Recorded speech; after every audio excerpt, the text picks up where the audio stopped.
And of course, some people might say that with this show too, but I mean, dogs are sleeping with cats. Oh my God, it's the apocalypse. It revolves around the same thing, though. It's what does the Bible say? Yeah. It's our basic question.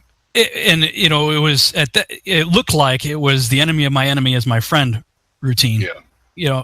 With regard to what was going on with Kent, and in that regard, I would say I don't have to. This goes without saying for you, being a geocentrist alone makes you an outcast with everybody after you, and in that regard, you've actually got a lot of allies. I mean, I can't speak for everybody, but I would say there's a huge population of on my side that loves you, that loves your work, and at the very least will be right there beside you defending geocentricity, because look, that the Bible, there's no other way around it. There's 60-something verses that talk about the sun, moon, and stars moving. Zero. It's ridiculous when you think about it. Zero for the earth, and you have huge problems with and I even said if you look at some of my older videos pre-2015, I would actually say this, referring to Joshua and the sun deal. I always said, if my understanding of the cosmos is correct, then that means the earth stopped rotating. And then you also got the Hezekiah, the sun goes backwards. The earth rotated backwards, and then ramped back up to 1,000 miles an hour. You got huge problems. Yeah, well, that's where you and I both see the logic of this. It's very simple, So, as a matter of fact, this guy on the CA astronomy forum, I asked him about Joshua, and he goes, "Well, that was just from Joshua's perspective. It looked like." That's the problem, though. I mean, like in a legal system, words mean things. He didn't command the earth to stand still. Right. And it's not just everybody wants to focus on the sun, but you realize when the moon stood still too. Yeah. And both over geographic locations. Yeah. now you could say perspective wise, and I would say no, literally. I would say, because in my world, the sun and moon are way smaller and way closer. So well, actually, if you add the moon into that passage like Joshua did, that means the answer can't be that the earth stopped rotating. Yeah, because exactly. If the earth stopped rotating, the moon would still be revolving around it. Exactly. That's why I think God, he does these things intentionally. It's the glory of God to hide a thing and glory of kings to find it, Yeah. It's the same thing with the creation week. Okay, if you wanted to go to the day age theory, that doesn't work because he created the plants first. So if you got millennia for days, it even makes it harder. Exactly. So he does. I think because you were lamenting earlier. Sometimes I wish it was easier. I think we are the ones that complicate it. Yeah, we are. I just wish that God would somehow, write a sign, say, this is the correct answer, send it to us and say, okay, now we know the answer. Let's build our science around it and now make it a little easier, The lament of the last 3 years for me is I'm like, come on, God, help me out here. And he does it's funny because I on the one hand, you can express enormous frustration when things aren't happening as quickly as you want them to. But on the backside, in hindsight, you look through the journey, and sometimes it can take you years for whatever it was that you wanted the answer to finally, manifest it for you. And you're like, wow, I'm thankful for that journey, because the stuff that I dug up in the last 2 years on that journey, I probably wouldn't have if I didn't have to struggle through it the whole time. Right. And, when I say I wish God would be clearer on it, he has his reasons why he's not, and I respect those. But these are the things that divide people. These are the things that cause battles, wars, enmity. Think of all the Protestant Catholic wars that have taken place in the last 500 years, just because we have a misunderstanding about what the Bible says. Now, of course, there's a lot of politics and money behind it. I know all that, but I'm just saying the core of it. The core. Let's get down to the core. What was the cause of it? And that's why a lot of people who are religious become liberals, because they're sick and tired of the fighting. They're sick and tired of the wars. They're sick and tired of saying, well, the Bible says this here, and then the Bible says this here. Well, maybe the Bible wasn't even inspired in an error. Let's just solve the problem that way and all walk away and shake hands like we got something in common now, And that's what happens a lot of times. And I hate to see that as well on that side of the fence. So just so I understand where you're coming from as far as authority of Scripture and the canonicity thereof, how many books do you recognize as canon? 66? Same thing as you, except we have 7 extra in the Old Testament, which makes it 73 total instead of 66. Gotcha. The traditional Catholic Bible that includes the so-called Apocrypha. Apocrypha, yeah. So, and that was debated right up until the Council of Trent. I mean, Cardinal Cajetan, one of our, he was actually protesting some of the books in the New Testament along with Luther. Oh, Luther wanted to get rid of the Book of Revelation and like a whole bunch of them. And there was a pretty sizable list that he wanted to There were 7 of them that he wanted to get rid of. And Cardinal Cajetan had his problems with those books too. But the church finally said, okay, look, this is what was given to us from tradition, and we're not going to argue with it. This is what the Holy Spirit gave us. We accept it. And now we're going to put our final stamp of approval on it, which happened in 1563.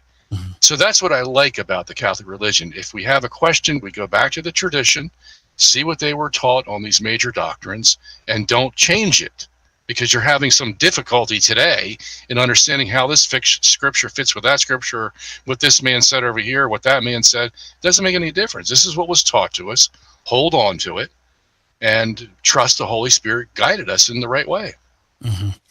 We have about 6 minutes in the broadcast, and there's like so many things that I'm thinking I want to ask, and I'm going, oh my God, every one of them is going to open up a Pandora's box and make it. We're going to have to do another show together, I think. Let me give you another example, if I can, since we just have 6 minutes. They also, why are you Catholic, Bob? I mean, what is it? Well, here's one very practical example. In John 3, verse 5, it says, unless a man is born of water and the Spirit, he cannot enter the kingdom of God. Okay? So the question is, all right, I understand Spirit, Holy Spirit. What about the water? Why is that so important? I mean, it's just water, isn't it? I mean, we drink it, we take a bath in it, blah, blah, blah. It's just water. So why is that what's going to bring a man to the kingdom of God? So you got several answers. Somebody says, well, obviously water doesn't have some magical power, so it's got to be symbolic. And so we'll say, well, it's symbolic of a cleansing. You come to the Lord Jesus, you're cleansed of your sins, and water is a symbol that shows everybody that you've been cleansed, and therefore you get dunked in the baptism font in the Baptist church, and there you have it. Somebody else will come along and say, well, water. Let's do a scriptural analysis of this. Water is used in Ephesians 5:26. It says, by the water and the word, you have come to know God. Well, what does water refer there? Well, that's just a symbol of the Word of God. You see, it's right in the same context. So it's the Word of God preached to you plus the Spirit of God, and that saves you, as we see in John 3:5. And somebody else will come along and says, no, you got to interpret this literally. It says water, so that must mean the literal water in the amniotic sac of when you were a baby. You see, you have to be born like a man, and then when you come out, you're born of the Spirit. So water and the Spirit. You see, you can connect both of those. So now you got 3 different interpretations. Somebody will come along and say, okay, water. Okay, well, you know what? The passage says that water has the power to bring you to the kingdom of God. So let's just take that literally. And we'll say that water is the means of grace. That's the means that the Holy Spirit used to implant himself into you with the grace of God and thereby save you. Now, which one of those 4 interpretations do you think is the most logical one, the one most acceptable to people? Well, for me, as a Baptist, I believe you confess that you believe Jesus Christ is your Lord and Savior first, and then you are baptized in water as a symbol. Okay, so yours is the first one then. Yes, it's a symbol. You know what? And I would agree with you. I would say, yeah, you know what? The most logical interpretation is that the water is just a symbol, because we know it doesn't have any magical power itself. Mm-hmm. Yeah. And there you have it. Okay? And we have symbols all over the Bible. Very good answer. I would accept it. The other 3, and the last one, I would say hardly that's possible. But you know what? The Catholic Church said that was the one that was correct. That the water actually is the means of grace that God uses with the Spirit to save your soul. The one that we would think was the most illogical is actually the one that's the truth. Well, the truth according to the Catholics. But that was the abiding interpretation among the whole church, all the fathers. Nobody disagreed with that interpretation. Until the Baptists came along 1,600 years later. No, it's a symbol. You've got some homework to do, Baptist. Yeah, it's funny because we say, when did Baptist show up? Well, John the Baptist, duh. John the Baptist. Yeah. Hey, we predate Constantine. All right, but you get my point, though. You've got four interpretations that sound plausible, but only one of them can be correct. Which one do we choose, and on what basis do we choose it? As a Catholic, I have to say, I choose number 4 because that's what the fathers taught me, that's what the tradition taught me, that's what the Catholic magisterium has decided upon and has never changed it and will never change it. Ipso facto, period, end of story. Yeah, like every trigger in me is going off. Oh, I'm sure. I was there once too, my friend. I got to address this. I got to address that. You know, the bottom line for me is my understanding, and I'll just ask you, do you believe that Jesus Christ is the way, the truth, and the life, and no one comes to the Father except through him? Of course. Okay, then you're my brother. And on that note, I'm going to have to say, we'll have to do a take 2. Thanks so much for coming on the Revolutionary Radio Project. And thank you guys for listening to the Revolutionary Radio Project. We'll see you back next Wednesday, 11 p.m. Central Standard Time. Good night, everybody.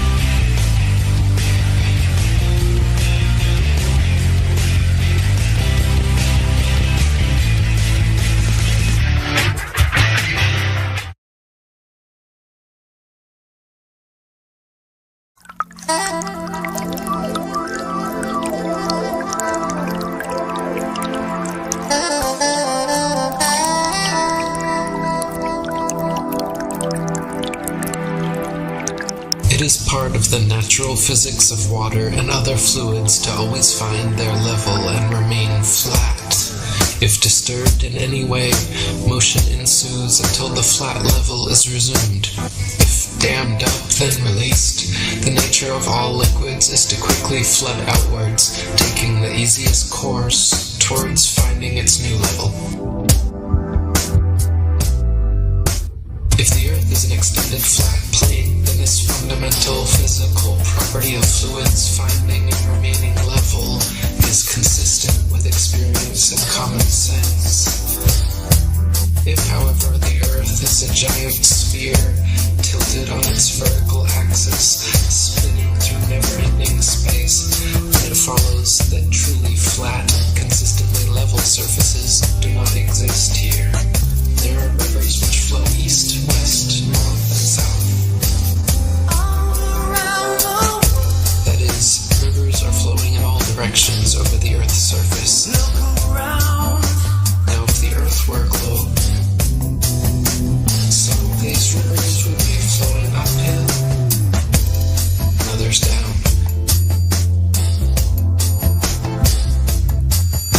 Some of these rivers would be flowing uphill,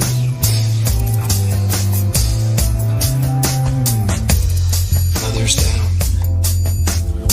Rivers do not flow uphill. If the Earth were a globe, rolling and dashing through space at the rate of 100 miles in 5 seconds of time, the waters of seas and oceans could not, by any known law, be kept on its surface. Whenever experiments have been tried on the surface of standing water, the surface has always been found to be level. To drop the theory which supposes a curved surface to standing water is to acknowledge the facts. If the Earth were a globe, the surface of all standing water would be convex. This is an experimental proof that the Earth is not a globe. There are rivers which flow east, west, north, and south.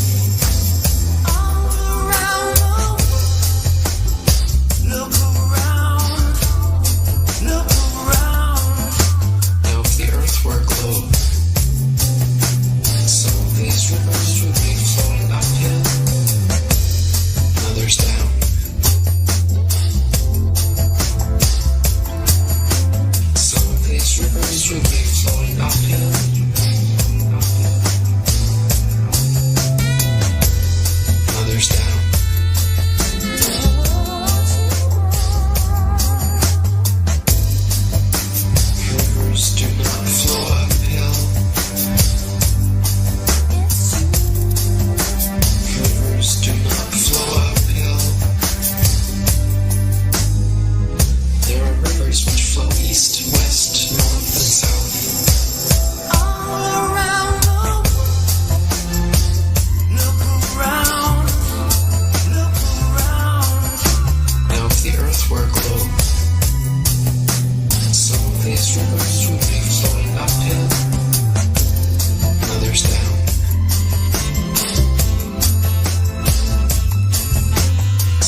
smoothly flowing uphill.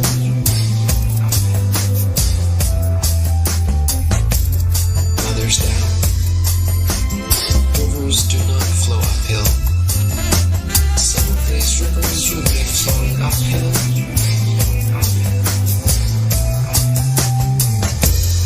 Others down.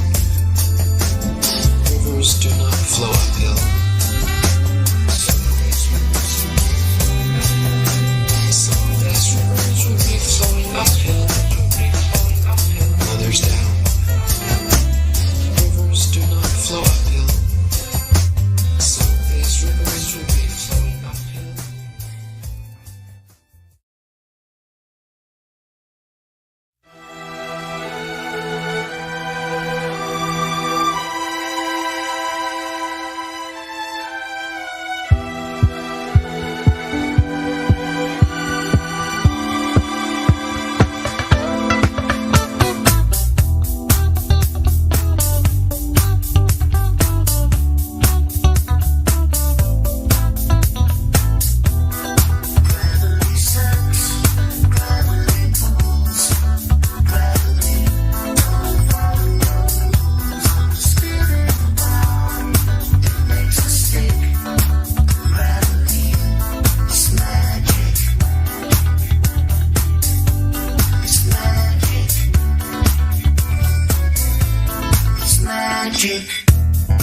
Light things rise up. Heavy things fall down. Simply a natural property of weight and density. That is very different from gravity. Gravity is a hypothetical magnetic-like force possessed by large masses, which Isaac Newton needed to help explain the heliocentric theory of the universe. Gravity sucks, gravity pulls, gravity don't follow the rules of the spirit bound. It makes us sick. Gravity is magic. It's magic. It's magic. Now, even if gravity did exist, why would it cause both planets to orbit the sun and people to stick to the Earth? Gravity should either cause people to float in suspended circular orbits around the Earth, or it should cause the Earth to be pulled and crashed into the sun. What sort of magic is gravity that it can glue people's feet to the ball Earth? Gravity sucks, gravity pulls, gravity don't follow the rules of the spirit bound. It makes us stick. Gravity is magic. Gravitation is only a subterfuge employed by Newton in his attempt to prove that the Earth revolves around the sun. And the quicker it is relegated to the tomb of all the Capulets, the better will it be for all classes of society. Gravity sucks, gravity pulls, gravity don't follow the rules of the spirit bound. It makes us sick. Gravity, it's a con trick. It's magic. It's magic. It's magic. It's magic.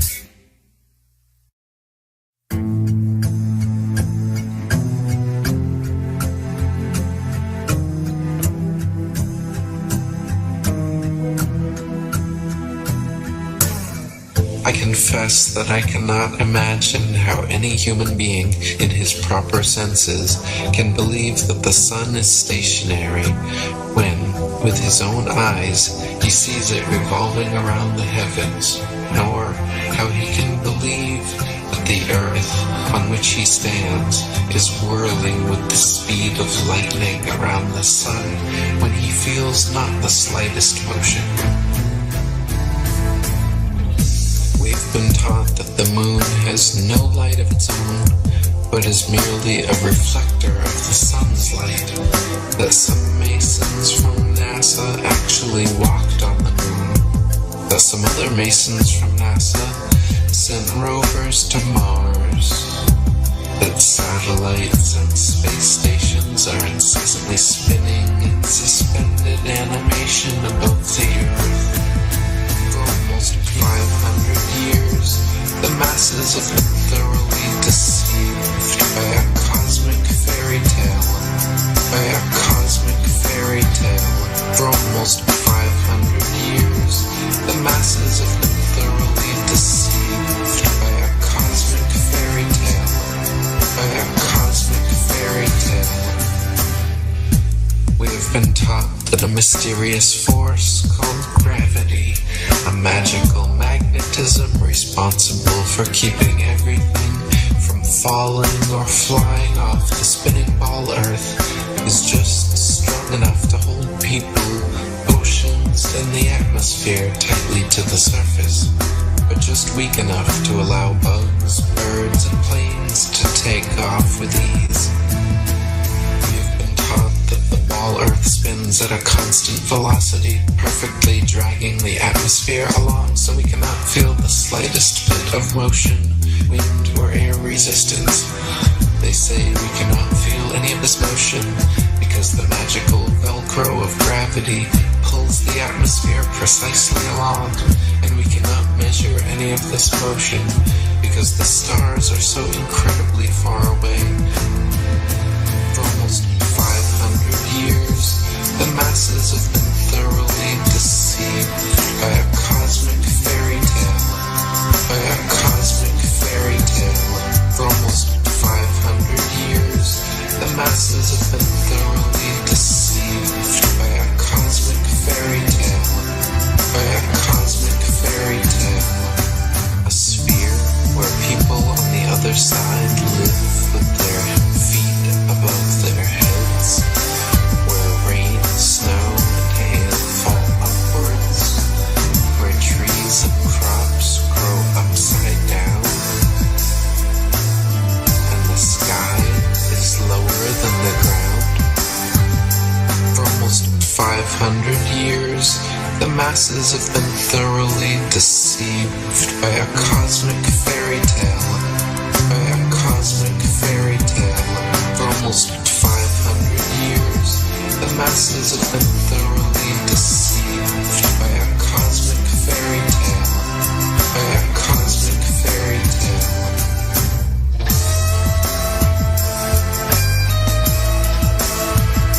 By a cosmic fairy tale. By a cosmic fairy tale.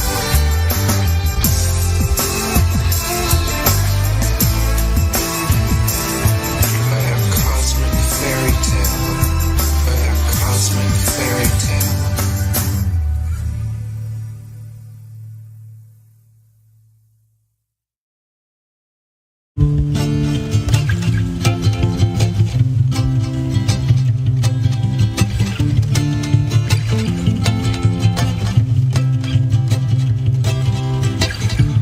I don't like you anymore. I might walk right out the door. I don't feel the way I used to about you.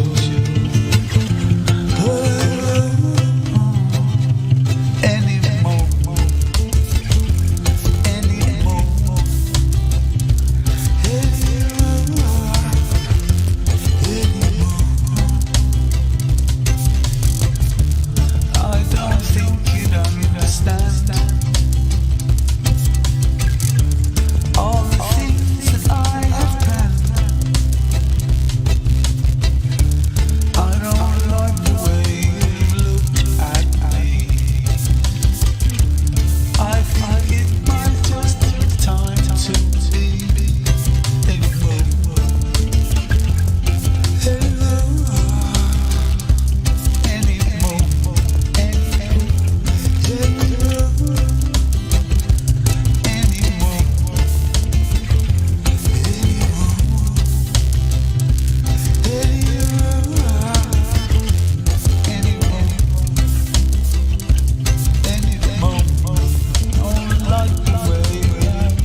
This is a Reader's Digest version containing many of the interesting parts of the Flat Earth theory.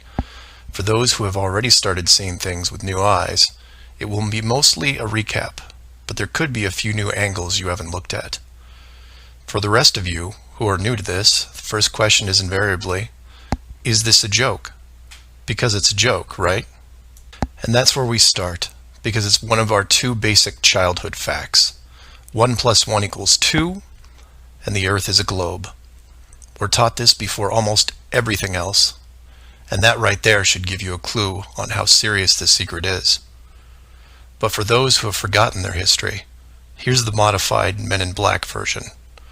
For the first 4,000 years of our civilization, we believed that the Earth was a flattish disk surrounded by a solid dome barrier called the firmament.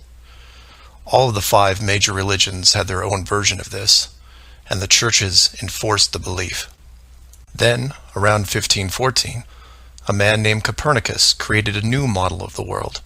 He stated that if the Earth was spinning around 1,100 miles an hour and circling the Sun at 60,000 miles an hour, the world was then round. And while the math more or less worked, there was a problem. It was 1500, and the technology to prove such a theory wasn't there. The first balloon to carry people wasn't invented until 1760. Sailboats were the only travel over water, and the fastest thing on land was a horse. But the new worldview was promoted and took hold. The religions adapted to handle the new reality, and life moved on. More importantly, the globe model was quickly introduced into the education systems. Over the next 500 years, the challenges to this model faded, to the point where the globe was accepted as universally as physical laws such as gravity. Read that again if you didn't absorb it. For 20 generations, people believed that the Earth was round because there was a globe in every classroom they sat in. There was no proof. Hundreds of years went by, and still civilization had no way of proving the theory. Planes were invented around 1900, but until 1957, nothing could go high enough to give a true perspective of where we lived. And that's when everything got strange. The United States and Russia both sent up rockets high enough to take decent pictures, and what they saw scared them a great deal. How do we know they were extremely concerned about the sky? Because the US and Russia immediately started firing nuclear weapons straight up, and they kept firing for the next 4 years. A few things to keep in mind here. First, this was now 1958. Nuclear weapons were very expensive and hard to come by. These also weren't those nominal yield 20 kiloton toys we used on Hiroshima. This was high kiloton to low megaton, and we couldn't get them up fast enough. And the strangeness continued in other places. In 1959, only a year into the atmosphere bombardment, 10 nations, including the United States, made Antarctica off-limits to any colonization. A treaty was put in place, and to this day remains intact. Over 50 nations now have signed off on this treaty. Do you know any treaty that has lasted that long between all industrialized nations? Moreover, do you know any piece of real estate in the world that is owned by no one? You would think at the very least one of the large oil companies would use their huge financial resources to explore this region, and yet they don't even petition the idea. The short version of the discovery is this. By 1958, the military had discovered the very solid upper and outer edges of our world, and had to create a way to put up do not enter signs without looking obvious. It was tricky, but if there is one thing I have learned about the authority, it's that nothing is left to chance. Most of the work had already been done for them, so their job was primarily in the details. The sky part of the dome was much higher than commercial air traffic, so the only thing they had to worry about there was the space program, which is immediately militarized. The outer border had the natural benefit of not only an extensive ocean, but a scaling decrease in temperature and a steady increase in iceberg frequency to discourage ships, all leading to a permanently frozen landmass that could not be used for any form of agriculture. This ocean and ice layout had worked well for thousands of years because the technology of the current civilization didn't evolve quickly. Sailors avoided cold weather seas whenever possible, and oxygen levels get low enough to harm people, even on high mountains. The brilliance of the design comes in the simple fact that human males are corrupted by power. Corruption so total, in fact, that they would rather hide the world itself rather than risk their power on it. You could theorize that kings and popes were told of the world a long time ago. Maybe an ancient scroll or book. Perhaps an interdimensional being told the tale of what the world looked like. But this was all but dismissed, because even the most powerful leaders of the day couldn't reach the borders. And if they couldn't, what chance did the general public have? It's one thing to be told of the giant impenetrable dome, but it's a whole different animal when you finally stand right next to it. Then the tough decisions have to be made. Do we keep the secret? And how far are we willing to go to keep the status quo? Once they decided to keep the secret, no expense was spared. The rapid progression of rocketry science had to be addressed quickly, and so the moon missions were created. Matt from the NASA channel was right in his thinking that you needed the moon mission event to stage a picture of the Earth from deep orbit, and that couldn't be more true. Establishing NASA as the frontrunner of space exploration also diverted people who would have otherwise created their own space companies for profit. The best engineers, technicians, and pilots were recruited to the NASA space program. Once there, they were compartmentalized on a need-to-know basis. The astronauts know of the deception and are sworn to secrecy under the penalty of whatever motivates them. Private space programs are discouraged, sabotaged, or absorbed into the NASA fold. Private sector spacecraft are just not going to be allowed for several reasons. The most obvious is the collision with the dome itself. The telemetry data from such a mission would show an impact failure at a certain altitude, and if repeated, would raise questions NASA just isn't prepared to answer. There are 3 perpetual questions about our world that can't be eliminated, but avoided at all costs.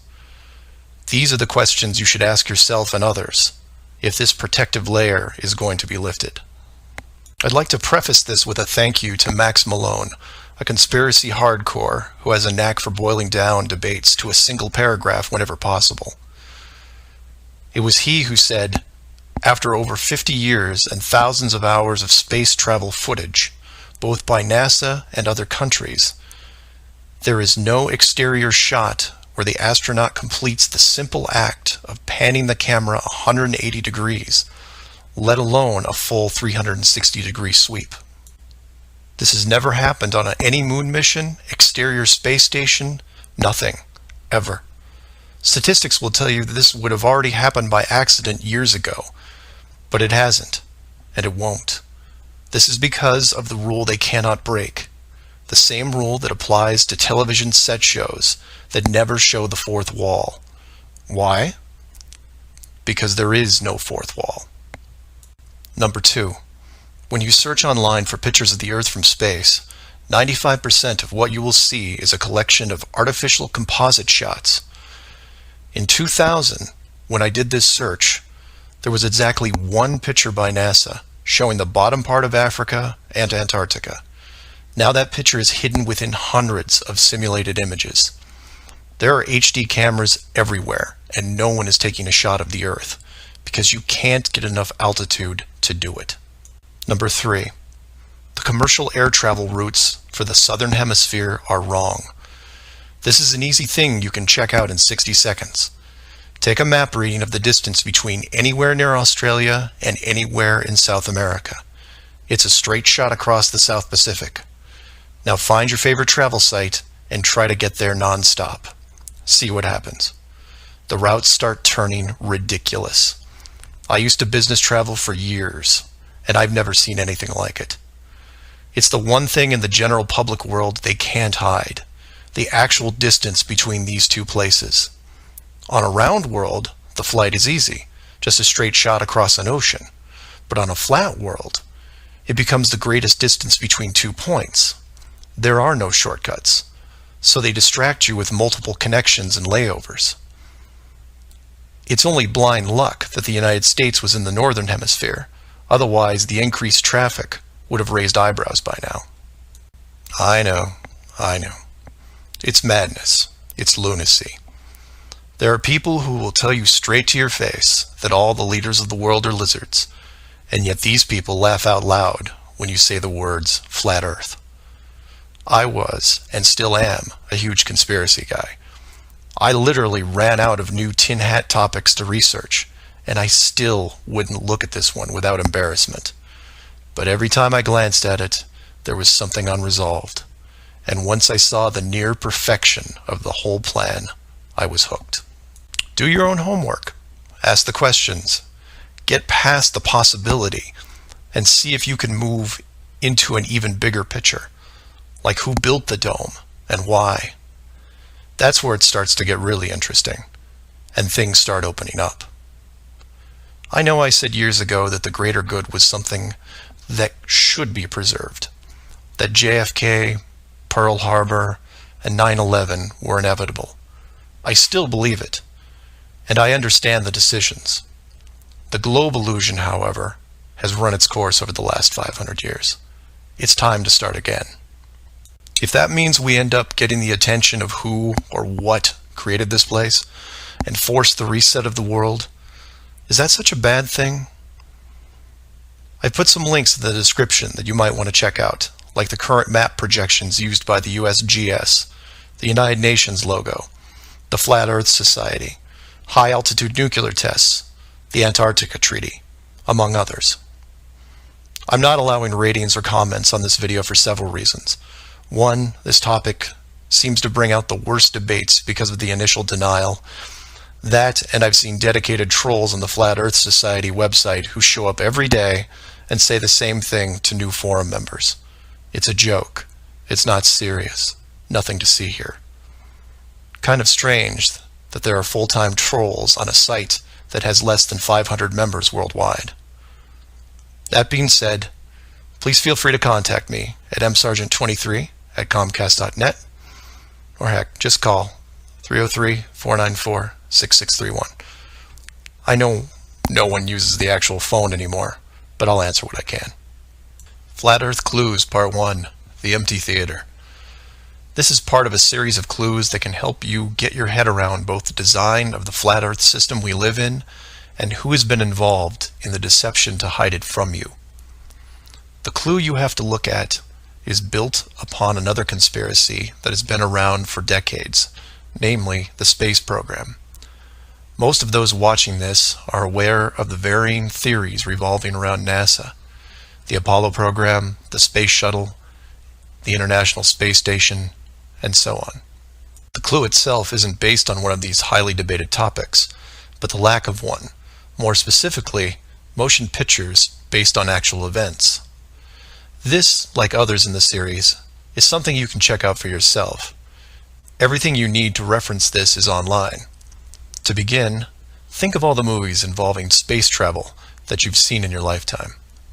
You'll start with the obvious: Star Wars, Star Trek, Alien, just to name a few. In fact, if you go through your own personal list, you could probably come up with over 100 different off-world movies without breaking much of a sweat. That part is easy. For the second group, try to come up with space movies that aren't fantasy-based. You'll get a list that has Red Planet, Gravity, Mission to Mars, 2001, things like that. These films will usually take on a not-so-distant future theme and where we could be down the road. And it's still a pretty good-sized list. These first two groups of films are encouraged by the authority because they reinforce the globe model through assumption. The entertainment system demands that the globe view and solar system concept is a given. Therefore, the actual worldview must also be true. Or to put it another way, if you're using your suspension of disbelief as you watch a movie like, say, Gravity, then subconsciously you're reinforcing the movie right on top of the real world. The more of these movies you watch and enjoy, the more the lines blur between what you want to believe and what you actually know. Watch enough movies about Mars, and you will be less astonished when NASA announces an actual mission to Mars. Same with the Moon, other solar systems, and so on. Releasing the movie 2001: A Space Odyssey in 1968, right before the actual moon missions, was no accident. It took the greatest director of all time 5 years to make, and several people who saw the theater screenings claimed that many military groups were listed in the credits, only to be removed years later. But 2001 is just a side note of this clue. For those who really want to dig into Stanley Kubrick's hidden vision, I highly recommend the documentary Room 237. A link to it is below as well. Now you are aware of the first two groups of space films. There are those that contain generous amounts of fantasy, and those who try to paint our near future. These two groups are easy to find. The third group is a challenge, and again, that's where things get interesting. The moon missions concluded in 1972, and even though it's still considered the greatest achievement by mankind, no fact-based movies were made regarding it until The Right Stuff was released in 1983. Now you might say that it had only been 11 years, and maybe it was tough to get the rights, and so on. But that's not what made the film interesting. The movie ran extremely long for 1983, coming in at 3 hours and 12 minutes. It was an exhaustive look at the astronaut selection process, the competition, and the training facility itself. But when the credits rolled 3 hours later, chronologically, they had only gotten to the low Earth orbit missions. Just for fun, Google The Right Stuff movie and see how many spacecraft you can find. It won 4 Academy Awards and did a great job at the box office, but the Apollo missions were never touched. The only other major motion picture that involved the actual moon program was Apollo 13 in 1995, a full 12 years later. Apollo 13 only covered a single moon orbit and no landing or close-up reference to the previous missions below them. And after 1995, that was it. Nothing. Hollywood is known for leaving no stone unturned, with reboots and sequels to nearly everything. Yet in almost 60 years, there has never been a single moon mission movie based on actual events. Hundreds of science fiction films reference in it. Everything from Superman to the Transformers. But literally nothing that covers the moon's surface. 6 complete moon missions involving multiple vehicles, moon buggies, playing golf, and no one wants to touch it. Now, to be fair, there was a TV miniseries in 1998 covering the subject.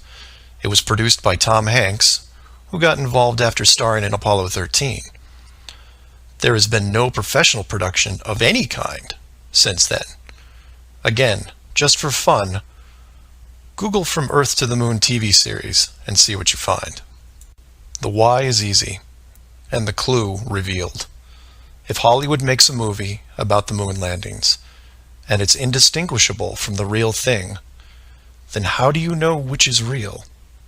It raises some subtle questions involving stage technique and how long they've been in place. If Hollywood could fake it now, then when did they first have the ability? There is one other movie which stands out, and I mention it because I can't believe it ever got made, is Capricorn 1. The film's plot involved the faking of a Mars mission and how it could be accomplished. In short, it's part of the Conspiracy World Bible. I highly recommend it, and the link is below. To summarize, all space movies are encouraged by the authority, except for the ones that are based on actual accounts. Those are not allowed. The moon program has been buried in entertainment because the moon cannot be reached. It's either outside the barrier or just a highly rendered image, like any planet you see when entering a video game. The world is flat, and this is just one clue. So do some of your own research and ask questions. Please feel free to email me at msargent23@comcast.net or 303-494-6631.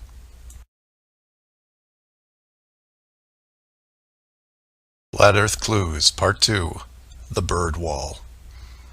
This is part of a series of clues that can help you get your head around both the design of the flat Earth system we live in and who has been involved in the deception to hide it from you. This clue revolves around one of the most remarkable men you may have never heard of, Richard E. Byrd, and his relationship with Antarctica and the secretive missions he carried out there until his dying day. Some of you have followed the legend of Richard Byrd through the Hollow Earth theory. We aren't going to be covering any Hollow Earth in this video, but instead focus on the man and his involvement with the South Pole. The Reader's Digest version of Richard Byrd is as follows. Born in 1888, he became an American naval officer who specialized in feats of exploration. He was a pioneering American aviator, Medal of Honor winner, polar explorer, aircraft navigator, expedition leader in the worst environments in the world, and the youngest admiral in the history of the Navy. In addition, his list of awards takes up several pages in Wikipedia, including 3 ticker tape parades in his honor. In short, he was Indiana Jones on steroids. Some people will say that Roy Chapman Andrews was the real Indiana Jones. And you might be right. But Richard Byrd beat Indy 6 days a week and twice on Sunday. I mention all his accolades to paint a picture of credibility and trust. The governments of the United States and the world trusted his judgment and leadership, and took advantage of every chance they had to put him in charge of special missions. The first large-scale mission was an expedition to Antarctica in 1928. This was noteworthy because even though he had just flown over the North Pole in 1926, all expeditions from 1928 on were focused on the South.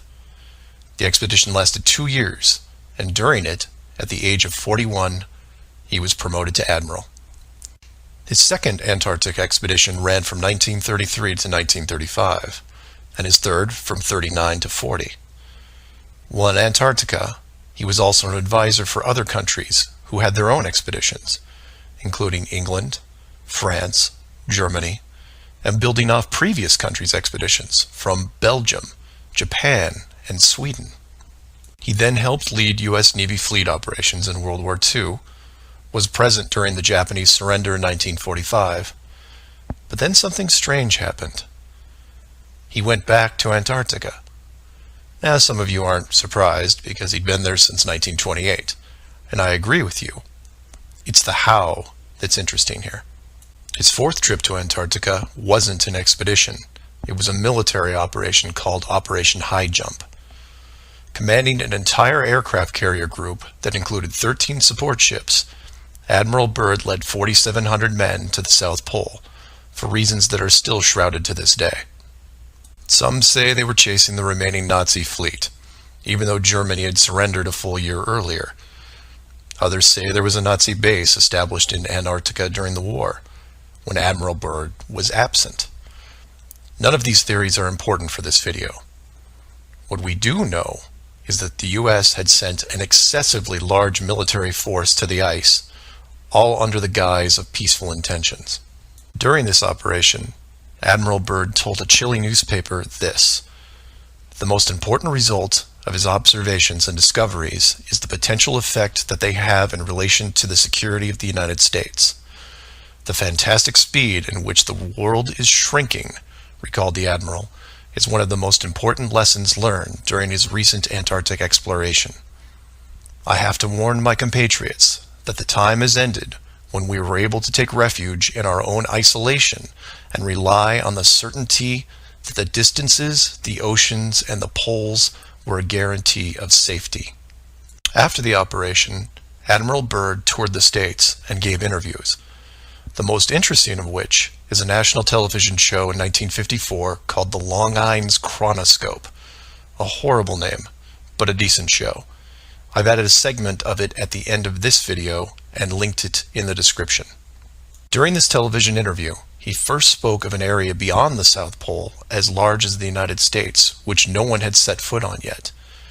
He then went on to say that there would probably be expeditions year after year because the U.S. government had really become interested. The interviewers then probed as to why the interest in the South, when any perceived military threat from Russia, keep in mind this was 1954, would be from the North. He went on to say that it was the most valuable and important place in the world for science. It involved the future of the nation, an untouched reservoir of untapped resources, including coal, oil, minerals, and uranium.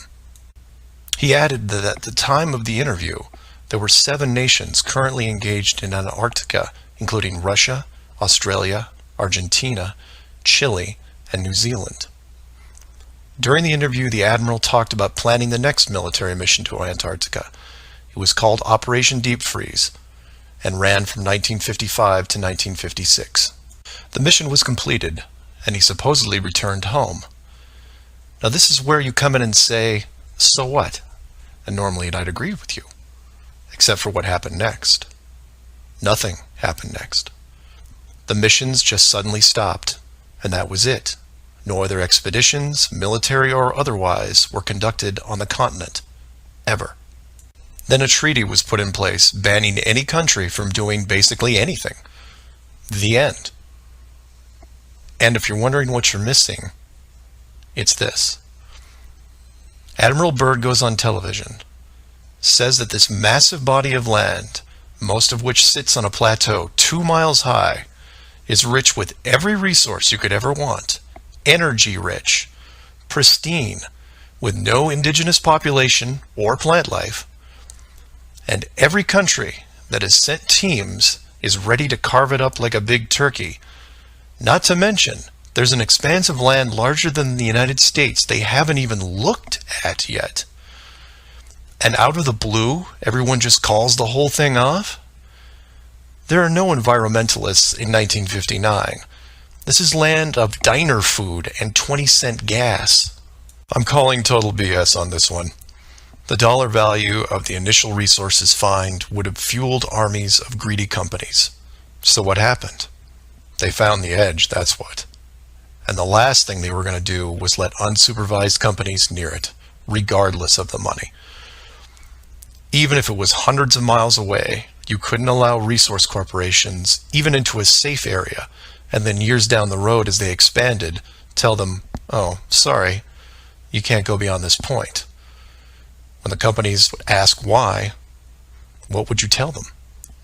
And now the interior of Antarctica is off limits, with no revisions until the year 2041. You can take tours of the outer islands, but there is a hidden line enforced by the military that you will not be able to cross, because the interior is actually the exterior edge. It's there, it's hidden, and it's protected. The Earth you live on is flat. So do some of your own research and ask questions. Please feel free to email me at msargent23@comcast.net or 303-494-6631.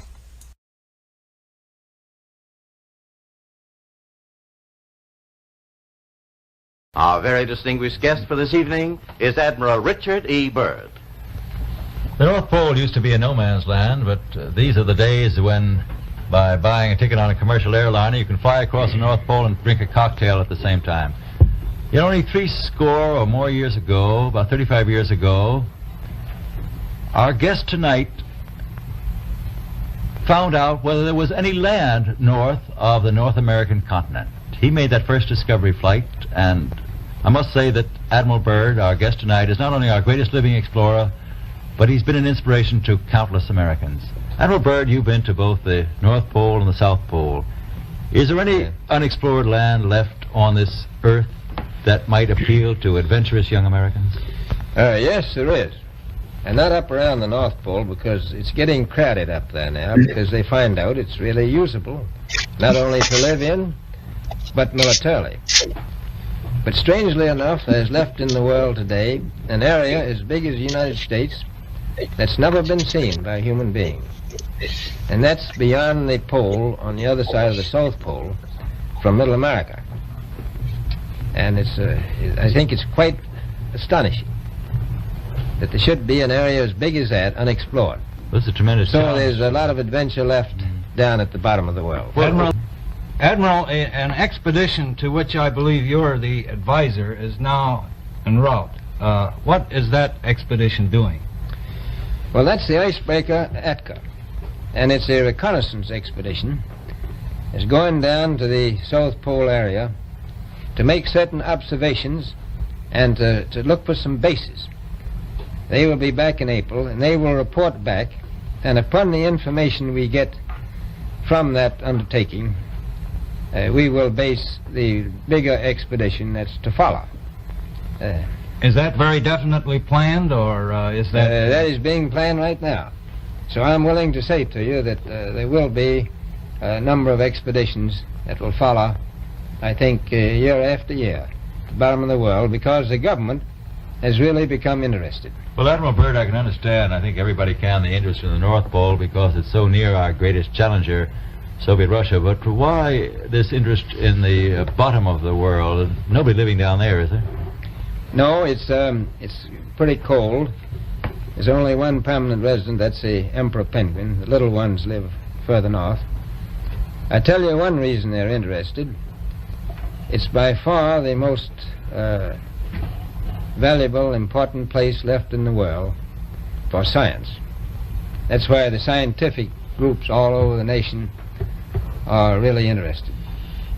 But more important than that, it has to do with the future of the nation, those to come after us, or even during your lifetime. Because it happens to be an untouched reservoir of natural resources. And, you know, as the world shrinks with an ever-increasing acceleration, far-flung places, once useless, like we thought the North Pole was, and no man's land, become very useful. The bottom of the world will be important, not only to us, but to our allies. I was going to ask you, does it have military importance? It has some, and as the world shrinks, it will continue to shrink with an ever-increasing acceleration, thus bringing these places closer. And in the future, I can see a time when it will be very, very important strategically. Well, has the development of air power increased the strategic importance of places like the very much Palma Peninsula, was it? Very much so. Even now, if anything happened and we lost the Panama Canal, we would have to control the islands just north of Antarctica, which are part of Antarctica. Then between there and Cape... Admiral, you speak of the resources of Antarctica. What are they? What are the natural resources there? Well, we've found enough of coal within 180 miles of the South Pole in a great ridge of mountains. It's not covered with snow, enough to supply the whole world for quite a while. Well, that's the coal. Now, there's evidence of many other minerals. We are pretty sure there's oil. Now, that coal shows the bottom of the world. Now, by far the coldest spot in the world. Where that coal is gets 100 below zero in the winter. Well, it was once tropical. So we think there's oil there, and there's evidence, probably uranium there. Is it any secret? Is there uranium there? That would be the only thing that would be practical to actually go after, I suppose. Everything else would be economically unfeasible, wouldn't it? Well, as we recklessly expend our resources, the time will come when we'll have to go after that stuff down there. Well, you know, I avoided what you said about uranium. I'm not sure about that. I don't want to have the world fight over the Antarctica. And Robert, is there a competition among other nations to try to get information about Antarctica and possibly to secure some of these resources? Well, yes. There are now 7 nations very much interested. Russia is interested tremendously. That I'm sure of. Australia has an expedition down there. The Argentine, the Chile, New Zealand, Britain, and so on. Now, you can understand those people down there being interested because they live down there, the New Zealanders, the Argentinians, the Chileans, and Australians. And so we don't do much about claiming anything. Admiral, you make it sound a little crowded. Are there that many expeditions now there or en route there? Well, you know, as I said, it's the most peaceful place in the world, but I don't think it will be for long because of this intense interest on the part of other nations and this nation. Flat Earth Clues, Part 3, The Map Makers. This is part of a series of clues that can help you get your head around both the design of the flat Earth system we live in and who has been involved in the deception to hide it from you. This clue looks into the USGS, otherwise known as the Map Makers of the World, and a few surprising things that they and others have in common with the flat Earth idea. All the reference links are provided in the description below, and I encourage you to check them out. For those of you outside the United States, USGS stands for United States Geological Survey, a scientific branch of the U.S. government. Formed in 1879, and with the help of the ever-expanding American Empire, they quickly became the premier map makers of the known world.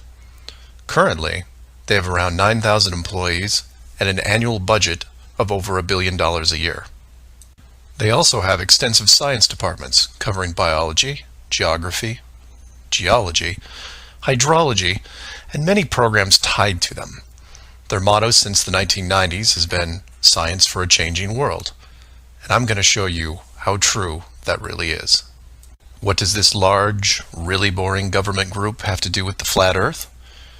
To understand that, you have to look into their origins, which is in geography. To do this, you'll need to open another page that specializes in maps. The maps you see in this video are from Wikipedia, but there are others you can reference as well.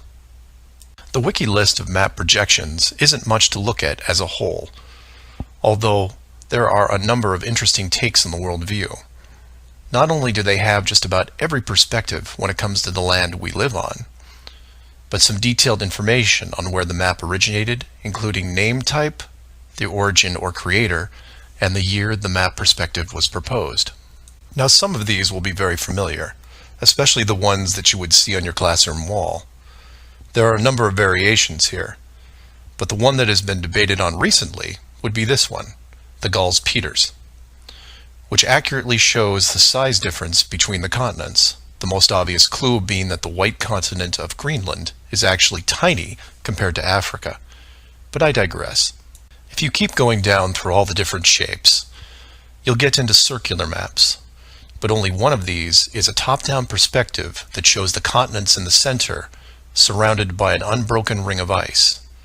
In Wiki, it's called the azimuthal equidistant, and just to make it easier, I'm going to abbreviate and call it AE for short. Why is this map so interesting? Well, if you're looking at the Wiki page, you'll spot a few reasons. The first is that in the notes section of the map, and I quote, "Used by the USGS in the National Atlas of the United States." It also mentions that it is used as the emblem of the United Nations. Of all the maps on this screen, it is the only one that references a group of any kind. And if you keep this page open and navigate over to the Flat Earth section of Wiki, you'll notice towards the bottom of the page a similar map. I've referenced it here, and you can tell quite easily it's identical, but not referenced or linked as the AE model. To make things even more strange, we go back to the USGS model, and you see that it was first proposed 1,000 years ago, and you may think, well, that's a bad link. So you compare it with the person who proposed it, and you get this guy, Al-Biruni. Who was Al-Biruni? Well, he lived around 1,000 years ago and was considered one of the greatest scholars of his era, schooled in multiple sciences. Have you ever heard of him? I hadn't. Maybe it's multiple bad references in Wiki. Well, no, because NASA knows who he is and named this moon crater after him. So why is the USGS using a version of the world map designed by a 1,000-year-old Persian scientist? Because it's correct. That's why. So to be clear, let's compare them again. The United Nations flag, the USGS official map of the Earth, and the Flat Earth model. All identical, but one isn't recognized and instead ridiculed as an outdated look at the world. And this is one of those political quandaries that the authority gets stuck in. The short version is this. The government is on the same page as the Flat Earth, but they can't admit it, even in confidence. We know the Earth isn't flat, they say, but it really is. We know you use the same map as we do, but ours is just an image. And anyone who says differently is obviously crazy. It makes you wonder how long the USGS has been using that model as an official reference. The United Nations started using it for their logos in 1945, and then made some final adjustments in 1947. And the UN flag also raises a few questions, like, why isn't Antarctica represented on the map? Is it supposed to be assumed in the outer circle, or perhaps the spiky olive branches on the outside? They don't mention it anywhere online. And this is what I like to focus on: the gaps, the holes in the plot, the unanswered questions. The USGS using the same map as the flat Earth, but not saying why, not recognizing it, or that you can't link the very same image from the Flat Earth Wiki back to the actual AE definition of the projection. The authority figured out in the 1950s all of the borders of our enclosed world, and have done a great job hiding it over the decades. But the world's a complex place, and there are clues out there just lying around. I think it's time you saw some of them. So do some of your own research and ask questions. Please feel free to email me at msargent23@comcast.net or 303-494-6631. Flat Earth Clues, Part 4, Shell Beach. This is part of a series of clues that can help you get your head around both the design of the flat Earth system we live in and who has been involved in the deception to hide it from you. This clue covers the near-perfect design of the flat Earth model and will break down some of the logic behind the decisions made. It sounds like a big task, and it is, but to start, let's look at something small, like this little guy. Take an ordinary mouse and put it into a glass cage. It doesn't have to be a mouse. It could be a snake, a lizard, an insect. It makes little difference for this exercise. People identify with mice because they're used to seeing them in lab experiments. Mice also don't have any sinister connotations. They're seen as relatively innocent and benign, the perfect test subject, as it were. I have yet to meet anyone who has a bias against the lab mouse. So the mouse goes into the box for the first time, and the reaction is always the same. It explores its surroundings, and more importantly, tests the barrier around it, probing for exits or potential exits. The mouse inspects every inch of its new glass home, and at some point settles into the acceptance that the walls are indeed solid and that it may be there for a while. Every so often, it will repeat the process, again checking the boundaries of the cage, just in case something has changed. What it doesn't do is act like it would in the wild, because it realizes that it's in a form of captivity. The glass box doesn't even remotely resemble its natural environment. You could put this box in the middle of a forest and the mouse may feel slightly better about its situation, but it still knows that it's been trapped against its will, and will settle into a non-native lifestyle. You could take all the other small animals that could be substituted for a mouse, the snake, the lizard, the insect. It makes no difference. The result will invariably be the same. Repeated probing for escape routes, then acceptance. Take the same animal and now put it into the middle of a 100-mile square wildlife preserve, surrounded on all sides by a similar type of glass enclosure. The creature doesn't even bother to rush the size of the preserve and start testing the boundaries, mostly because it's out of visual range. It could be days or even weeks before it even encounters a single fence. The animal's routine is spent doing what it normally would do. It eats, it sleeps, it breeds. It does everything that it would naturally do in the wild. If one day the animal approaches the fence, there might be some curiosity, but any anxiety is quickly resolved by just turning around and heading back into the vast expanse from which it came. The fence does not pose a potential problem for the animals in the preserve because it is so small compared to the expanse they live in, and dwelling on it doesn't hold any interest. We're assuming here that the fence is high enough to discourage flying creatures as well, deep enough to stop burrowing classes, and if you want, reaches the floor of any nearby bodies of water, stopping any clever aquatic types. The point here is that all creatures great and small inside a giant wildlife preserve, when encountering the fence, wouldn't care. They would all, in their own way, just shrug and move on with their lives. However, if you take a human, male or female, regardless of education or nurturing, and put them in the exact same wildlife sanctuary, the response would be quite different. When the human approaches the glass fence, they don't see it as a minor distraction. They pause, they wonder, and more importantly, they ask questions, either internally or amongst others. Why is the fence here? How far does it reach? Can I dig underneath, or climb over, or go around it? These questions continue in a way you might imagine, but eventually a bigger question jumps to the top of the list. Who built the fence? It is that which changes not only the type of questions being asked, but how the human being, or beings, look at their world. The giant wildlife preserve suddenly gets smaller. Each new fence border discovered starts to artificially constrict their expanse, even though the dimensions haven't changed. Before long, the preserve, their home, loses some of its relevance. The fence is a reminder of the unknown. It provokes fear and endless speculation within the human. Given enough time, the importance of the preserve continues to be reduced, especially in relation to the fence. And the reason why it's so engrossing for the human is simple. It's there. It's real. They can see it, and maybe even touch it. Adding more humans to the equation increases the disparity of the situation by orders of magnitude. Have you seen the fence? Do you know how long it's been here?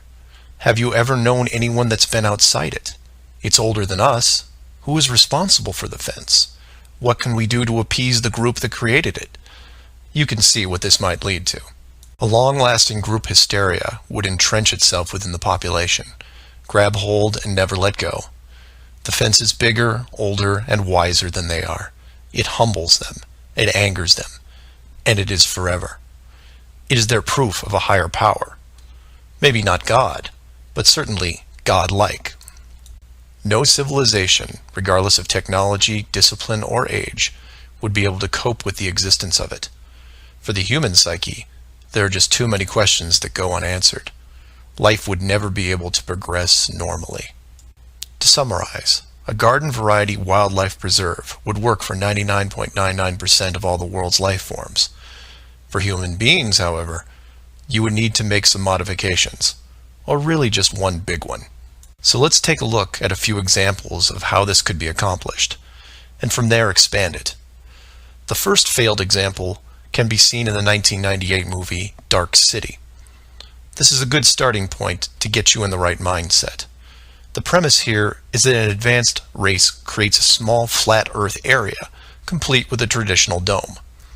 The design, however, is initially flawed in that they built the city all the way to the outer edge, leaving no room for error. To compensate for this, they altered the memories of the human population on a regular basis, therefore repressing any long-term investigations.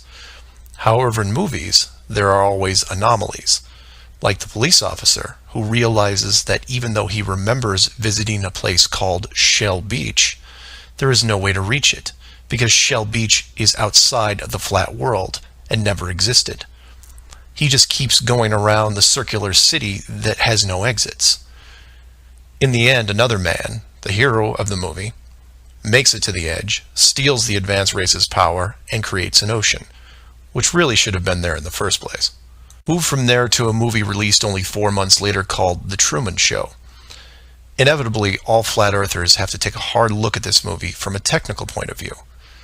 The movie follows the same lines as Dark City, but in a much more relatable premise, that of a giant television stage built so that the outside world can watch a person go through his life without any knowledge that he is living inside a flat world, surrounded by a physical dome. The movie is interesting on several levels, including construction. Using their existing model of a small town, bordered on one side by a large lagoon and wilderness, and the other a seemingly expansive ocean, while better than Dark City, still had its flaws.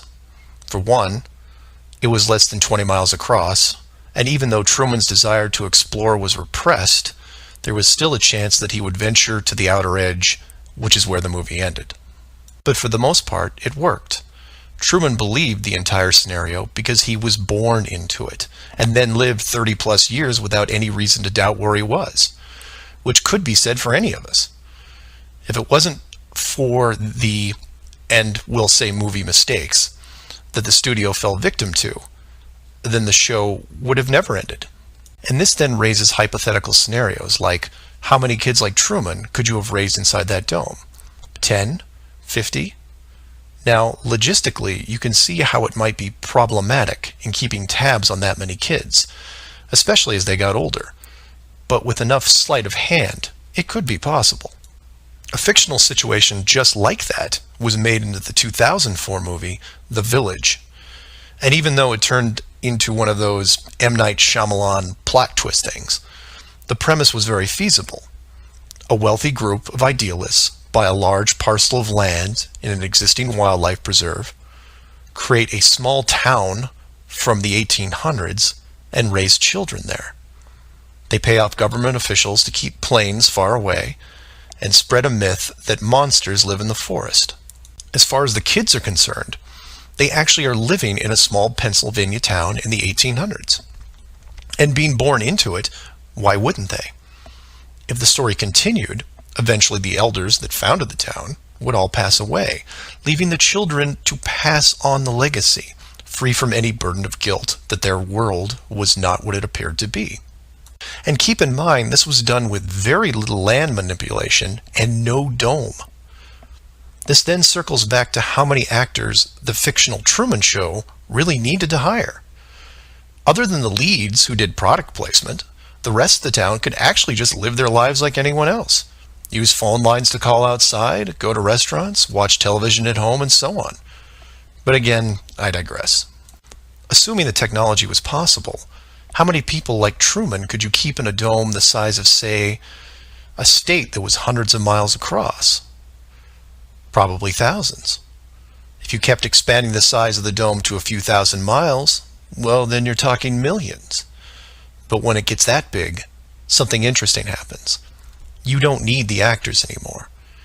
Started up like The Village, and within just a few generations, everyone is oblivious. And you can leave them to their own devices. Starting to sound familiar? In fact, the larger you make the enclosed world, the less micromanaging needs to be done. It gets easier as it scales up. This brings us back to the missing modification you need for the human race. To keep the storylines consistent and remove all the hocus pocus of monsters in the woods or that you can't get to Shell Beach, you place in gradual negative reinforcement, one that creates an illusion of choice. Say, for example, that Truman went out in the sailboat the same as before, but this time the dome was twice the size and the simulated ocean far larger. How far would he travel before getting hungry, thirsty, or tired? The movie ending is then in doubt. And if you compare this scenario where you are now, then you start to see it. Look at the flat Earth map again. Continents grouped in the center, surrounded in all directions by hundreds of miles of salt water. Think about how much further ancient ships would have traveled if you could drink what you were sailing on. As you move closer to the edge, the temperature starts taking a nosedive. Then you start seeing icebergs. If that doesn't stop you, then you run into what we call Antarctica, which is a steep climb 2 miles up with no plant life or indigenous livestock animals. And if you had the wherewithal to make it that far, you would still have hundreds of miles of endless ice and snow. It's easy to see why so few people have gone the distance. Compare this to the upper ceiling, which is much easier to maintain. You simply decrease the oxygen rates so that every 1,000 feet up, it gets more difficult to breathe. This slows down exploration over mountain ranges and discourages limited control flight, such as balloons. Also keep in mind that the dome itself doesn't have to be that high in relation to the outer ring. With commercial aircraft capping out at 10 miles and rockets less than 400, the dome would actually look more like a stadium roof, depending on how you wanted to display things like the sun, moon, and stars. An enclosed world with these type of safeguards would be able to sustain an unknowing population for, say, what, 4,500 years? Then you could artificially introduce a globe model into the scientific community before the civilization technology reaches a point that could lead to discovery. And 500 years later, here we are. A civilization inside an amazing structure, doing what we would naturally do, while the authority stands by the gate and fears the consequences if we ever found out for ourselves. So do some of your own research and ask questions. Please feel free to email me at msargent23@comcast.net or 303-494-6631. Flat Earth Clues Part 5, The Status Quo. This is part of a series of clues that can help you get your head around both the design of the flat Earth system we live in and who has been involved in the deception to hide it from you. This clue covers the inevitable and sometimes frustrating question of why the authority would go to all the trouble of hiding the flat Earth. My hope here is to show you different angles and a progression of events, all of which lead to a very changed world, both physically and mentally. To open, we have to go way back to when the world was a much more simple place. You had your 5 major religions, including Buddhism, Hinduism, Judaism, Islam, and Christianity. Each of these groups had their own version of what is known in Genesis as the firmament, or the flat circular world enclosed by a solid dome-like barrier from where the creator, or creators, looked on. I'm not going to explore all the subtle differences between the groups. Suffice it to say that it's interesting that despite their differences that led to acts of horrible violence between them, there was no real Earth model debate. So around 500 years ago, the science community, led by Copernicus, who probably had a little help, introduced what we now know as the heliocentric, or globe model of the world, which in turn changed the solar system, galaxy, and so on. The religions, seeing that this globe model was gaining popularity, feared a loss in the fan base, so they all adapted their religion to include the globe model. From their point of view, it was a small change from a circular to a globe world, and really, in a few generations, who would remember anyway? So the churches, mosques, temples wrapped up their flat Earth model in a metaphoric soft cloth and put it in the drawer with the good silver for safekeeping. Remember this, because we'll come back to it later. And hundreds of years went by, with science promoting all the aspects of the globe, and the religions promoting their beliefs upon this globe. The world kept spinning, so to speak, and everyone was happy. Then in the early part of the 1900s, you get this pesky explorer named Richard Byrd. He has family money, all the right connections, and secures basically unlimited funding and the government green light to probe every piece of unseen territory there is. It was inevitable, I guess. A young man who has an unquenchable desire to see all that there is to see, and then granting him the tools needed to accomplish this goal. He pulls a Truman and gets lucky, crossing the vast salt ocean, avoiding the icebergs, arriving at the frozen coastline, and he keeps going. He was never going to stop.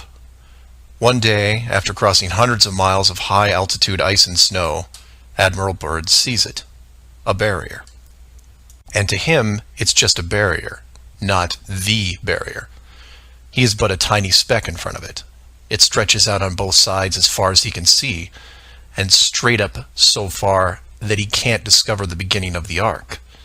The great explorer now has a new challenge, finding the shape of this thing. It's much like a blind man describing the elephant. Until you feel out the whole thing, what do you really know? If you look at the AE, or Flat Earth Overhead Map, you see the problem. To even determine the scope of the outer wall, you have to circle it. It would have taken months, if not years. You could use a series of ships going in opposite directions, or planes, but there are refueling stations that need to be built, and so on. His task was challenging to say the least. Admiral Byrd kept laying the groundwork of the Great Discovery until his eventual death in 1957. A year later, the United States and Russia found the upper edge. From there, the math was easy, and moreover, you could actually see the real world. Then, of course, there is the decision, or deception, depending on how you looked at it. The authority made the call to hide the actual shape of where we live, then sealed off the outer edge from prying eyes, and created the space program not only to reinforce the globe model, but to control it. There was really only one reason they cared about this, and it takes a while to process. So let's look at the immediate effects of actual disclosure and work our way up to the authorities' biggest fear. For this exercise, we'll look at releasing the news today instead of, say, 1958. While 1958 would have been easier, it's much more relevant and entertaining to explain it in modern terms. We start with a press conference by, let's say, the United Nations, who have discovered that the world is indeed enclosed in a giant high-tech dome of unknown origin and age. The public reacts with wonder and awe, trying to take in the sheer scope of this announcement. Facebook crashes, Twitter crashes, entire mobile networks crash. It's like hitting a beehive with a sledgehammer. News organizations around the world send teams to the outer edge to confirm the finding, and the general public is glued to their media devices. That's the good news, the excitement, the revelation, the positive shock. Then the bad news starts coming in waves, some of which you might not expect. The first is the immediate disbanding of NASA and all other world space programs, for obvious reasons. Most governments will secretly pardon these groups and keep them immune from class action lawsuits, the lawsuits themselves coming from NASA investment groups, claiming fraud. Regardless, everyone at NASA, despite their good intentions, is out of a job overnight. And this is where you would say, good, they deserve it. About time they stopped lying to everyone. Oh, but it doesn't stop there, because every contractor and subcontractor that are exclusively tied to NASA, they have to shut down as well. Fine, a few thousand jobs lost, no big deal. And the ripples continue to spread, some bigger than others. Observatories all over the world closed their doors, and the reasoning is this. If you've been looking at the ceiling for decades and couldn't tell it was a ceiling, then what good are you? Every university in the world that has an astronomy or astrophysics program, well, they don't anymore. Stephen Hawking, his book writing days are over. Carl Sagan, no more Nova in syndication, I guarantee it. Those professors are going to have to retool their skills and be prepared to answer one giant question. How did you not see it? Weren't there clues? People start finger pointing, and it will continue for years. And still my fellow flat earthers will say, well, hell, that doesn't sound too bad. So some nerds around the world lose their jobs. So what? You don't get off that easy, is what. Finger pointing at the now defunct NASA will then turn to finger pointing at the government, who directed the whole thing. This is where we run into some dangerous ground, involving things like the Ark of the Covenant, the Holy Grail, and the Ring of Power. And you say, you lost me. I was with you until you started bringing up religious artifacts from movies. And you're supposed to be lost. Of the 5 major religions we mentioned earlier, those being Buddhism, Hinduism, Judaism, Islam, and Christianity, none have been able to produce a supernatural object over the last 5,000 years. And trust me, it would be beneficial to do so. The Ark of the Covenant would benefit Judaism, the Holy Grail Christianity, and the Ring of Power, well, that benefits someone else. Maybe I'll leave alone for now. The point is that all religions are actively seeking their leverage against science. You've heard of the division between church and state. Well, here it is. Advantage church. The barrier becomes a giant religious symbol, and since it is backed by the Big Five, it also becomes universal. The Big Five then go into their drawer with the good silver and pull out this belief that was forgotten but not lost, and say, we knew it all along, and science lied to us. Temporarily, all religions unite against science, who has been only moderately weakened by the removal of their astronomy and astrophysics divisions. But the public won't care, because they will listen to the group shouting the loudest, and no one yells louder than the church. They will scream with righteous fury that the dome was built by our God, your God, and the people will turn to science and hear nothing but crickets.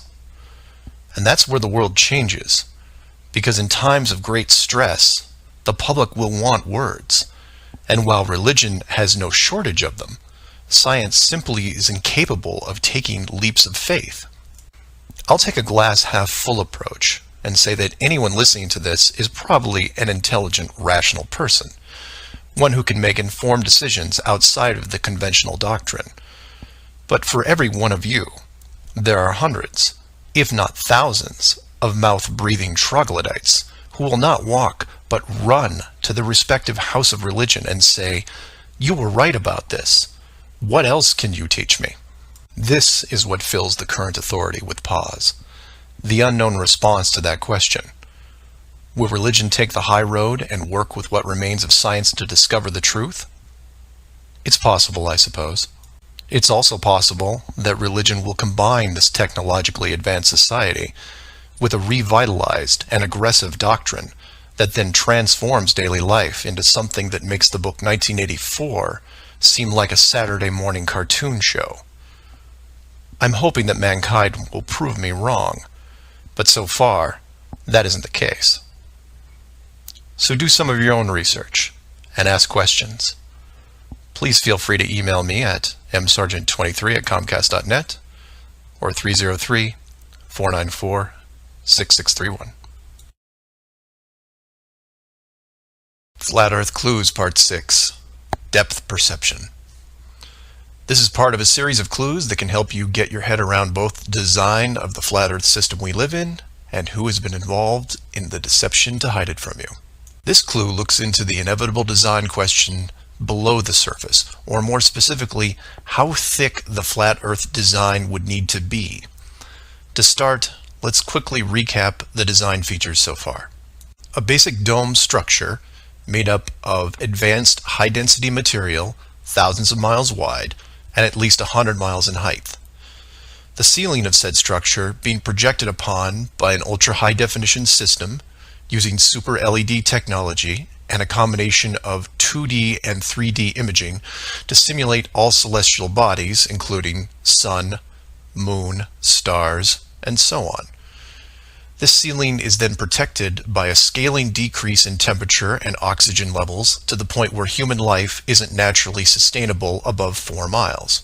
The lower surface of the dome structure consists of an organic layout of continents, grouped at the center, ensuring that no land bridge exists to the outer ring. This is then surrounded by hundreds of miles of salt water in order to limit sea travel. The salt oceans are then adjusted with a scaling decrease in temperature as the outer area is approached, to the point where salt water freezes, forming icebergs, further reducing sea travel. The outer ring is then elevated to a height of 10,000 feet, reducing oxygen levels, and a buffer zone of 300 miles is created. This zone is devoid of all life forms that could be used as food, further discouraging land travel. That all sounds pretty good, but we left out one thing: depth. Keeping human beings away from the ceiling is easy, because it requires higher technology. Protecting the outer ring is a little more difficult, but can be accomplished with layers of negative reinforcement. Protecting the actual common ground is a different challenge, because digging is basic. Everyone knows how to use a shovel, and most construction requires a generous amount of digging.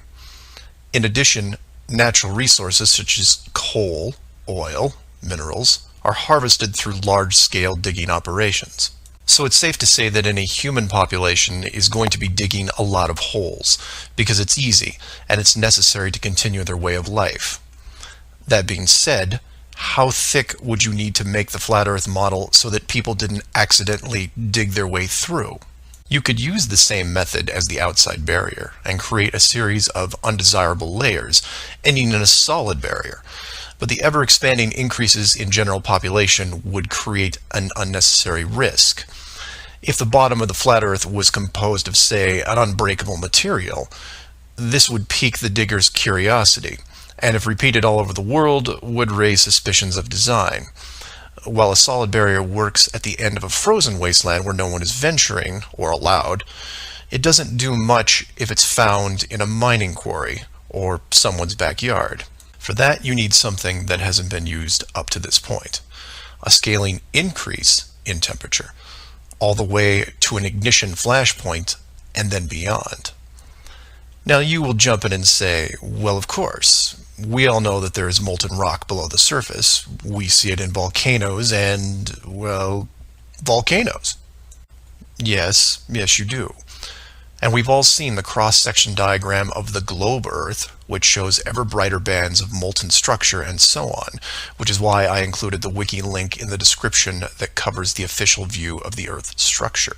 And I quote, "Scientific understanding of the internal structure of the Earth is based on observations of rock in outcrop, samples brought to the surface from greater depths by volcanoes, analysis of seismic waves, measurements of gravitational and magnetic fields, and experiments with crystals at pressure and temperatures characteristic of the Earth's deep interior."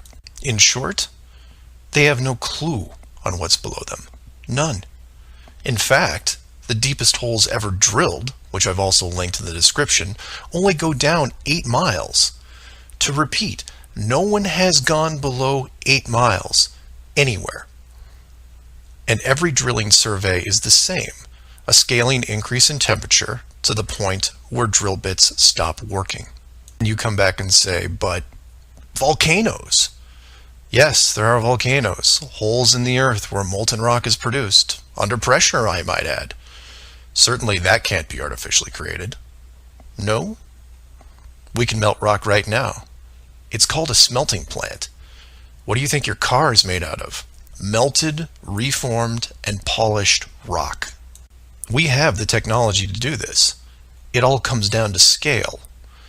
Create a large set of furnaces at, say, 50 miles below the surface that can melt and pump molten rock.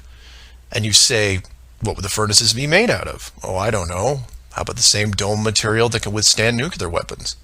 So you take the molten rock, locate a few random access points on the surface, and the rest comes naturally. Volcanoes also reinforce the Earth structure model that the molten rock goes all the way to the core, which then in turn reinforces the globe model, and then we're back to where we are now. A smoldering globe flying through space at high speeds that from a design standpoint makes no sense. So how thick would the flat Earth model floor need to be? Oh, for common use, say less than 100 miles, similar to the ceiling in scale. Large heat generators placed in a pattern, a thin layer of molten rock 10 to 20 miles down, which is really just a geologic pipe system to help with the generation of terrain. And there you have it. An efficient way of discouraging all those digging humans from reaching too far, combining a physical barrier with a mental one. 8 miles down and you're going to tell me what the entire core looks like? Give me a break. So do some of your own research and ask questions. Please feel free to email me at msargent23@comcast.net or 303-494-6631. Flat Earth Clues Part 7, The Long Haul. This is part of a series of clues that can help you get your head around both the design of the flat Earth system we live in and who has been involved in the deception to hide it from you. This clue looks into a topic I only glanced at in the original guide, which is the Southern Hemisphere, or in the Flat Earth model, the land masses closest to the outer ring. I like to give credit where credit is due, and the long haul title was given to me by a fellow flat earther who did some of the same research I did. The summary of the video is this. If you are looking to show someone how to view the flat Earth from a practical point of view, this is the example I would use. I'm going to show you how strange the world looks using just a few websites, some simple math, a couple minutes, and your brain. You don't have to write anything down, unless you want to, of course. I'll give you everything you need on screen and break down one of the examples as well. I'll also link the sites in the description for reference. First, here are some websites that help you calculate distance. The GPS on your phone already does this, and you may have an app as well, but here are some dedicated examples. Timeanddate.com, tripit.com, distancefrom2.net, worldatlas.com, freemaptools.com, and travelmath.com. If your favorite isn't listed here, like Google Maps, then use whatever is most familiar to you. Now we are going to look at two specific groups of cities. The first group is going to be from the area around Australia, including New Zealand. We'll call this Group 1. Group 1 includes Melbourne, Australia, Sydney, Australia, Perth, Australia, Auckland, New Zealand, Christchurch, New Zealand, and Hamilton, New Zealand. The second group is going to be some cities in South America, all in the southern hemisphere. I mention this because if you go high enough, you will run into a few cities that won't work. Group 2 includes Rio de Janeiro, Brazil, Sao Paulo, Brazil, Brasilia, Brazil, Buenos Aires, Argentina, Lima, Peru, and Santiago, Chile. Again, there is a link in the description with many other airports. Now, these two groups are interchangeable, as you would imagine, so you can start or end with either Group 1 or 2. The results will be the same, and just to make it interesting, I'll use a slightly different example which a fellow flat earther did the legwork on and show you that even these two groups aren't exclusive. So you take anything from Group 1 and anything from Group 2 and you get some distances ranging from 6 to 8,000 miles roughly. That's all I want you to do here is get that part in your head, noticing that the route is bent because they have to account for the curvature of the Earth. All these directions are what you would expect, a straight shot over the South Pacific Ocean. Now, just to prove it's not an exclusive route, instead of starting in, say, Rio and landing in Auckland, I'll start what should be the opposite side in Cape Town, South Africa, which is roughly the same distance on a globe Earth coming in at 7,300 miles. Notice on the map it's still a straight shot through the Indian Ocean and not crossing any countries. An easy route. I try to book my flight. For this example, we use TravelMath, but you can use whatever is easiest in your country, like Priceline, Expedia, Travelocity. It will make no difference because they're all tied to the same system. And this is when everything goes wrong. So the first leg, the airlines don't send me due east, but instead shoot me 4,700 miles almost due north to Dubai. Okay, maybe we're just picking up people. It seems a bit excessive, but I'll go with it. I'm probably comfortable in my seat drinking vodka tonics anyway. And from Dubai, it should be a straight shot home to Auckland, right? No. Now they send me southeast to Melbourne, a mere 7,300 miles. And then finally a third leg from Melbourne to Auckland coming in at around 1,600 miles. I'm rounding up or down to make the math easier. Regardless, the total miles for this flight is almost double what should be expected, coming in at 13,600 miles.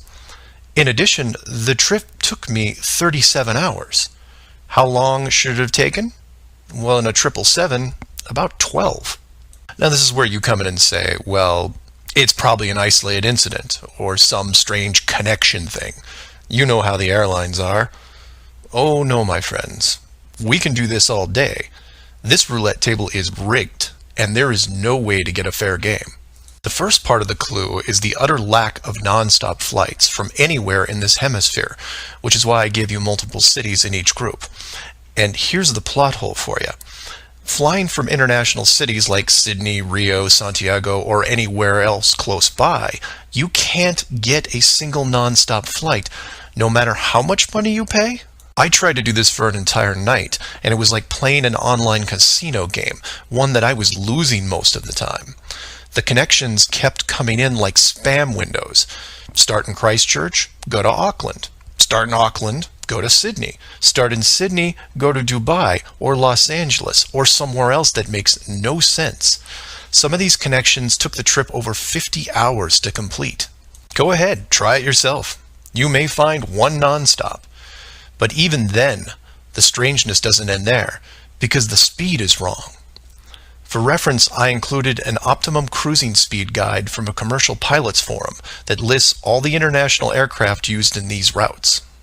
A 777, the current state-of-the-art flagship plane, designed for maximum fuel efficiency, has a cruising speed of 640 miles an hour. 7,400 miles comes in at around 12 hours. Try to find this route. It doesn't exist. It can't. The closest I came was a one-connection flight with a 3-hour layover. The total flight time was 20 hours. 20 take away 3 is 17, not 12. And this might work if the plane was doing, say, 430 miles an hour, but it's not. In fact, the slowest cruising speed I found was an older Airbus just around 593. But this is all just numbers, right? It is until you pull up the flat Earth map and look at the farthest 2 points, which just coincidentally are anywhere in Australia and most of South America. Or my example of Lower Africa, which you can see isn't west at all. It's a shell game, and a very good one at that. Keep people guessing with multiple connections and layovers, jumping from city to city. People just sit in their seats, trying to sleep through it. And then it hits you. Well, the pilots would know, right? They fly all day, every day. Certainly, they would have figured it out by now. Some of them would get suspicious, sure. Any decent navigator will be able to work out the speed, fuel consumption, and odd connections. But imagine what they would have to get their head around. First, they would have to ignore the world GPS system that has been leading them to their destinations without error. If you want some interesting side reading, check out the link on the history of the GPS. And I quote, "Developed in 1973 to overcome the limitations of previous navigation systems, integrating ideas from several predecessors, including a number of classified engineering design studies from the 1960s. Oh, and by the way, was created by the Department of Defense, the same people that closed off Antarctica. GPS went fully live in 1995. So if you were a pilot before then, you might have been able to pick up a breadcrumb trail. After that, very difficult. Plus, let's say you did figure out that something was off. Who exactly would you tell? The FAA? You would be looking around and wondering why you were the only one to see it. And then what? You make the leap of faith and see that the entire map system is wrong? Never gonna happen. You might as well just tell them that an alien spacecraft followed your plane around for 2 hours. We know what happens then. Start playing Flight Time Casino for yourself. See what interesting things you can discover. And while you're at it, show it to any pilots that you know. But don't forget to leave the words flat Earth out, because that's crazy, right? So do some of your own research and ask questions. Please feel free to email me at msargent23@comcast.net or 303-494-6631. Flat Earth Clues, Part 8, The Creative Force.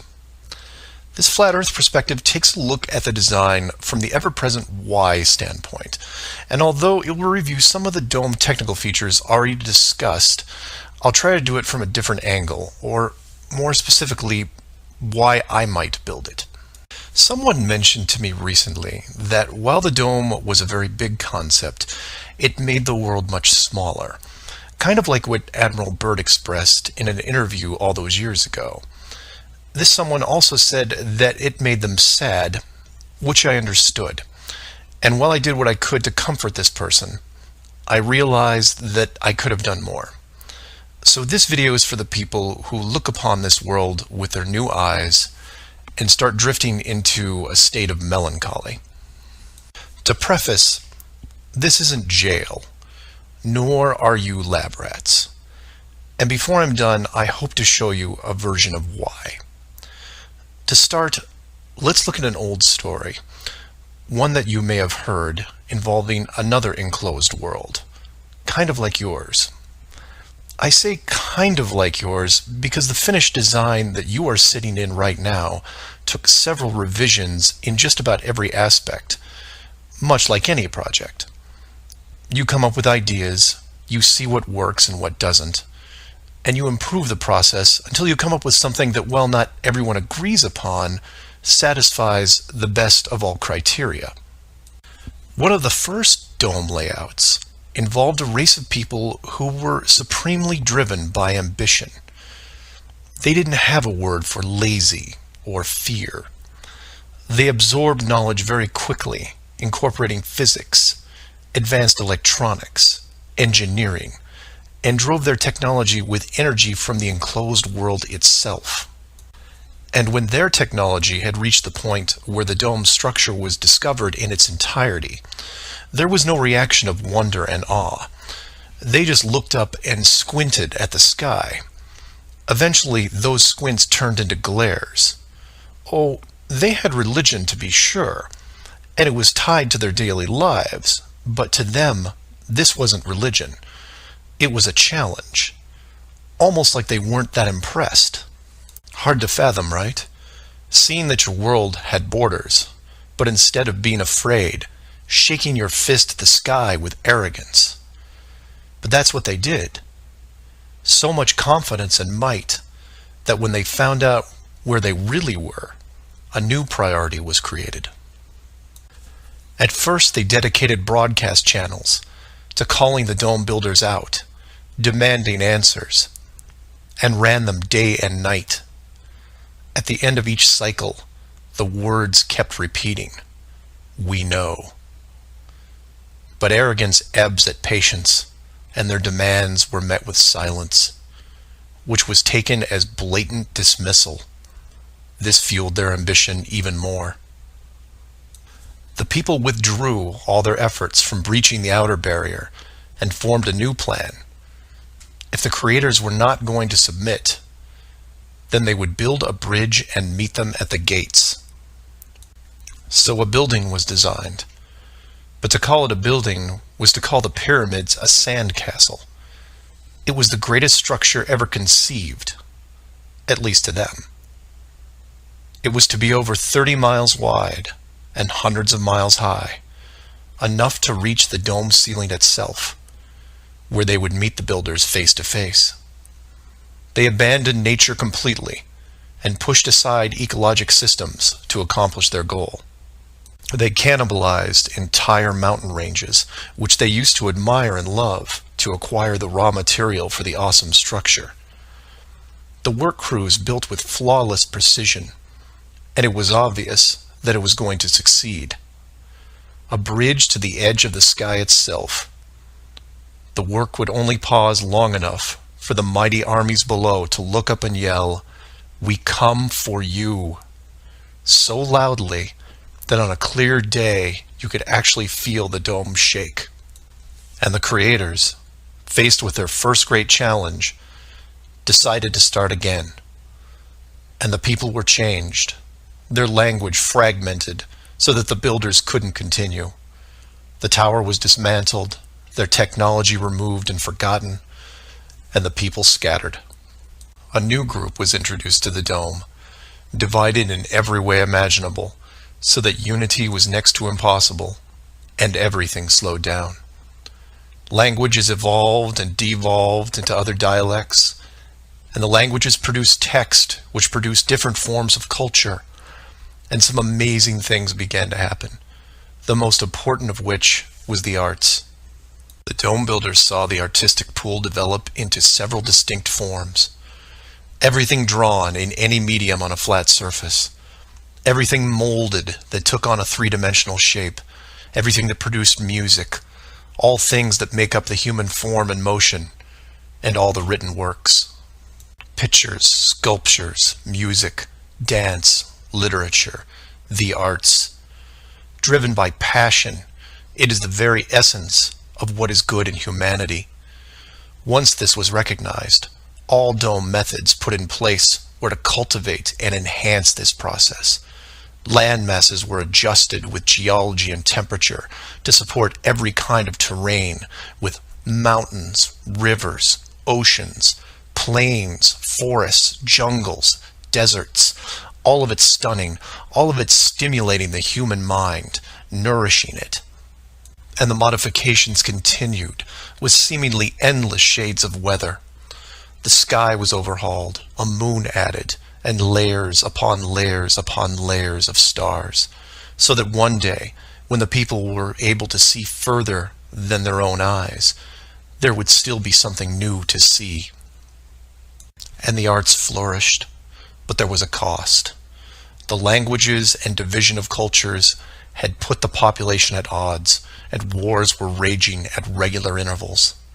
The dome builders debated if the price was too high. Plans were drawn up to make more changes, until they noticed that the arts thrived even through the worst of conflicts, producing grace and beauty despite their burning world. It was wonderful and terrible at the same time, and the debate outside the barrier continued to intensify until a majority spoke out and said, "This world is a creative force, and we must see what it leads to. The barrier must be hidden at all costs." So the globe model was put into the population, and both science and religion adapted to it. The arts grabbed onto it like a new drug, the creative minds of the world exploding with new concepts. Their universe was now infinite, and the rules changed. Science then led to science fiction, which opened up everything else. Books, pictures, sculptures, dance, and music, all reaching deep into space. Decade after decade of wonderful possibilities, rising above the ashes that were at their feet. And it's not just the artists, it's everyone. You affect others, who affect others, who inspire others, who build it, paint it, sculpt it, sing it, who then put it up on a pedestal and hold it under the light and say, "This is a piece of who we are." And for every one of them, there are hundreds of others who, for whatever reason, were unable to express the songs and images and stories that are in their heads. Imagination is far more important than knowledge because it is limitless. It is your shield, your sword against the cruelty of destructive forces. There are those right now who live in chaos, whose life is surrounded by a swirling nightmare from which they think they'll never escape. These are the true warriors of the world, and they are far braver than me. I am humbled by those who suffer the most. Know that mountains were built for you. Oceans were built for you. All of this was built for you, your struggles and your trials by fire. It may be today, it may be tomorrow, but one day the curtain will close and this stage will be struck. And when the dust settles, no matter where you are right now, you'll see the big picture and have new eyes, and you will be shown what wonder really is. And as you leave this most magnificent of theaters, heading towards the next, my hope is that you'll pause, look back at the stage and say, "I was actually in it, you know, right there in the thick of things, and it was a sight to see." Because it really is a hell of a ride. Imagine what the next one will be like. Earth Clues Part 9, The Magic Show. This is part of a series of clues that can help you get your head around both the design of the flat Earth system we live in and who has been involved in the deception to hide it from you. This flat Earth perspective initially started out as a problem-solving exercise that was going to be built into Clue 7, otherwise known as the Long Haul. But after some research and a little patience, it has evolved into something that warranted its own section, and is a perfect example of good things come to those who wait. So emails and phone calls have been coming in, almost all of them positive. Several people from around the world commented on the southern plane routes.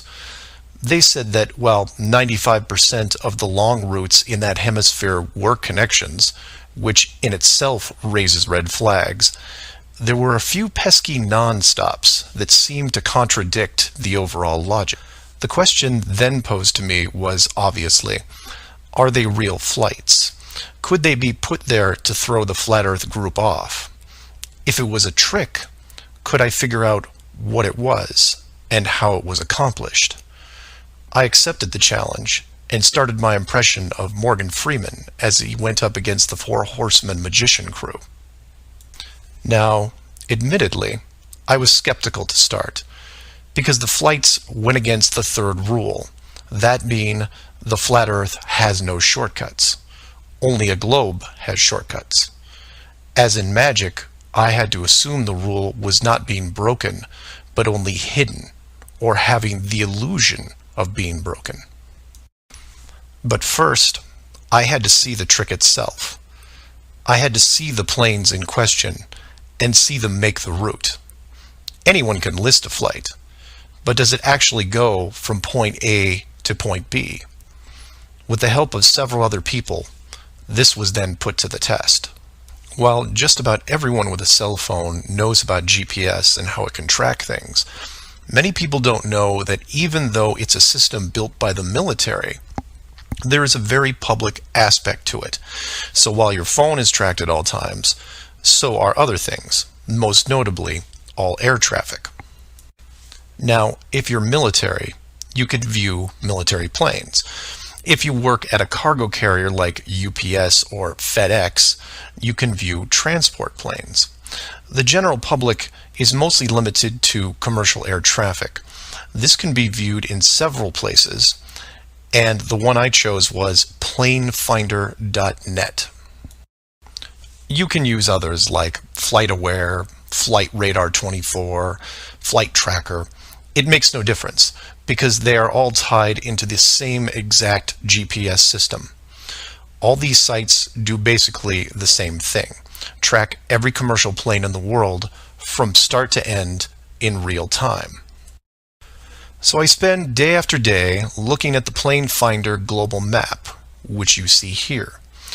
At any given time, it's tracking between 3,000 to 7,000 flights that are en route anywhere in the world. You'll notice two different colors for planes, red and yellow.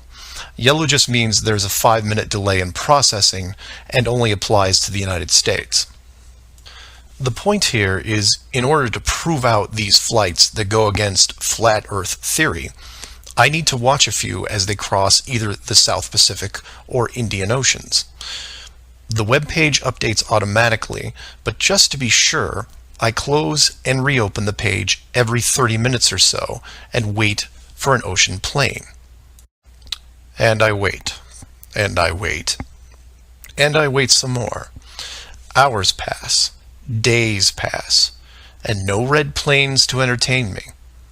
And somewhere in this process of me just staring at these empty oceans, waiting for a plane to cross, something occurs to me. Can you guess what it is? Nothing is crossing these oceans. Not non-stops, connections, multiple connections, nothing. But that's not possible, right? The planes have to reach their destinations. So I change gears and just watch the coastlines of anything in the southern hemisphere, and I start to see it. I follow a simple plane out of Brazil on its way to South Africa, which, by the way, is not part of the long-haul argument. It's offshore just a few hundred miles. I get something to drink, and when I come back, it's gone. Just a glitch, right? So I follow another, and another, and the same thing happens again and again. Once the plane reaches an imaginary line in the water, GPS makes it disappear. Then a friend who is also working on this problem sends me some links, which I've included in the description. I encourage you to take a look at them. At first, they don't seem like much, just an average flight log showing speed, altitude, locations, things you could expect. Then you scroll down to about 3:30 in the morning, and the location drops away and is replaced by either the word approximate or the word estimated. This then continues for the next 5 hours until, miraculously, 1 hour before landing, the flight log reestablishes itself, and the GPS system shows the plane in real time about to reach its destination. So to be clear to those who may not be seeing everything here, the flights are being dropped off GPS, and their flight data is also turned off and stays off until they are almost on top of their arrival point. And you say, well, that's how GPS works. Well, no, because the Northern Hemisphere has planes flying all over their oceans. And then you say that maybe it's a localized Southern Hemisphere thing. And I say, then why are all the flights over or near land perfectly tracked? Furthermore, this is a US-based system with Americans flying on vacation every single day. You're telling me that those people aren't going to be tracked? In addition, the Vanishing Plane Act is happening to not only the South Pacific and Indian Oceans, which I would expect, but also the South Atlantic, which isn't part of the flat Earth argument. There are a bunch of flights that cross this relatively small ocean between South America and Africa, and every one of the planes is hidden shortly after takeoff. So then you say, what would be the purpose of hiding those shorter routes in the Atlantic? It's because of something I didn't see right away. If you hide one flight, you have to hide them all. Showing the GPS routes in the Atlantic, but leaving out the Pacific and Indian Oceans would raise different questions. So the logic here, despite being very sneaky, is sound. The third rule is that the flat Earth has no shortcuts. If you look at the azimuthal equidistant map again, and look close, you notice that while the South Pacific, South Atlantic, and Indian Oceans make up the lower sections on a globe, they make up the outer ring on a flat model. In that model, there is no shortcut between Australia and South America. If you are creating flight routes, you have only two choices. You take the long way around, clockwise or counterclockwise, and stay on the ocean, or you cut across the land in the middle. But if you cut across the land, you have to create connections, because on a globe, it wouldn't make sense to fly over the top of the United States to get to South America. Neither of these choices are ideal. So the authority came up with a compromise. Disable GPS and lose the planes for every ocean flight in the Southern Hemisphere. Then reactivate them once the destination is reached. This is just one of the lengths that they are willing to use to keep you from seeing it.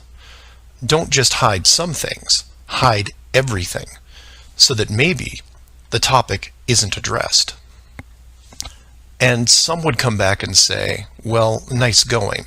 You just pointed out a flaw in their system, and sooner or later, they will fix the gap. Maybe. But not soon, I think. Remember, this is a rule, not a guideline. They can't change the map, so they have to work within its limitations. If they have a better workaround, I can't wait to see it. So do your own research and ask questions. Oh, by the way, welcome to the Flat Earth, and enjoy your flight. Flat Earth Clues Part 10, Hiding God. This is part of a series of clues that can help you get your head around both the design of the flat Earth system we live in and who has been involved in the deception to hide it from you. As you can tell from the title, I'm taking a different approach. Eventually, I was going to have to address the question of what happens next, or what we do now with the information at hand. If you've made it through the guide and the first 9 clues, then at this point you're either buying into the flat model or on the fence. If this is the first one you went to because of the title, I recommend you go back, because we're not going to do much in the way of reviewing.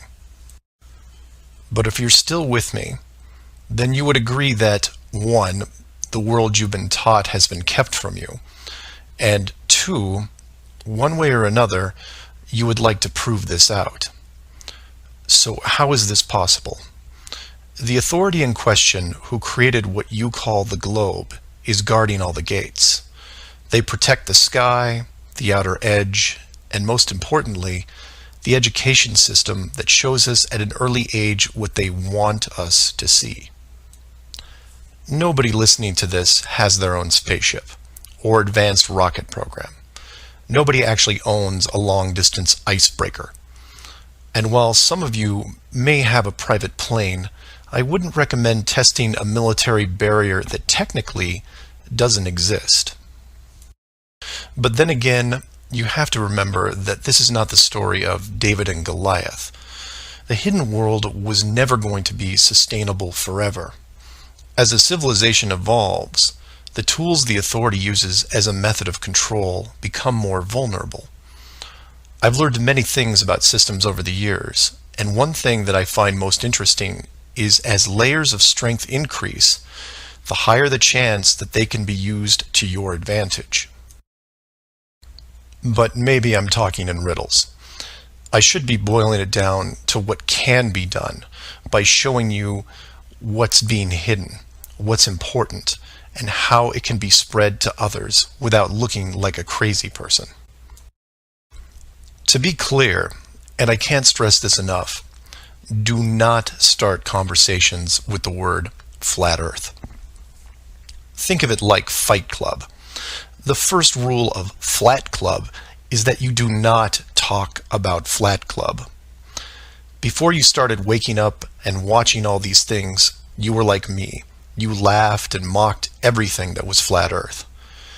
You may have learned faster than others, but the knee-jerk reaction by 99% of the people was created the day they sat down in a classroom and stared at the globe. Look at the videos. Not just mine, but others who are putting forward some great arguments, and ask the questions that people can relate to. I'm going to introduce 3 very important questions that you can use, each with a statement that precedes it, and each statement is a motivation for a different group of people. If you don't fall into one of these 3 groups, then I guarantee you know people that do. The first statement is this: you are being hidden. What do I mean by that? Well, this goes back to Clue 7 and Clue 9, which talk about the flights in the Southern Hemisphere. If you are flying a plane over the Southern Hemisphere, your flight is not being tracked. How can this be used to find out the truth? It's simple, it's quick, and it costs no money. No matter what country you live in, send a quick note to your local, state, or federal representative and ask them this question: why are citizens of our country flying over oceans without the safety net of the GPS system? And remind them that GPS stands for global, not partial. Without GPS, anything could happen to your plane and no one knows where you are. And while you're at it, remind them that the GPS system was built by the United States Department of Defense, who never does anything small. The system that is in effect now has what appears to be huge, deliberate gaps in the Southern Hemisphere only. Do not mention flat Earth. Just voice your concern about the safety of you, your loved ones, and your fellow citizens. Will they get back to you? Possibly. Will they give you a satisfactory answer? Not a chance. Because they will only have what the military gives them. What this will do, however, is create a unique buzz in certain circles that may prove to be useful later. The more politicians or high-ranking officials you contact, the greater the noise. The motivation here, as you can tell, is general public concern. The second statement is this: wealth is being hidden. What do I mean by that? Goes back to Clue 2 and every other mention regarding Antarctica. In 1954, it was announced on national television that the continent was just millions of miles of rich energy resources. And by 1959, it was sealed off like Area 51. How can this be used to find out the truth? By contacting anyone you know in either the petroleum, natural gas, or mineral industry. This means ExxonMobil, British Petroleum, Royal Dutch Shell, Chevron, ConocoPhillips, BHP Billiton, Rio Tinto, Glencore, Anglo-American, and there are many others. Find anyone in these companies and make inquiries about their prospects in Antarctica. Send them the link to the Admiral Byrd interview and ask them why, if there are no environmental conflicts regarding oil, gas, or mining, why aren't they allowed to even petition the idea, even when the world's energy resources are dwindling more every day? Put the sound of money in their ear. They may not be able to break through the decades of red tape laid out in front of them, but it will create a buzz from a different side, the motivation of greed, and of pristine resources just begging to be harvested. And finally, to preface the third statement, I need to thank all the people who have sent me stacks and stacks of biblical scripture, asking me to stop dancing around the title of the flat model and call the structure what it really is. And you know, they have a point. I have put myself at a distance because I want to reach people who are outside of religious faith and even outside of general conspiracies. But for all those spiritual groups who have contacted me, I can now, however, say with conviction that this third statement is this: they are hiding God. Despite what labels I put on the flat model structure, the oldest names are from the oldest texts, one of those being called the firmament. If the firmament was indeed discovered in 1956 and it was deliberately hidden, then the ruling authority not only hid the structure, but evidence of the builders. And by builders, I mean creators, and by that, I mean what people define as God. Hiding God could be considered one of the worst ideas of all time. And if you are a person of great or small faith, you have a vested interest in any evidence that would solidify and vindicate your years of dedicated service. If a structure was found that had, for all intents and purposes, the handprint of God on it, then the ruling authority has no right to keep it from you. There are billions of people on this world who have personally dealt with the concept of God and would like to know for sure if these beliefs are well placed. Or, in short, you want to know the meaning of life. It's out there, and it's been hidden from you. Your motivation is clear. Go to your church leaders, your congregation, and tell them science probably found evidence of God in 1956 and decided to keep it a secret. If you know people of religious power, send this up the ladder. Get the word out and see what comes back. Between these three statements and questions, people will talk to people who will talk with others and eventually reach someone who knows. This isn't a grassroots or groundswell movement that takes a long time, because the system that has been used to mold and control you these past years has been based on speed, and by that I mean real time. All it takes is a single video, a memorandum, one whistleblower, one key person, and everything changes, not in months or weeks or days, but hours. And in those hours, everything changes because of the speed. People all over the world wake up and look at the sky with new eyes, and things start to get better. One person, that's all it takes. One person to come forward and share what has been hidden for so long. Maybe someone who is tired of all the games. Maybe someone who has gone year after year burdened by such a heavy secret. Maybe you, who are listening right now, who is looking for a reason to come forward. This is it. And if you don't want to walk into the light and be the hero, I understand. But if you can't, for whatever reason, then be anonymous. Share the message. and help us make this world better, because it can be better. For everyone else, give this person an opening. Give them the opportunity and give them the support they need to help reclaim what's left of our civilization, because we need it now more than ever. I will keep spreading the word for as long as I can, in hopes that everyone that hears it starts seeing things with new eyes. And I encourage each of you to do the same.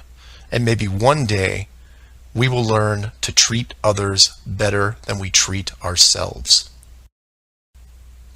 Flat Earth Clues, Part 11, Souls in the System. This is part of a series of clues that can help you get your head around both the design of the flat Earth system we live in and who has been involved in the deception to hide it from you. This clue looks into the recent past, or more specifically, an odd but interesting piece of conspiracy lore. What I hope to show here is an example of how an enclosed system, once revealed, can change the world very quickly and in ways you may not have realized. To start, we need to go back a little ways to a controversial 2004 documentary called Astronauts Gone Wild.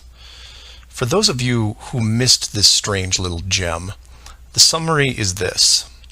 The producer-director Bart Winfield Sibrel went out to prove that all the moon landings were elaborate hoaxes. To do this, he set up interviews with the Apollo astronauts, giving them the impression that the interview was just routine.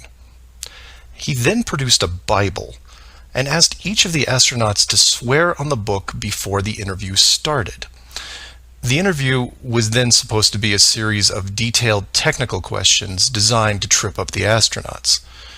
During the process, there was quite a bit of tension and some very uncomfortable moments, including one actual fist fight. Now, I'm not recommending that anyone actually go out and watch this hour-long documentary. For me, the astronauts have had to live with this guilt a long time, and leaving them alone seems like the humane thing to do.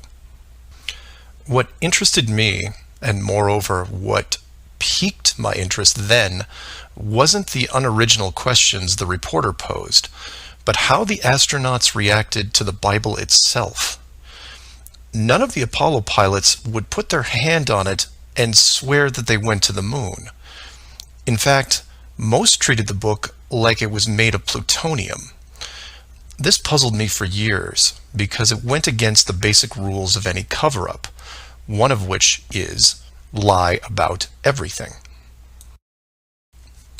Now, the pilots of the Apollo program had done many interviews over the years, many televised, and had been going through their song and dance without really any instances of contention. So why not just go through the motions again? It is, after all, just a book, right? People lie under oath all the time. It's called perjury, and every country has an extensive system of laws and punishments to deal with it. These punishments don't seem to stop the people from committing perjury, and you can read about it almost every day. Furthermore, the astronauts were not in court. This was just a room, sometimes their own home. So swearing on the book would, for all intents and purposes, be meaningless. And this sat in the back of my head for years, because it didn't make sense. Why would astronauts, trained by a very large military science program, be afraid of just putting their hand on the book and just tell one more lie? Well, for them, it may have been more than just a book. It may have been a symbol of something much bigger. You see, for you, me, and almost everyone else, a holy book is a symbol of faith, because the creator or creators have yet to be revealed. But if you knew that the creators were real, then the book becomes something much more tangible, more relevant, more sobering. Or more to the point, the Apollo astronauts would have been let in on the enclosed system during their tenure with NASA, and over the decades, this system created certain truths for these men. one of which is someone could be watching. Now, whether the builders/creators are actually watching every little thing we do can be debated, but if you have proof that they are real, then the thought of your every move being scrutinized is a very real possibility. This is what you and I may suspect, but don't feel. The Apollo pilots, however, are a different story. If they were shown how the world really looked, then their attitude towards the book takes on a whole new meaning. In fact, it didn't have to even be a Bible. It could have been an encyclopedia or a piece of wood, because it was the idea that made them pause. And if you're still not getting it, then I'll ask you directly. If you actually saw some of the creators' handiwork and knew that there was a chance you were being watched, and there was a scorecard involved, would you swear against that and lie about something? Would you roll those dice and take the chance? Or to put it another way, everyone has gotten frustrated about something, then looked up and cursed the sky. Would you still do that if you knew that a creator was up there and possibly listening? That's just one example of how knowledge of the enclosed system changes people. The astronauts didn't want to roll the dice and lie because there was a real fear of retribution. And while they were confident that a bolt of lightning wasn't going to strike them down, they also weren't going to push their luck. And we all take on the same approach in daily life. Everyone who drives has run a stoplight. We know when we see the yellow light that it's too far away, so we hit the gas and hope for the best, especially if the traffic is light and we aren't putting anyone in danger. But you take that very same intersection and put a red light camera on it, well, then things change, don't they? Do you hit the gas and roll the dice? Not a chance. You hit the brakes and hope that you can stop in time because you are being watched. You may not be a model driver by any sense of the word, but you understand this rule and this place, and you don't break it. And this one aspect is why I'm pushing so hard to see the enclosed system revealed. Because as a civilization, we seem to be only as good as what we can get away with. This isn't an issue with freedom, it's an issue with doing the right thing. You know that running red lights is a bad idea. The camera is a reminder of that. Imagine all the things that would change for the better if the enclosed system was revealed.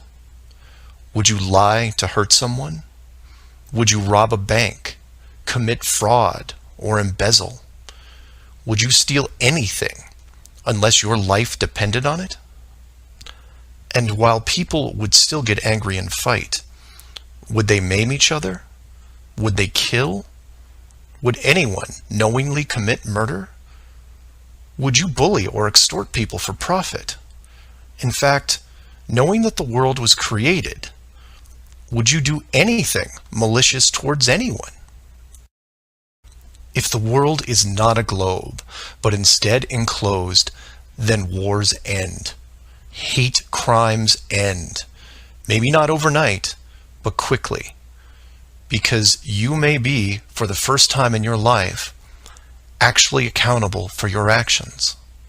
You realize now that you are a very real soul in this enclosed system, and you have a responsibility towards your fellow man, one that can be boiled down into one simple rule: treat others better than you treat yourself. This is why it's so important to show the world as it really is.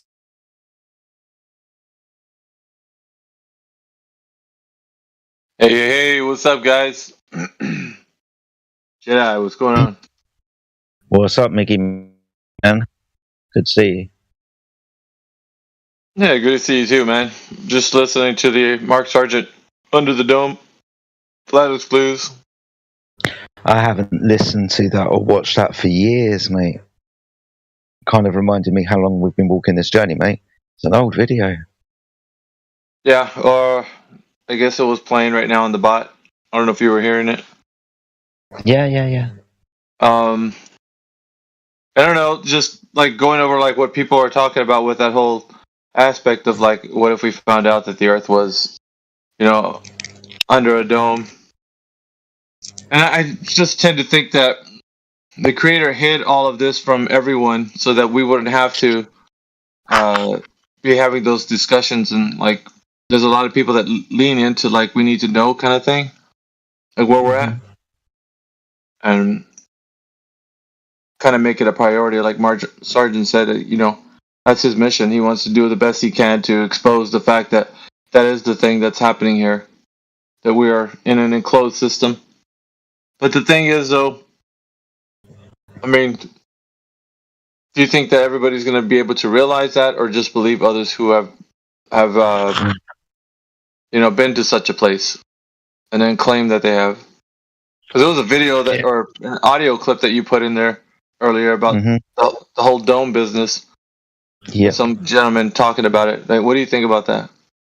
See, this is exactly what I think, mate. This is just, a story from someone. And what do? Do we just believe this story from someone? Of course we don't. We can't verify this shit. I mean, as honest as people can seem on YouTube, I don't necessarily trust anybody as far as I can throw them. So this is just one of those anecdotal claims. You might as well put it in the same pile as kind of Admiral Byrd, right? Just put it in that pile. That is as demonstrable as the other one. So, yeah, I just put it in there for interest, basically, mate, not for any major reason. But the point that you're making still stands. We can't follow these stories to be true. We haven't verified it. I'm not going to stand on these shoulders. There's a movement within the Flat Earth camp that if we found this out, kind of like Mark Sargent was saying, it would change the world for the better. That people would be different. People, like, if they knew they were being watched or held accountable, then that they would be then different than. I would have thought so. That's kind of the thing here. I don't think that you could get away from that if, hypothetically speaking, everybody came to the understanding that the Earth was a contained, created system. Then obviously I think people would act differently towards each other.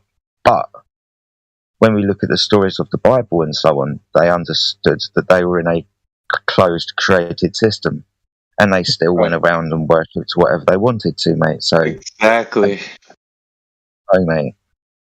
Well, it was even worse than that, Jedi. The Tower of Babel was a story about how them understanding that, knew that, and they still wanted to fight God. They all came together under Nimrod, and Nimrod wanted to, kind of lead them into the charge of like building this massive structure. Which, like I was saying, one of the books, either Jasher or Jubilees, talks about the tower structure and how its base was like miles wide, like it was a super massive base. And they were building this structure for the purpose of going to reach God and then fight Him, which is kind of like that whole mythology has been like propagated in many different ancient cultures. But like the idea that they understood that they were an enclosed system and they still wanted to fight Him, like, I don't know. Mark Sargent is on this tip, or this whole idea that if we found this out, it would change the world for the better. And I'm like, I think that they will still want to fight God either way. Like, why did you put us here? Like, why are we an enclosed system? And you'd have a bunch of different questions that would be on the side of the angry person. Like, they wouldn't be atheists anymore, but they would still hate God nonetheless. Yeah. They would turn from being atheists to like just God haters. Well, they are that way now, right? But I mean, you would still, now that they actually can put a creator to the actual place in which they're at, that would change the way that they view it, Because now they would see that it is created, but they're just angry with the creator. Whereas in the first place, they would say that nature created everything, so they weren't held. They're not held accountable. Now, because they are held accountable, they're upset. Yeah. And but this is what we're having right now with that finding out if the dome actually exists, and then going down that whole rabbit hole of like trying to figure out if the world would be a better place or if it would be even the same or worse. I mean, mate, I don't think it would be. I think people will still try to outdo each other in some way. They will try to wool over someone's eyes for some gain somewhere along the way. Whether people understand that God's watching or not, I don't think is that much of a deterrent. It wasn't a deterrent when they knew God was watching them anyway, so why would it be a deterrent now? But it's always this hypothetical situation of, hey, if everybody was on the same page, everything would be all right, right?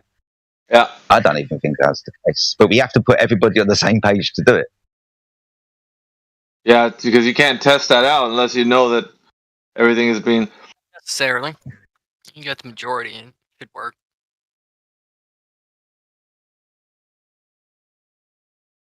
Who said Mike, that was Mike. You're a bit Somebody's quiet there, buddy. Yeah. I said, it should work if you got the majority at least.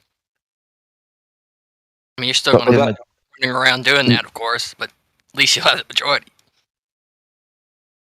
Yeah, I guess. But then we have to have a majority that comes from a specific point of view, so they're all on the same page. So what's the specific point of view?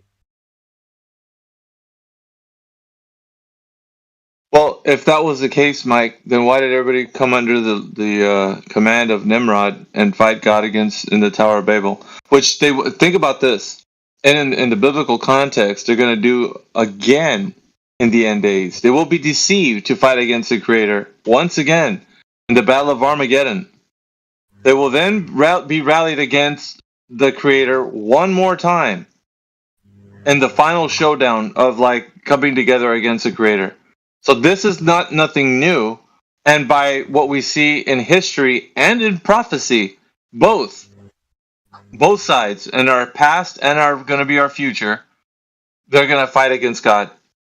So there isn't any recourse from this. There's just only what it actually people's human and like what human nature is to rebel. This is the fallen state of man. And I know some people are going to be against this because, well, that's not true. But the thing is, people dislike the idea of the Creator. They don't want a biblical Creator, for sure. The majority of people don't want to be held accountable, period. And so what we see, because I've understood the context of like the reference of that, is that He created everything and it was good. And so people were set in motion here on Earth to live in this place, and they just don't seem satisfied with the things that they're being given. So they think they have this idea of we talk about morality, right? Because of such things, they feel like it's unfair for them to be in a position as a created thing than to be ruled over and to be governed and to be held accountable and such. So you have these ideas in their heads of like, well, then I don't want a creator. It's like thinking about this. There's laws that govern your local area, right? And you say, well, I will do as I damn well please because I am a person and I have the ability to do whatever I want. So I'm going to do whatever I want. But yet you negating the rules that your local place is governed by will then be stopped by the authorities and say, hey, wait a minute, you're going 70 and a 55, you can't do that. You can't just walk around naked. You got to put some clothes on. All kinds of stuff. So you just can't do whatever you want, right? You're always held accountable in every instance. But yet people in the mindset of like trying to live in a created place want to live without a creator to be held accountable for the actions. It's kind of the same thing, isn't it? They don't want to be held accountable, so they would rather fight against the idea that a creator exists and come against that creator, which, like I said, in history has shown, and also in prophecy, which means in future time, future events. They will come together once again for the last hoorah of their, the rebellion, and try to come against the Creator. But it shows us in those days what will take place. I mean, you're either on the right side of this or you're not. But they're coming together, and everybody, like, that's a pipe dream that will never happen. The coming together will always be against the rebelliousness, or against the Creator, and be all about rebelliousness. So their whole shtick will be to come together to fight against the Creator, not to come together and realize the Creator exists, because that would have already happened. If that was the case, people would have came together already and realized by the miracles that they were taken through that you just even look at like how they were released from Pharaoh's grip. From Pharaoh, you remember the story of Moses? Okay, so they were taken out of Egypt into the Promised Land, and as they were trekking on the way over there, they were disobedient to the Creator, and though they saw all the miracles that took them out of the land of Egypt, everything that released them from the grip of Pharaoh, they were still unsatisfied. They were still not satisfied with the Creator, even though they saw the amazing miracles that He had took them through. Literally, they saw all the grand miracles, and they were still unsatisfied, worshiping the star god Brahma, and all the other gods that the Egyptian gods had. So the first generation of those people, those stiff-necked people that were there, were taken through the wilderness, and they were blotted out, until the next generation preceding them understood that this was the will of God and not their own. But see, that's human nature, man. We think that coming together is going to be a good thing. It never has been, because they came together and they left the land of Egypt, but they were still with their idols and their ways of trying to follow after. Let's build us a god of gold, golden calf. This be our God, right? That's what they will claim. And the anger of the Lord was kindled against them because of such things.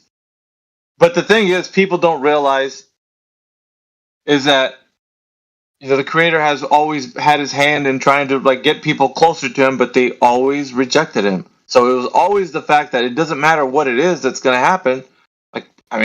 Mark Sargent might be the guy who touches the dome and records it and says, "Look, guys, it's right here. I found it."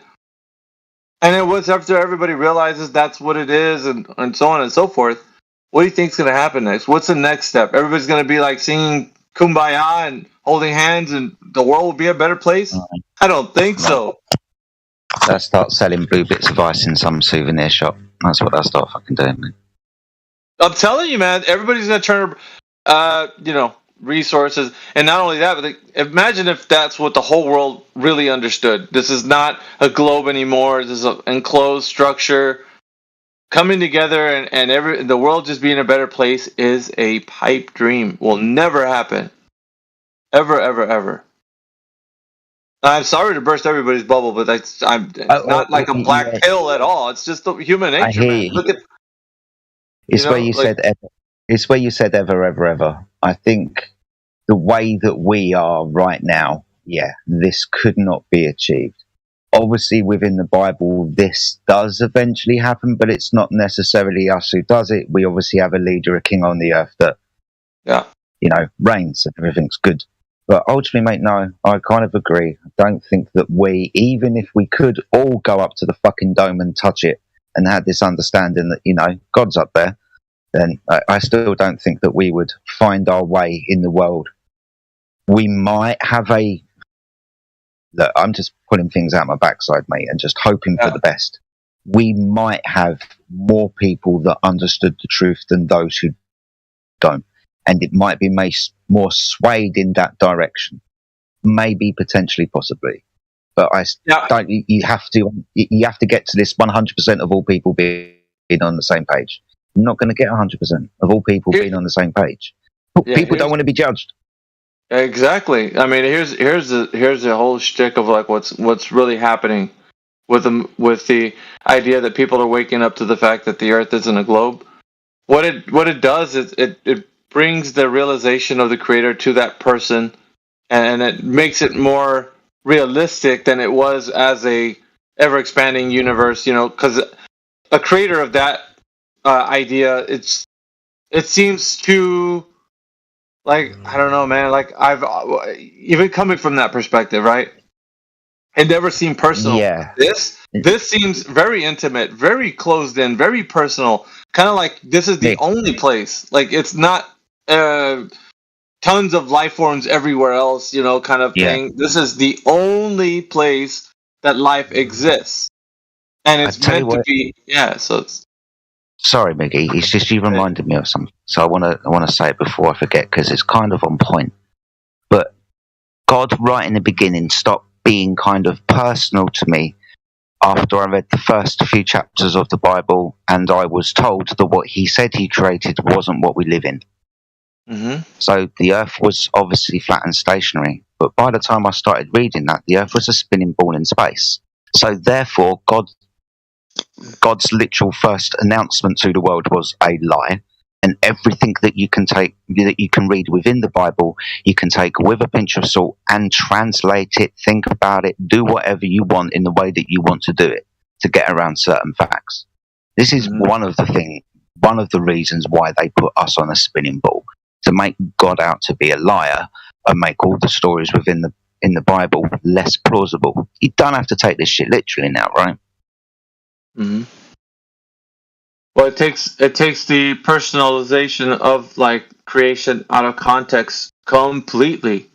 So that means that He didn't just create this one Earth; He created many other Earths that have life supposedly on it, and possibilities are endless. And it's like, well, then you're not very special and intimate at all, at being here in this one place, because the universe is so big, and there's multiple. You know, the idea, a multiverse idea. So then you got like many more universes. So God is the creator of all of these universes and all of these planets and all of these different life forms, but not here. It's not just, you know, one place. It's many, many vast, multiple different other places, making this place not as special as we previously thought it was. Although each, like, in their explanation, I'm talking about a globalist who believes in God or creator. A globalist who believes in God would view it like, well, he would create many vast different worlds, and that's what would seem precious to him. But like to us, we're just like a part of that. We're not like a focus on him. Like when it talks about that, he cares for us that more than he does a sparrow.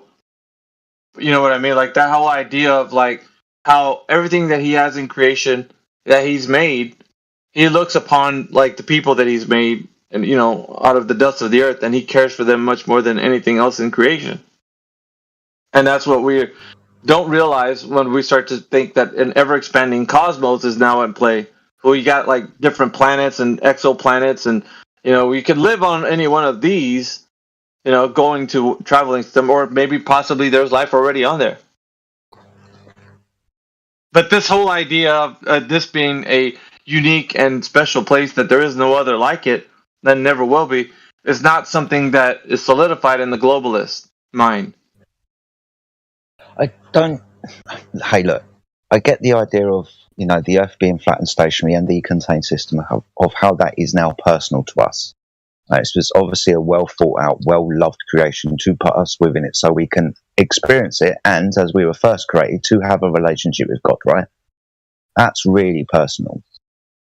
But I don't necessarily have the idea of God creating anything else, because that's what God can do. That's what God is, right?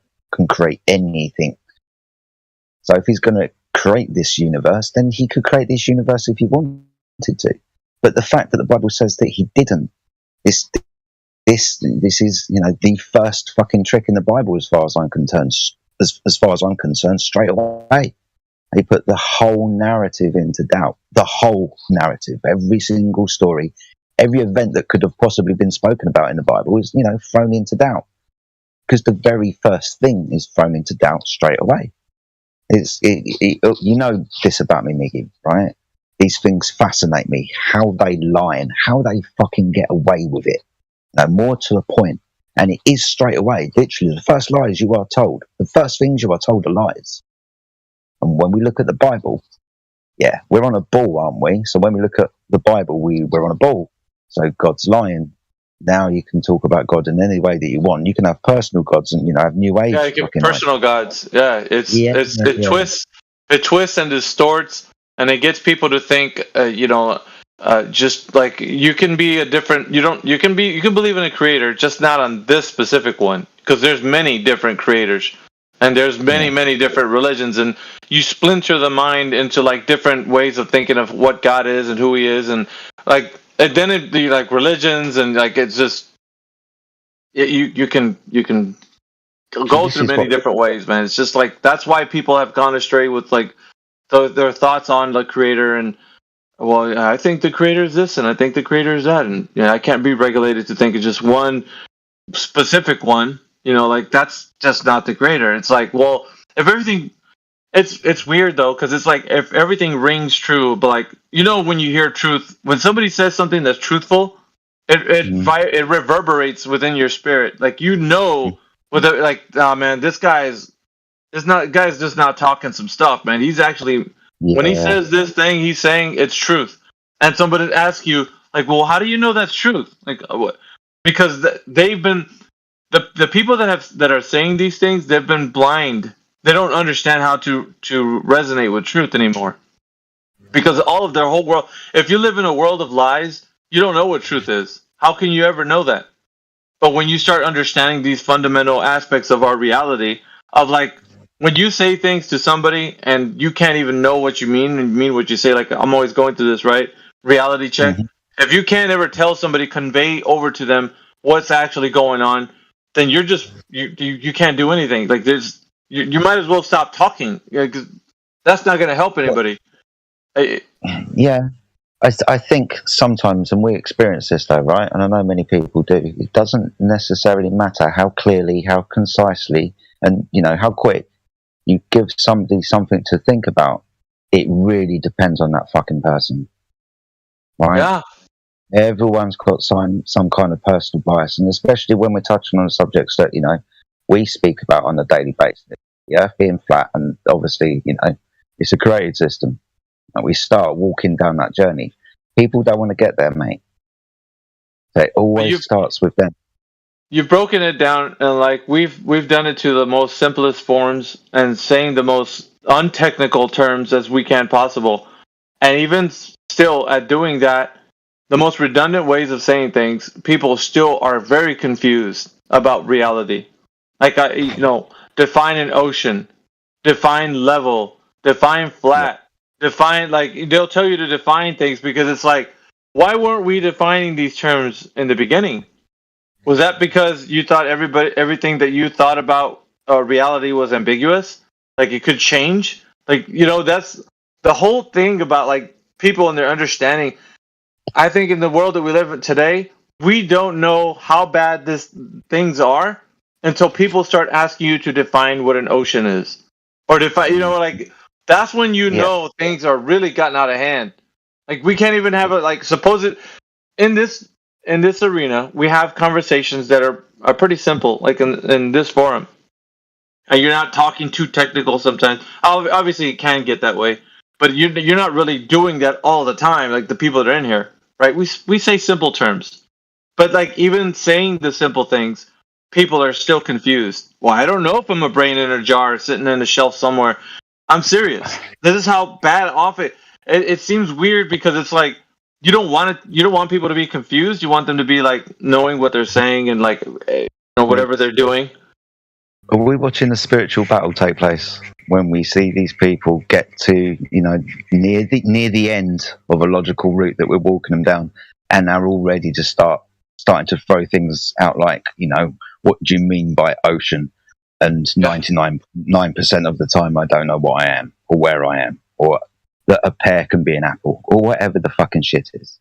This is the spiritual battle taking place, because they can see at the end of the road that there's a creator waiting for them. Whether they can consciously see it or not, their subconscious can. And Oh, mate, 100%. let's be fair. Oh, yeah. But pride and ego are bitches. And they will fuck with you if you let. And nobody wants to believe that they've been lied to about one thing. But let's start thinking about all of the other lies that have taken place. Mate, that's thousands upon thousands upon thousands. And when we start listing them out, mate, we sound really paranoid. But for somebody to come to the understanding they've been lied to, that they've had the wall pulled over their eyes, you know, stupid me, how could I have let this happen to me? Yeah, it starts fucking them with a bit, mate, for sure. Pride and ego and God waiting for them. Then they start asking you to find the ocean. And it usually winds up being that way because they're the secular humanists. Yeah, they don't want to be held accountable. So, no, we're not going to go there. I want you to define what ocean is. I want you to define what level is.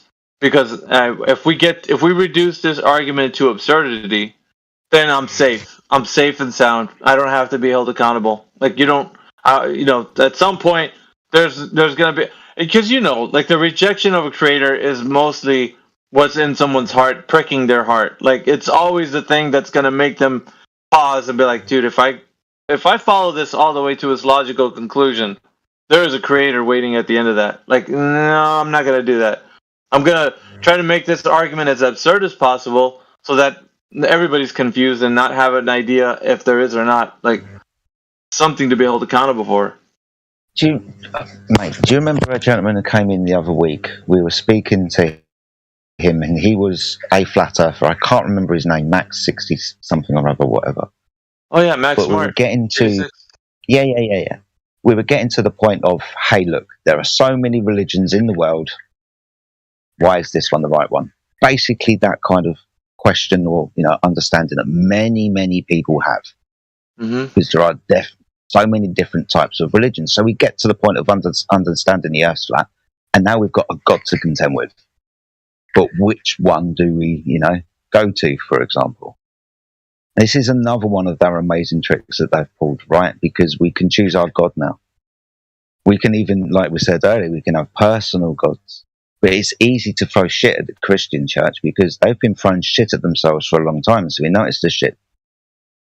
They've done it to themselves. It's a layer cake of deception, man. So from outside to inside. So outside is like many different religions, and then inside is the denominational, many different denominations. So the Christian household isn't just made up of just like one understanding of a creator. It's made up of like many different ideas of like who the creator is and what he does, and his rules and regulations are different from every denomination.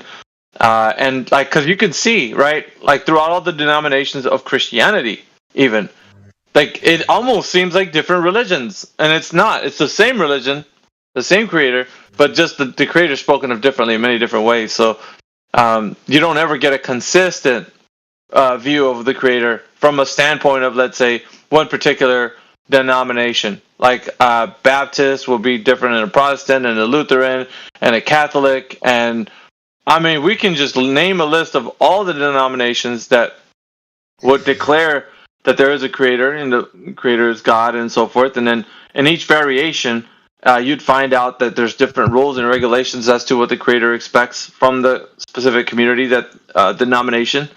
And so you have people that will then question, because of all this deception, right? Because of all of it, people are confused. They're like, well, then I'm going to throw my hands up in the air and say, I'm not going to believe anything. And that's been the way that it's been. I just believe in a creator, but the creator doesn't have any guides or instruction manual or anything. So I just know that I look up at sky and look at all of creation. I know there's a creator, but I don't think that there's a book to the creator. Like, you know what I mean? The world has been giving us like 1,001 ways to stay away from God because of such things. So now when somebody says something about God, they're like, well, what denomination are you with? Or like, what religion are you with? And like, you know what I mean? There's never a set understanding. And I think that's always been the thing that holds people back. And everybody's like, well, the same way as flat Earth, right? If we found out the gold standard of like words to say to someone, if we knew that there was the truth, that was the only truth, there was no other denominations, there was the only one, and everybody could realize it, then we'd all come together and worship God like the way He wanted to. And then here, yet again, would be the same thing as Mark Sargent saying that if he found the dome, everybody would come together, and we'd all be holding hands and singing "Heal the World" and all kinds of stuff. It's like, no, I don't think that's ever been the case, no. man. Ever. No. I reckon some people start making false idols out of the earth, and then start worshiping that. Bro, I'm telling you, like, just even the idea with the creator, like, and having one gold standard rule book, like, this is the one. There isn't any other ones. This is the one. We've sifted all the ones out, and we found out the one that is the correct one. Like, even if that was the case, right, for everybody, do you think that people would still come together and say that, okay, now we have the instruction manual, all the other ones are trash, this is the right one, we're going to follow this one? Okay. I mean, yeah, hypothetical scenario that everybody stop pouring scorn on the Bible, stop thinking badly against God, and stop persecuting Jesus freely. That would be interesting. And if everybody did do what the Bible said in the way that the Bible said it, if whatever we could figure out, whatever that was, if we just followed the true teachings of Jesus Christ, then the book itself would be pointless, because we'd have changed the story. And it's never been the case, though. People have never. One of the things that the stories that I get from the biblical context, and it shows like the rich man and Lazarus. And Lazarus was somebody who was downtrodden, and not the one who came back from the dead, but the one who was like somebody who lived at the gates, and he had wounds and sores all over him, and dogs would come and lick his wounds and such. Oh yeah, he was. And the rich man would pass by him every day, never helped him. Just always lived his luxurious life on earth, and had servants and all kinds of stuff, but never really thought about. But the thing is, the story was, it wasn't just like in comparison to people. It was two people that understood that there was a creator. So both of them did, right? They understood that because, of course, the rich man lived in a place where that was being talked about always. But because of his extravagant lifestyle and his riches, he never focused on the creator as such. So the eyes were never on the creator, and as were Lazarus, he only had the creator. Like, that's it. Like, I mean, he couldn't rely on his health or anything else, because all that, everything was taken away. He didn't have anything. So the comparison was somebody who has much and somebody who doesn't have anything. And the comparison was that somebody who doesn't have much only relies on the creator, and like that's the only thing they look forward to. It's not this world, but the one to come. So the rich man, however, made his investments, and his stock was here with everything here on earth. And so he didn't focus on the creator and trying to be held accountable for the things that he was doing, because his life was extravagant. He had everything he needed within material goods. And so it goes to say, like, as in today's terms, if you have somebody who's that way, who focuses on making all their life goals achieved, getting the best job, pursuing the best career, like all kinds of things that they focus on, cars, money, clothes, men, women, like if they make that their goal and their focus, well, that's the riches that they'll have. But Lazarus didn't make that his goal and his focus. It was always the creator that he did. So in the next life, right, which is the story that Yeshua, Jesus, was talking about, was that in the paradise, in Abraham's bosom, because this was before Christ had redeemed the souls that were there waiting for him, he was talking about that Lazarus was received by Abraham. And that's what the rich man's story was like. As he reached to the next place, he wasn't in the paradise side. He was on the other side of the chasm, which was the place of awaiting judgment. And so he was awaiting judgment in the place where he could see Lazarus in the paradise side. He could see him. And he was calling out to Abraham, which was the first one to be there in the paradise side, which they call it Abraham's bosom. So the promise awaiting the one to come, which was Yeshua, was not yet fulfilled. So the paradise side of the earth, where they were being held in the center of the earth, that's the place where the rich man was saying, hey, if Lazarus can only just dip his finger and wet it and put it on the tip of my tongue to cool my tongue, because the place I'm at, like, he was being in a place where there was it was torment for him. So awaiting judgment still in the place of awaiting the judgment that is upon him. He was still crying out to Lazarus, or to Abraham, excuse me, and wanting to get relief from the torment. But then he was even asking questions. He's like, if I could only go to the place of where my family members were, I would tell them about this place, and so that they would avoid coming here. Because if I only had the chance to go back and tell them, they would believe me. And he was denied the request. No, let them hear from the prophets. And then people speaking about the Creator wherever they're at. Let them learn from them. And so that's the thing. People harden their hearts today against the Creator's words. And even though they're being spoken of, the teaching there from that story was that the material goods and the life lived on this earth was in pursuit of vanity and not in the Creator. So that was the reward. The reward was emptiness. It was suffering, and it was also judgment to come. But the rich man knew that in a place where it was already too late. So it was way too late to talk about what to do at that point. It was only time to see if he could make lives better for other people coming to where he was going to be at, where he was at. So that was the issue. The issue wasn't the fact that, and people are struggling today to realize, well, which religion is right? Which one? Out of all the 7,000 religions, which is the right one? Because you're saying that this one that God had, and the rich man, Lazarus, and all this stuff, how do I know that's the right one? How do I know that story isn't just a made-up one that everybody's had? Yeah, it's just all a story. Because it was very real to the rich man. And he was crying out, please, if I just allow me to go back and let everybody know so they could avoid this terrible place. But it was too late. That request was denied. He's not going back. The only thing that he could do was hope that the prophets would reach the people that were in his family. And that's the thing.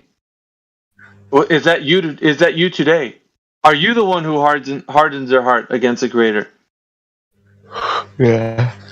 That's who we see coming here. Sorry, mate. That's who we see coming here from time to time. They start trying to define oceans, or asking us to define oceans. That's what we see every day. That is the type of spiritual battle that I was, kind of pointing at. I'm glad that you can reference it somewhere in the Bible, because, what it's about. Yeah. That's what the Bible is about. It's about us. Now we deal with things, badly deal with. Yeah. So this is what we fucking see, mate. This is that spiritual battle. People battling within themselves. They don't want to come to this realization. They understand, hopefully, that this logical path that they're trying to deny, is a good place to start. The physical and natural world is what we focus on with Flat Earth. We know that the Earth isn't what they told us, and once we realize that, then whatever we understood about the Creator before is not true. There isn't a Creator that made an ever-expanding universe expanding into nothingness. The multiple universes and all that kind of stuff. That isn't the reality. It's this one that we're in. And it's very special. It's intimate. It's created for himself, which is what we read in the text. A lot of people say, well, why were we out? What's the purpose of us being here anyway? Why were we created? What was the reason for that? Well, he said he created us for his own good pleasure, because he wanted to. That's it. There's not a reason, there's not a tense to, well, he did it because he had to do it, and it was no, it's just because he wanted to. That's why. And our main focus isn't living your best life now for yourself. because of course in the rich man's example that wasn't the case, because he tried doing that and that didn't work. And also in Ecclesiastes, Solomon he's like, I'm going to do everything under the sun that a human can possibly do with wealth and riches. And he did. He did everything that he could possibly do as a rich man and everything he could possibly do as a poor man. And he came to the conclusion after all of his life that he's like, there's only one truth that holds key. It's knowing God. That's it. That everything else it's all vanity. All of it.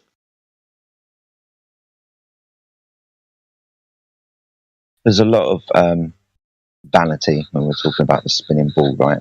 Because it always comes with the men were so intelligent, that's us, we, because they always say that we've been to space, right? So we've done this. There's always that involved as well, I think. It's this prideful thing. We've spoken about this before, that we can hold all of this intelligence. We can be, finally, eventually figure everything out some way or another because we're so smart in our technology. We can be all-knowing like God. Again, goes down to the first lie that was told by somebody else in the Bible, right? That we can be like gods. So, in a lot of ways, this is, part of our ego. We, as a community, as a collective of mankind, are smart enough. I could not have been lied to. Other people have demonstrated that the earth was a ball, even though they were too thick to begin with. And when they were too thick to begin with, they wrote the Bible when they didn't know better. Now we know better. We know better than God. Right? People can travel the stars. The star people. And that's been the thing, right? And what's the night in the nighttime you see the Mars and all these other planets, and then you get to like Moon and all that. So that people's minds are wandering with the idea that you can travel the stars. You can go to Mars. You can land robots there and play around with them. Yeah. But this is what I mean. This is another thing that I mean, mate. And, dear me, that even a couple of steps on within the Bible, we haven't even got out of Genesis yet. We've just created it. We've just had the Adam and Eve story. I've missed out Cain versus Abel, but we'll probably miss out Genesis 6. And then we won't talk about anything else to do with the stars and what they actually are. But what we will do is we'll make stories up believing that we know what they are. And we'll send remote control cars to them and maybe life is on them. But again, this was another one of those deceptions. Very quickly, they hid everything. They put God and his creation into doubt. And because they did that, they created something else. And because of that, they hid themselves. They hid everything very quickly. A story about space, like as I said, we've spoken about this before at length and with other people in detail.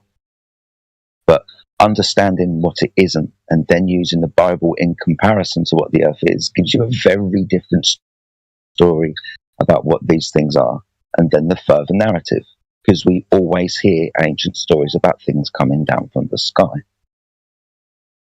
What things could come down from the sky, Miggy? Well, if we're on a spinning ball, that's aliens, right? Okay, cool. Of course.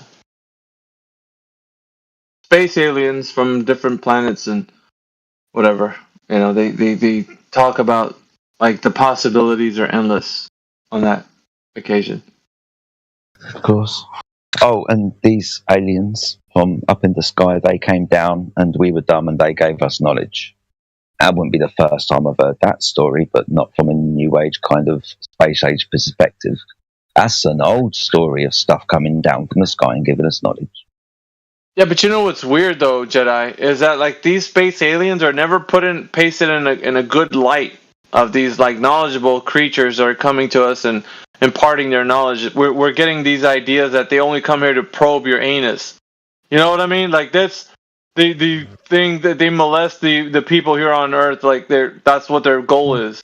They just come here to like harm and hurt you. Like these, if you see like the movies that they have, like Hollywood has created these narratives. Yeah, I think they play both ends of the spectrum with that, though, mate. So yeah, you've got aliens and you've got aliens probing your backside, but you've also got ET and Alf. Right, you've got the friendly end of the spectrum, right? The child-friendly spectrum. But fear is a good tool to fucking use. Yeah. But then again is coercion, right? With your bloke standing outside a van with some crisps collecting kids on their way home from school. So yeah, that's just fucking coercion, mate. They use both ends of the bloody spectrum. But fear is a great tool, right? Yeah, we're talking Obviously, this morning. Go on, Joey. No, I was just going to say this because I haven't necessarily brought it up too much. But the idea that when people understand that the Earth is flat, they get away from the fear of asteroids coming from the sky. What a flat Earther is going to do when something big does fall from the sky? Because that's what's spoken about in the Bible. And if you've got a biblical belief, then that's potentially going to happen. That's a crazy thing, right? Because I think they've hid this as well, or tried to hide this. The further narrative when we look into Revelation and what the shit's going to go down or come down. So obviously they give us stories about comets and asteroids and what these things actually are. And again, it's just another deception into the further story of what Revelation is talking about when God finally loses his shit. Yeah, there's a story of like what it's all going to look like when it goes down. And it's something like there's going to be a guy who rallies everybody together for the common good of the earth. And this common good he's going to rally. It's the same. Listen, there's nothing new under the sun, right? So from every story that we've ever read, it's just a repeat of history. So what happened back then is what's going to happen in the future. Let's say. So the Tower of Babel, once again, will be the thing that fighting against God is going to be the number one thing that people are going to rally against. Or for, I should say. I always say against. But like the end of the Antichrist or whatever, and I say it in a way that people can understand the biblical context, but like in real terms, he's probably going to be a very charismatic leader, right? He's going to rally everybody together and say that we have to guard ourselves from the impending doom of this specific super alien that's coming to kind of like to come against us. So we have to fight against it with everything we got. And so like this charismatic leader will unify the world in one common goal, is to fight against this impending doom that's coming from this alien, this super alien. So everybody's gonna be coming together. Like the world will remember that speech that Reagan? Ronald Reagan said that the only way that we'll come together is if we're facing an alien invasion. Yeah. So, it was one speech, but he repeated it like so many bloody times, man. Like over 20 times. Yeah. So when you think about it, like, what do you think is going to happen when this charismatic leader gathers everybody together under one idea of like defending ourselves against? I know. So he's going to be the full savior. So I thoroughly believe at the moment that the system is collapsing upon itself. And the way that the system is going to collapse upon itself is when somebody comes along and obviously starts doing something about the shit that's been happening. The shit that people are already starting to see. Whether they see everything or not, ultimately people are starting to get a little bit pissed off. Banking industries are closing down, food's getting high. We'll just point to fucking everything and all the systems that are starting to collapse. So yeah, There will be someone coming along to be our savior. Yep, the false savior. And yes, it'll be like the snake bite from a few years ago, right? The majority of people are just going to queue up for this shit. They're going to buy into it. Everyone needs that type of messiah, savior type model, but ultimately at the moment, yeah, you can definitely see that happening, and it's scary, right? That's the scary thing. That's the kind of icing on the fucking cake. Right at the end, they're going to be waiting there for us. The Hegelian dialectic 101. Problem, reaction. We're going to be your fucking savior. You know what's also weird about this idea with the problem, reaction, and solution is that we can see it already like played out in the context of the biblical narrative. So you can see from the beginning of it how it's going to happen, how it will happen, and how its finality will end up in. So we already know the beginning stages and the middle and then the end because it's already been told to us how it's going to happen. But the thing about the narrative is that only people with eyes to see and ears to hear are the ones who are going to be able to come to this understanding. Everybody else is just going to be like, nah, those are just words in a book. That's no way possible. That's not going to happen. It's like, even though everything else in it is true, like I'll just deny the fact that in the future people will come together under one charismatic leader that's going to keep us from the impending doom of a super alien that's going to be coming against us, and we're going to stand and try to fight against this alien. So you think about it, the might of the world will be gathered together in the Battle of Armageddon, and everybody's going to want to come against this impending doom of a super alien. And so, yeah, that's what's going to happen. And then it says what he's going to do when he gets here. I was looking at what's really cool, Jedi, is that, like, because I've seen the different prophecies in the Old Testament. So, like in the book of Amos and like a different other prophets that we're talking about, like what that in those days what will happen. So it talks about that specific day being like a very dark and gloomy day. Like have you ever seen like a thunderstorm or like a if you've ever been through it? Yeah, like a really dark and gloomy. So that day will be like, and he describes it as like, you will try to get away from a snake and then find a bear, and then you try to get away from the bear and there's a lion there. Like, he's trying to make it sound like there will be no escape from the impending doom.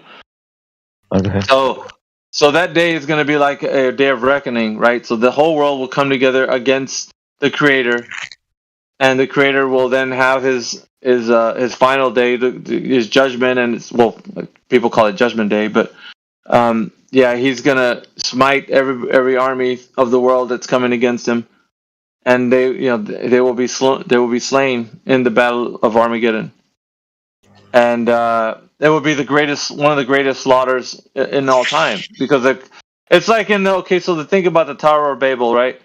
Imagine how many people were in that tower when he destroyed it, and there was people working all up and down that tower and the base of it and all that, but it was completely decimated.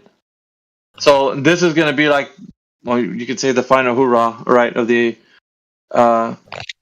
ones who kind of put us together. So right now, the whole agenda, and it just all leads back to like this conversation.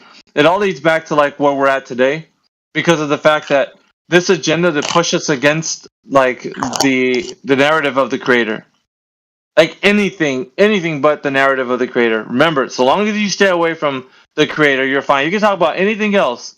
So long as Flat Earth doesn't talk about a Creator, then, everybody feels comfy and cozy. But this has never been the case. Like, it always leads us back to the Creator. Every single time.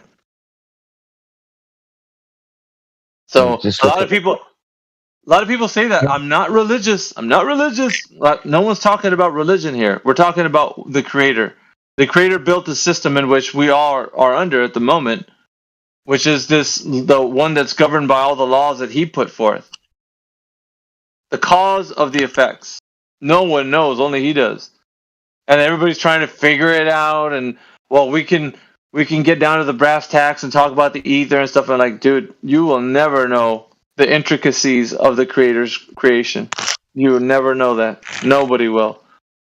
I sound like one of those, like, well, we might as well just throw up our hands because we don't know anything. No, I'm not throwing out the baby with the bathwater. This isn't an all or nothing fallacy.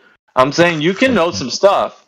You just can't know the intricacies of the stuff. Like, that's like the detail, like how it was made. You'll never know that. The laws that we're governed by on this earth.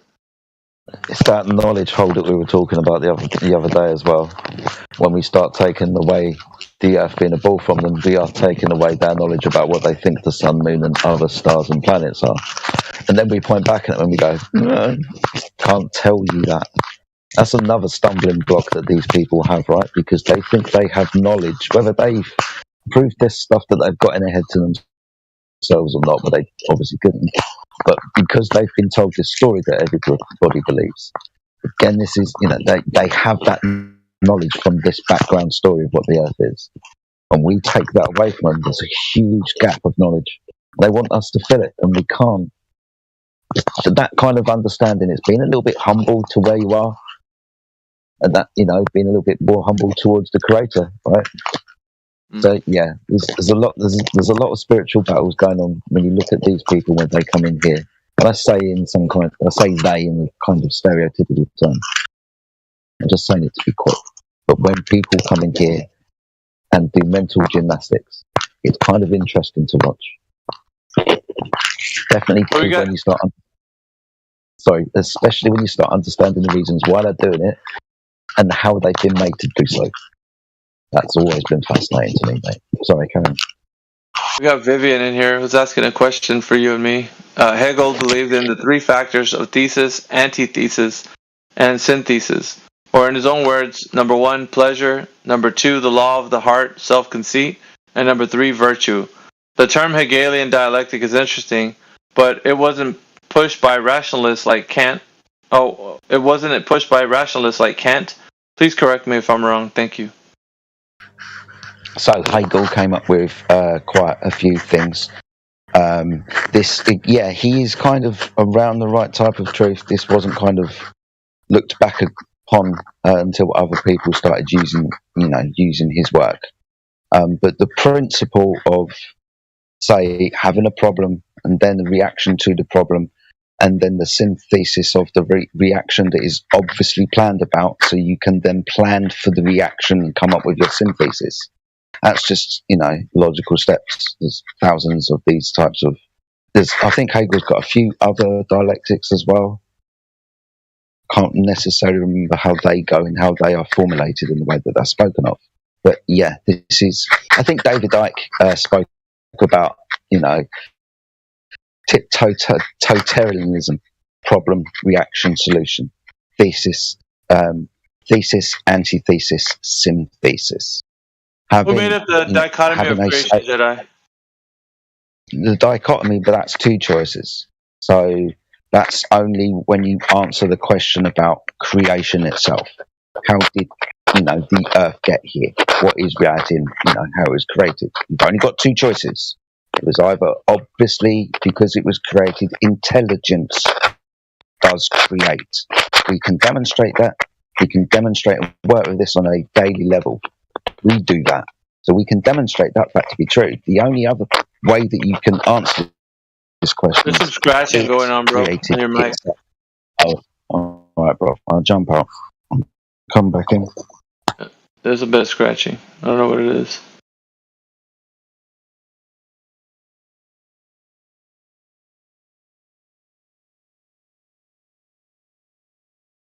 Try again, Jedi. It was a bit of scratching when you were talking. I don't know what it was. It sounded like something was scratching your mic. It might have been my bloody zip on my microphone, to be honest with you, mate. It's still doing it. Well, it just did when you said something. Try again. No, I like what you were saying. It sounds scratchy when you were speaking, like something was scratching your mic when you were talking. How about now? Is that any better? Yeah, it's a little bit better, yep. Cool. So, do you want me to explain the ontological primitive again, or? I wanted you because this falls in line with logical thinking. So, I think Vivian put something in the text for you. Thank you for elaborating. My favorite parts about Hegel's work in the story is the story of the master and slave, and how the master's identity is formed on having multiple slaves. So, if the slaves lose their will, their master no longer has any power, and their identity is meaningless, and more meaningless than the slaves. The slaves at least have a purpose to create an identity. The master has already done that and failed once the slaves realize they can escape. I try to be more stoic, idealistic, and rationalist, but I understand rationalist talking points. That was to you, I think. Yeah, I mean... Hey, look, there's lots of different ways to look at things, right? This is where we get these theological and logical axioms from, and dictates from, and logical pathways to form a conclusion. Loads of people have done this throughout history. I don't necessarily think I fit into any one of these particular categories. I think we just use certain tools for certain things when they become applicable, because we get down to talking about certain, interesting subjects. How people get away with things and how we answer questions is, something we do talk about on a daily basis here. But yeah, Hegel's really, really fascinating. I'm glad he brought it up. But the problem, reaction, solution is something we can all see in the world today. And on the other side of it, when you're answering a question about something that was created, you've only got fucking two choices. It either was intelligently created or expanding into existence all by itself.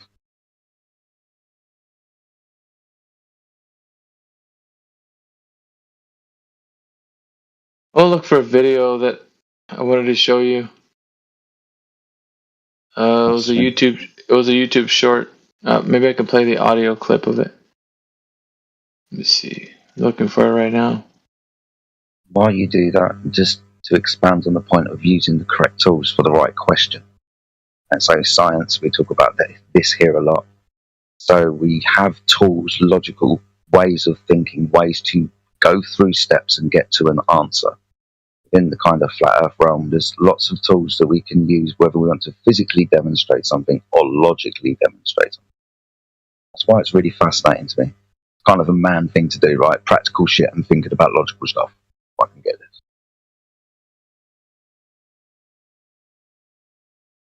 There it is. I mean, see if the bot can play it, but I don't know if you ever heard of who Bob Proctor is.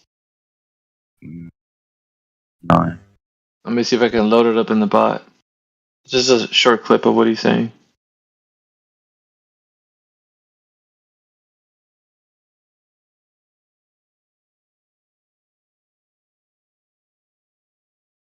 Didn't do it.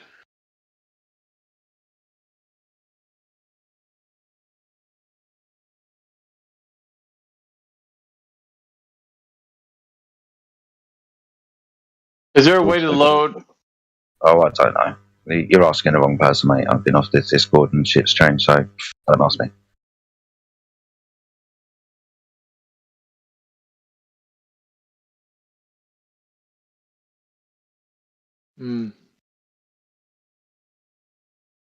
I noticed we've got somebody in the chat called Existentialist. Have you spoken to Existentialist before?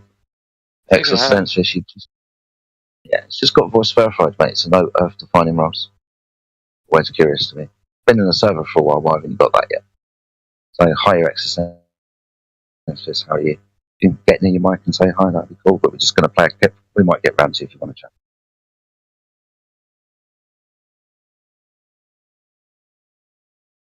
Scared him away, Jedi.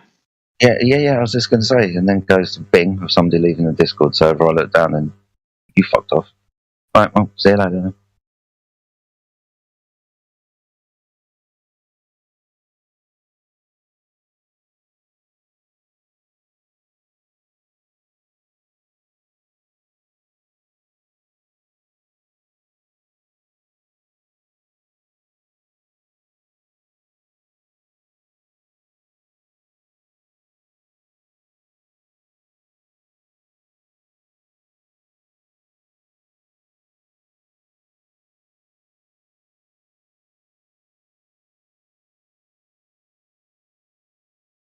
Couldn't load that video, but anyways, no worries, mate. See if I can put it another way.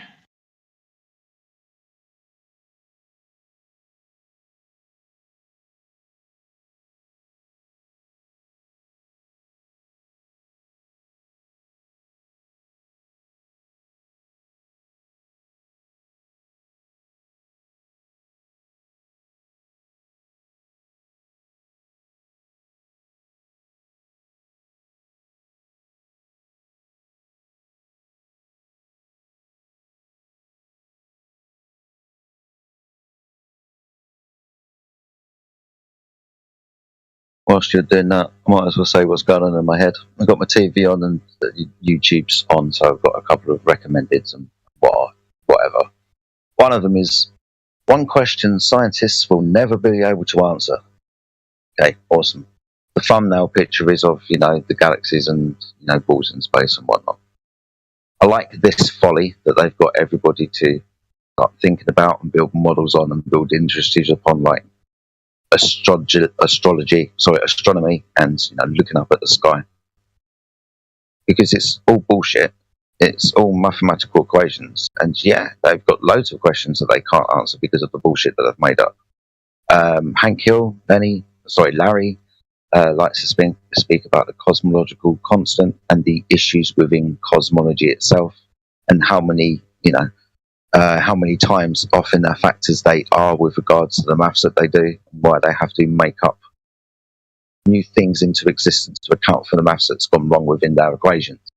Dark matter, dark energy, dark this, dark that, all of that type of shit. So when I look at this one question scientists will never be able to answer about that fucking story, yeah, it makes me smile. There's another way that they get people to get lost in bullshit. Make up a load of bullshit that can't actually be answered, and you can go and figure out, this unanswerable question within the bullshit story we've given you. Yeah, and wasted time for your lifetime. That's how you keep people distracted. I think I got the bot working. If you ask the average person who they are, they'll give you their name. They'll say, I'm Bob Proctor, but I'm not. Bob and Proctor are two words. My parents give them to me. They're called names, but it's not me. It's my name. Then somebody will say, well, this is me, but this isn't me either. It's my body. Like, you never phone down here to the studio and say, body won't be in today, it's sick. We don't say am hand or am leg. It's my hand, my leg, my body, my name. Who am I? We live simultaneously on three planes of understanding. We're spiritual creatures. We have an intellect, and we live in physical bodies. But because we lack awareness or understanding of who we are, we're totally locked into a physical world, and we let things outside of us control us. 95% of the population are reacting to life. They're not really living at all. A person's successful if they know where they are, and they know where they're going, and they're progressively moving in that direction. Yeah, spot on. I agree with what he said, 100%. Definitely on point as well, man. Yeah, I heard it on one of the YouTube shorts. But yeah, it's yeah, exactly, Vivian. That's kind of the thing there.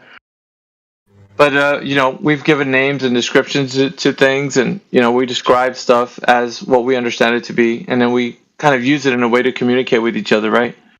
And that's kind of like the point of like and bringing this all back around to the context of how we talk about here on this server, on this forum. When we're asked to define terms, it's like reducing an argument to its most absurd form. So nobody can understand what we're saying to each other. It's like when I talk about an ocean, well, what does that actually mean? Like, do I mean an ocean like the way you understand ocean to be defined as? Or am I talking about a different ocean that you have no understanding of what I mean? And so this becomes an issue. Yeah, of course it does.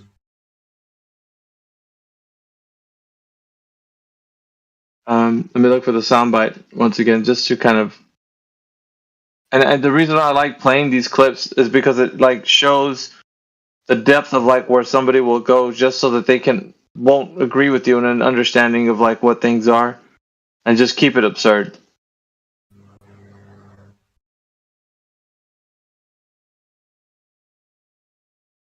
Give me a moment.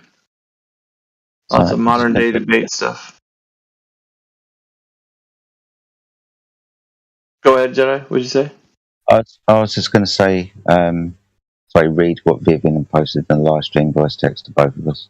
So when we have to define terms, we have to reduce it to a semantic argument instead of what we can empirically demonstrate, test, and verify. Absolutely. I mean, I understand exactly the type of sentiment that you are talking about when you write that. But yeah, we are having to reduce it to a semantic argument because we're defining terms. So we're talking about words and what they mean. So we have to understand the same point that everybody's come from. We have to define these terms so everybody can communicate correctly. And only when we can communicate correctly, then we can demonstrate things to be true. Okay, yeah, let me play that. I found it. Are you swimming in an ocean? Probably not. Probably not. Well, that's He's that not guy. even sure of that. He's whispering in your ear again. That professor. You would have to define what an ocean is and what. No. You know, like no, we don't have to get into semantics. So for the reason of this conversation, we both understand each other in a way we know what we're saying. So you know what I mean when I say ocean, right?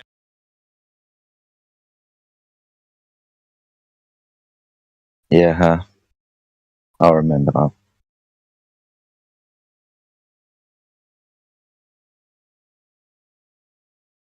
It's madness. But what does she think you meant when you said ocean? And why we were talking about it? Did she then start jumping into some kind of etheric, spiritual, ether-esque like ocean that we could all pretend? What bullshit was she going to come up with just understanding what we were talking about? Water, ocean. Yep, mental backflips. These people are interesting to me.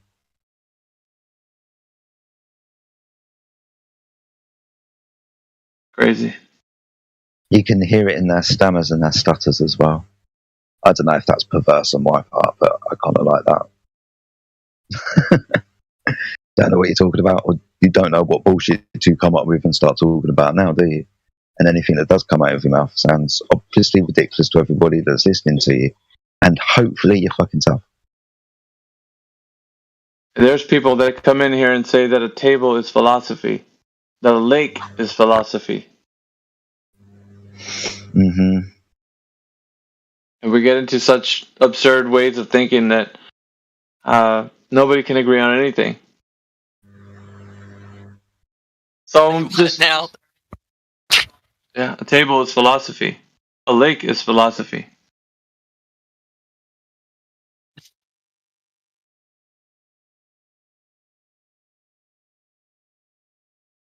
There's people that don't want to be held accountable for the things that they say.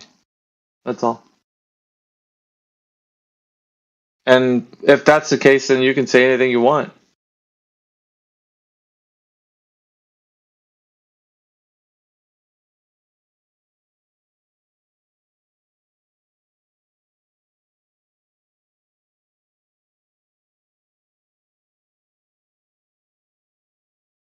I think ridicule is something they think that's on their side because we're so dumb and everybody understands that the Earth's a spinning ball in space. Kind of, I don't know, that might help them a little bit. They think it's easy to come in here and just start spouting stuff. Like also, like we've never heard the stories before. Like we are that ignorant, we haven't looked at anything, and they're going to be the people that are going to come and inform us correctly about the remote control car on Mars. Yeah, like we've not heard that story before. The human psychology is very interesting. The way that the reasons why people hold positions, bend positions, and attack other people's positions because of their preconceived ideas. It's interesting. Especially when they're made to do it. Especially when they have been told something that they can't demonstrate to be true, that they just hold a belief. That if they really critically thought about the things that they were saying, they would realise the things that they were saying were utterly stupid or redundant, not logically consistent. Yeah, that's them.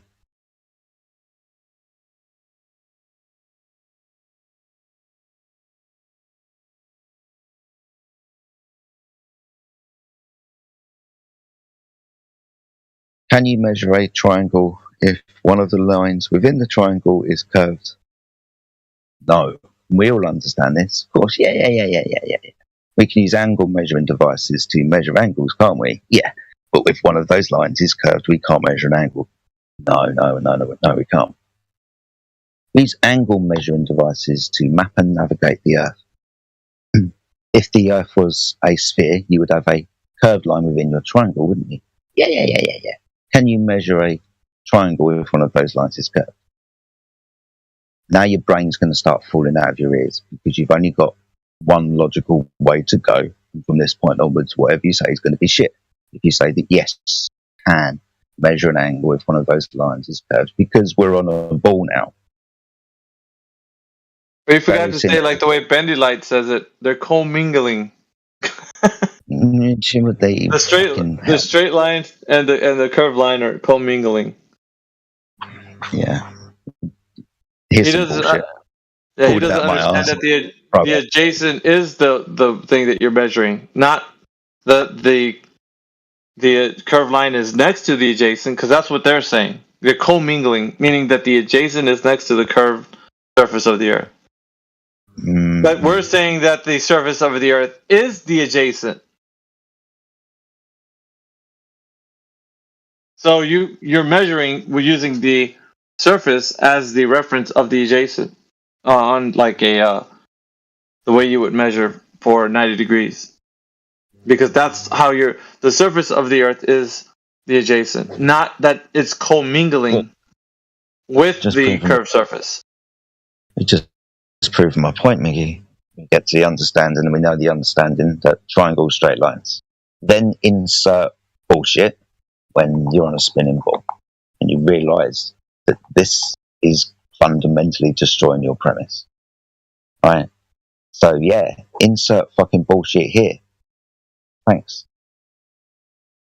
That what bullshit, man? What fucking bullshit? We got a fan in the YouTube live stream text chat saying his name is W. Rupert. So when exactly does the learning about flat Earth start? So far, it's been opinions on what flawed thinking is and hating on people who believe in the globe. When does the thinking start? And you understand that when you navigate across the Earth, in every single instance, you utilise a flat plane, and whenever you're on a ball, you have to correct for the ball to put yourself on that flat plane that you are navigating across and know where everything is. So demonstratively, when we are navigating the Earth, the tools that we use would only be applicable to a flat Earth, and every single time we think we're on a ball, we have to correct for the ball. Where does logical thinking start? We start with triangles and angle measuring devices. We understand what magnetic declination is, and a little bit further along we start understanding time zones. Because when you navigate the Earth, you're going to be using a fucking sextant, an angle measuring device. You're going to be fucking using a compass because that's a magnetic measuring device. And you're going to be using a clock because you're going to want to know where you are underneath the stars that come around periodically. Understanding these three tools necessitates the Earth to be a flat stationary level plane. It cannot be a ball that is spinning, because all of the corrections are made because you're on a ball that is spinning. You wouldn't need to make corrections if the Earth was flat. Hey, you got people like Leif Garrison saying, is it flat? And he says, does it seek its level? Talking about water. Does it seek its level and humanity hasn't noticed this for centuries? No. Yeah. Appeal to dumb people in the past.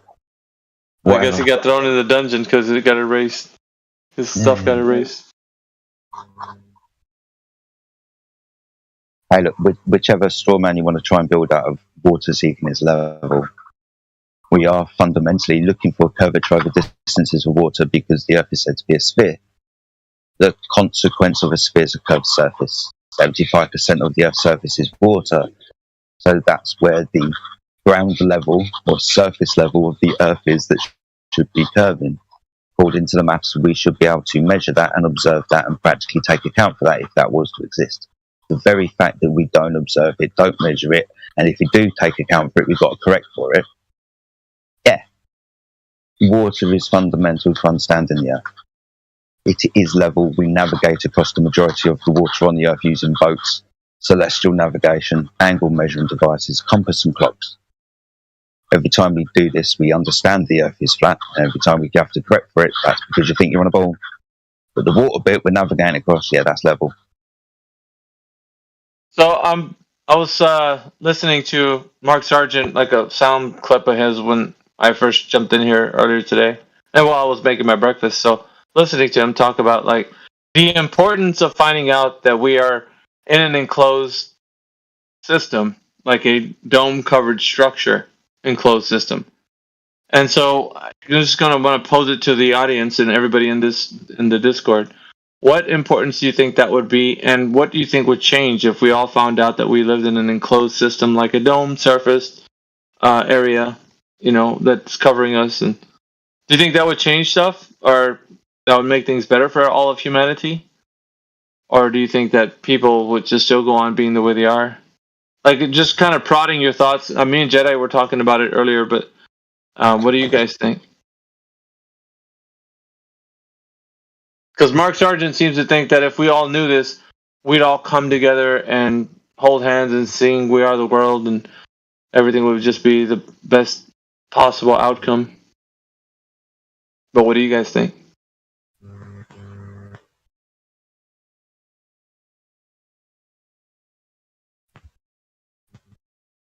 I don't know if you guys have any opinions on that, but I thought I'd ask the question. It's iffy for me. Go ahead, Mike. I just said it's kind of iffy. I don't really know which way it could go. Well, some people like Mark Sargent would think that it's a worthwhile endeavor to chase after. So, looking for the answers to "Are we under a dome?" kind of thing is something worth it, to pursue. Don't believe in over unification, though. So Utopian kind of. You don't think that's? yeah, I don't believe in that. No. Well, we're dealing with like the fact that people have come into the knowledge of flat Earth with Mark Sargent's podcasts and video clips and whatnot. So I think that people feel like they owe him some kind of like debt of gratitude or something. I don't know, but I don't personally follow the guy because he's so 2015. Like he's stuck in like the first ideas that were introduced with flat Earth. And there's people hung up on trying to figure out if it's a dome structure or if the ice ring exists, or let's go to Antarctica, let's go to the Arctic, let's go to those places. And I'm just like, why?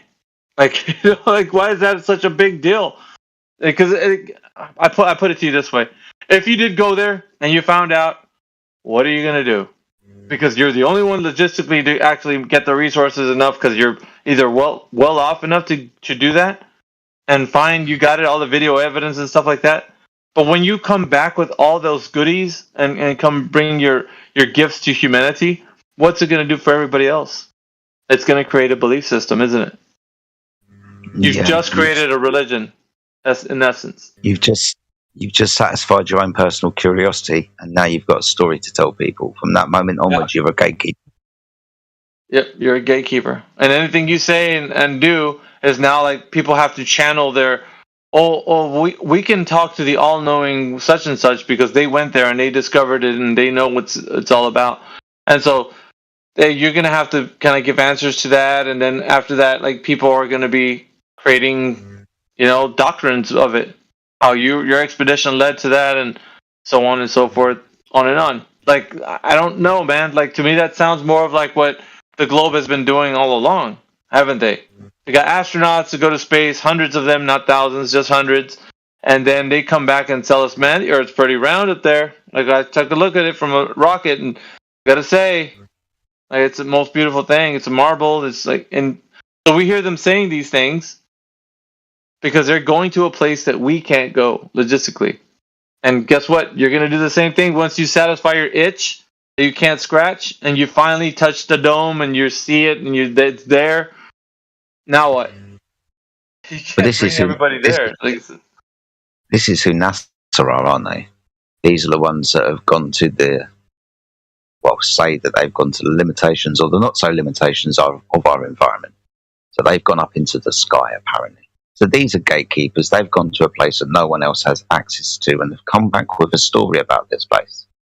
Now, demonstratively, this place cannot exist. But ultimately, they're gatekeepers. They're coming back with a story that we can't verify. And we follow them, right? Or people do. They kind of hang off every single fucking word. In actual fact, they've made a bloody industry out of it. I've always been saying that's why this place differs from the other places that you can go on any forum and people have debates, and usually some flat earther over there would have this agenda to make it a point to say, like, man, we got to make a mission to Antarctica, guys. Come on, who's with me? Sign the petition. Let's all get on a, like on a homestead together and collaborate and raise money and then go down to Antarctica. Like, it's almost like Truman Show antics. Like, why? Why, I ask? Like I said, the purpose, after all, will be to convince yourself and then afterwards indoctrinate the rest of humanity with your dogma. Because, like, who's logistically going to be able to... It's not like you're going to open up the floodgates and everybody's going to well, he found it out. Now that he did, let's just go ahead and let everybody travel there. It's not how this... Man. Seriously.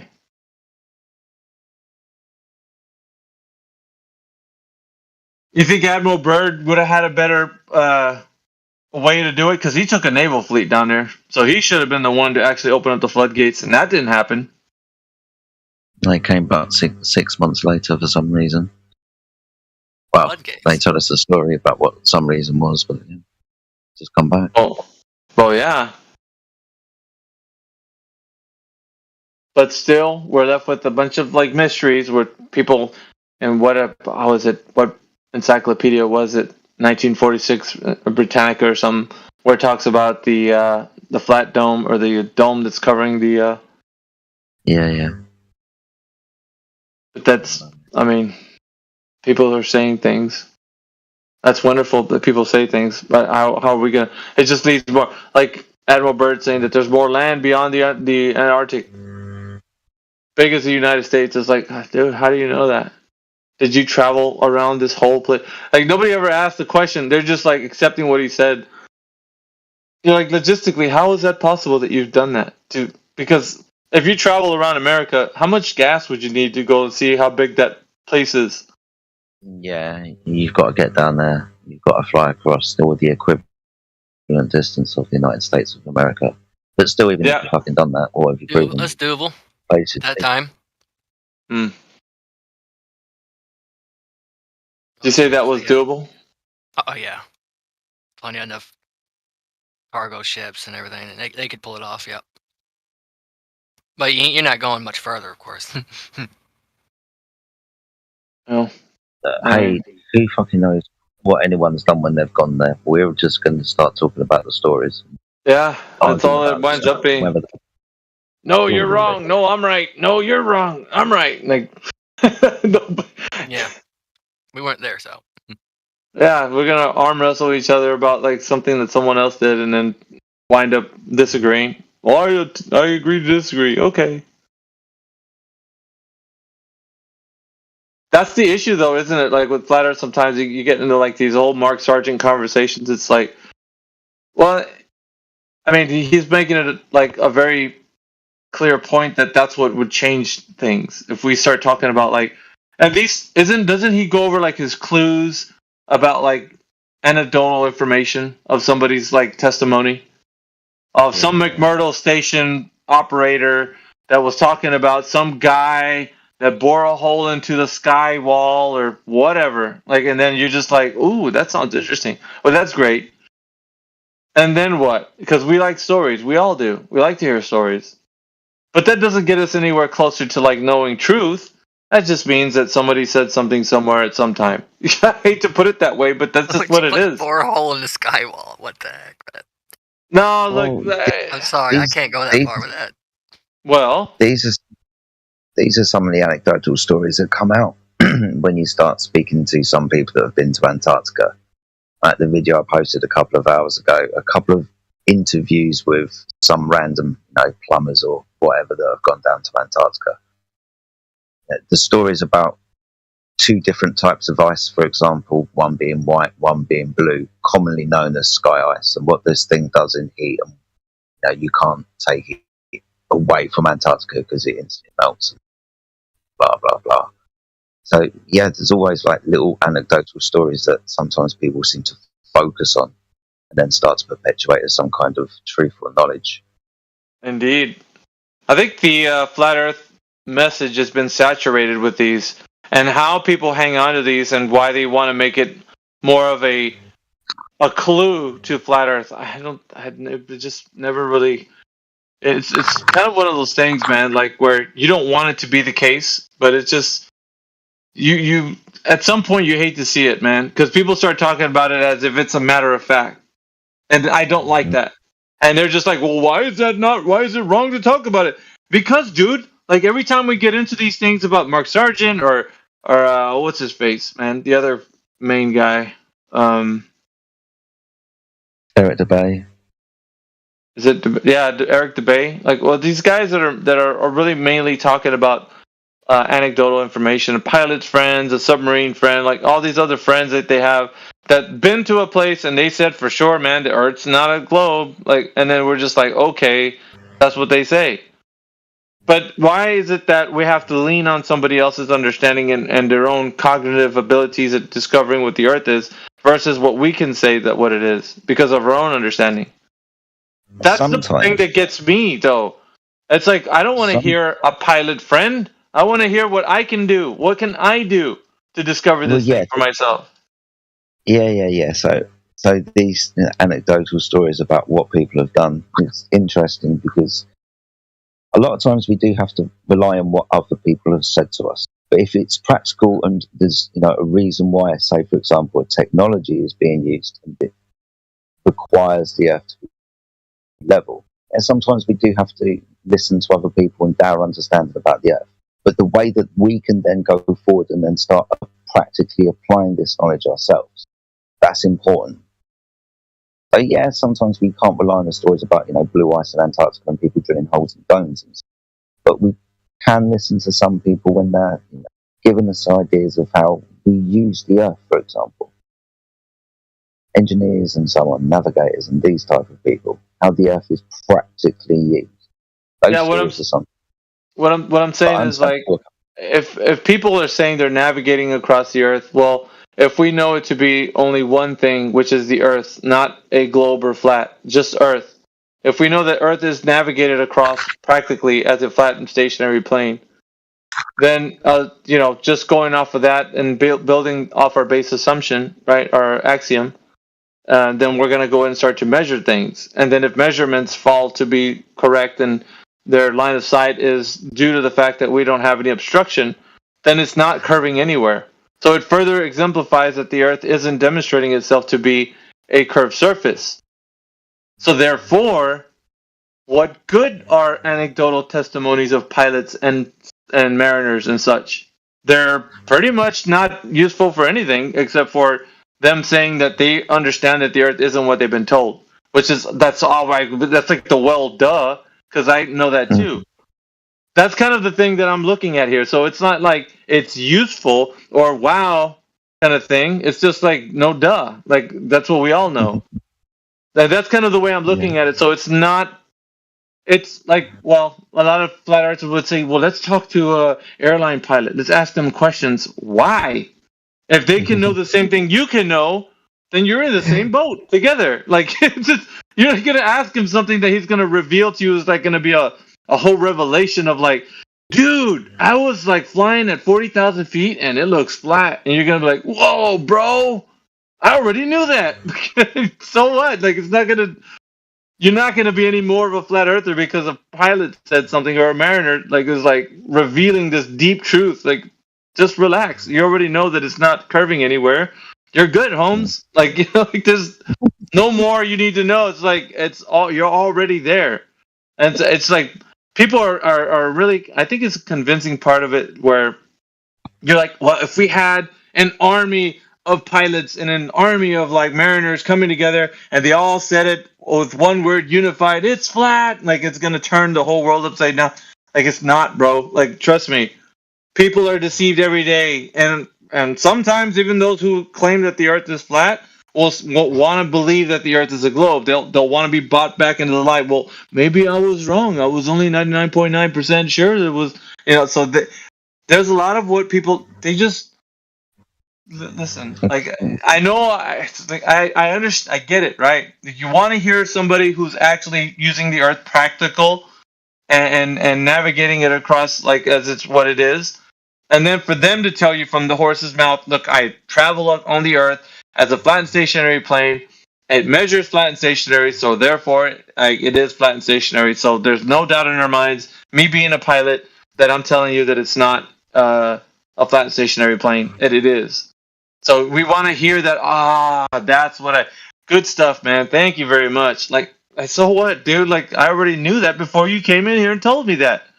So I don't need a pilot or a mariner or anyone else telling me that the Earth is flat and stationary, because I already know.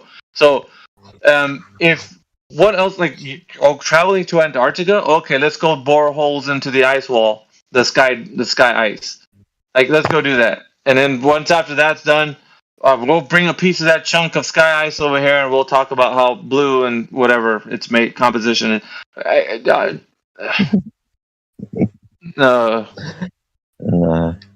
Imagine listen, guys. Like, you call me maybe the party pooper or whatever, but the thing that I'm doing, though, it's kind of showing you that after all this time that we're listening to people tell us these stories and talk about, like, let me bring my submarine friend. Like, he's been in a submarine and I got my pilot friend too, and I got this other guy in McMurdo Station, and he's like coming in, and they're gonna all talk about how the Earth is flat. And trust me, guys, we're gonna all hear about them saying, "Yeah, it's flat," and then afterwards, you're like, "Dude, man, it's pretty flat." Like, what? Sorry, it's a bit comical to me, because I think at the beginning of like all of this, like when it exploded on the internet, everybody thought like we needed that stuff. We don't. You don't need the AE map to say, "Oh, huh? See? The Earth is flat. Look at this. Perfect. That's what we need." You don't need that. You just don't. All you need is the measurements of the Earth's curvature or no curvature, and therefore you can determine whether it is doing what they say it's doing or it's not. So it's not, right? Okay. Well, what else do we... Is there some other mystery revelation about the Earth being flat and stationary? Because it's not moving either. There hasn't been any motion detected. And so we can stand on these truths. They're absolute foundations for our understanding. Without anybody else coming in and telling you, dudes, I just got on a boat and I went around, I sailed around the Earth, dude, it's flat. And you're going to be like, no way. Like, all right. And I guess I'm beating a dead horse at the moment, but like, I feel like sometimes you got to get that old stick and just kind of whack it, because it's like, sometimes people just still think in their back of their mind, well, I think that if we did have a pilot guy come in here and tell us, I think that would change the minds. Why? Are you saying people are inept to find out if the Earth is flat or not? I don't know. What do you guys think? Maybe I'm wrong, and I just I'm taking a stance of like being somebody who can actually figure things out on their own and giving other humans the ability to do so, and then saying, well, the thing that you figured out all along, well, you just got to rely on other people also, like, to kind of coincide with what you're saying, just to be like on the safe side. Have a pilot friend come along with you. Just, your word is good, but we just got to hear it from a pilot's mouth, because they're using the Earth flying around. Yeah. It's because pilot, so education and knowing stuff. So let's say a pilot starts talking about a sextant, or I start talking about a sextant. Who are they going to believe more? Well, the authority, and this is just pointing out people like titles and will kind of prostrate themselves in front of people that are said to hold knowledge. So maybe they can trust these people more, right? Because pilot. Yeah, again, that's just another part of the fucking game as far as I'm concerned. But yeah, maybe people have... part of the game. Yeah. Maybe people... That's the stumbling block right there. It always has been, bro. Like, what I'm saying is, like, this has been the problem with, like, I guess... Okay, so I've always called it a movement, but I think Indio's against that, like, saying that it's a movement. But I would say that because of the beginning of, like, whatever this was, like, when we first came out on the internet... Oh, there he is, too. The internet, like, whenever this came out on the internet, people were really reliant on, like, having other people tell them, like, authority figures, right? So it was all about anecdotal testimonies. It's all about the pilot friend. It's all about the teacher, the guru, the human that could tell me what's what. And then, therefore, the Mark Sargents and the Eric DeBays started to form, and people started to come out the woodwork and say, like, hey, man, we're gathering together, and such and such, and we're finding out the mysteries of the flat world and the dome enclosed and all that. And everybody was like kind of thinking like this is a great way to do it. Like we'll look at the AE map because they have a globe, we have an AE map, and so like all these like just the way that we were taught the globe and the way to understand the globe exists, we're thinking, well, maybe flat Earth can be taught that way. We can teach people about the dome and all this stuff by way of like leaning on other understandings of other humans who are discovering these things, and therefore we can build our worldview upon those things. But is that the way we want to move forward with this? Like, do we want to build our understanding of the world around us on the pilot friend saying that he navigated across, or can we practically give something to someone like they can go do themselves and say, hey, you know what? I don't have to just take the pilot's testimony. I can go do this myself. I can go somewhere and figure this out. Like, because that's what you want to do, right? You want to give it to every man. You want to make sure everybody's equipped with the same kind of information to go do it for themselves. Yeah, and that's where the information and the equipping of the information can come from sometimes. So understanding how tools work and how they're applied, whether they're also coming with anecdotal stories from pilot, it's fundamentally what they're saying and what they're practically doing. Differentiating the two kind of points from this one person, what they're doing and what they're saying about that, what they're doing. Just go and do what they are doing. Understand that, and that's really interesting. But ultimately, the anecdotal stuff, man goes to Antarctica and drills into hole in wall. That's just an anecdotal fucking story that we can't verify for ourselves. I mean, and like we were saying earlier, even if we did, we'd just come back with a story that other people wouldn't be able to verify for themselves. Sometimes these things that people do talk about, you can verify from yourselves. That's where the knowledge and the understanding comes from, because they're telling you how to practically utilize tools. Yeah, don't get me wrong. You could be a pilot too. You could train to be a pilot. You could train to be someone who sails the seas. But at the same time, you can know that the Earth is flat without any of that stuff. So, of course, I think that the fact that people have been taught to lean on the understanding of the experts is still kind of pasted over into the flat Earth kind of explanation. So like that's still kind of like, yeah, but you're just Jedi on the internet. I want to speak to the guy who's flying for American Airlines for over 15 years. That's the guy I want to speak to. So it's like, yeah, but what are you going to get from him that you can't get from me? Like, are you saying that because he spoke of it in a way that he's like, well, I'm flying the plane every day, so I know the Earth at 40,000 feet is pretty flat. And whereas Jedi is just sitting around on the internet, like he's really not going to play. And it's like, yeah, dude, but like, even if you're saying that it's pretty flat up there, did you measure anything when you're up there in the sky?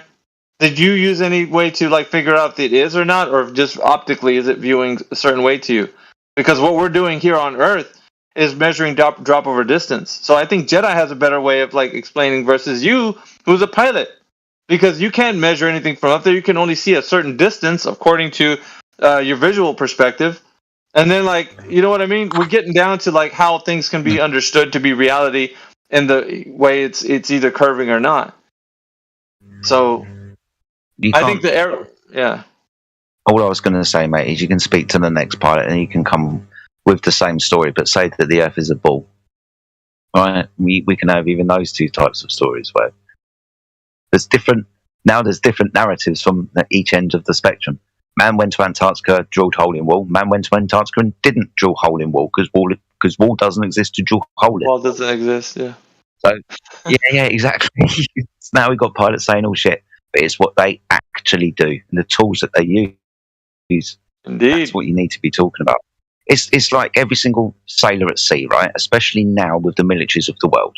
Because ultimately the tool that they're using requires the Earth to be flat. It's navigated using tools that require it to be flat. Any corrections are made because they think they're on the ball, whether they're time zones or magnetic corrections. The technology that they then use to blow shit up requires a direct line of sight of up to 100 miles, whether that's viewing it with infrared radar, viewing it with infrared, tracking it with radar, and then targeting with two different coloured fucking lights to then fucking blow it up. This piece of technology requires the Earth to be flat. The people on board might not know the fucking difference of why they're bloody using it. They've been, compartmentalized. These people might not necessarily know, but the fucking tool that they're using, that knows. Yeah, of course. Duo, are you there? Yeah, I'm here. I'm just listening. Yeah, I mean, what Jedi's saying about the tools, right? Pretty much every day I watch videos on Telegram that are from Russia, right? So they have little propaganda war videos where they show some unit of, the Russian military blowing up some Ukrainians or something. But I mean, they don't show them. There are videos of showing them blowing up Ukrainians, but the videos they show are like, it'll be like an artillery piece or a rocket launch system, right? Multiple launch rocket system. And to aim it, they have a theodolite that's attached to, the fucking goddamn artillery piece or multiple launch rocket system, whatever. They're not accounting for refraction when they're looking for this shit. They put like, oh, there's refraction, aim it up like a little bit. You know what I mean? They're just looking through the scope, aiming at the fucking target, and launching the artillery piece or the rocket or whatever. Right? So, and an interesting thing about the pilot thing, there's an interview with like an F-16 pilot, and something super interesting he said is that he was taught that he's flying in level flight, and the way to know when he was first taught on how to fly in formation with other airplanes, he was told, if that plane next to you is above the horizon, it's above you. If it's below the horizon, it's below you. Now, if there's a horizon dip, that shit can't work. Right? That wouldn't work. Nope. Because he could still be below you even if he was on the horizon, if the horizon was dipped. You know what I mean? If he's right next to you, when you're looking at the horizon, that angle's a downsloping angle toward the horizon. If he looks like he's on the horizon, he's underneath you. And he said, so, like you said, as a practical matter, when people are actually flying around, they're not like, now imagine this is a giant sphere and you're flying on it. They don't do anything like that. The only thing where they go, imagine this is a giant sphere, is for navigation. But they're not really saying, imagine the Earth is a giant sphere. They're imagine there's a giant sphere above you. Right? And as you're flying along, it's just rotating around you. Because that's all, if you look at spherical trig, all those angles that they measure are like from the center of the ball. But what they're actually doing mathematically is to find from one point on this sphere to some other point, they do a mathematical rotation. So if you're calculating, like, I'm going to go from point A to point B, what you're doing mathematically is rotating the sphere so that you're underneath a part of it. The part I want to go. Well, I'm going to assume this sphere just like rotates until the place I want to go, whatever stars are above that place are above my head now. And this is all it is mathematically, to say, yeah, I'm on a ball. These are like 3 more levels of abstraction that have no basis in like reality. This is how the magic trick's done. Yeah. So you point out that they go down to the center of the radius, draw the angle from there, and then they do calculations to bastardize the fact that now they got to put ground positions on a flat equatorial plane that they've just created, demonstrating that the Earth is now flat and has to be so, but they put it in the middle of a fucking ball. That's how the magic trick's done. Yeah. So this is how they get their ground positions for stars and shit, because they've had to, flatten out that fucking curve that we're on. Yeah, all we've done is, right, if I'm in a particular place on the surface of the Earth, right, and I observe the stars for a while, right, I could say, oh, this like, these stars, like at noon on Tuesday, this star is going to be at zenith directly over my head. So on the celestial sphere, when that star is directly overhead, like, this is the latitude and longitude coordinates. So we're just going to call this place, 45 north, 15 west. And like the whole surface of the Earth has been created this way.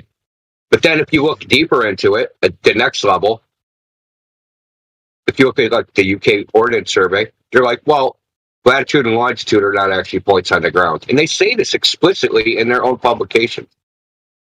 Well, if they're not points on the ground, then what the fuck are they? They're points in the celestial sphere. And you're referencing yourself relative to that. I like that. That's good. I don't think a lot of people know that, Indio. I think they think they're points on the ground because when they see longitude and latitude, they're looking at the Earth as a globe, being the globe is something that they're using from the surface of the Earth. So they would say that they don't like that has not been talked about in the way that you just described it often. It doesn't really get talked about often. It just gets kind of like a thing that, well, longitude and latitude are understood as points on the Earth that describes your location per like where you're at because of the surface of the Earth. And right, they don't know that here's the funny part. Sphere, though. So here's the funny part, Miggy. Now, if I go to one of these places where they think it's, some latitude and longitude on the ground, and I set up my theodolite or any other astrogeodetic surveying device, it's called an astrotheodolite. So it'll actually, you can look through it. You can look through it horizontally and vertically, so you can find out what stars are above you. But you have to make observations for a long time. That's not really like the point. The point is that when it doesn't point at the star that they think it's supposed to point at, they say, well, there's lumpy gravity, man. That's where potato Earth comes from, dude. Yeah, potato that's Earth where it comes from. The stars don't match the ground, so we have to say, well, gravity's being deflected a little bit. So, like, it's not, zenith is not really zenith. This is just like, that's just the effect of gravity. And, the Earth's not a perfect sphere. It's a lumpy potato. And so this perfect longitude and latitude Earth that you see, like, shown in, like, this diagram, this grid form, like, that's incorrect to say that that's... Yeah.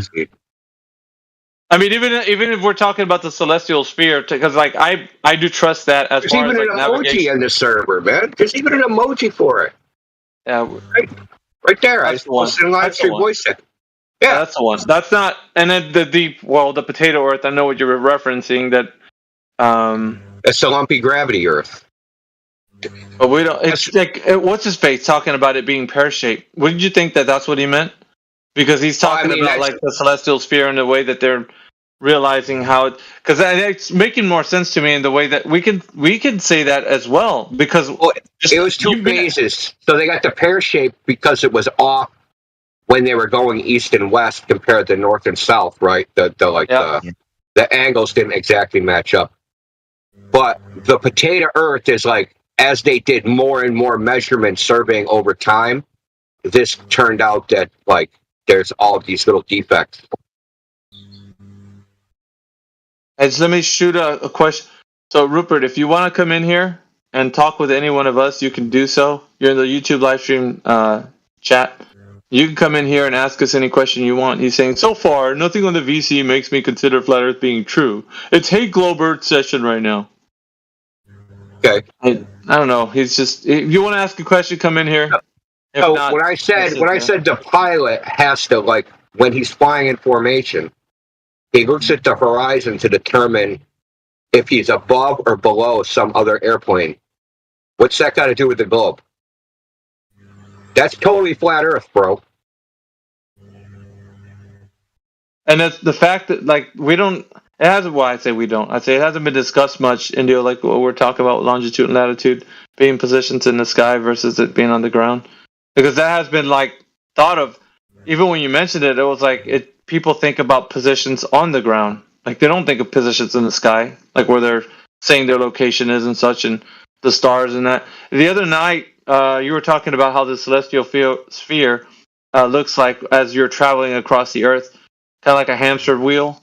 Like when Like if you had one of those hamster balls, right? What, you know, the balls you can stick your hamster in and go run around your house? Have you ever seen one of these? It's like a little plastic, clear plastic ball. Got a door. You fucking spin it and it opens up. Stick your little hamster in there and close it, and then your hamster can like run around the house. And the cat can't eat them because the cat can't swallow the ball. It's like a 6-inch diameter plastic ball. I'll post that image. But like this is basically, if you tape the celestial sphere on the inside of this ball, right, from the hamster's viewpoint, right, it would appear that the stars, he's like running around, right, upright on the ground, and the ball is rolling, and he would see the stars, right, go around him. They'd rise and then they'd set. They'd rise and then they'd set. They'd rise and then they'd set. And they aren't rising and setting. He's running around. Yeah. Well, yeah, but I mean, in his case, that would be the thing. But here on Earth, the sky is moving, and Oh yeah, of course the sky is moving, so that effect is amplified. It's two effects, right? Yeah, so it's amplified, right? It's amplified, yeah. I would say it's amplified because everywhere, and people don't understand, like when you actually start using this kind of idea because of the amplification, it changes perspective dramatically depending on where you're going. So, like the sun. If you're traveling in an easterly direction, the sun will be more amplified to move towards the west than it would, you know what I mean? Like it's not just moving towards the west, it's now going to be moving at the speed that it's moving, and then also at an increased speed that you're moving. So it's going to be using both. Yeah, you see the image I just posted? Like you open that little door, you stick your hamster in there, or your gerbil, or your mouse, or whatever, and he runs around your house. And then you don't lose him, or whatever. You know what I mean? It's kind of like giving your hamster like a little freedom.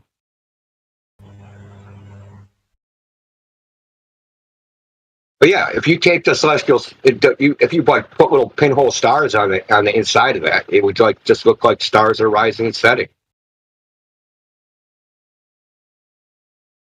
But to us, we don't see the full dome; we only see like a half dome. You know what I mean? So, and I particularly think that's from the air, basically, the way the air is distorting light. Well, yeah, you gotta remember though, on some nights, and it just depends on the where the moon is, and its its travel across the top of the Earth. Like we don't know how it affects, because like you get supermoon capabilities where you see the moon like enlarged on the horizon versus like on some points where you don't see it as enlarged. Like sometimes it looks super massive, and the sun does the same thing. And on other times, it looks like small as a pinprick, like really tiny. But it never, like, you can see that effect happening in the sky, like with the sun.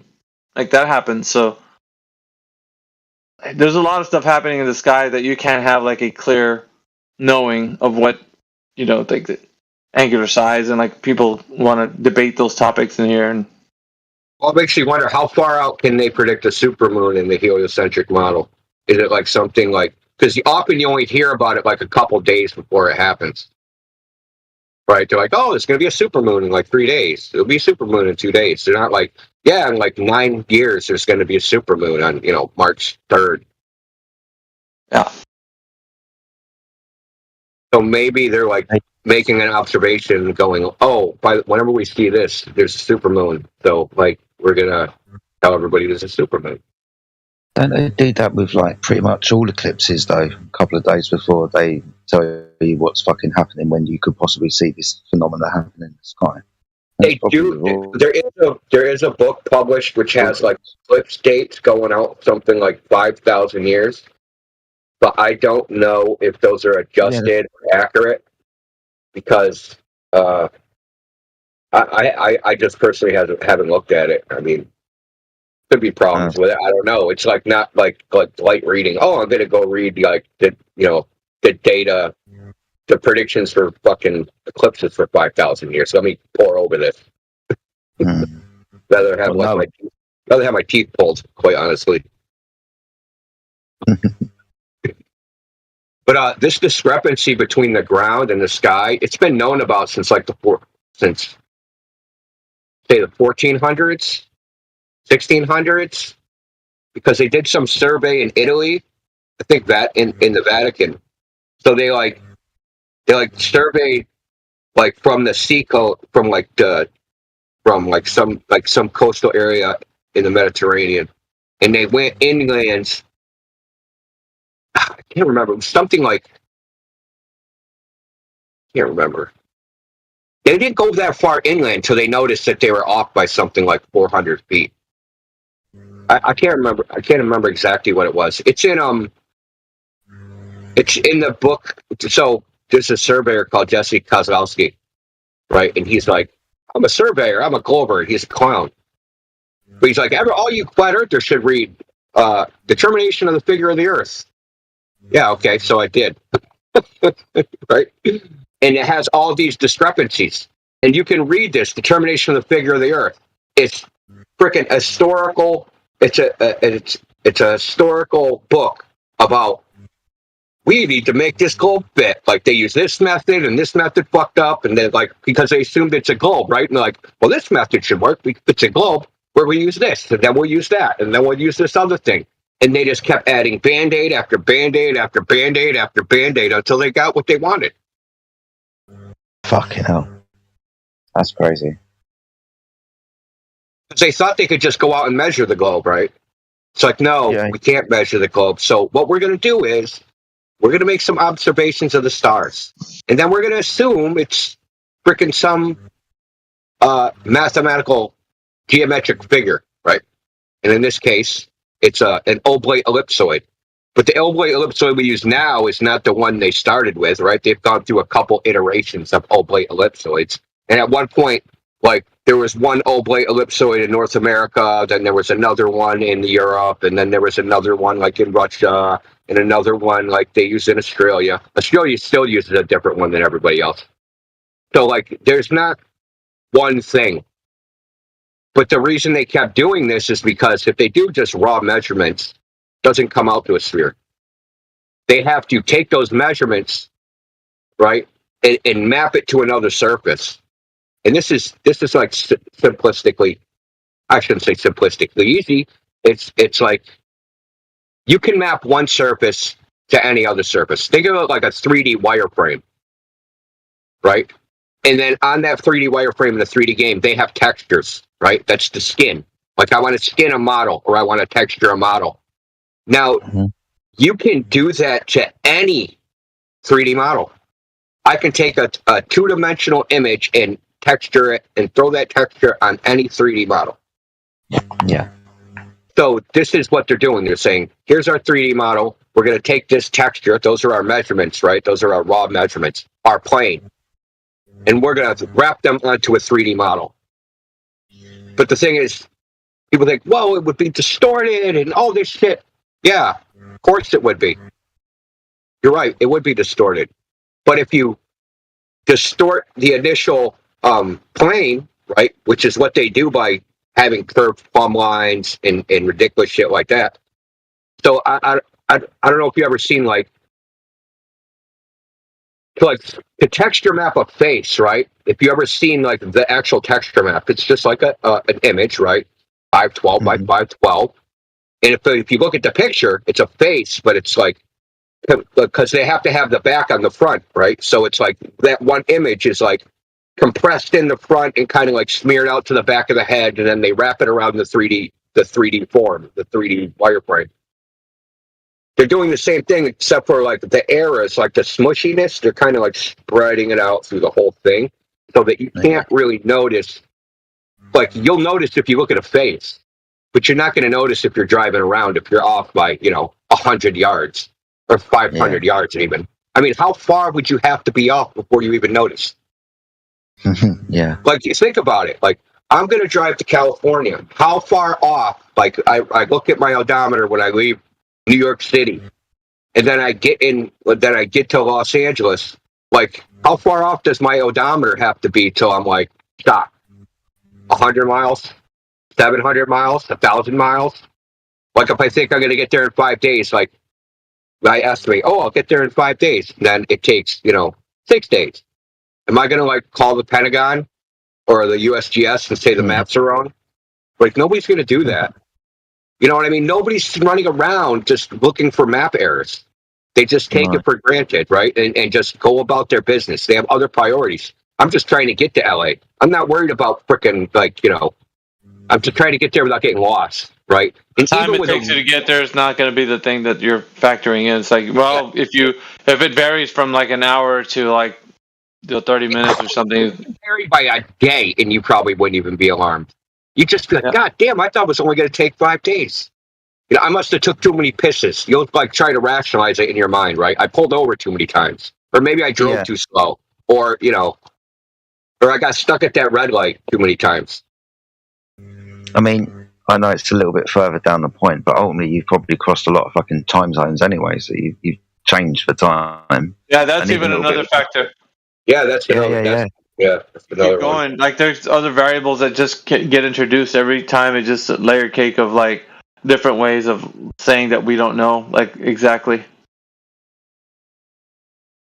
So I haven't Yeah, seen the map thing to me is just like, I don't even know why Glober's bring it up, because it's like, when they do bring it up, I'm just like, this person doesn't know what they're talking about.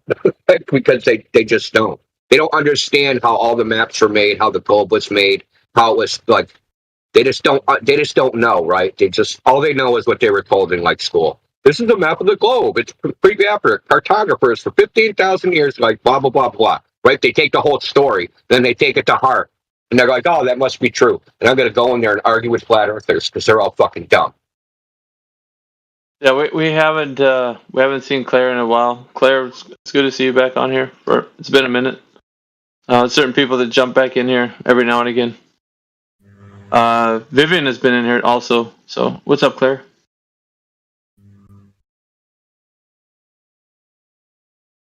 I don't know. Your mic's not working if you have it on. Might have to adjust your settings. Oh, and I've talked about this before too, is that there was a survey they did in 1927 to establish the North American datum. So they surveyed from one point in the middle of the United States and went east and west at the same time, right? And they did like triangulation networks, right? So they did these little triangles. But it's funny that they use triangles that are too small, right? So they, you know how Globers say, the triangle on a globe has 180 degrees at every corner. Well, the triangles they use, they don't use triangles that big for some reason. Kind of weird, huh? Why aren't you using your spherical triangles? Why are you using planar triangles? Anyway, yeah, it's kind of weird, right? Anyway, before to establish that initial origin of the coordinates, right? That initial point, they observed the stars for 6 months to establish that latitude and longitude, right? Oh, wow. Just at that one location. And then they did their triangulation networks from east to west. And they went on mountains, and like, you've never been to the United States, Jedi, but we have survey markers. They pound these survey markers into the ground, or they lay them into like a concrete thing, right? And it'll say the latitude and longitude, when it was placed, yada, yada, yada, right? Yeah. And you can use these like there's a name for control marker, I think it's called, right? And like, if you want to like do some like type of surveying in the area, it's like that marker is the control. You set your theodolite directly above it, and you do your surveying off of that point. So when they went with a WGS-84 ellipsoid and they resurveyed in 1983, they found out that all these markers were wrong.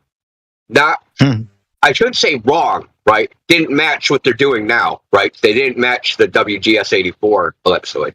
They found that the error, as you went, like the spacing between the markers, as you went from, you get to it, like, it's weird because they started in, it's a really weird thing that happened.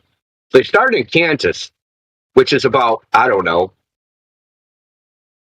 fucking 800 miles from the Ohio River Valley. I'm just guessing at a number, right? So, but at the, like, about the Ohio River Valley, right? That's basically from, like, if you think of a map of the United States, from like Lake Michigan, if you drew a line straight down to like the Gulf of Mexico, line, that line is the line with no errors. But as you go east from that line, the spacings of the control markers, they're too close together. And then if you go the other way, but it increases. So they're too close together, then the further and further east you go, the closer they are together from where they're supposed to be. And then if you go the other way, they're farther apart than what they're supposed to be. And that increases too. So by the time you get to California, there's something like 100 meters too far apart, like from where they're supposed to be. They're 100 meters off of, like, say it's supposed to be at like 45 freaking, I don't know what it is out there, 85 longitude, maybe it's 72 longitude, right? It wouldn't be 72 longitude, it'd be like 72 in 10 seconds or whatever, which is off by a significant amount when they sit there and say GPS is accurate down to 3 centimeters and stupid shit like that, right? You're off by hundreds of meters, and like you're claiming 3 centimeter precision, right? You're way off, right? And the real problem though is that the error is systemic. It's that the error increases the further you go away, and they have lots of data points. It's not like they did one measurement, right? And by the time they get to the other side, they're off by 100. No, this is like the error increases. So what they did was they went to all the control markers and just stamped a new latitude and longitude on this fucking thing. They didn't pull it up. They didn't pull up that one and say, "Oh, this fucking marker's wrong. We're going to bring it to where it's supposed to be and pound it into the ground there." They're like, "No, we'll just stamp another number on it." Wow. That's like I don't know. Like, Can you it's guys hear me crazy. now? Yeah, we can hear you. Oh, beautiful, beautiful. Oh, yeah. Hey guys, what's up? Good morning, good afternoon, good night. And what you're specifically talking about right now, is it called plane surveying, where they like measure the flat surface and then bend the triangles to be a ball? No, plane surveying doesn't use any ball triangles at all. Plane surveying is just straight planar surveying. I'm talking about geodetic surveying, where they do plane surveying and then they bend it to be a ball. That's geodetic surveying. The state plane survey system is just like it says, it's plane surveying. So there's two systems. There's the state plane surveying system, and that's done by the states at the individual state level. And then there's the federal system, which is the World Geodetic System. It's a WGS 84 ellipsoid, that shit. But the state plane surveying, that's independent of that. And I don't know how much overlap there is in like the legal, because you got to remember the state plane surveying system, the federal government doesn't like own property in that sense. But if you want to know where your house is, like if I want to sell a house, right, or some property, you got to go out and have a survey, and you got to have the meets and bounds of the property. When they do meets and bounds, they don't assume a globe. They just assume a flat surface, and they just use whatever datum is for that city, and they go off of that. And they just use the state plane survey system. They just assume it's a plane. They don't assume anything else. And they use something like 100. This was like a debate a long time ago about what 100 meters squared is. Is it a square 100, or it was like 100 square kilometers? Is it 100 kilometers on one side of the square, or is the whole thing 100 square kilometers, and then that would be 10 by 10, which is something different. So either way, they assume a plane. It's the geodetic system that assumes a sphere.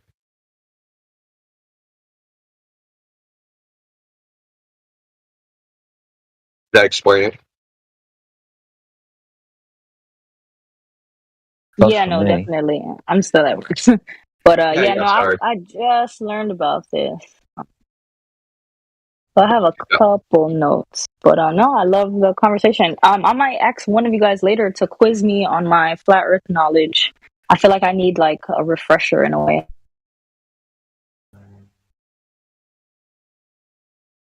Do that. Yeah, sure. Somebody's around. They can help you out with that. That's just 3 points. That's all you need. Yeah, the tenets of the globe. Yeah, we're discussing a little bit about like the audio clip of Mark Sargent and like the different people that are championing the cause for flat Earth, and the ones that are most prominent and the biggest audience that they have are the ones who got like this specific model or idea or concept of what flat Earth is, and it's really bringing more people into the house of flat Earth, but at the same time with a lot of misconceptions about what flat Earth is and how it's brought about. It's like the understanding of like how we should really get people to understand, and like, what is the focus of like bringing people to this understanding of flat Earth? What should we be pursuing? Should we all go to find out how we're going to get logistically to Antarctica, or figure out if the dome actually exists, or whatever? You know, like what do you think that the case for flat Earth, and like what are we supposed to be doing here, and helping people understand? Like, hearts and minds are going to be changed by the way we advocate for the truth, but in what way? Like, are we going to lean towards making people really look at like figuring out that Sky Dome is there, or like, dudes, like Sky Dome, like, you know, or like, are we talking about just truth about our physical natural world, like in a way that makes sense for everybody? And I think that's why I said like this forum differs from the others, because it's not like the pursuit of like those other vanity causes. Like, this is the reality in which we all live in, and we're trying to get everybody on the same page of like, listen, this isn't like a belief system. We're not talking about looking at the earth in a way that you can't perceive it. This is all about how you can perceive the earth. Like, that's what the foundation of it is. Every man should know, every woman should know what the earth is displaying itself as, and realistically what it actually is practically being used as. Whereas if you take it out of its context and say that it's doing something else other than that, then that has to be proven, right? Whatever it is. It's a globe, concave, donut, whatever you want to call it. Doesn't matter what it is. And that's the thing, like, the pursuit of that. What are we chasing after? Is this forum mainly about the debates? Like, let's get into it, man. Let's point for point go, you know, lock horns with some glober who's a sophist, and to give us like 1,000 answers to this one thing that he just doesn't want to be held accountable for. Everything but the answer, you know, kind of thing. Yeah, exactly. I'll accept anything but the flat Earth answer. Yeah. I'll take pretzel Earth. I don't care. I'll just not flat. They do that with the creator too. Anything but the one that you're talking about. I could do, like, what's his name, Dawkins. We can think about a creator being coming about by some Darwinian means. It's like, you're satisfied with that, but you wouldn't say that the creator, the way we're describing it, would sure. Well, I heard a rabbi say this, how they deal with atheists, and I thought it was pretty ingenious. He said, he'll ask them, you know the God you don't believe in? I don't believe in him either. Which to me is hilarious, right? Because they have an idea, like their idea, an atheist's idea of God, right? Like, yeah, I don't believe in that God either. Like, yeah, the straw man God. Yeah, don't believe in that one either, mate. Yeah, we got some, what we got in here? We got George Lucas. George Lucas. That isn't George Lucas. Oh, shit. George is it. Hey, what's going on, George? Like, some people that are joining. If you guys are joining in brand new, you got VC Verified. We got Rion, who's in here, says, about me, says, question everything, come to your own conclusions, stay vigilant. How's it going, Rion? If you're there, chime in. Yeah. We'd like to talk to you. It's all right. A little bit busy today. Dang, dude. What are you talking on a Shure mic? Your mic's pretty It's buttery, an dude. ATR 2500. That's nice, It's by the way. USB.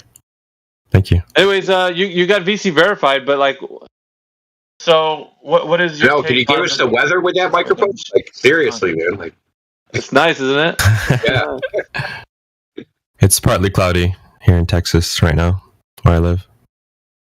Damn, dude, you're in my old stomping ground state. Right, but That's right. Larry, yeah. All the Texans say hoorah, hoorah. Yep. Pessimist Texans. It's partly sunny, you bastards. So Rion, man, you got VC Verified, but what's your take of the conversation? What is your position, man? Do you hold a position with Flat Earth, or are you on the fence? Yeah. Y'all asked me yesterday, or was it before yesterday? And I said, based on my observations, it appears to be you're flat. going to get asked every time. Oh, okay. Yeah, unless you have a Earth shape roll, you're gonna get asked. So I was taught it was a sphere, and I was pretty sure of myself. But I think I came in here last week, and y'all put me on the fence, and I asked for some information. And I've gone through that information, and I thought, you know what? Let me look out my window and see how far I could see. And I could see this water tower, and I did some calculations, and I shouldn't be able to see how much of it I see from my window. So, Interesting. based on my observations, it appears to be flat currently. Yeah, but Well, hold on, Miggy. How do you know? You saw that the first try. You didn't have to go out there and like wait for your special super refraction weather condition to go see the water tower. No. It's fine. It was a clear day. This is exactly what I was talking about with other people, Rion. It's like me and Jedi were having a conversation earlier. It's like at the beginning of like when this all started to come out on the internet, right? Everybody with social medias were talking about it everywhere. And so when people started talking about this everywhere, they started to decide like how to go about getting the understanding that the Earth isn't what we've been told. And so the methods by which we were going to get like on the right track was maybe some experts should tell us. Let's talk to our airline pilot friends. Let's talk to our sailor friends. Like let's gather them together and let's hear what they got to say. It's like, why?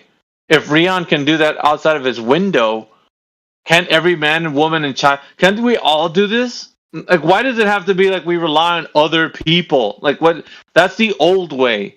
The new way is you and me can know this for ourselves. Like, we don't need other people to tell us that it's flat and stationary. We can find this out for ourselves. So it's like we're getting to the bottom of it one person at a time, and we're not saying, "Hey, just trust me." We're telling you, "Hey, go look, go check it out, man." Because when you go and look and you verify for yourself, you're going to realize it isn't what they've been telling you all along. And that's all we need. All we need is confirmation that you've gone and done it. And once you've done it, you're just like, yeah, it doesn't check out. It's not like a big old, like, whoa, man, check it out. It's just like, no, it's not what they said it is. I mean, it's like, pretty, when you get down to it, Here's the funny thing. Here's the funny thing, Miggy, is that, right, even if the Earth was a globe, for all practical purposes, well, everybody experiences it flat, and nobody's actually going to experience the Earth in any way which they need to be cognizant of it being a globe. So why do they shove it in everybody's face? Daily. All daily. Like, not just, like, from morning to nighttime, like, all day long. Like, but why?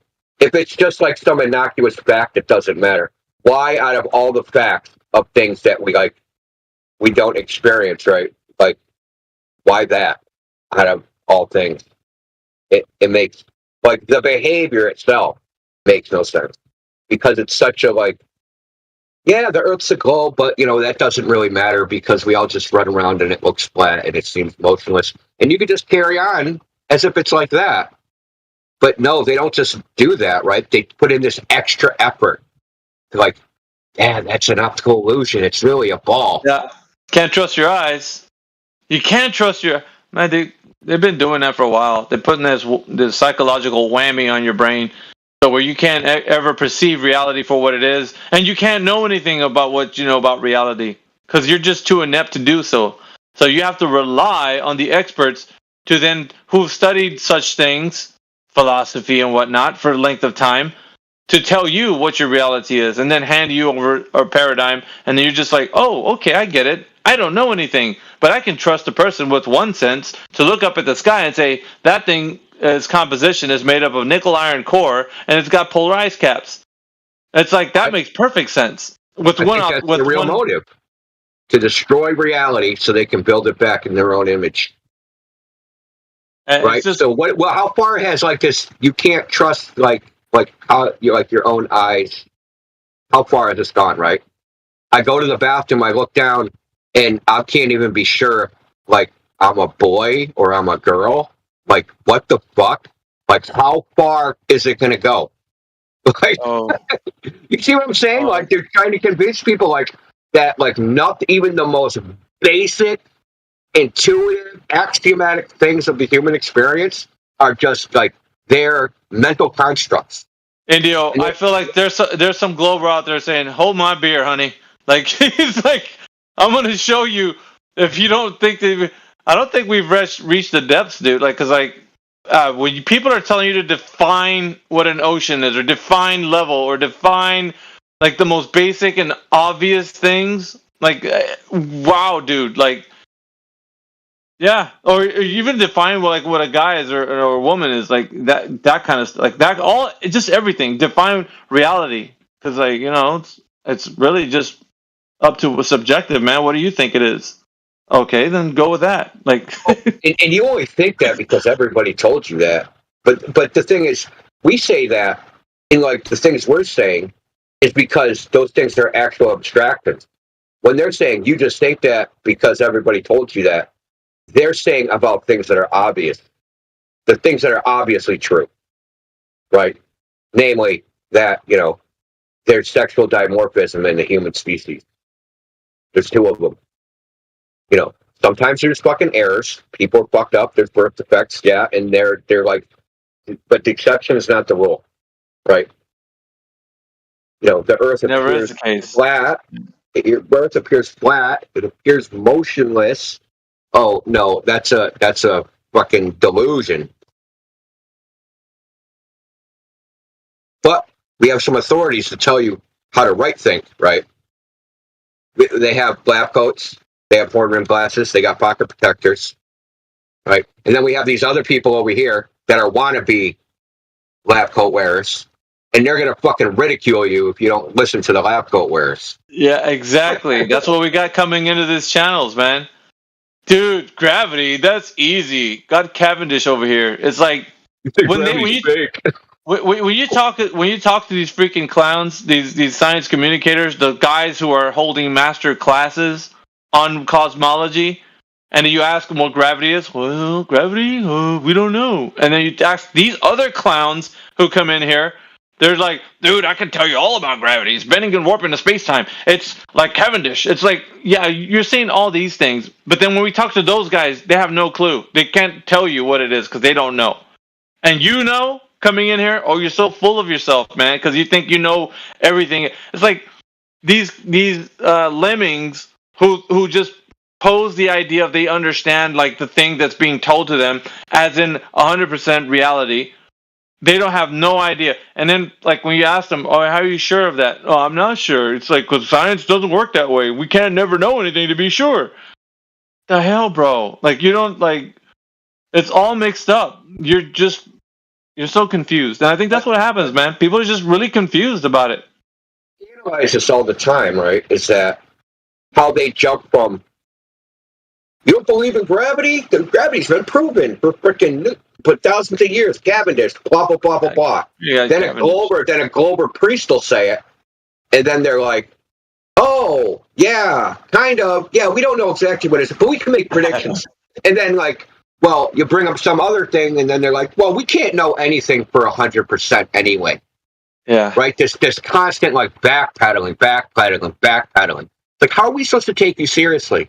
You don't even have, like, a principle, like, from which your, like your ideas come from, right? That anything is real, right? No baseline, no principle, no foundation, and that everything is just malleable, and you'll just keep changing it. The thing is, why do you want to believe in a globe so badly? Why? Like, if we don't know anything, but the thing is, that's the other thing. We asked them that litmus test that Witsit asks, right? If the Earth isn't curving, what is it? And how hard it is for them to say flat. Oh, it's they can't say painful. It. Yeah. Why is that painful? Like, if the Earth is curving in a ball, like in a circle, I could say it's a ball. Like, I have no problem with that. It doesn't hurt my feelings. That's what it is. I'm not going to spiral. No, I won't say it. No, say it. Their whole life will crash. Their whole life will crumble if they realize that everything they've been preaching is a lie. Yeah, maybe that's it. I think it's like a couple different types of personalities. You got the NASA fanboys that can't give up space. They come in here every day trying to prove that a vacuum can exist inside of it. Every day, man.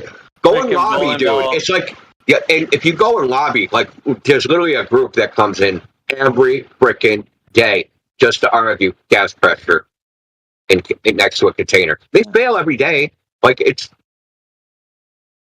And then there's the other people, right? The atheists. And the atheists don't like the connotations of a flat earth, because then it has moral connotations, and then it has, like, what they've done in their life connotations. They don't like that whole line of things, right? And then we got the other ones that are defending like the social structure, right? Why are all the scientists wrong? Why are the government lying? I believe the government's lying. You're like, yeah. So like you have all these like weird, like OCD personalities or something, man, and they're like defending the globe and can't even say the words the Earth might be flat because they're like these crazy zealots, man, crazy cultists. But they have like this one narrow line of their cult belief, and it's almost like it's like almost like targeting like demographics. Right? It's the same way like when you put commercials on TV, right? You know who watches this show, 40-year-old divorcees, right? So you're going to target your commercials at that demographic, the products that they buy, those little commercials. This is like the same thing. They have like a thing for each personality type, some globe bullshit for each person. Anything to not be held accountable. Anything. Well, I'm not a scientist. I don't know. I'm not a scientist. And yeah, you said that about an hour and a half into our conversation. You could have saved us a lot of time, buddy. You could have said that at the very beginning that you don't know what you're talking about, so you just sit here and listen. But instead, you chose to chime in and then say your piece. And then at the end of all, say, well, I don't know. I'm not a scientist. Well, then what the hell was this whole explanation of you being in here arguing with me about? Oh, yeah, and on top of that, do that on Twitter, Miggy. It fucking royally pissed me off. Because doesn't that piss you off? At the end of all of that, they're just like, "Well, I don't know. I'm not a scientist." Bullshit, dude. And why are you in here talking to me for like an hour and a half? Like, as if you know what you're talking about. Now you don't know what you're talking about because you're not a scientist. Oh, how convenient. This dude said the globe matches all observables. So I gave him. I was like, "That's a bunch of bullshit." And then I was just like. Then I was just leaving him alone. But then he was like, yeah, you don't have any examples. So I buried him. I gave him like 12. But he didn't understand them. Ends up saying, well, I'm not a scientist. Well, then how do you know the globe matches all observables also if you don't know what's fucking observed?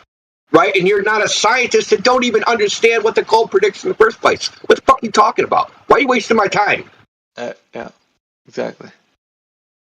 But it's just weird, this weird cult craziness, man. And then where's the other? Oh, man, that's got triggered by that shit. Just remembering that idiot. And the other thing, they come in here, right? The 99%ers or the 1%ers, whatever way you want to look at it, right? I can only know things 99%. Why don't you just say that right off the bat that you don't believe in reality? Exactly. That saves everybody a whole bunch of time. Yeah, man. We'll just freaking ban you immediately. Like, or we can it'd be like, come back on Speculation Sunday. Like, we can pick up where we left off, or you don't know anything. This is speculation. I'm only 99.9999% sure I'm even talking to you. So everything is speculation. My words, my thoughts, whether Discord exists, whether I ate today, whether I ate last week or last year. Like, it's all just maybes. Yeah, let me play something just real quick because I always do this every now and again. Somebody thinks. Can I defend myself here? Is that okay? Please. So I don't use prediction a lot. So I don't interact with the world in absolute facts. It's all based off assumption. Those assumptions have a degree of probability as to whether they're correct or not. So I assume I'm on Discord talking to you guys right now. I can't 100% say that's a fact because I might not exist at all. I'm that type of person, but I can pretty much say it's 99.999% sure that I am here talking to you guys. That's what I mean by nothing's a fact, things are a presumption, but they have a degree of probability attached. No, if that makes sense. We get that. We get that. That doesn't We're not 100% make sense. sure of anything. Correct. So here's the funny thing I find when they say things like, this is likely, or that's likely, or has this degree of probability. They're literally just making that shit up. They didn't do any probability calculation to figure out what the probability is that he's sitting in his chair. Right? So that's a bunch of horseshit. And this is a misuse of the word fact. Facts are things that like happen in the world, right? You know, the sun came up today. That's a fact, right? Whether the sun is 93 million miles away, even if someone did measure it, that's technically not a fact. And if I said, okay, I'm 6 feet tall, that's not a fact. But if I said, yeah, last time I was measured, that measurement came out to me being 6 feet tall, that would be a fact. Like they don't like the word fact has been just like destroyed from its actual original meaning and its actual true meaning. So when you go to court and you like give them the facts, right? They have a person. Person gets up, they sit there, they swear under oath that they're gonna, tell the truth as best they know it, or go to hell, right? So then they ask them, okay, what did you see? What did you hear? What did you smell? What did you think? What did you believe? Right? They want to know the events that transpired at the particular time they're inquiring about. They're not asking them like, how tall are you? Or fucking like, how much do you weigh? Or, do you like chocolate? Like, they're not asking any of those questions. They're just asking, what are the series of events that you witnessed? That's it. And that's what a fact is. It is a fact he's sitting in a chair. He's witnessing it. It is a fact he's on Discord. Everybody listening to him witnessed him being on Discord. He witnessed himself being on Discord. Okay, so this whole, I can't be 100% sure. It's utter shit. It's just the same backpedaling that we go through. They don't want to, like, have to concede when they should concede, so they can just say, well, there's a 1% chance you're wrong, so you might be wrong. I'm going to go with that. I'm going to play the odds. These flat earthers told me a bunch of things that happened. They did a laser test up 25 miles. There's a 1% chance, was a 0.00001% chance it could be wrong. So I'm going to go with those odds. Yeah, it's sad. So grateful we have sound clips of these guys saying these things to kind of always show the audience, like, daily, that these guys do exist. The people that talk like this. Well, and we're not just ranting on just for the sake of ranting. Like, this is a war for the mind, guys. And if you're not engaged in this, like, you're too. I mean, you ranted about flat earthers too, so it's not like you're just picking on Globers. No, hell no, dude. I want to marry this together, right? And this weekend was a perfect example of marrying this shit together, right? There was 2 debates this weekend. There was Flatizoid debated Fight the Flat Earth and that Dave McCullen guy, and Witsit debated some fucking clown, Dave, or I don't know who he is. So in the Flatizoid debate, I listened to it. They ended up arguing about eyeglasses and what eyeglasses do and how they work, how magnification works, for like fucking an hour. Really? Wow. Yeah, dude. Which this is nothing against them, other than, like, you have to pick your battles, dude, and like you're battling idiots. You're battling like retarded monkeys or something. Like, and Witsit debated this other guy on Modern Day Debate, and they, like, someone, was Kim that came in here, was like, yeah, they've been just, like, arguing about what logical fallacies are for freaking forever. And then, like, 2 of the other people were just saying nonsense shit, like, if the Earth was flat, it would look concave, and just, like, oh my God. Argue, exactly, like, it's not against Witsit or Flatizoid, right? I got all the respect in the world for them. This is about the, like, falling into, like, their traps.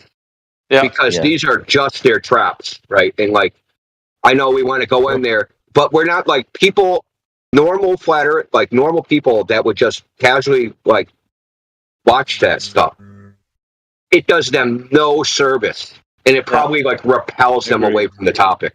It does repel them away. Which is all I was talking about, that because of the fact that when we first started getting into this, like when it all came out on the internet, we were like on the forefront of it, right? Let me say one more thing. Go on. Is that those debates, Flatizoid against those 2 versus and Witsits, he's arguing against 1%ers.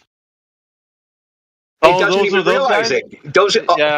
All Globers are 1%ers because science doesn't prove anything. So, like, they're All So, fucking yeah. senators, all of them. It's DOA. The argument's DOA, but like that's the thing though. Like at the very beginning of when this came out on the internet, like everybody started to debate this. It was a debate, like from the get go, and then like just I guess you could say a few years ago we started to realize, man, this isn't no freaking debate. There is no debate when you're saying that because it's a I call it a false dichotomy because of the fact that the flat Earth and the globe Earth are pitted against each other. There isn't those two. There's only Earth and what we know it to be. And then the Earth displaying itself as what it actually is not. There isn't. You don't have what it is or it is. It just is. It's just that's all it is. But that's what I'm saying. I agree. It's a false dichotomy because the claims aren't even similar. They're because not. The foundations aren't similar. The globe foundation is presupposition. Assume it's a globe and look for evidence to support that, right? Flat Earth is like, go outside. Yeah, and like it's a totally different thing. So what we're dealing with right now is the fact that people are rejecting the truth of the Earth being what it actually is. And it's not the fact that they're putting something intellectual in the way of like us presenting, what it is. They're believing a story, and like all the calculations in that, just whatever construct has been given to the Earth, Blade spheroid, WGS-84 model, whatever it is. I don't care what they point at, and they're looking at that and saying, yeah, that's what it is, based on what I believe it to be, not what it's been proven to be, but what I believe it to be. So now we have like the case of belief versus what it is in reality, and then getting people to be on the right side of that, right? So all we're doing is either somebody's going to come in here full on rejecting the truth, or they're going to be like, hey, you know what? Let me consider this. And that's all that you just challenge them. You're going to challenge them to the point where they're going to realize that they've been wrong this whole time, or they're just going to continue to believe the thing that they think is the truth. But it's not, there isn't a debate. There's no middle ground. It's like a binary, like in between. It's either it is what we're saying it is, or it's not what we're saying it is at all, period. There is no idea that the Earth is flat and stationary. It's not displaying itself as that, and it's not, moving, or like it's either is or isn't. And so that's what I'm saying. It's not a debate. Like these other debates in modern day, okay, you got 10 minutes, and then after that, rebuttal his thing, and then you start talking about eyeglasses, or you start going into logical fallacies, and then you're sitting there listening to them back and forth like a tennis match. And you're like, oh, that guy said something pretty interesting. Well, this guy just finished saying something interesting too. And you're like, there's no reconciliation. There's no like getting to the bottom. Okay, now let's figure this out. There's none of that. It's all fluff, dude. It's just for the entertainment purpose of like hearing somebody say some things and somebody gets upset about what that person said. It's entertainment stuff, dude. We're not getting to the truth. It's a verbal combat, basically. Because it's not even like a formal debate format, and the debate formats, the moderators all suck. They don't actually moderate, right? And they kind of promote the combat, right? That's what people want to see. They want to see a fucking argument between two girls. Jerry Springer, yeah. Sorry, what's it? That's a Jerry. It's just to show. It's just to like, okay, let's see how ridiculous we both can. Like, I'm gonna, I don't know, man. Like. Maybe it has some value. Some people, but they would say like, I came through the debate, like that's how I know the Earth is flat. It's like, well, good on you, man. But like, did that debate edify you in a way to get you there, or did you do it all on your own? Like, was it just something that prompted you to like look into their? How about did you learn anything? Did you learn it? Like, or did you get smarter when the debate ended? You're like, yeah, I just learned a lot of shit I didn't really know. About the globe or flat Earth, right? Of course not. You're actually fucking dumber. You're fucking dumber at the end, man. Yeah, what's up, dude? What's up, Mickey? What up, Max? All right, let me speak on behalf of the debate. Yeah, like, don't watch any debates, so you're about to change your name to Max Dumb. Watch the debate. So I want to speak on behalf of the debate. Go for it, man. So, you can advocate for it. Yeah, I'm going to advocate for the debates because I understand both your points, and there isn't an argument. I mean, the case is closed primarily. There's no new information being offered by the Globe side, and we were all indoctrinated by the globe, and then we ended up on this side after doing the investigations and everything else. But that said, you have all of these proponents that come out and they say, no, these guys are crazy. They're tinfoil hat wearers. They make all these videos. And if they're left to their own devices and the algorithms are left the same, then that's all anybody who ever looks into it is ever going to see. So when you do see a debate with one of these guys who's been making all of this noise about, oh, no, it's a globe, it's a globe, it's a globe, and you get an opportunity to see them present evidence against the other side, you get to see them step all over themselves, make a billion mistakes, lie, flat out lie, and the fallacies and everything else. So there's a process because there's new information being given from the flat Earth side that you may not have had when the person say, well, you know what, the boats go over the edge. And then they'll say, well, even after a certain point, you can't bring it back anymore. Then the flat earther will say, well, no, that's the vanishing point, and that's how that works. Then they go out to explain how the vanishing point works. So there's information to be ascertained. And I understand, you guys saying that it's just, ridiculous. And a lot of people would agree that has the knowledge that are in depth as far as you guys are. But to most people, they don't have the level of information that you guys do. And those I get it. Point taken, dude. You win. Yeah. Like, I'm just conceding. No, well, I can't even argue against that. But no, honestly, though, like, we're looking at it so biased because we've been in this, right? Well, no, when they say stupid shit, we're just like, yeah, that's stupid. But the average person, they don't even know that that's stupid. They don't even know what they're talking about. Yeah, I just got to rebuttal the Max. Like, well, I still want. Well, let me say one last thing. I still think they are accepting formats which are counterproductive that end up in these fucking. They're poorly moderated. Like, it could be better. Is all I'm saying. It could be better. Agreed. I'm still going to stand on the point that I made because of the fact that, Max, even though you have a point with what you're saying, it's a point for point discussion of what you're talking about. A point for point discussion between a person saying something and then somebody else retorting what their counter to what they're saying, right? That's how you're seeing it from the third person perspective. That's what you're doing. You're viewing it from coming at this. Well, I never heard of this, so let me hear what this two got to say. Oh, that's a good point. Well, this other guy made a good point. So you just back and forth, right?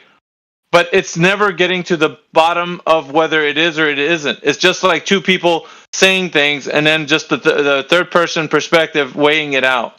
That's not the case. It's not a debate.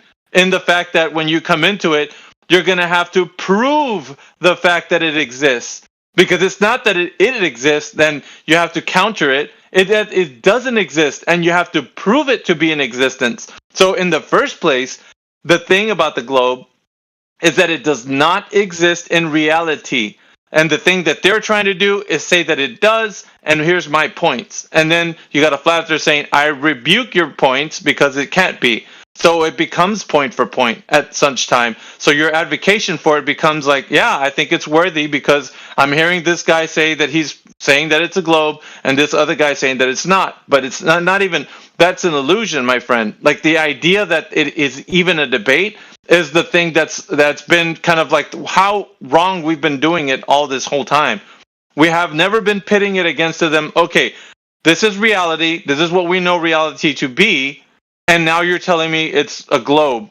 And with the measurements of a radius, diameter, and circumference, how is that put into reality? You're going to have to demonstrate to me in empirical evidence, falsifiable, testable, repeatable, and go through all of those steps. And once you do all of that, and if you can prove it to have some sort of merit in reality, then yes, we can start weighing it out as something to be put against as in a debate.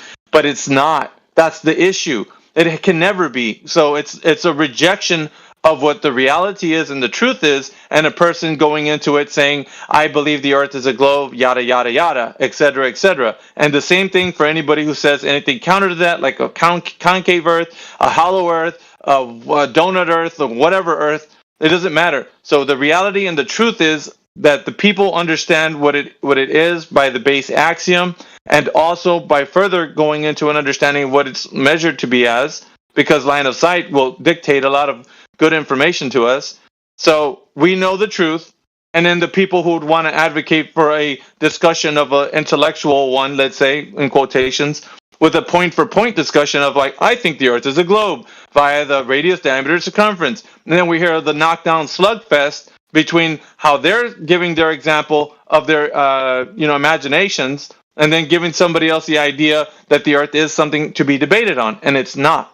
That's my point. It's like I don't disagree with you. I agree with everything you're saying, right? But at the end of the day, the consensus is, and the way that we've learned it, is that this is a globe, and that all of the white coats and every book that you pick up is going to reinforce and reaffirm the information that this is a globe.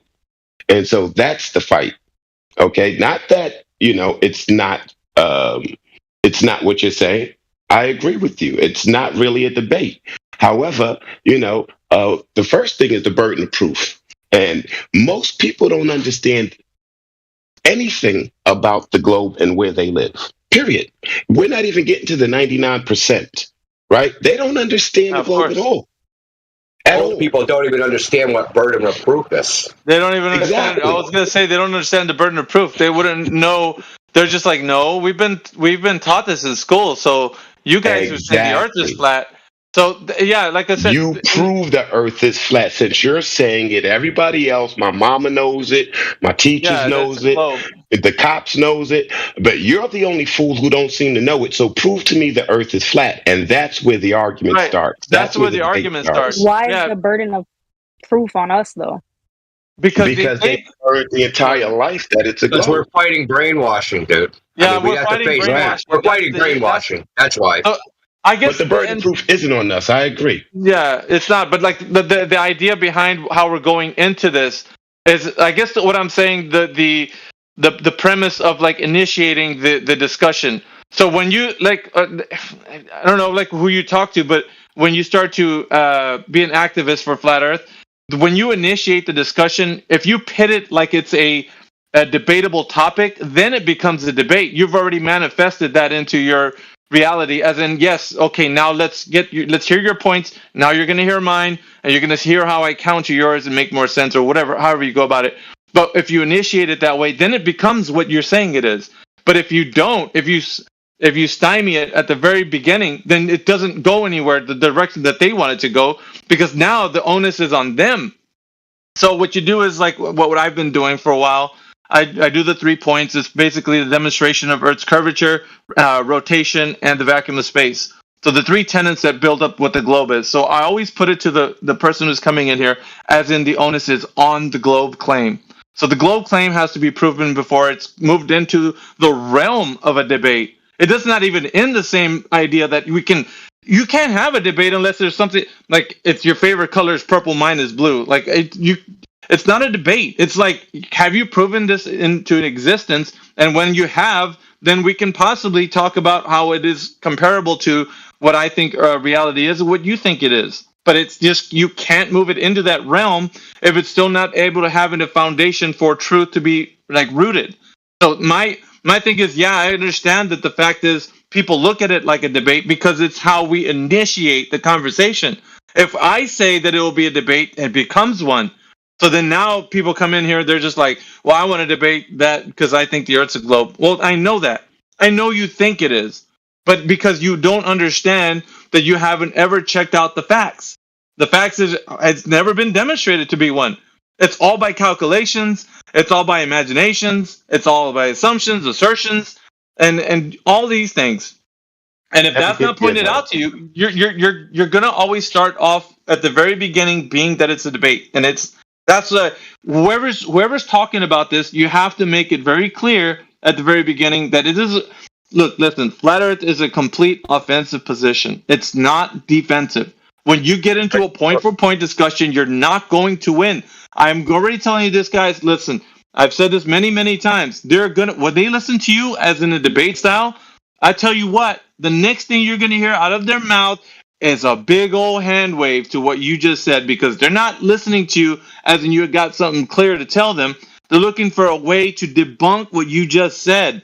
They're always going to do that in a debate point-for-point style, moderated such thing. They're never going to listen to you and say, that's just an interesting thing you just said. It's not what they're there to argue your point and then probably try to win with any way they can, using sophistry, using reduction to absurdity.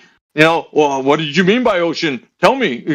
That's not what it means to me. No, so they're never going to get to the point where you're making some sense to them because they don't want to be held accountable. This is the truth of what we're dealing with here. It's the brainwashing. Larry, they come with the position already that they know what it is.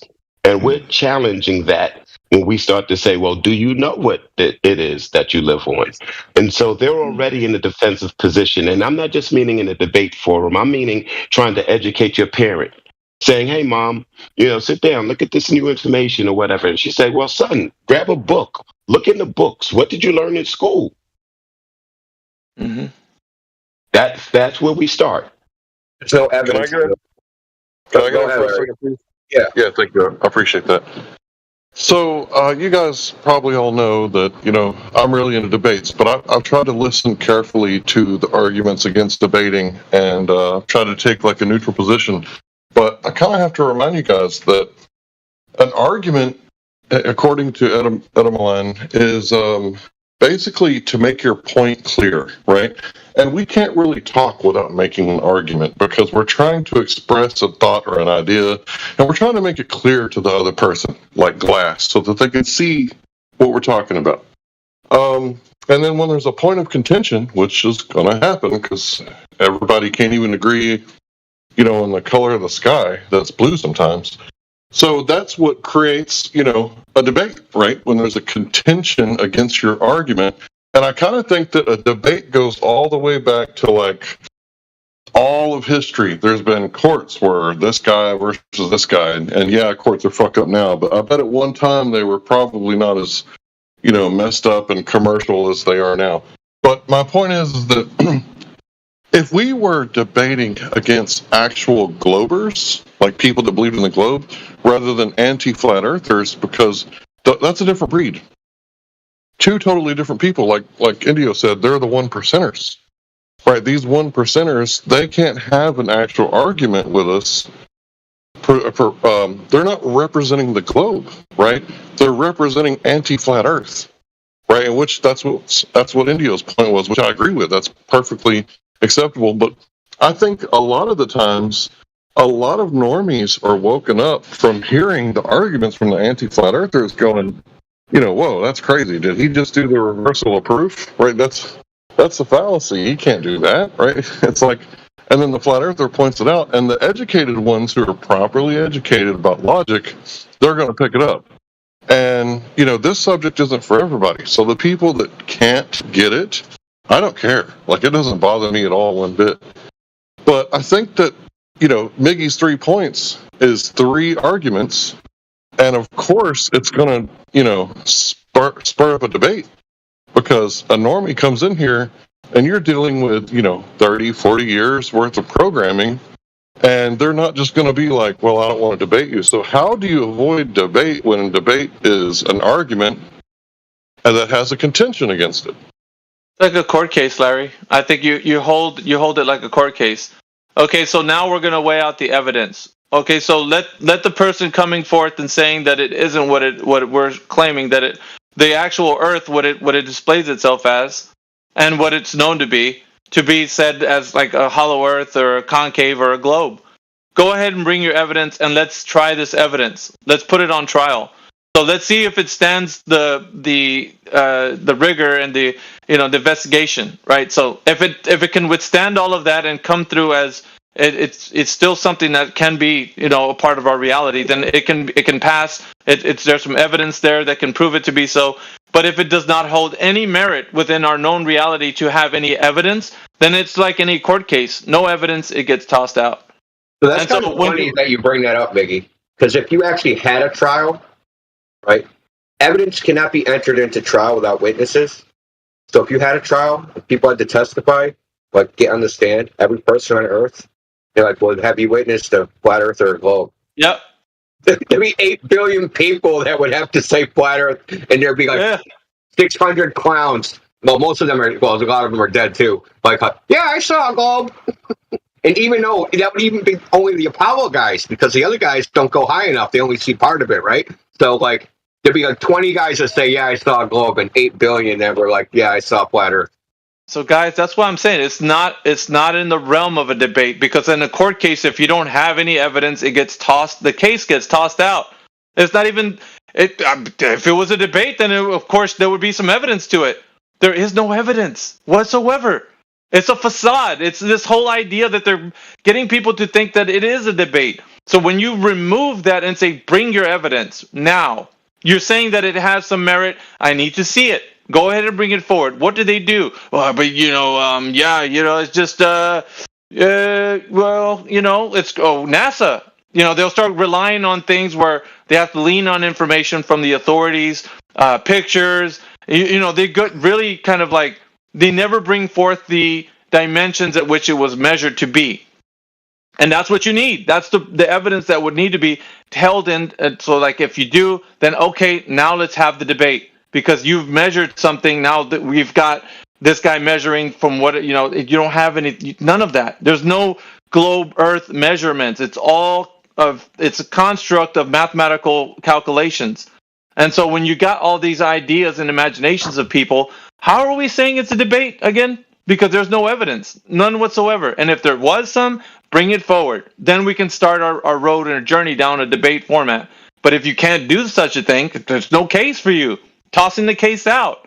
There's no evidence whatsoever. People going to come into court with cognitive dissonance. They're going to say that they can see the curvature of the Earth from their window. That's 6 billion people. You got 1 billion white coats that's going to come in here and say, "We've proved this already. I don't know what these guys are talking about." Case closed. No, but that would be like expert opinion.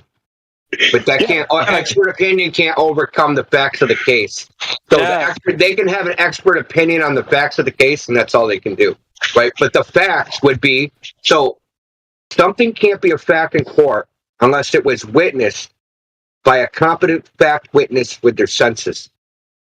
Eyes, hearing, touch, taste, They have to witness it. That's why they call it a witness, because they witnessed something.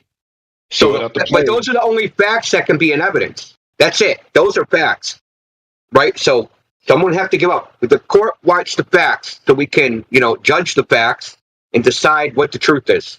Right. So people would get on the stand and give the facts. What did you see? But I agree with you. A whole bunch of people would be like, "I saw a curve from an airplane." And I don't think this would be accepted by the court. I think it would be dismissed as a frivolous case, the same way most tax cases are. If you want to know what really happened? They'd be like, "Well, the Earth being a globe is a known fact, and I'm gonna and I want judicial notice that it's a commonly accepted fact, and the court should take judicial notice of this fact, and we don't have to prove it by evidence." That's what would happen. Kangaroo court, yeah. Kangaroo court. They're like, it's published in because you can have courts take judicial notice of what's called generally accepted facts, general knowledge. And that's what they would do. Take frickin' judicial notice of the Earth being a globe. That's general knowledge. We don't have to prove it. Maybe they'd have to prove it if that was the actual, if we were actually in a case and they're like, yes, the case is about whether the Earth is globe or flat. We're gonna, but you would need witnesses.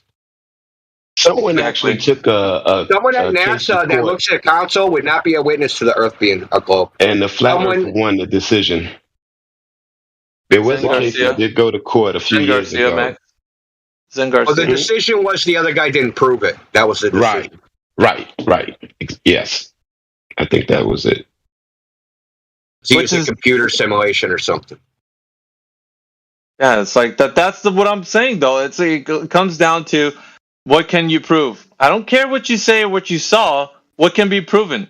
Because that's what we're going to go off of, and then work our way forward from. You've proved it, so now okay. So we're gonna how did you prove it? And they're gonna they try to stick flat Earth in the same bin, right? That basically the Earth could be anything. Like we're blind, right? We're all blind. We all had our eyes poked out at fucking birth, right? And our hearing, and we can't sense frickin' motion. Right, and that we're all starting from the same point and building from there. No, that's not where we start from. We start from, what do we see? What do we detect? right? What are our senses? How are we perceiving reality? What's out there, outside of our bodies? When people come in here, they're not getting away with this whole debate. Well, let's argue. I want to know how the Earth is flat. No, what we're going to do is put the globe Earth on trial. Bring your evidence right now. Bring it forward. You say that there's a case for the globe? Where is it? You haven't brought me any evidence. There is nothing that I can go off of saying that it is. Just your imaginations and the imaginations of other people. That's it. Calculations, mathematical constructs. That's all you give me is fluff. You never give me anything concrete that I can go out and verify. None whatsoever. Therefore, your case will be dismissed if you have nothing to provide as evidence. And they never do. Ever. It's like, okay, the flat Earth needs the globe's witness list. Like, this is a blank sheet of paper, motherfucker. Exactly. It's like. Did you ever see the curvature from airplane? No. What? How is that possible? I never saw it. I know, but you know why we don't see. That's my question. It's possible. Go to the beach and argue with the water. Maybe because it's possible people see curve out of the planes because the mind is weak. Orson Welles once told a story on the radio, The War of the Worlds, and Max, people actually. Sorry, I want to tell you one story about from the day from when that claim came, like say 5-6 years ago. I'm flying like not so much, but every year, let's say 4 or 5 times per year. Every time when I'm flying, I'm taking so attention especially for that view, because I want to see that curvature. And the mostly what I was impressed, it was like, oh my God, look at how it's so flat, you know. Why I didn't get that impression? Oh my God, look at the curvature. Well, Max, did you want to finish your point about like Orson Welles? Well, I was just going to say that Orson Welles was able to tell a story on the radio called War of the Worlds, and a lot of people listened to it, and a lot of people actually believed that they saw aliens. There were a lot of calls to the police after hearing that story. There were a lot of people firing guns. And a lot of things happened after just hearing a story on the radio. So I'm just trying to impress upon us how malleable the mind is and how it can be manipulated very easily. And people don't understand just how easily we can be manipulated. Now, with that, I can agree. Like, for sure. I mean, we like hearing stories, don't we? It's just human nature. We like to hear somebody tell a good story. But like, you know, didn't some people perish in that radio broadcast? Yeah. Mm-hmm. Suicide, or I don't know if it was suicide. I think they were trying to hurry up and get out of the city or something. And it's a bit of a panic. Oh, it's a panic. Yeah. No, I think there was I think there was definitely some injuries because of trampling and pushing and shoving and those types of things. I don't know about death rates, but there's nothing new under the sun when it comes to these things. Like, isn't the panic still happening today with the different types of whatever is out there? It's just loads and loads of different stories every day, depending on where you are. Yeah, the jibby jab and like just number of different things that we can like look at, like where they put fear into the population. The population is running around as scared as can be, and they can control with fear. Amen. Now they have the UFO thing going on, right? So that's the next thing that they're going to try. Or it seems that they're trying to see if they can use that as a control mechanism. They're citing them as UFOs now, no longer just balloons, but now they're UFOs. And there's been a few other sightings. Have I missed something in what's happening in mainstream? I don't pay attention to news. Are they saying some things or what? Just quickly, as soon as they said UFOs, they were using it as a mind control technique. It's not, are they doing it now? No, as soon as UFOs was mentioned, then. They put these ideas and named these things and categorized whatever's going up in the sky based on their fucking narrative. So that's always happened. Sorry to interrupt. So, Miggy, what's going on is that about a week or so ago, there was a balloon sighted over the U.S., and the U.S. military eventually shot down the balloon. And they said it was a balloon, they believe it's from China, and they believe it's a spy balloon that was gathering information. Another day goes by, and now they're saying they're seeing another one of the balloons, I think, over South America or somewhere over there. And now over the next few days, they've sighted one over Canada, somewhere over the Superior Lakes and Michigan, those 5 lakes over there, the Great Lakes. And they saw another one over Montana. And they said that they've shot them down and they're trying to investigate what's going on. They're no longer calling them balloons now, and they're no longer saying that they're from China. So now they're trying to leave it open for your interpretation. Oh my God. Yeah, so that's what's going on. That's going on. Space currently. aliens? Like, what do you? Yeah, like space, like Project Bluebeam sort of stuff. Oh, so now the mind just wanders into whatever. Oh, what do you guys think? You guys, we don't know where they're coming from. It's like the official story should be, okay, we shot the damn thing down. We looked at it. It comes from this and, whatever. It's just like, yeah, I mean, well, I would say it's par for the course, man, because like they want to see what kind of reaction the population is going to give them over the social. Because really, like tapping into their data mining, they can see what's happening on the social medias when something gets around, with these buzzwords, and then they start to see the reaction of people in real time. And I think that the algorithms are giving them the information on like how stuff is being perceived, right, by the population of people. So I think that they're just like seeing when they put out information. But yeah, like for them to say UFOs and I don't know, man, just like the mind is already as weak as it is. And people just believing everything anyway, so what difference does it make? Like, they just come out with another story to cover up the story they just said. I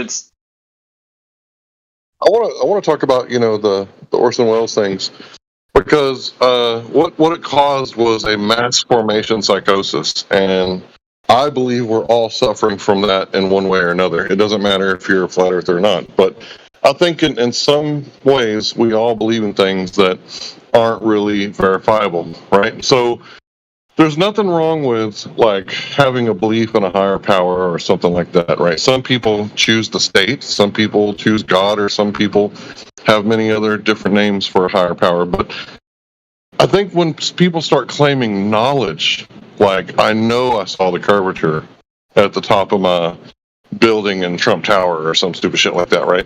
I know I saw the curvature on an airplane. Like, no, you didn't, right? So the knowledge claim is what makes a psychosis. I guess you could say the belief claim. Also, like, I have a belief in a creator, right?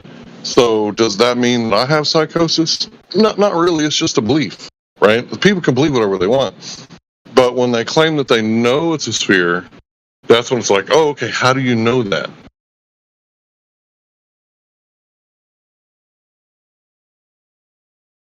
Or even knowing, but what can you prove about that? Because it's saying that, well, I know that the Earth is a globe because we have, whatever information they put in front of you.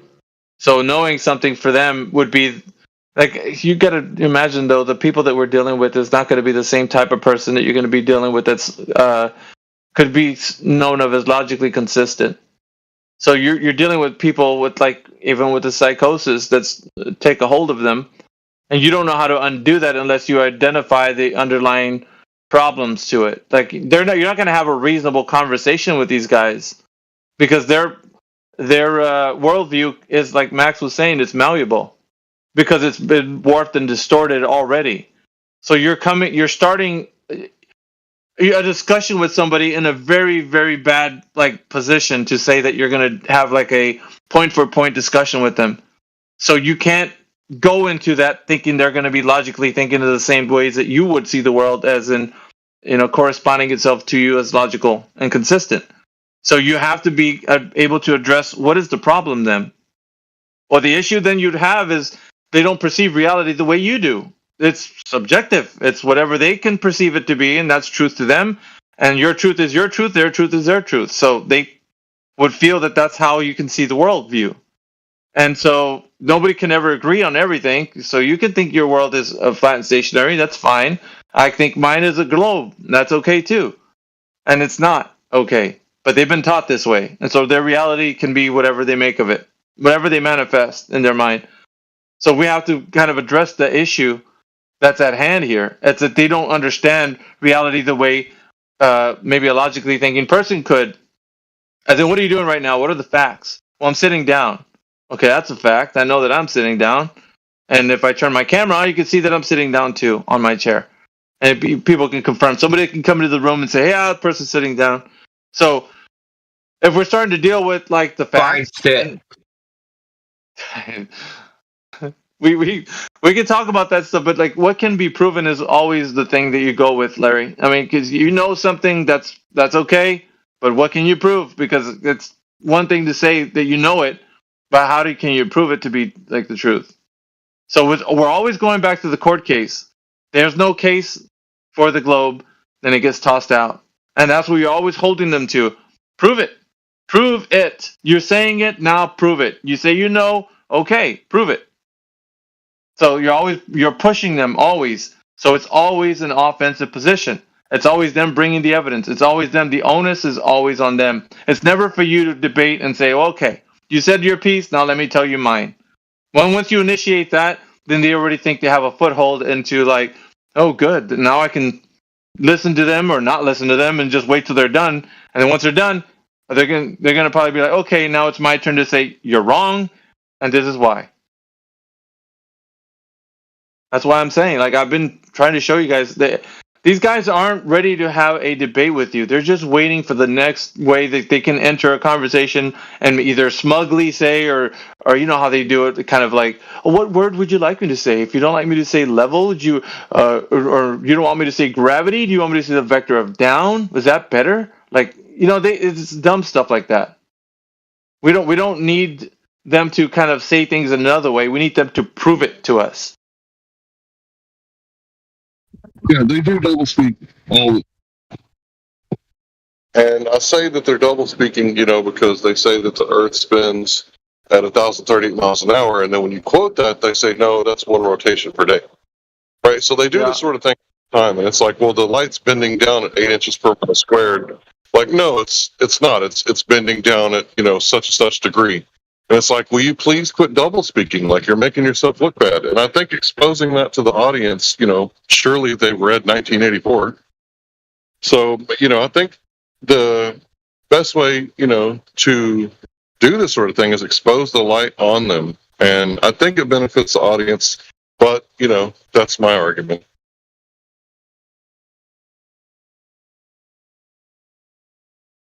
Yeah, a move for them to prove it. You can never go wrong. And of course, the way they perceive the Earth, or excuse me, their worldview, is also another good thing too, right? Reality check, what I call a reality check. 3 points are, you know, talking about the tenets that create what the globe paradigm is. But then I go back to like further on addressing the underlying issue, which is they think their reality is whatever they make of it. You know. Well, I don't know because we can never. Science works this way. You can never know something to be 100% true. Most of them, I could say the majority of them, would all claim this. They all claim this. And then it's weird because the one guy said that when he came in here, but he was like, spectroscopy is the only one true thing that can work because we understand that we work with elements with spectroscopy. And so when we use it to the sky, we can know the elements of what the things that we're pointing at, that we're saying that it's made of. Like, that's a gas giant right there because of the elements that we can see through the colors of the spectroscopy. I can't say that word, spectroscopy. Yeah. And that's never been done outside of the lab to any, like, it's never been confirmed, basically, right? So we have a theory that if I look at some element and I turn it into a plasma, it emits some sort of light, and then that spectrum, everything's universal and uniform, and if I look at the sky, I know that's the same thing. That's a leap of faith. It's never been confirmed. So how far of context is it, Indio, for them to even use spectroscopy in the way that they're trying to use it for things in the sky? Because who has ever done that anyway? Like, is there somebody cited? Has anybody been cited to use it in that way? I've only heard them talk about it, how it's analogous to using the understanding of colors and elements to know what element that you're looking at when you're seeing let's say a star. But they're using that in the sense of like saying, because of these colors and spectroscopy used here in a controlled environment, that we can take it out of context and use it to look at stars and then say that, yeah, that's what the element is that the star we're looking at. Like, yeah, and then like what they're saying is, it's never been confirmed. It can't be confirmed. They have to go to a goddamn star to confirm it, right? So, yeah, because all they're seeing is the light, right? They're seeing the light from the star. They're seeing the light from something in the lab, and they're saying this is the same because it looks the same. Because we have spectral lines, and the spectral lines indicate that like it's made of this. Because in the lab it's made of this when we do it. So in the sky it must be made of this when we do it. That's a leap of faith. I gotta go. But what I'm going to say is, I don't believe a spectrometer works on something that's, 4 light years away. Try telling them that, Max. I mean, I could get into some like I would call it mainstream, but alternative hypothesis about all that shit, dude. Because all that's related to like the Hubble expansion and like that stuff is controversial now in the mainstream. They're calling it another crisis in cosmology. Like, how many crises can they have? The three-body problem, the spectroscopy, like, shoot. You're on and on. There's many different things that you could point at, but, like, I'm always going back to, like... They're having more crises than a freaking recovering drug addict in a crack house, dude. They're having problems. You know what? And a lot of people don't know even their own cosmology. When you talk about, like, are the planets revolving around the sun? What would you guys say? Just from the stories that you hear from, like, the Globers. No one's observed that. Yeah, no, it's like, but they claim because it being heliocentric that we're going around the sun. Well, I'm glad you bring it, because I was going to bring this up earlier. So this guy, James Tour, who, like, debunked Professor Dave and all that, he did a video which was like a Q&A. And the first question in this Q&A was, because obviously some atheist was trying to, like, you know the tricks they play, right? Because he's a Christian, and he's a very outspoken Christian. So I asked him, is it heliocentric or geocentric? And he said, now this is a guy with PhDs, learned, been to the fucking university level for, goddamn 4 decades. He says, well, all the experts say it's heliocentric, and like that's like what the evidence suggests is that it's heliocentric, and they know this from eclipses. Now, obviously, he butchered that shit, right? So I left in the comments basically, well, it's admitted even by the top scientists, including Stephen Hawking, that it's impossible to distinguish the heliocentric from the geocentric model. They're identical observationally. You can't tell the difference, whether the sun revolves around the Earth or whether the Earth revolves around the sun. Like, if you take their model, it's true, right? You can't tell the difference. Mathematically, they're identical. You can't tell because you have the Einstein and all the light experiments saying we can't tell if the Earth is moving or not moving. We have this relativity thing. Like, it depends on where the observer is, right? So from the position of the observer, you can't tell any motion. So they can't tell. Dude, it triggered crazy comments from like everybody in his comments. They just went bizarro world on me because, and I actually posted something like 30 quotes going back almost 200 years from people's scientists saying, can't tell the difference between heliocentric and geocentric. The reason is because it's a model. It's not observational, right?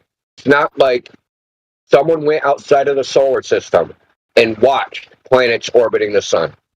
Yeah. It's inferred from looking up at the sky in creating a mathematical model that quote unquote works to make predictions. But that's just one of the models that works. So assuming the sun moves and the Earth is stationary, that works. Assuming epicycles, that works. Assuming, like there's a whole bunch of different models. Tycho Brahe had a frickin' model. There's another model. I have to go find that.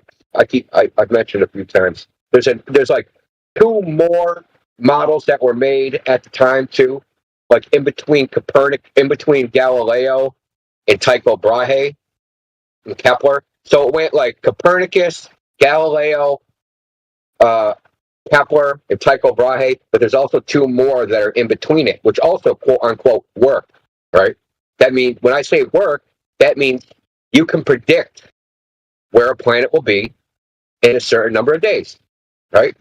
Where's Mars going to be in the sky? What constellations are going to appear? What constellation or group of stars is Mars going to appear in like 2 years? So they have a model that quote unquote works. But there's also, like I said, there's other models that quote unquote work, right?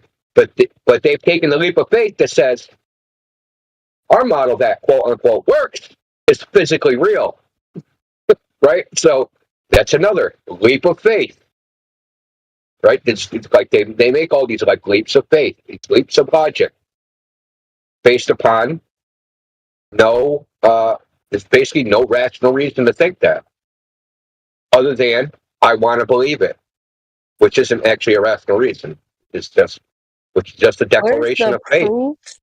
Where's the proof that they've actually been able to, I don't want to say presuppose, but they've actually been able to predict what's going to happen, and they're not just placing the same calculations over the same sphere year and again and changing the time? Like, where's the study that this is new information that they found and that they've gathered and it's different from the previous information? I mean, actually, I don't know, because I know they constantly like update it.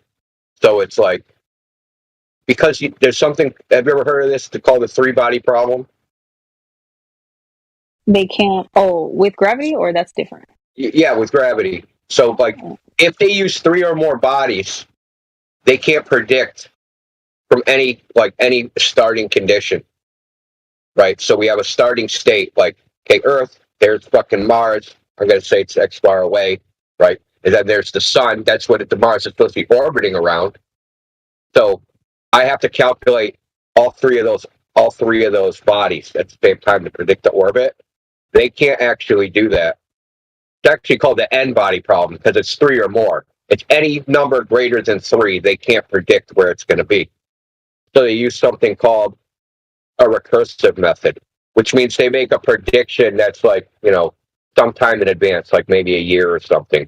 But their prediction gets worse and worse and worse. So what they do is then they recalculate it based upon the new observation of the new position, right? They fix it. And this is how they keep doing it over and over again, right? So we'll make a prediction of where Mars looks to be a year or 2 years in advance. Then we'll make an observation in like a year. And then we'll correct it, like where it's supposed to be in 2 years. Like you have like these overlapping observations. You make a 2-year prediction, make another observation in a year, fix your 2-year prediction, make the 3rd-year prediction, right? So you do like 2-year increments and just like keep leapfrogging, like observation and prediction, observation and prediction, observation and prediction. Because they can't actually do it from like an ab initio state, from just like, we're going to take this starting state, right, this time at time 0, and make the prediction out from there, and it should just be good forever. That doesn't work. And what they say is, well, there's tiny little perturbations in the solar system, and there's not perfect circles, and then there's the plane of inclination, and then there's they have all these like reasons why they can't do it, right? And then the Earth is wobbling, and blah blah blah blah blah. Right, but it's worth just pointing out right now at this moment that in rhetoric, a majority of globe proponents, especially unlearned ones, will come into avenues like this, and out of their mouth will come, the globe model perfectly predicts this and that. The globe model absolutely has this or that. And they use all these certainty terms, or like the sun never changes angular size whatsoever, period. All these absolute certainties, which are just false. Yeah, 100%. That's like Mickey said. Like in 3 sentences later, it'll be like you can't know anything 100%. Yeah.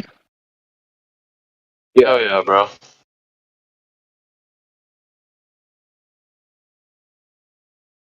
But it's day in and day out. We're dealing with it on a daily basis, man. And I think that I don't want people to be like kind of numb to it. Like, we have to still be like, every time somebody comes in here and says these things, we have to like point it out. Because, I mean, like, our major effort should be to like, our starting point should be reality, like you said, right? What is reality? What do we observe, and what is an accurate, without the concepts that you've already come to believe in, right? Right? When they see the moon, I'll give you an example. I've seen the moon go in front of the sun during the solar eclipse. No one's ever seen that, ever. Can't see the moon. There's a new moon during a solar eclipse. Can't see the moon. So they can't even accurately describe the observation. But that's where we have to start at. Is like, we're going to start at describing reality as it is, as we see it and experience it. And then you can go off into your concepts. But until we decide what reality is through experience, there's no point in talking about the concept, because we need to start from the same place. We need to both start from reality. We can't start from the concept and try to backfill and like cherry pick parts of reality that match up to my concept, right? And then say it proves my concept. No, man, you start from reality. The reality has to be the baseline. That's going to be the pre-workout to my questions, man, from now on. If I can get in just for a second. So I've spent a lot of time debating these fools, anti-flat earthers. And my condolences. There's certain things that you can say to them that really exposes what's going on. For example, I'll ask them, are you skeptical of the flat earth? Yeah? Okay, so are you a true skeptic? Yes, you are. Do you know what skeptic means? Oh, yeah. Okay. So what is it about the heliocentric model that you're skeptic about? Crickets, right? And that's when I say, so basically you're only skeptical against observational reality. Yeah, that's pretty much it. I mean, I used to like what Gosselberry used to ask them, was like, is the globe model falsifiable? And they used to have a very difficult time answering that question. And that doesn't mean that it's like, that doesn't mean there's evidence. A lot of Globers, they take the word falsifiable the wrong way. They take it as there's evidence to disprove, whatever, the globe. No, it only means, is there a possible, theoretical, hypothetical experiment out there that we could do that would prove the globe model wrong? Right? And they'll say no. And then say that we're 99%, we can only be 99% sure of anything. Like, I don't even know what to say anymore. I feel like I'm arguing with like people that are like, mentally defective sometimes. Like ChatGPT. I asked ChatGPT that question, and at least ChatGPT said it's possible but highly unlikely, because there's so much evidence, and it gave me this whole frickin' goddamn spiel about the globe. Anytime you ask a flat Earth question, it gives you some moralizing speech about the globe. Satellite images and like scientists and peer-reviewed papers and da-da-da-da-da. Starts preaching. But then you ask them for any of that. If you ask ChatGPT for any, like, an example of it, it'll like say, well, in 2010, these people did this, that, and the other thing. Okay, what's the name of the paper? Sorry, I don't have that information. That's nice. Every freaking time, dude. I've tried it a few times now. Like, if you ask it for any, it'll make these generalized statements, and as you try and get more and more specific, it pleads more and more ignorance, just like a Glober. it just gets like, as soon as you try to like, okay, I'm trying to get down to the actual evidence for all these claims you just made, and as you like go down the hierarchy to where the actual data collection is, right? The measurements, data collection, observations. When you try to get to that, that's like firewalled. There's like, it's not in there. There's nothing to see here. That's Miggy and God Rockin'. Hey guys. Hey, what's up? I was just listening in the background while I'm researching something else, but I love when the flat earth topic comes up and they go right away, what about the moon? Oh, fuck. What about the moon? What does that have to do with the... Oh, dude. Is the moon flat? Is the moon flat? What about Mars? Is Mars? This was hey, there was a comment in YouTube live stream text chat that says to you, it's sad that Indio mocks scientists in peer-reviewed journals. Let me go start a lake. Oh man. What? Yeah, I haven't even. Which one? There wasn't any produced. Which ones, dude? There's nothing produced, man. And peer review is shit, dude. Everyone knows it.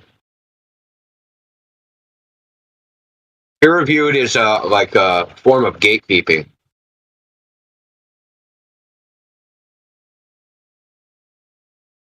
Yeah.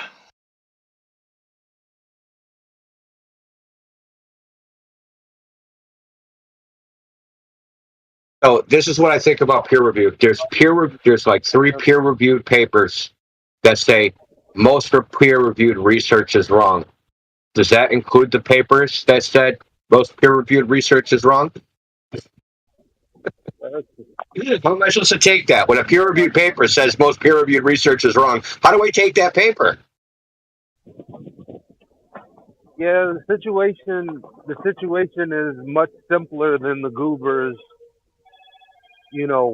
want us to accept.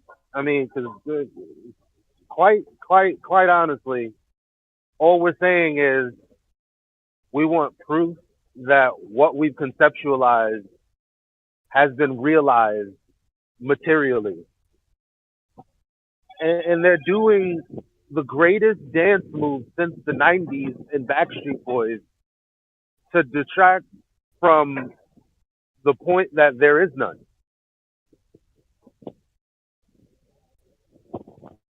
Like, that's all we're asking for. When we ask for evidence, we're not asking for your ability to relay the images that are in your mind to us.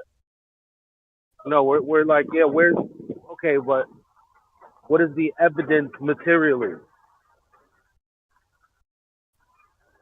In the way we can understand, like if I hand you something, then you have something of material that I've given you. So in that sense,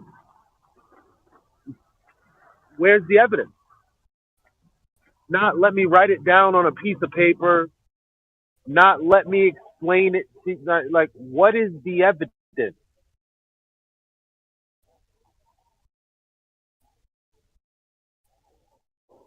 I have to say something to someone in the YouTube chat. So Timmy Smith, when they do peer review, do they do the experiment over again? Is that how they check?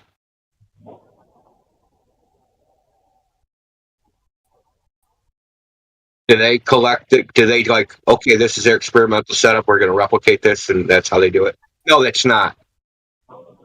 Okay? The easiest way to get a peer-reviewed paper is get a paper peer-reviewed and published. Just cite the fucking idiots doing the peer review. Right?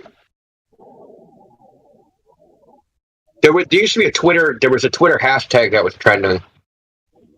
It was called 3-word peer review. And the top one was cite me often. That's it. Cite the peer reviewers often, right? That's all you got to do. And someone outside of the field can't get peer reviewed in a particular field. So if I had a degree and say, well, here's a perfect example. So a physicist that works at CERN, credentialed, all the freaking accolades, blah, blah, blah, blah, blah. So he went and reviewed the data for supernovas, right? And the so-called distance to supernovas. He went and he reviewed it. He went and he looked back at all the data. Turns out all their stuff was absolute bullshit. They used their statistics were nonsense. Their error bars were nonsense. Everything was nonsense. And this is a major peer-reviewed published paper. He tried to get peer-reviewed in an astronomical journal. His mathematical methods are solid. He isn't a fucking dummy. They won't publish him because basically they published that paper on the expansion of the universe off of supernova data, and there's hundreds of papers that have been published afterwards that all these peer reviewers that missed the first one approved. So it's basically a house built on sand. But when you're the fucking carpenter that built the house on sand, dude, right? And someone goes, "That's how built the house on sand." Of course, they're going to ignore you. So you don't want the people that are living in that house you built on sand to sue the shit out of you.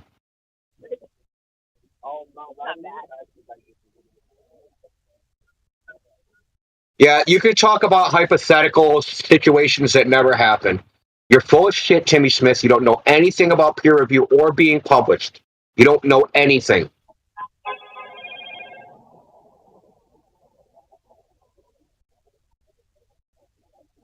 Oh, oddly enough, James Tour was talking about this. He's a synthetic chemist. He wants to publish a paper in a journal that's on origin of life research. He's published over 100. Well, he's published something like 10,000 papers. So he knows how to get published. He's cited in chemistries just in the last decade 130,000 times. He said he can't even get published in the origin of life research because it's against their field. You don't know what you're talking about. You're just saying nonsense based upon your religious belief that science is some unbiased. There's no human motivations. There's no monetary motivations. It's just some morally pure endeavor by morally pure human beings, and they call that peer review in scientific journals. Get a fucking clue, dude. Pull your head out your ass. See this? Sorry. This is like irritating. Out of anything that irritates me, the most is pretending that so-called scientists are moral actors, that they're moral characters, that the fact I have a PhD or I'm a scientist makes me a moral person, and that I don't lie because I'm a scientist, and I don't make shit up because I'm a scientist, and I have nothing but pure motivations, unbiased because I'm a scientist. Nothing could be further from the truth. I suggest, Timmy Smith, go into Google, type in, open 3 tabs. One tab you're going to search most peer-reviewed research wrong. In the next tab you're going to type replication crisis. In the next tab you're going to write scientific fraud. Type those 3 things in. Then post in the freaking YouTube chat what you get back. You don't know what you're talking about. You're a child, probably. Living in this fucking dream world.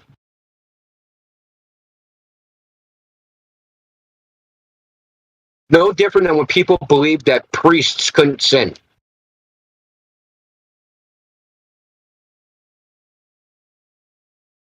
Oh, that priest, he's a priest. There's no way he'd diddle that child. He's a priest. He's above that. There's no way he'd sleep with that married woman. He's above that. He's a moral character because he has a title.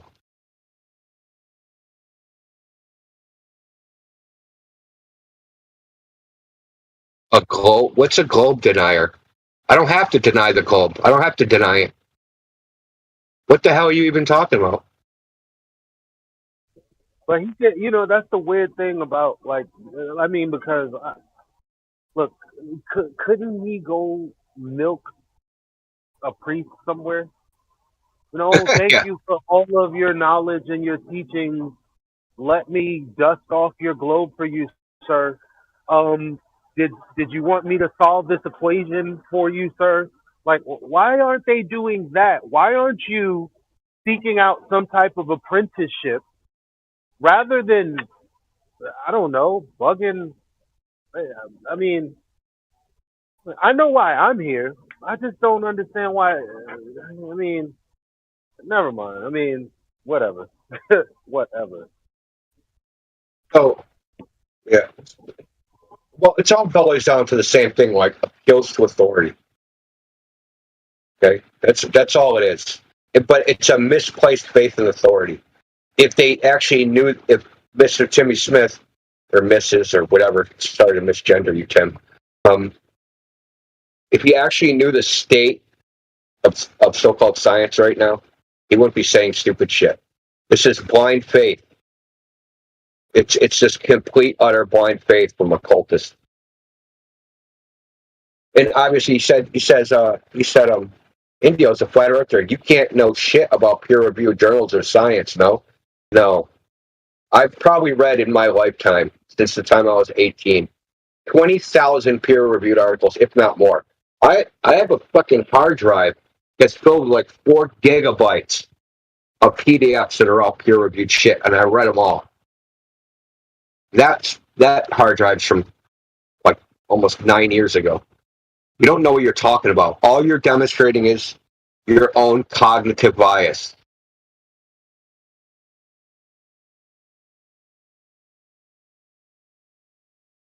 And I'm not a globe denier any more than you're a unicorn denier. There's nothing to deny.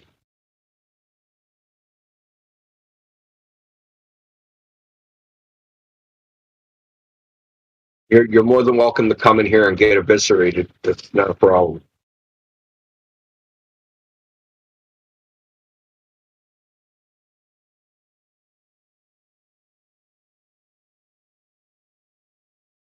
It's the shit we deal with. Like, and it's so funny. This is the funny part. What have me and Miggy been talking about the whole time? Where do we start with? What is our baseline? We start with accurate descriptions of reality. Now, so we have Ben DeLay say, if it's not the moon blocking the sun during a solar eclipse, then what is it? And where do you think the moon is during the new moon? Who gives a shit? Saying you saw the moon went in front of the sun is not an accurate description of reality.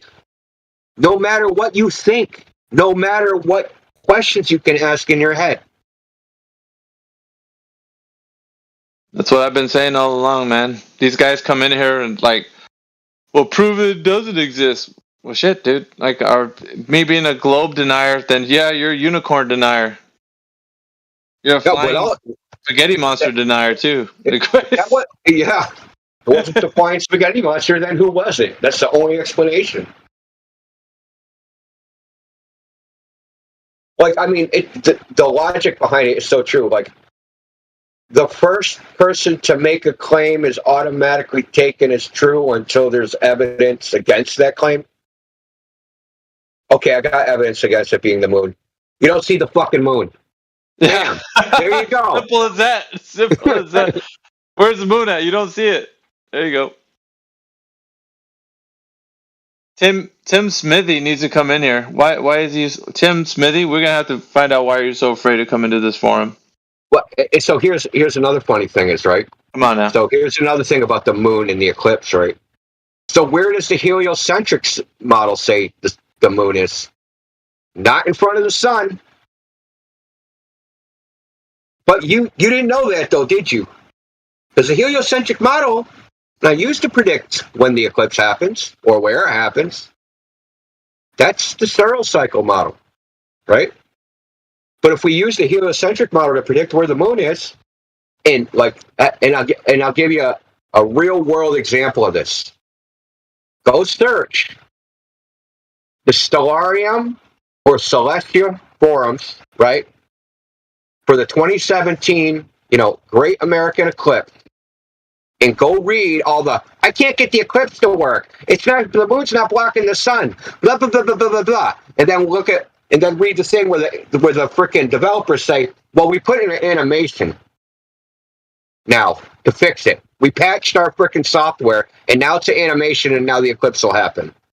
But before that, their software was using Jet Propulsion Labs, New Horizon, Ephemeris, right? So that's supposed to be where the actual observational positions are. But the moon, if using their model, the moon's not in a position to block the sun. But we don't see it. So where is it? Yeah, Tim Smithy's saying if you want to engage, come on down, like to their, I guess their YouTube chat. But that's the thing, though. You don't want to be exposed in here. And being exposed, we're gonna listen to you, him and Hall, about like what you think the Earth is and all that. It's boring, dude. You don't have any evidence. Why do I want to argue in the YouTube chat? That's inefficient.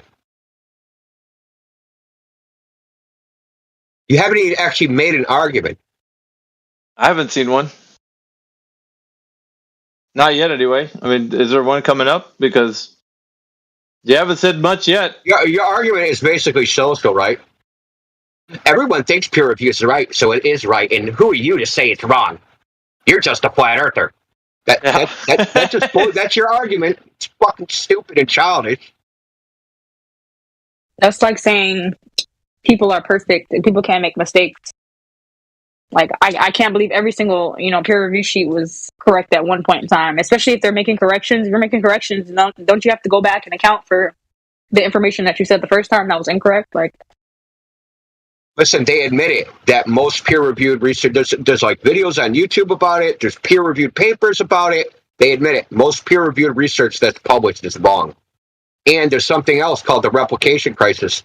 Even the ones that like are supposedly right, they can't replicate the results of the experiments, right? So when someone else goes to try what these people did, they're not getting the same result. And then there's a scientific fraud component.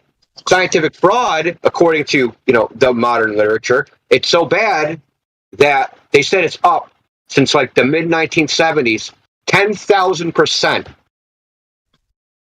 Right? So 10,000% net is worse now than it was in the 1970s.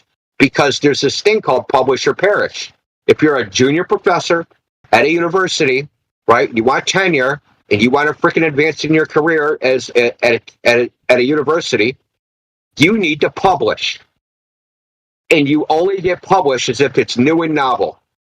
And there isn't a lot of new and novel shit out there to figure out, right? So it's like, or if you do an experiment, right, you get a grant to do an experiment and you think you're going to get some result and you don't get it, right? You get the same, you think you're going to get a novel result, you end up getting, that's the normal thing. So now you've discovered nothing new. They're not going to publish that. You've just wasted a year and a half of your life. So maybe if I just like mess with the data a little bit, right? Right? I get some, like a little bit of a p-value. I get a 0.6 or something because we need to have a statistical significance. And so we'll just like fudge the number here and there. We'll ignore these other numbers and then we'll get published. Case, it's also the point, if you look up in Nature is like the most prestigious scientific fucking journal in the world.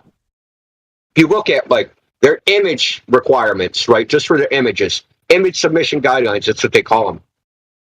You can't tamper with the image. You can't do anything to the image. It has to be just completely freaking perfect. And the reason they made that rule is because people were tampering with images. They didn't make the rule because people were being honest. They made it because people were screwing around. So you know what the problem is?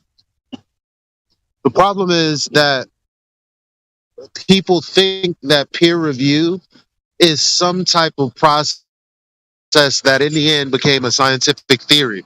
So what we know to be a scientific theory, in natural science, people assume is what peer review is. Because when you hear peer review, you think somebody did something somewhere, figured it out, then a group of people also did it and found the same result, and that's why the result is so strong. That's what people think.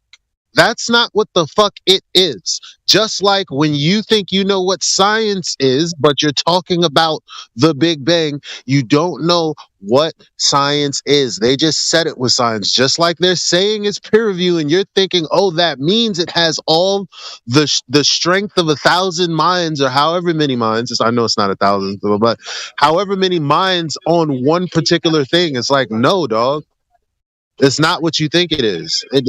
As Indio is laying out right now. It's typically 3 people. You submit your stuff, your data, the paper, all that. 3 people. They basically make sure that like it's logically sound, doesn't have typos, spelling errors, all that bullshit. They look at the data, but you submit the data, and you get to cherry pick whatever you submit to them, and they make sure the math is right. Supposedly, this is what they're supposed to do, but they don't actually do this because they cut corners. Just like they're human beings, right? They cut corners. So, you know. Anyway, it isn't. They don't replicate the experiment. They take that the scientist is honest and that they're getting all the data that they're supposed to get, right? And then they check the math and then they check the conclusions. But the thing about the data is the peer reviewer, because you have your abstract and then you have your conclusion, and like the peer reviewer, that might get rejected on peer review because the conclusion is against what they think, right? A conclusion is an interpretation of the data. The conclusion isn't like authoritative. The only thing that's authoritative is the data that was collected, right? The measurements, the experiment, that's the authoritative stuff. The abstract and all the contents of that crap and the conclusion, that doesn't mean anything because data can be interpreted multiple ways. And like they're doing an interpretation under the premise that some other preceding theory was correct. Right? Or maybe it's new data and they make a new model, so they'll just have the math check. Right? Like you have like your idea of what peer review is nonsense. It's utter nonsense. And it's like here we are again. You Globers can't describe reality. You can't even describe the reality of peer review. You have fucking no hope describing the fucking earth. You can't even describe fucking what human beings do.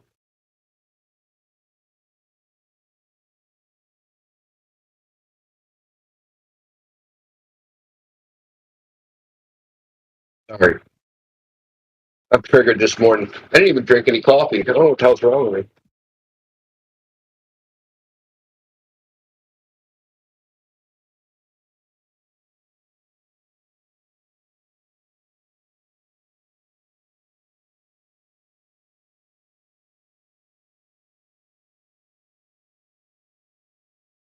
Hey, who peer reviewed Newton's Principia? Who peer reviewed Copernicus? Who peer reviewed Eratosthenes?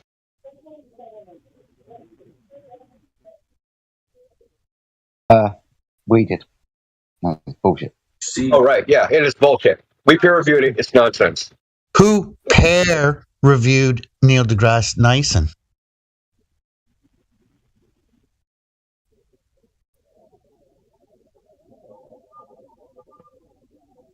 Bill Nye, the Science Gate. That's all right, Indio. You're picking a fight like I am every day on these guys. I don't want to just like talk. I want to like them. I want to provoke them. Come in here. Where's all the great globe Earth debaters? Where are you guys at? You're hiding in a text channel? How pathetic! You guys are just so weak and useless that you hide in a freaking text channel on YouTube. Come in here if you have the stones, guys. They call it chat skanking. What would you say, Claire? They reside in the mentions. Yeah, that's all. That's it. They don't ever want to come in here because they know they're going to be held accountable for what they're saying. Aren't you, Tim Smithy? You're going to be held accountable for what you're saying, so you're scared, shaking in your boots over there. The only recourse is to hammer away at your keyboard like a freaking keyboard cowboy, and that's it. You got nothing for us in here, though. So stay in your little text channel where it's nice and safe. No, you get eviscerated over here. You never hear the thing like if you had an infinite amount of monkeys hammering away at typewriters, they'd type the Gutenberg Bible. He is one of the monkeys hammering away at his keyboard, and we're waiting for the Gutenberg Bible to come out.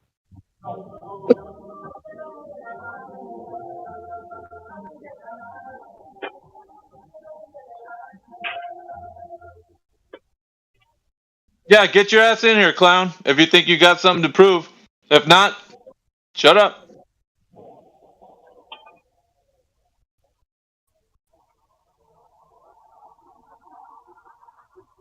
Delight's playing the victim card. Here come the attacks. My vagina.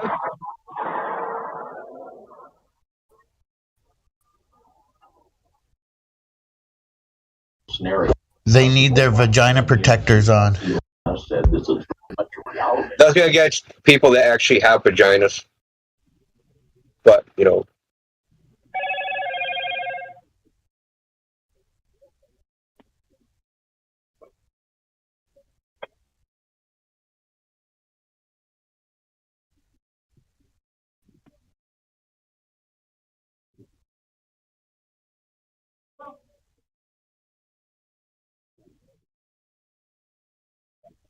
I don't know what I'm doing, man.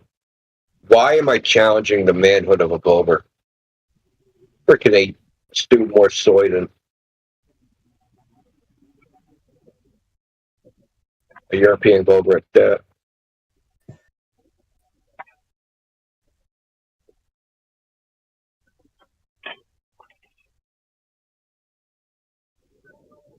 I want to show the world how they're always afraid to come in here. Look, we just want to They talk have all about the answers, reality, but they don't man. want to come in here. Yeah, well, I mean, I'm 99.999% sure they won't come in here. But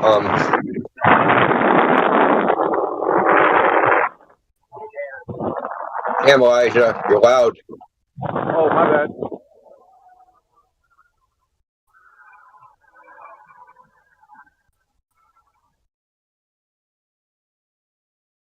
And we just want to talk about reality, like what we see, what it is, what we observe. We don't want to talk about what we think about. I mean, that's just endless.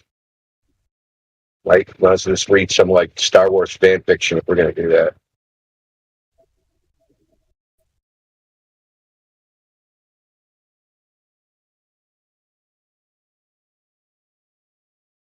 Can someone post in the chat or send me in the direction of like their favorite light tests or like measuring light over the curve test? I think I want to do that next.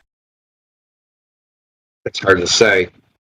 I mean, because they've never actually done any measurements. They've done like anytime you can't see the bottom of sun, apparently that's Earth curve.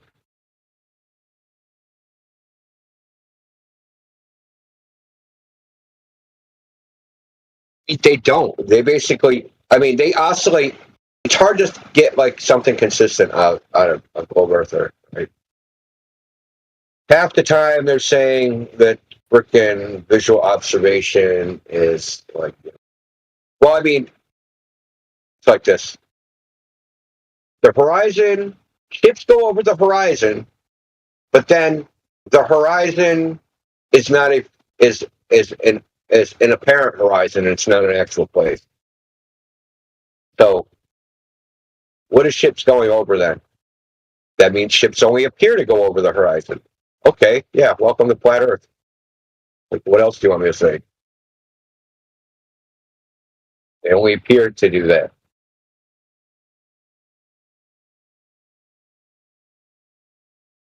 But I mean, as far as like the major global ones, I guess there's like Blackpool Tower, and I guess what was the other one?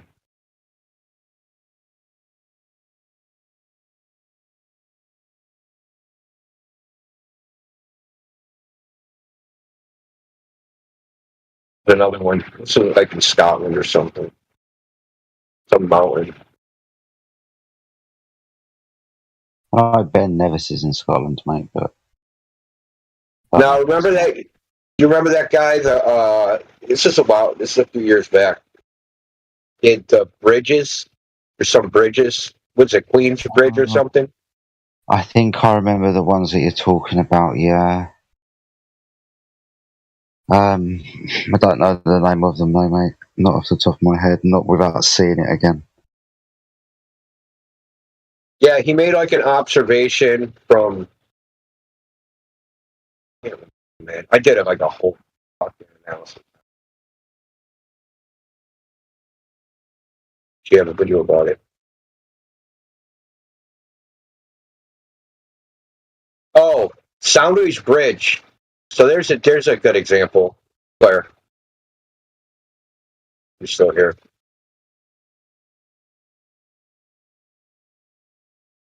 Soundway's like Banana Cam.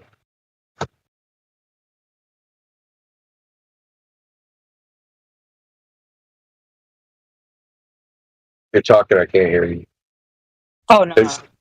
So You said Sounder Bridge? Soundway's Bridge. Lake Pontchartrain, have you ever seen that with the curved bridge? Or the curved power lines? Oh yeah. Yeah, that. Okay. So that was caused by a temperature inversion. And we know this. Like, it's not speculation. 100% know it.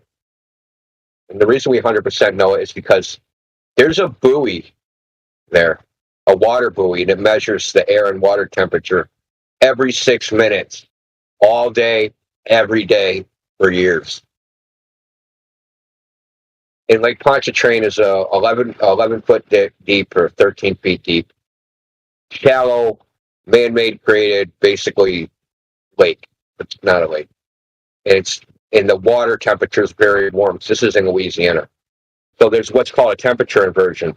Temperature inversion is when the air is warmer above than it is below. So you have this. So what happens there is that the water and air are very close to the same temperature. So the water will be like, say, 72 degrees, and the air is 68 degrees. In like 4 or 5 hours, the air will be 72 degrees, and the water will be 68 degrees. And then another 4 or 5 hours, it'll flip back. And it keeps flipping back and forth. This happens all day, every day. So this is called a temperature inversion. And when you get a temperature inversion, it'll create optical effects like that. And this isn't like my theory. And I'm going to show you why it isn't just my theory. Because back in 2011 at SIGGRAPH's a conference they have for computer graphics. And one of the presentations was on modeling atmospheric refraction. And they modeled the temperature inversion, and it looks just like that fucking Soundway's curved bridge. And I'm going to post it in here. Got to find it real quick.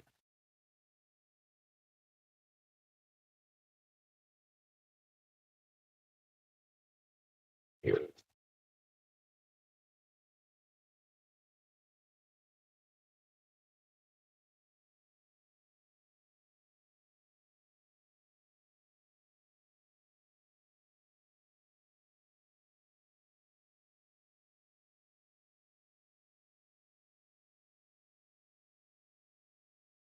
So can you see live stream voice text? Yeah. You see that graphic I just posted? In the upper right corner pane, that pane, you see how that's all curved like that? That's a simulation of a temperature inversion. Now this was done in 2000, the hell was it? 2006.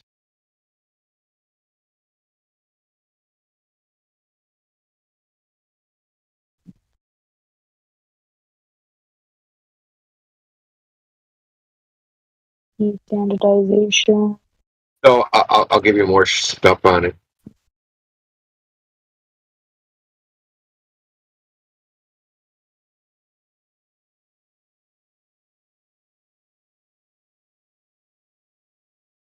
This is a very common one.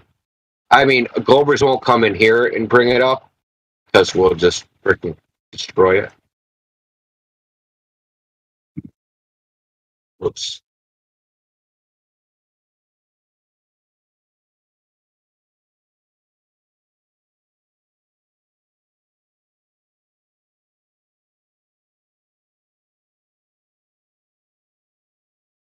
We have 33 people watching the YouTube live stream. Does anybody want to come in here and talk about how the Earth is a globe? Do any of you have any evidence for the Earth being a globe? If you do, here is yeah, just so what I just posted. what I just posted was, so in the upper right corner, so that's where the buoy is. That's a graph of the temperature inversion. All the way on the right. Did I post this? I'm going crazy. Why did I post it? That posted those images weird. Usually on top of each other. But the other one is just like a graph of 45 days of the water air temperature and how they flip back and forth. So it's not speculation, because we know that people, something like 30,000 cars a day drive over the bridge or see these power lines. And nobody's like, oh my God, I went to like Louisiana, I drove over like Pontchartrain and saw the curvature of the earth. Nobody's doing that.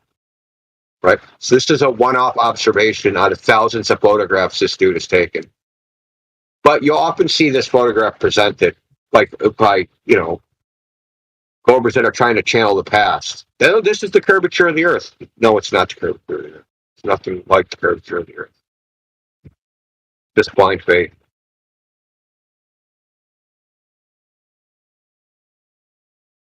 So here's an even funnier part. So there's a guy named Walter Bislin. He has a simulation, like a computer simulation. It's supposed to simulate like the bridge and the towers. And it's like, it's modeled geometrically, as the radius of the earth, with the towers and all that stuff. He's still, even to get it to curve as much as the images, even assuming the surface of the earth is curved, he has to add extreme refraction to his simulation to even get it to curve as much as it is in the photographs, right? The point is, it's way too curvy, right? This is like one of those things where like it's an optical effect because it's way too curvy. There isn't that much curve in 20 miles, right? Now imagine if you completed this. I want to get the actual. I didn't get it. I want to get an actual image because there's people on YouTube. Actual image of Britain Lake Pontchartrain, Old Colony.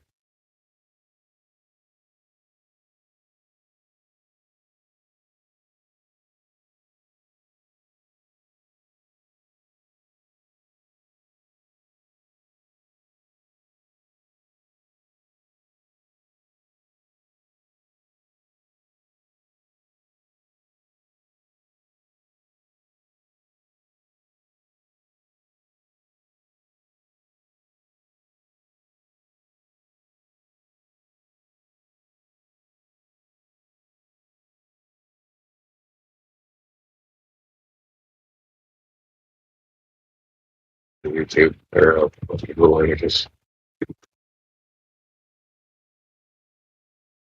Can't wait to read this whole thing. This one. You don't got they're just doing different optical effects. Like it's just like a simulation of different atmospheric conditions, and then they added a simulation. This is but that's important because they like when the moon is closest to the horizon, they like to say that that's your eyes playing tricks on you. It's refraction, and it's not really that big, and you're only seeing it that way. It's you. Yeah, it's an optical illusion. Yeah. I want to apply that to this. I see it here with the sun. So I posted like sound of these. Now imagine how, look at these power lines, and the Globers will run around. This is how crazy they are. It's like, oh, this is the curvature of the Earth. Well, how fucking small is the Earth? This is 20 miles. If this was the Earth, if I drove like 100 miles, I'd be right back at this place.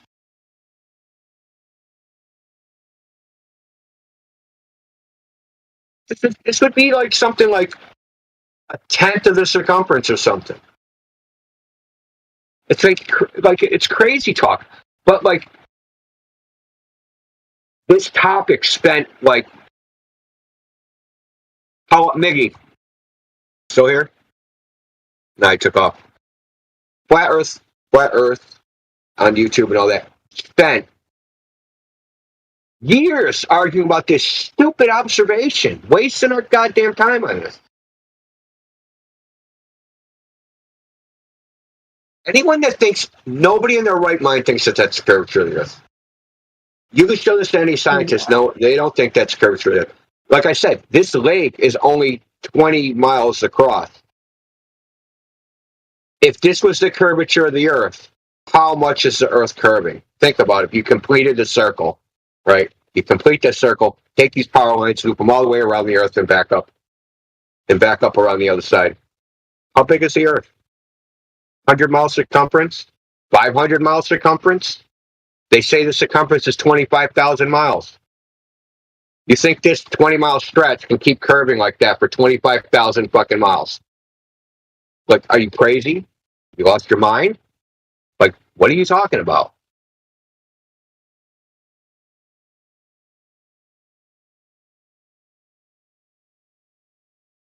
And there's other problems with this. That's an artificial horizon here because there's refraction going on right at the sea level. If you zoom in on this, you can see there's another horizon. Well, not another horizon. Like, you're not seeing the true horizon here. But I mean, the only reason I bring this up, you asked for like, what's a visual observation Globers talk about? This is one of them.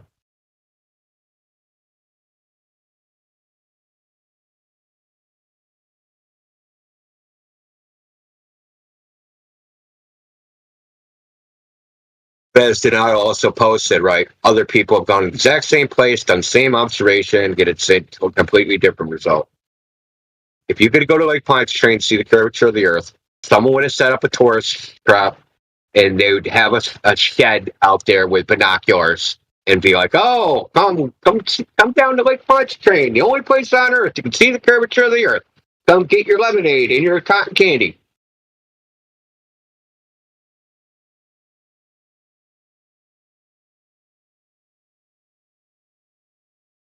We'll have some globe gumbo.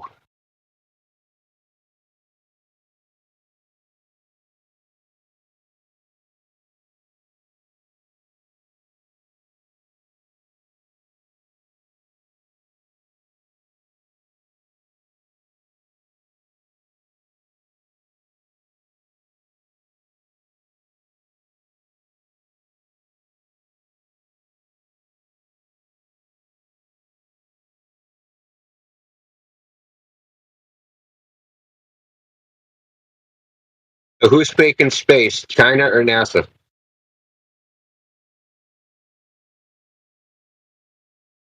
NASA gets paid more money, so they have better CGI. Yeah, look in the live stream. This is supposed to be from the Chinese Shenzhou 14 space station. It's not quite. It's at supposed to be 364 kilometers, and the ISS is supposed to be 400 kilometers. And this is from cutoff of what the bottom is supposed to be Earth. Yeah, they're underneath on the bottom of the space station. This is a camera facing out, and this is what China says the Earth looks like. They forgot to use the fish lens. Somebody didn't tell them. Yeah, that horizon's sucking. That horizon's super flat, man. That's the flattest horizon I've ever seen. But it's odd, right? So, like, who's faking it? Is the Chinese Space Agency faking it, or is NASA faking it? Faking it.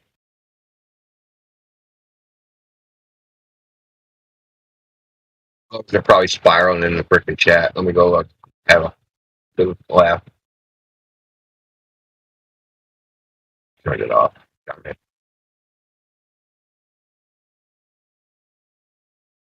I do run into the occasional Globers who don't use NASA as a reference because they take their own quote unquote photos of the ISS. So in their minds, it exists because they've seen it without NASA's help.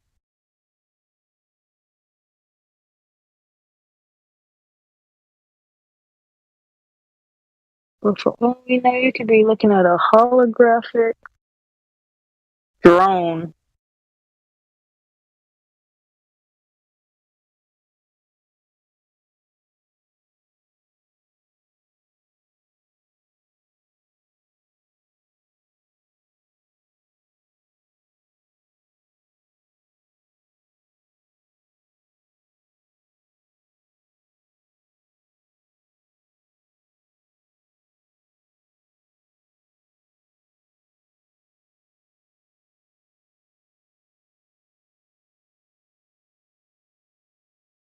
You guys are live on YouTube. I want to go see the trolls. You got the link? Um, I'll post the link in the live stream.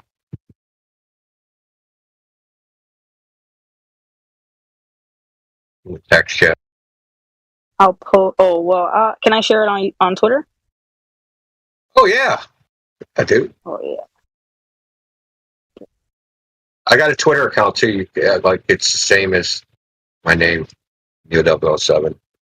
I occasionally battle Globers on there, but it's counter. You know, they're a little. I mean, the YouTube ones are bad, but they're a little worse on Twitter. They get really angry. Oh yeah. And then they report you.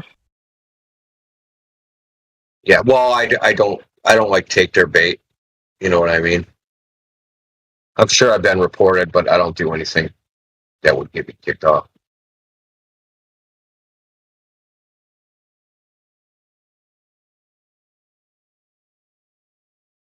I'll say any of Twitter's magic words.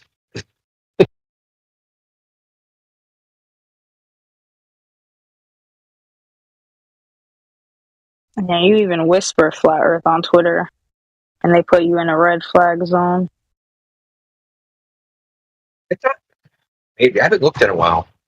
I was looking at my analytics. I usually don't even look at that sort of thing, but after Elon Musk bought it, I was trying to figure out if I stopped being shadow banned, because I'm pretty sure I'm shadow banned.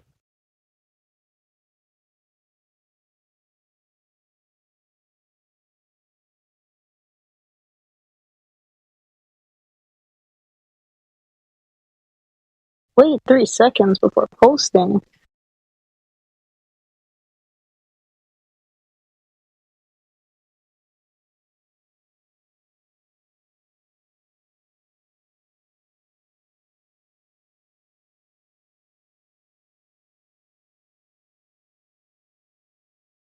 Basis claims.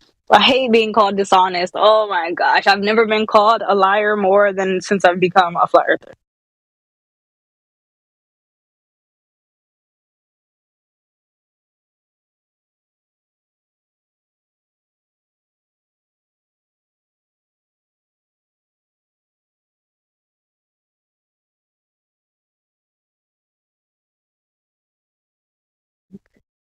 Review.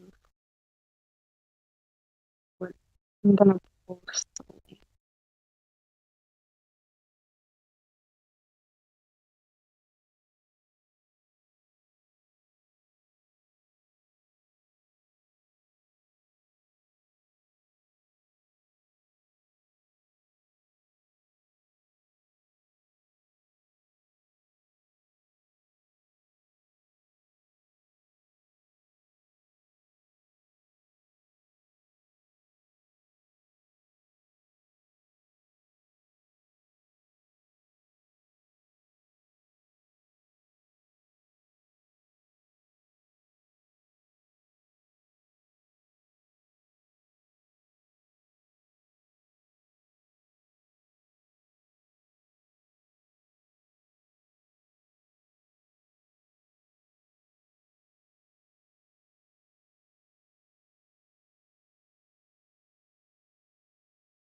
Oh, I hate when this happens.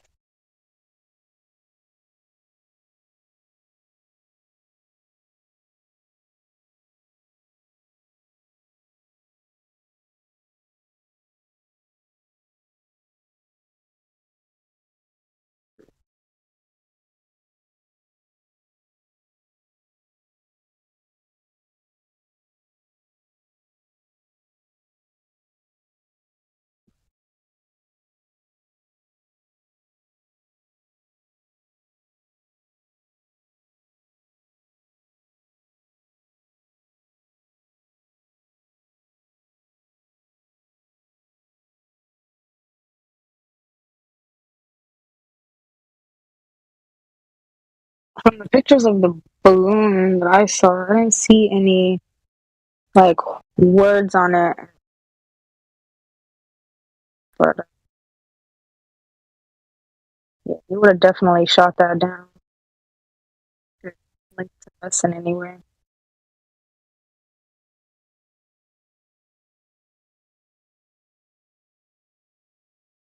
An egg drop from space?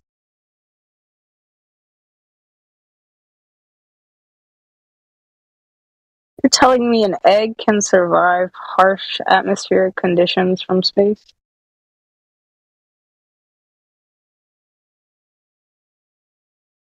Let's see.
quick shout out to Pastor Dean Odell, who was the first to expose many of these documents on June 10th, 2018.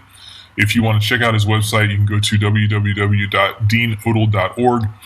So let's go ahead and dive into these documents. I'm here to share with you 44 different documents from the governments whereby they admit the Earth is flat.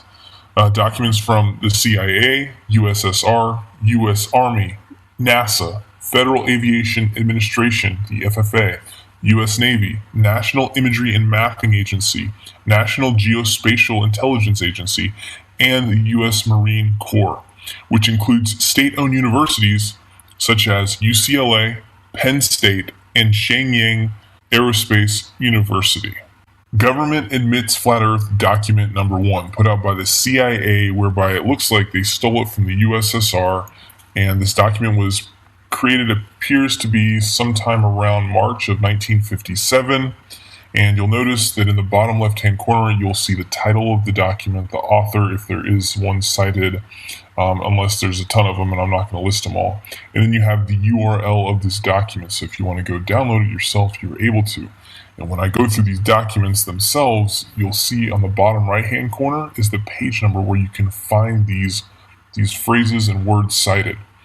So beginning with page 19 of 100 for this dissertation, there's the brightness of the firmament. The firmament is a biblical term which is mentioned in Genesis chapter 1 8 different times, and beginning with verse 6. And the firmament was made to divide and separate the waters from above from below, as well as the sun, moon, and stars are placed within the firmament. So please go reread Genesis chapter 1. The firmament is also mentioned on page 20. Also, a near sun, which means localized sun, is mentioned.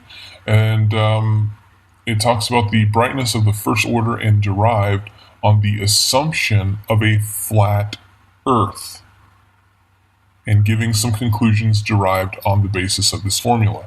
So the formula is based upon the assumption of a flat Earth. There's a near sun, and there's a firmament, apparently.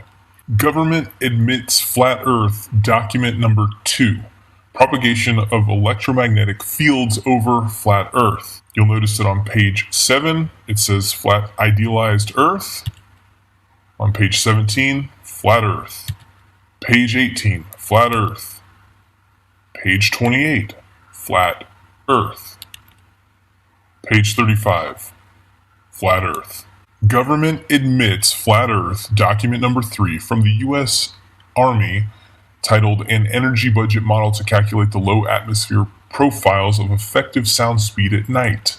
There's an image in the document where it shows a near and localized sun, corpuscular rays, and a flat Earth. And that again is on page 10. And then if you go to page 16, you see the word flat Earth. Government admits flat Earth, document number 4, put out by the United States Army, titled Computationally Efficient Algorithms for Estimating the Angle of Arrival of Helicopters Using Acoustic Arrays. Let's see what it has to say. On page 17, it says flat Earth. Page 30, flat Earth model. Page 31, flat Earth.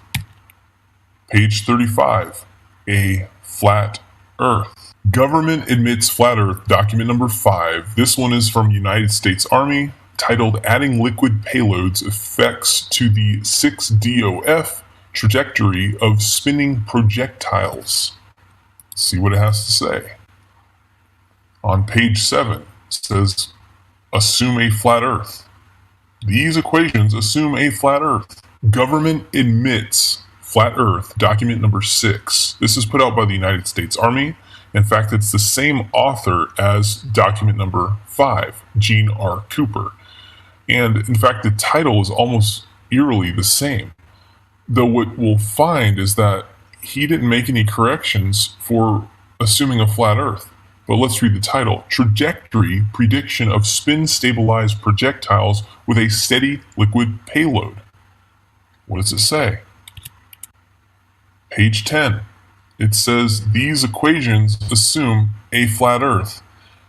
why would you assume a flat Earth if you're on a spinning ball?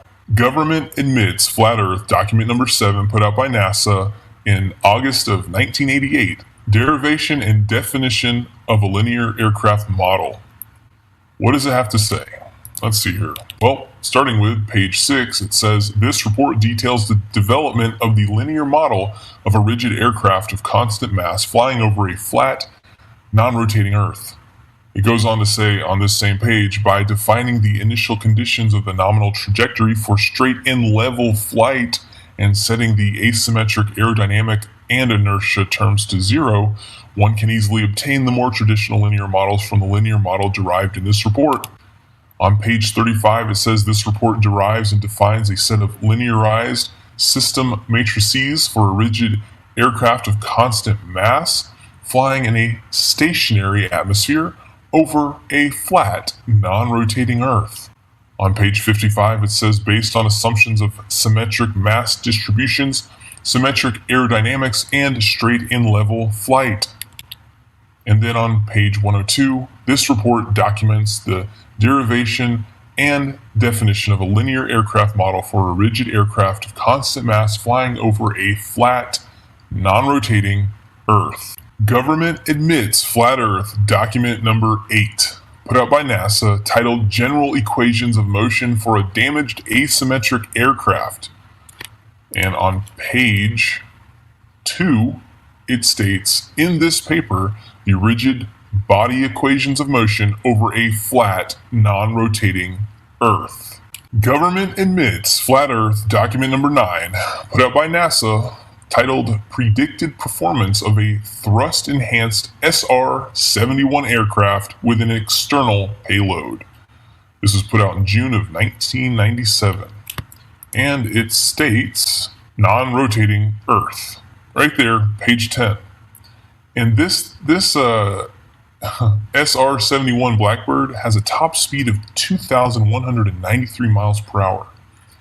And it doesn't have to account for a rotation of the Earth, the Coriolis effect, the alleged Coriolis effect, or even the curvature of the Earth at 2,193 miles per hour.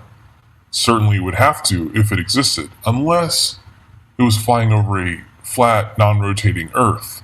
Government admits flat Earth, document number 10, put out by the Federal Aviation Administration in conjunction with a company named MITRE. Its derivation of a point mass aircraft model used for fast time simulation. This is from April 2015. It says, assuming a flat, non-rotating Earth, page 7. Government admits flat Earth, document number 11, put out by NASA in conjunction with the University of Kansas. They contracted KU to do this work with them, and it was put out June of 1971. It is titled A Method for Reducing the Sensitivity of Optimal Nonlinear Systems to Parameter Uncertainty. Let's see what it has to say. Page 14. It says the idealizing assumptions made are the following. Number 2 is a flat, non-rotating Earth. Government admits flat Earth, document number 12, put out by NASA. It is titled Calculation of Wind Compensation for Launching of Unguided Rockets.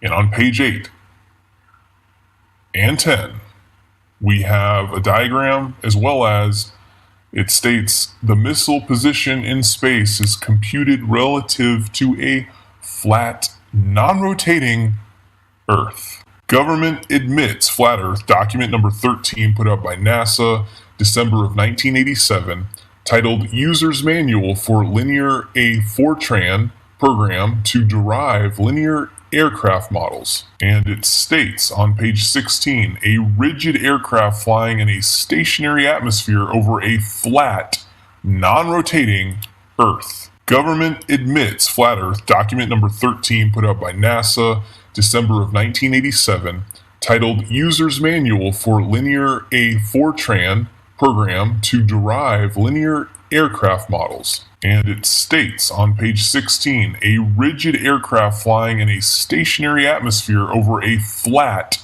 non-rotating Earth. Government admits flat Earth document number 14 put out by NASA in 1988. In fact, it looks like to be an updated version from the document number 13 that I just went over. Same authors and almost the same exact, if not same exact title, which is User's Manual for Interactive Linear, a Fortran program to derive linear aircraft models. And it states on page 4, equations with stationary atmosphere and flat, non-rotating Earth assumptions. Same thing as in document 13, same authors, basically same title. They didn't make any adjustment. Going on to page 126, it states the same thing, stationary atmosphere and flat, non-rotating Earth assumptions. Doesn't look like they made a mistake with that documentation there. Government admits flat Earth, document number 15 put out by NASA.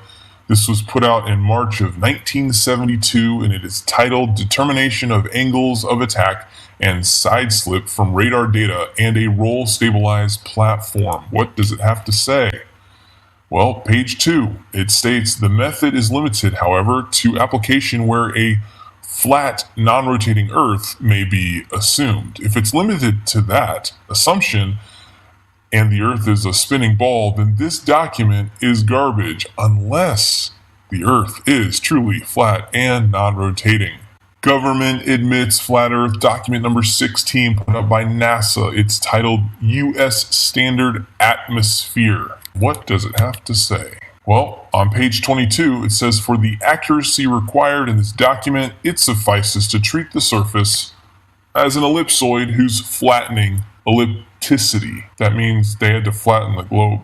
Why would you have to do that? For accuracy, maybe because the Earth is flat. Government admits flat Earth, document number 17, put out by NASA in December of 1991, titled An Aircraft Model for the AIAA Controls Design Challenge. And what does it have to say? On page 13, it states the flight dynamics of a rigid aircraft flying in a stationary atmosphere over a flat, non-rotating Earth. Government admits flat Earth, document number 18, put out by NASA. This was in December of 1978, titled Investigation of Aircraft Landing in Variable Wind Fields. And what does it have to say? On page 14, it states, the aircraft trajectory model employed in this study was derived based on the following assumptions. A, the Earth is flat and non-rotating. Government admits flat Earth, document number 19, put out by NASA, titled A Mathematical Model of the CH-53 Helicopter, and it states on page 25, the helicopter equations of motion are given in body axes with respect to a flat, non-rotating Earth. Government admits flat Earth, document number 20, put out by NASA, titled Development and Validation of a Piloted Simulation of a Helicopter and External Sling Load. Well, what does it have to say? Well, on page 6, it states a general set of nonlinear rigid body equations of motion for both the helicopter and external load determines the motion of each vehicle with respect to a flat, non-rotating Earth. It states on page 37, the equations of motion for both the helicopter and the external sling load are developed in body axes with respect to a flat, non-rotating Earth.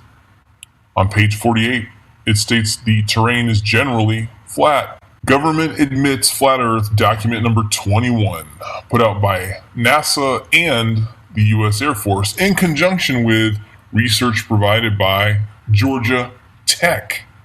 And it is titled Atmospheric Oscillations.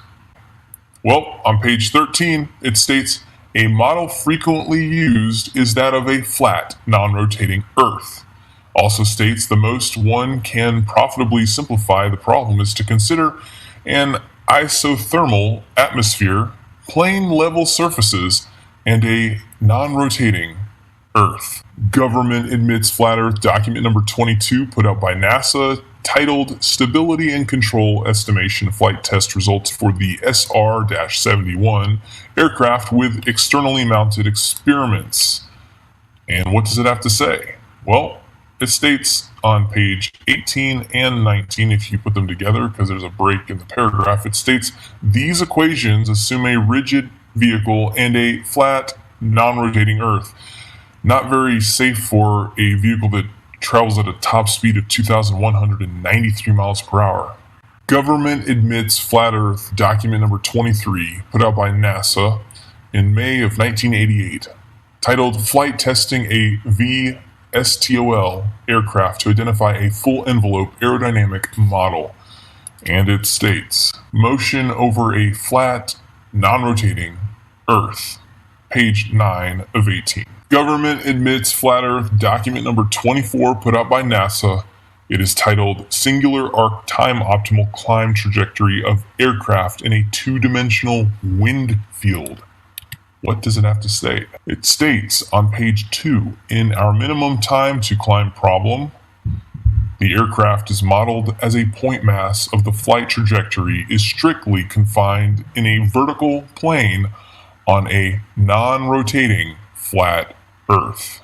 Government admits flat Earth, document number 25. This is put out by the United States Navy, and it is titled Studies on Instabilities in Long Baseline Two-Way Satellite Time and Frequency Transfer, including a Troposphere Delay Model. And what does it have to state? It states on page 2, it shows a graphic which shows two ground stations on equal level ground. Both ground stations on the same flat plane. And then on page 6, it states assuming a flat Earth and the straight line of sight. Line of sight, just so you know, line of sight does not apparently exist when you're looking over the Earth. And I'm going to get to that in another document pretty soon. Government admits flat Earth, document number 26, United States Army. It is titled Scale and Sensitive Detection Algorithm for FLIR Imagery. What does it have to state? It states that in other scenarios, only the range to the center of the field of view and depression's angle is known, so that a flat Earth approximation provides the best estimate. That is page 6 of 22. Government admits flat Earth, document number 27, put out again by the United States Army, and it is titled User Manual for the Microsoft Windows edition of the Scanning Fast Field Program version 3.0. What does it have to say? Well, it says on page 45 of 47, this model works over a flat and non-turbulent atmosphere. Government admits flat Earth, document number 28, put out by the United States Army, titled Path Loss Measurements in a Forested Environment at VHF. And what do we have to find in here? But it states on page 8, flat Earth, page 16, over a flat Earth, page 17, over flat Earth, page 18, over flat Earth, page 19, over flat Earth, page 20, based on flat Earth. Theory, not a theory, it's fact. Page 23, over flat Earth. Page 25, flat Earth. Page 26, flat Earth. Page 35, over flat Earth. Over flat Earth, stated twice. Government admits flat Earth, document number 29. This is the U.S. Air Force who contracted Brown University to put forth the document titled Review of Sound Propagation in the Lower Atmosphere, documented in May 1955. So what does it say on page 18? It says, in most of the topics to be discussed, the problem is to describe the sound field in a region of atmosphere above a flat Earth. And then it goes on to cite, in page 208, cite a document, an article that was written in 1954 in Physica XX, and it is titled The Extension of Summerfield's Formula for the Propagation of Radio Waves Over a Flat Earth to Different Conductivities of the Soil. So you may want to research that one a little bit further. Government admits flat Earth, document number 30, put out by the United States Army, entitled Beacon Position and Altitude Navigation Aided by a Magnetometer, and it states on page 11, it says that the first is the Earth Fixed Coordinate System, which is fixed to the Earth with a flat Earth assumption. And just check out the diagram that they have associated with it. Are you serious?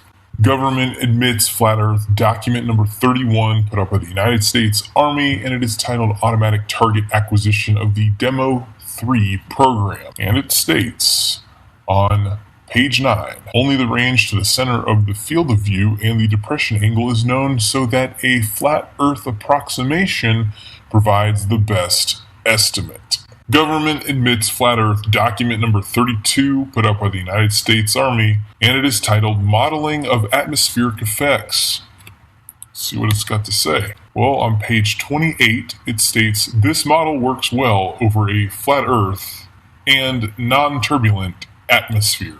Government admits flat Earth document number 33 put out by NASA in conjunction with an organization called Range Commanders Council Telemetry Group. The document is titled Telemetry Standards.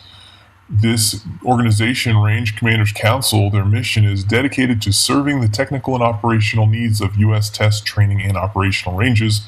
The RCC provides a framework wherein common needs are identified and common solutions are sought, technical standards are established and disseminated, joint procurement opportunities are explored, technical and equipment exchanges are facilitated, advanced concepts and technical innovations are assessed, and potential applications are identified. Their vision is the Range Commanders Council, RCC, will promote credible change to meet Department of Defense, DoD, test and training requirements, while promoting the common good of its members and enhance sharing and interoperability of infrastructure and resources. And so apparently they've got a lot more than just NASA who they serve. They serve the Department of Defense, the Air Force, the Navy, the Army. That's who's at least listed here. So back to the document, which is telemetry standards on page 172, it states, although the equations for the two-ray model can be rather daunting, in its simplest form, one uses flat Earth trigonometry to compute the difference in path lengths between the direct and reflected signals. You don't use flat Earth trigonometry if you're on a globe. Government admits flat Earth document number 34 put out by NASA in conjunction with UCLA, that's right, the University of California. This was put out in 1993, and it is titled Approximate Optimal Guidance for the Advanced Launch System.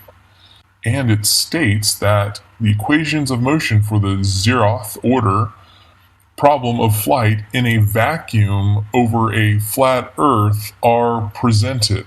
That's page 32 of 164. And then on page 43 of 164, it states, in this section, the three-dimensional equations of motion are reduced for flight in a great circle plane, the XZ plane, over a flat, non-rotating Earth. And then further states below, it says equations of motion representing flight in a vacuum over a flat Earth. Government admits flat Earth document number 35 put out by NASA in October 1995, and it is titled Flight Simulation Software at NASA Dryden Flight Research Center. And it states on page 4, this structure, with both flat and oblate Earth versions, has successfully supported more than 50 different aircraft. Apparently it also has a flat Earth version. And in most cases, flat Earth 6 degree of freedom equations of motion are used. Why would that be unless the Earth is flat? Government admits flat Earth document number 36 put out by NASA, and it is titled Simulator Aero Model Implementation.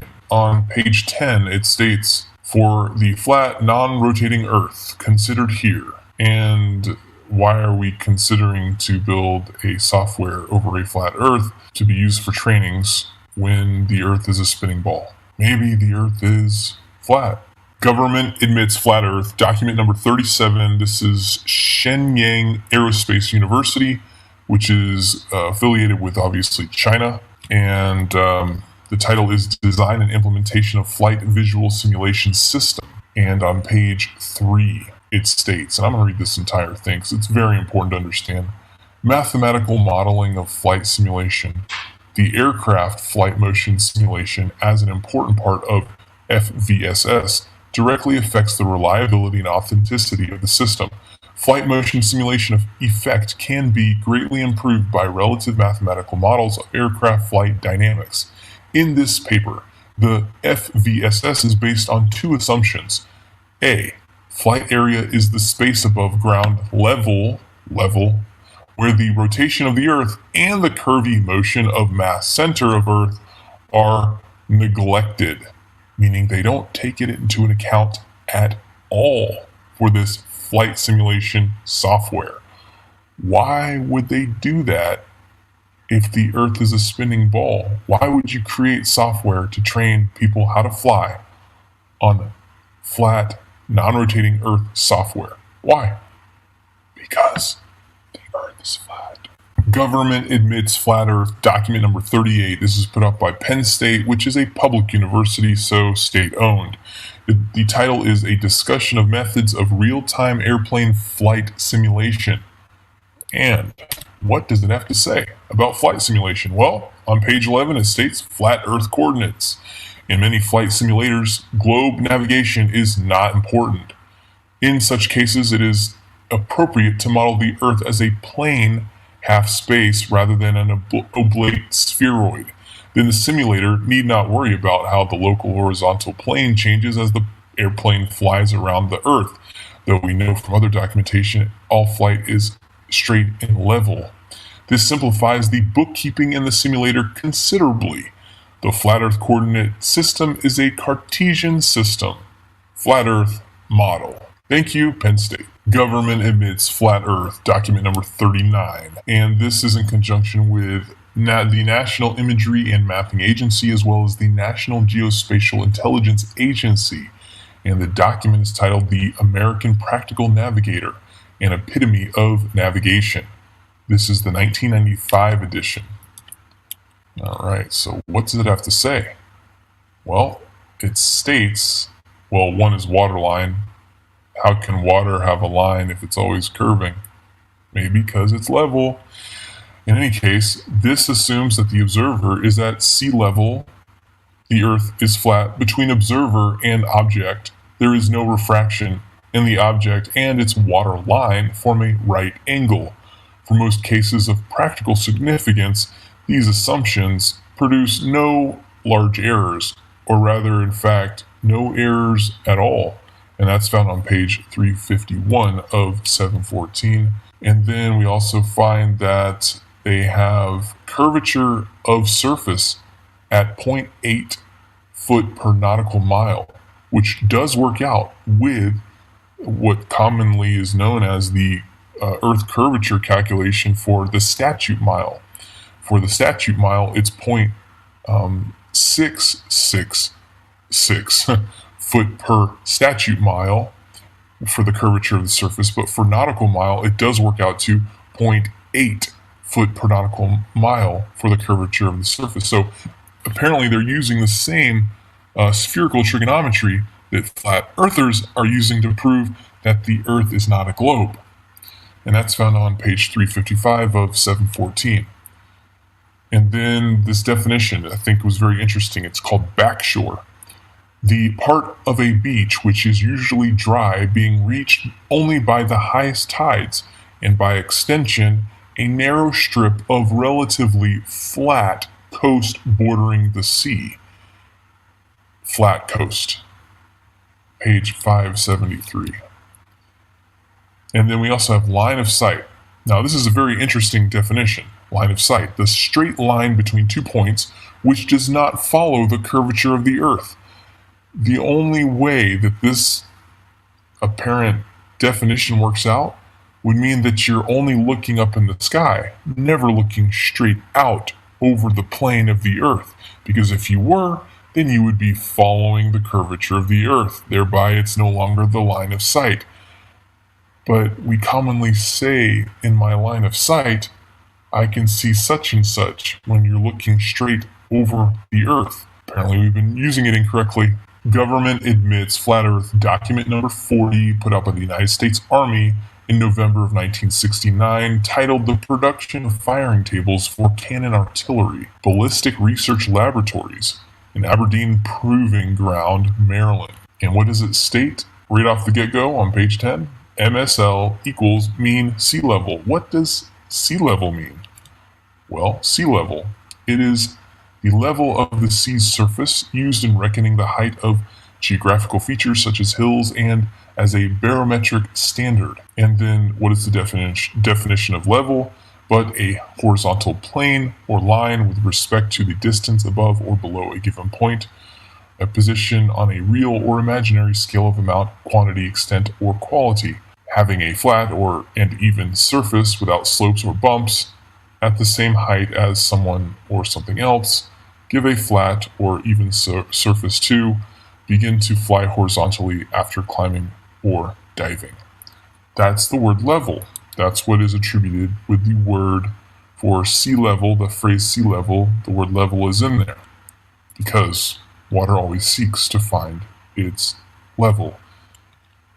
And, okay, so now, interestingly, in this document, it does state on page 22 and 34, rotation of the Earth. That phrase, rotation of the Earth, is cited 3 times between pages 22 and 34. However, an equation based on a theory, particle theory, is not a proof for rotation of the Earth.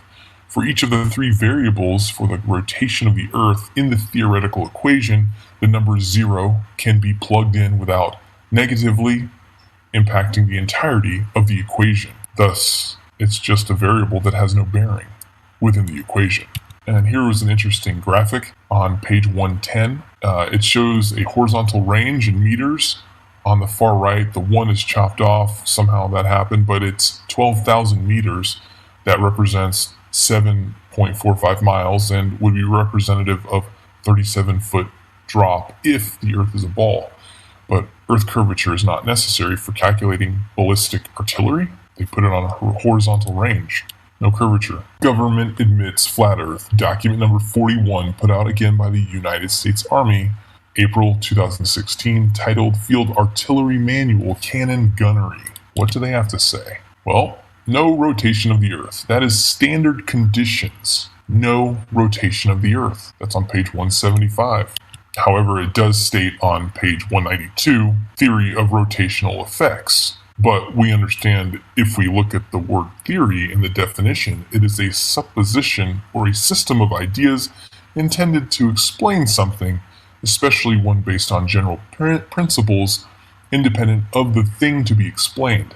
A hypothesis, thesis, conjecture, supposition, speculation, postulation, postulate, proposition, premise, surmise, assumption, presumption, presupposition, notion, guess, hunch, feeling, suspicion.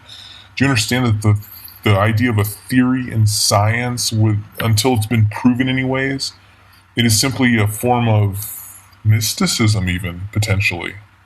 So this idea that they want to throw in the rotational effects in this document has no bearing because they admit that it's just a theory, a supposition, a speculation, a postulation. It's not a fact. And this is interesting too. The M198 howitzer has a maximum range of 14 miles. That would be 157 feet of drop from the alleged Earth curvature that goes unaccounted for. Why? Why would you not account for the alleged drop if you're living on a ball? Because you don't have to. The Earth is flat. Government admits flat Earth. Document number 42, United States Army, put out in July of 2006, titled Field Artillery Gunnery. And I'm not going to go through all the document, but I'm going to summarize what is in here and you can check it for yourself. Concepts not discussed or disclosed in the document: Coriolis, rotation of the Earth, sphere, curvature, or even the motion of the Earth.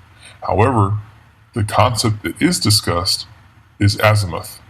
And azimuth proves that you have to be on a ground plane, flat, no curvature for an azimuth. Now, this image was not in the document itself, but the concept itself is used throughout the document, proving that it's flat. Government admits flat Earth. Document number 43, and this time it's the United States Marine Corps. And it is titled TTP for the Field Artillery Cannon Gunnery. And what does it state? The same thing as the document number 42, which I just covered. The concepts that are not discussed in this document include Coriolis, rotation of the Earth, sphere, curvature, and motion of the Earth. However, azimuth is discussed. Again, the Earth is flat Government admits flat Earth document number 44, put out by the United States Marine Corps, entitled Tactics, Techniques, and Procedures for the Field Artillery Manual Cannon Gunnery. What's interesting about this document is that it does go into great length of stating the words and phrase rotation of the Earth and Coriolis. It says it 7 different times at least. However, it also states that the standard conditions by which it operates or expects to be operating is no rotation of the Earth at all. So why is there this contradiction?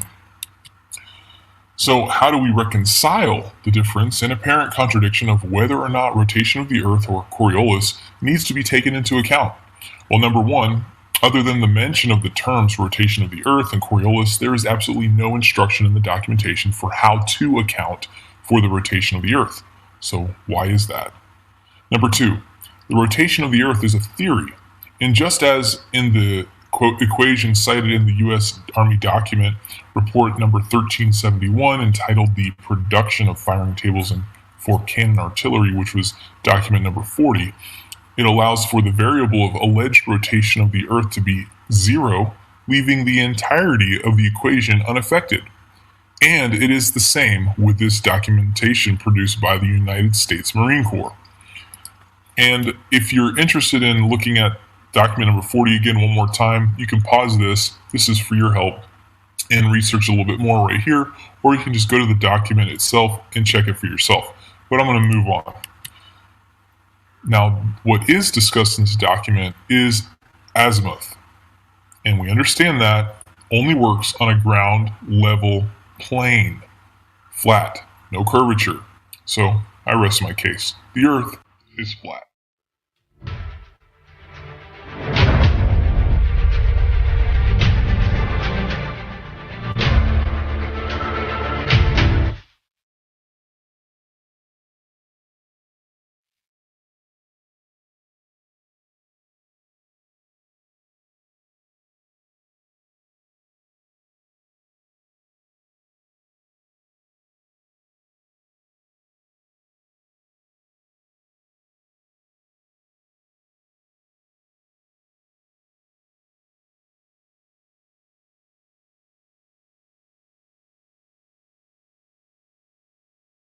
Yo, anyone there?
Hello?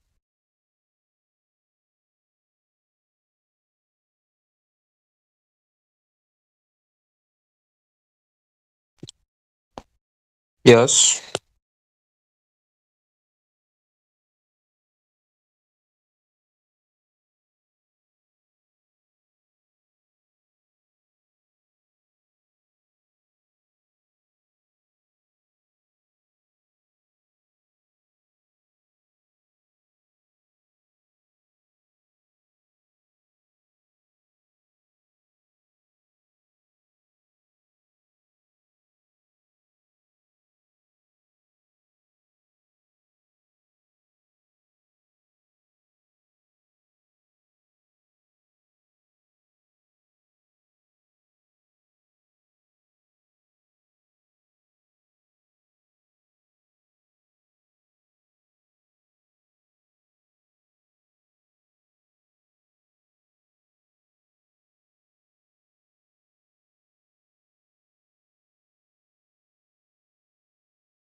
Selam.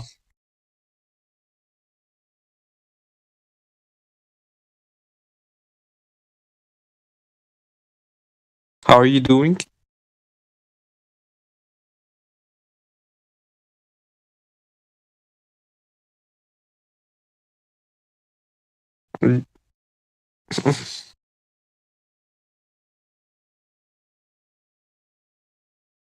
Hello?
When it comes to where you are, where you're standing, what you're standing on, do you have any ideas around that? Like, what do you think? What do you perceive? What do you experience? I think it's quite spherical. What you're standing on is quite spherical. What leads you to believe that in your kind of everyday life, your experiences? Probably from what people who know more than this have told me. Well, no more than me have told me. Okay, so it's not anything that you, as a thinking human being, experience per se. It's just a story you've been told, and you believe the story. Your everyday experience doesn't necessarily match that. Maybe it does, maybe it doesn't. I don't know. You could give me maybe an example of how your everyday experience would lead you to trust that story.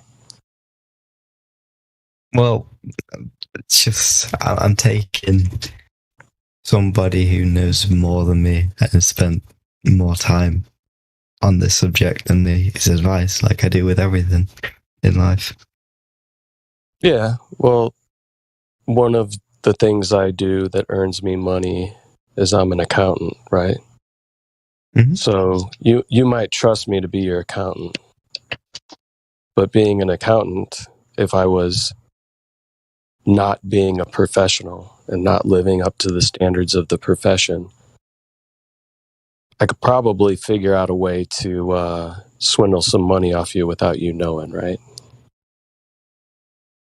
Yeah, probably, but I'd say it's quite different than making up scientific proof. Oh, so you're under the impression there's some scientific proof of what exactly? Because a shape claim isn't really science, that's more measurement, right? Well, I guess more everything kind of fits and works together, which is what a theory is, isn't it? System of belief. So when you say everything fits and works together, are you under the impression that there's some sort of scientific model or some working model of what may be portrayed to you as the Earth and the universe? If you talking model, isn't that called the heliocentric model? Yeah, but we got to stop right there real quick before we continue. A scientific theory is not a systemized belief. A systemized belief is a religion. So if you're claiming that the globe is a system of beliefs, then you're basically saying it's a religion or a philosophy at best.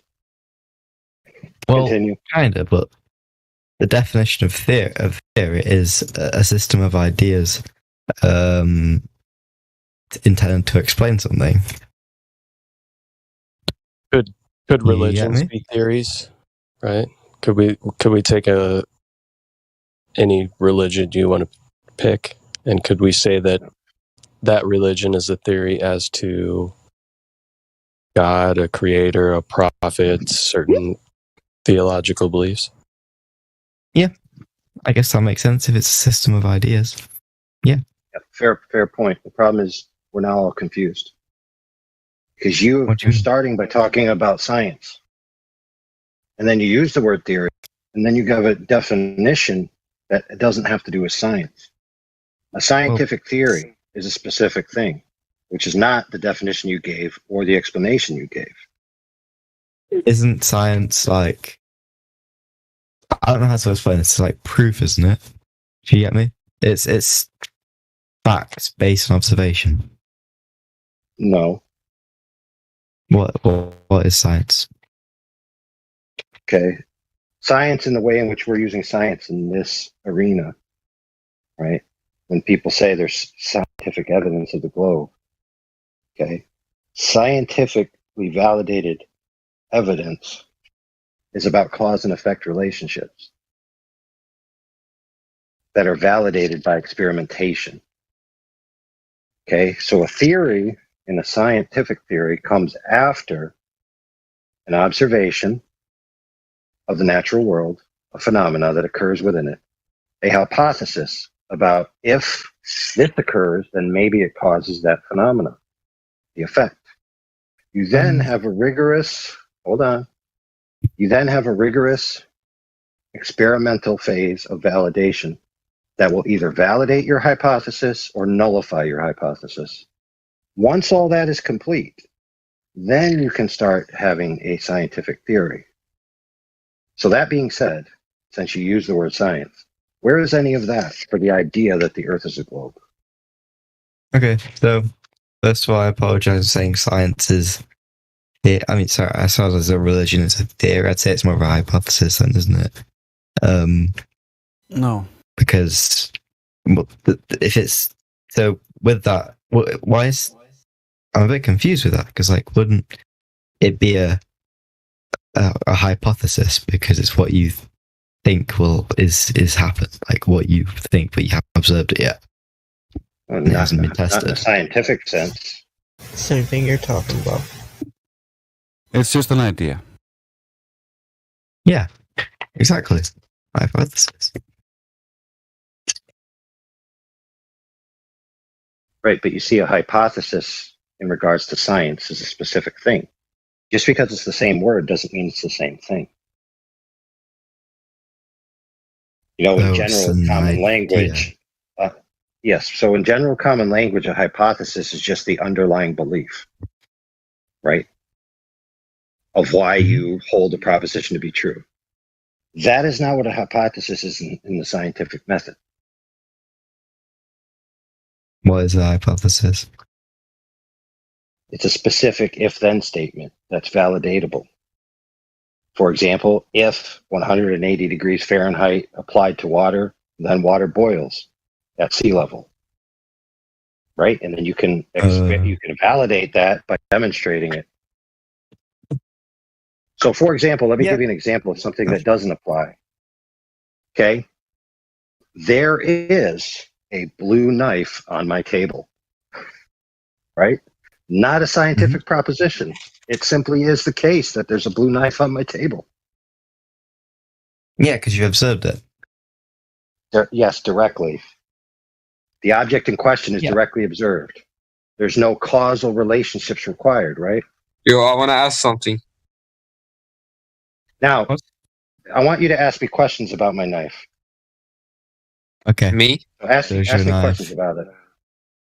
I don't want to ask questions about your knife. Is it sharp? You think of the questions. You think of the questions that you would need to ask to divine what it is, because it is a knife of a certain type. So start asking questions like maybe the size of it. Okay, how big is the knife? 7 inches long. Okay, stop. Don't continue.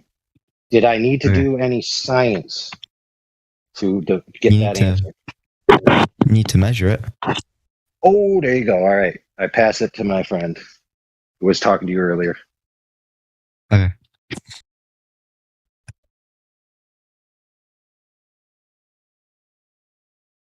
Is that my cue? I think so. You can take a nap home. Sure. So, yeah, the measurement isn't science, right? Shut up. We were just talking about. Can you hear me? Yeah.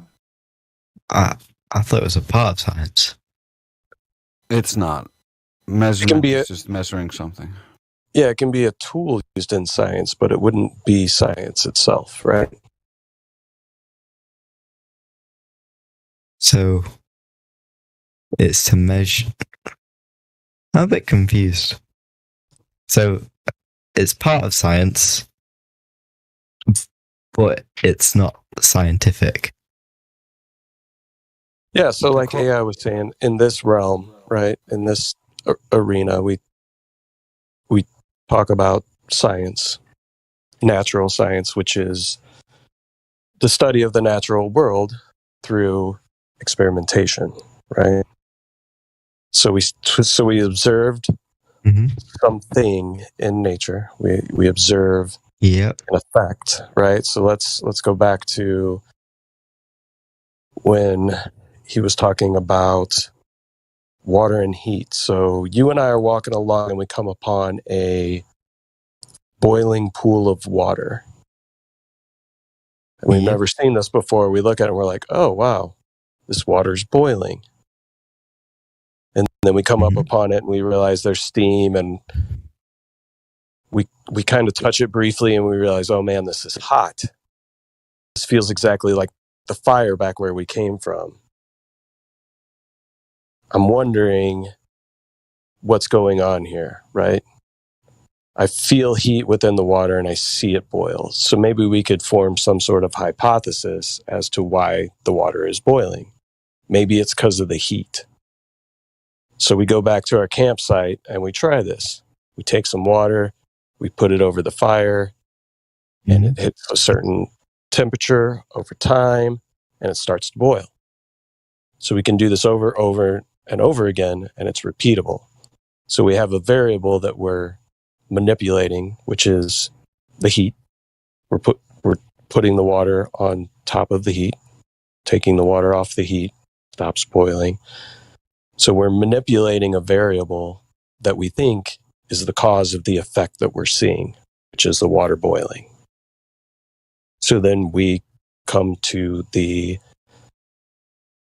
scientific theory that heat causes water to boil.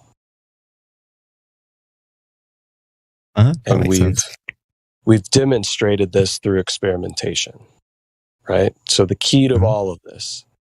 Now, if we saw from a distance, really far off in the distance, a pool of water that seemed to be boiling, but we had no interaction with that pool of water, and we just started coming up with ideas as to what may cause that water to boil.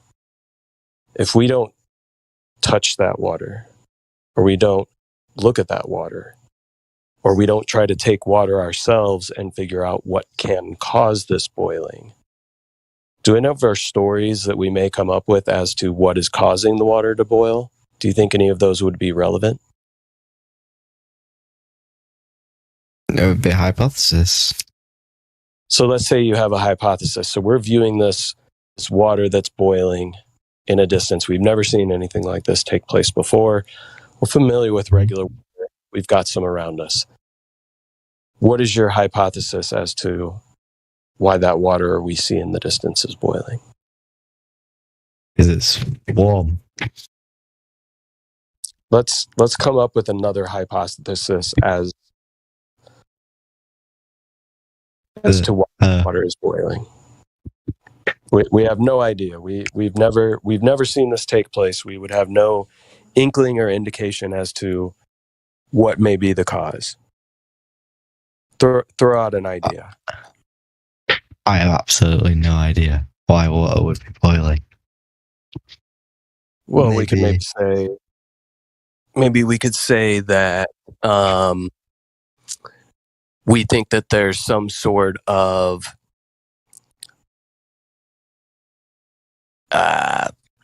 entity or being that lives within this water that is somehow below the surface, which is causing this thing to take place, right? Yeah. We'll make up a name for it. You pick the name. It's unicorns. Okay, so unicorns. Read that in the chat, you copper. You want to cheat. So our hypothesis is that we've got these unicorns, whatever these may be, that are underneath the water that are causing this agitation that we see that looks like little bubbles. Now, what would be the first thing we would do to test this hypothesis? I would try and see if we can find these by ourselves. I'd try and observe one of these little unicorns. Right. So we never experience these unicorns. We don't see them. We have no viable reason whatsoever to believe that, one, these unicorns even exist, and two, that we would have the ability to find them, and three, that maybe if they got in the water that they would cause this effect. Rule that hypothesis out. It's not true. We cannot observe it. Right. We haven't observed it. But if we have no other viable hypothesis, can we just claim that since that's our best hypothesis, that it must be true? Nobody else has come up with another one. You can't think of another one. Nobody has done any experiment with water to figure out what may cause it to do the thing that we're seeing off in the distance. But we have this postulation that it's unicorns. And then everybody starts to catch on to our story. We start talking around town. Yeah, that water off in the distance that we can't get to, but we see it and it boils. Yeah, it's these unicorns. Really? No, yeah. And then we start coming up with more stories about the unicorns, the color of their fur, how they can breathe underwater, all kinds of different things, right? Now, if we tell these stories, tell these stories long enough and nobody ever actually touches the water, goes to the water, tries to do any experimentation whatsoever regarding the water, does that make our theory, because it's the only one that we have, a viable theory? It's the right hypothesis. Well, I mean, it's the wrong opinion, but we haven't proven it's the wrong hypothesis, right? Because we haven't done an experiment. That's the whole point. We need to do an experiment in order to come up with a viable hypothesis, right? Or you could observe these unicorns. So let me ask you a question. When it comes to what you believe in, the heliocentric model, globe Earth, all of this stuff, has any of it been scienced? Is any of it been observed? A question of science? So it's been observed. It's been observed. Right. So what in particular has been observed? Curvature. Curvature's been observed. Where is this taking place? What do you mean? I don't understand. Where and who has seen curvature? Every person I can't remember the exact place. Every person that's ever seen an image or a video from above. Every person that's watched TV. Okay. So we got every person that's seen an image or a video. Well, if you photograph one of these unicorns, you would have proven to see the unicorns there, and Right. So you're under the impression. So you're under the impression that we have a photograph of Earth from space. Seems quite likely to me. Seems quite likely, but the funny thing is, it's 2022, and we still don't have one. Why is that? I'm back. Did you hear me? It's 2022 and we still don't have a photograph of the Earth from space. Why is that? I don't believe you. Where Can you provide one to me, or have you seen one? Could you give me an idea of an image? Blue marble. All right. Blue marble 2.0. That's a picture of Earth from space? I'm sorry, what was that? Wrong answer. So. You believe so? You know so? Wrong answer. You believe so? Doesn't seem very... It seems quite credible. Seems quite credible. Okay, well, what if I told you if you go to the NASA website, you can find a data visualizer named Robert Simmons, who has also been interviewed on a radio show talking about how he created the blue marble image. So what he did is he took strips of high altitude pictures and took that flat map, wrapped it around a ball in Photoshop, and then started coloring it in. He put in the clouds. He talks about how he made the colorations within the oceans, how he made it a little bit more green in areas that they had sensors that sensed more phytoplankton in the sea. He decided to use that data to color those parts a little more green, right? So the interviewer even asks him, so there's artistry to making the Earth. And one quote that Robert Simmons has is that he says, "It's Photoshop because it has to be." I'm reading this. Did you find Robert Simmons on the NASA website? You can read it all. Yeah. I'm reading. Yeah, while you're reading that, so you might say, oh, okay, that's not a photo. But the Himawari 8, that's a photo. And that came after the Blue Marble. And it's a satellite. Right? So in the modern day, they put up a satellite called Himawari 8, so they say, with the intention of taking photographs, right? Because they realize nobody's buying their other fake nonsense that's not a real photograph. So lo and behold, people believe that the Himawari 8 is taking a photograph of the Earth every 10 minutes. Come to find out, the Himawari 8 is just overlaying the Blue Marble data set that Simmons created with NOAA data, which is weather data. So it's a simulation. It's not a photograph. So again, like my friend said, where's this alleged photograph that everyone has seen? It says here that in 1972, during Apollo 17, that was the last time someone took a photograph from above low Earth orbit. 1972. That's the only alleged photograph.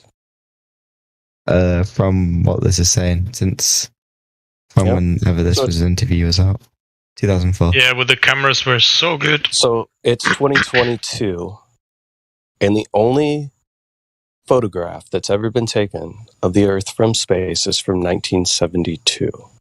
Do you believe that? From low Earth orbit, according to it shows the entire hemisphere. It's from they were going to the moon, they claim, and that's when they claim to have taken the picture. But NASA admits today that they cannot cross through the Van Allen radiation belt. They would kill anyone who would try.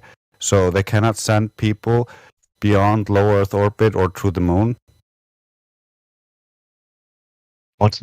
So apparently, so that's why they couldn't have taken that picture. And even if you watch the documentary, a funny thing happened on the way to the moon. The tapes from when they were faking that actually showed more and were leaked and found and were shown in that documentary. So you can see exactly how they faked that picture as well. Right. So what we're telling you here, my friend, is that the only photograph that everybody's seen is scandalous at best, unvalidatable at worst. So again, where's this supposed photograph that everyone has seen? Well, until you said, there isn't one. Oh, there you go. That's the answer. Well, I find it hard to believe, which I'm sure is quite normal. Wait. So you think it's rational to believe that the only legitimate photograph happened at the beginning of space exploration, and since then, not one has been duplicated by an advanced system? You think that's easier to believe than just to believe that they can't take a picture because they can't get far enough away to take a picture? Just like our other friend just told you, they admit that they're planning missions to go past low Earth orbit, past the Van Allen belts. It makes it sound like, wait a minute, didn't you already go past the Van Allen belts? I mean, if you're a wise person, my friend, and you think self-reflectively, all that sounds pretty scandalous, don't you think? Well, I don't think have people really been past low Earth orbit since the end of Apollo? No, not really. No, they never went past it.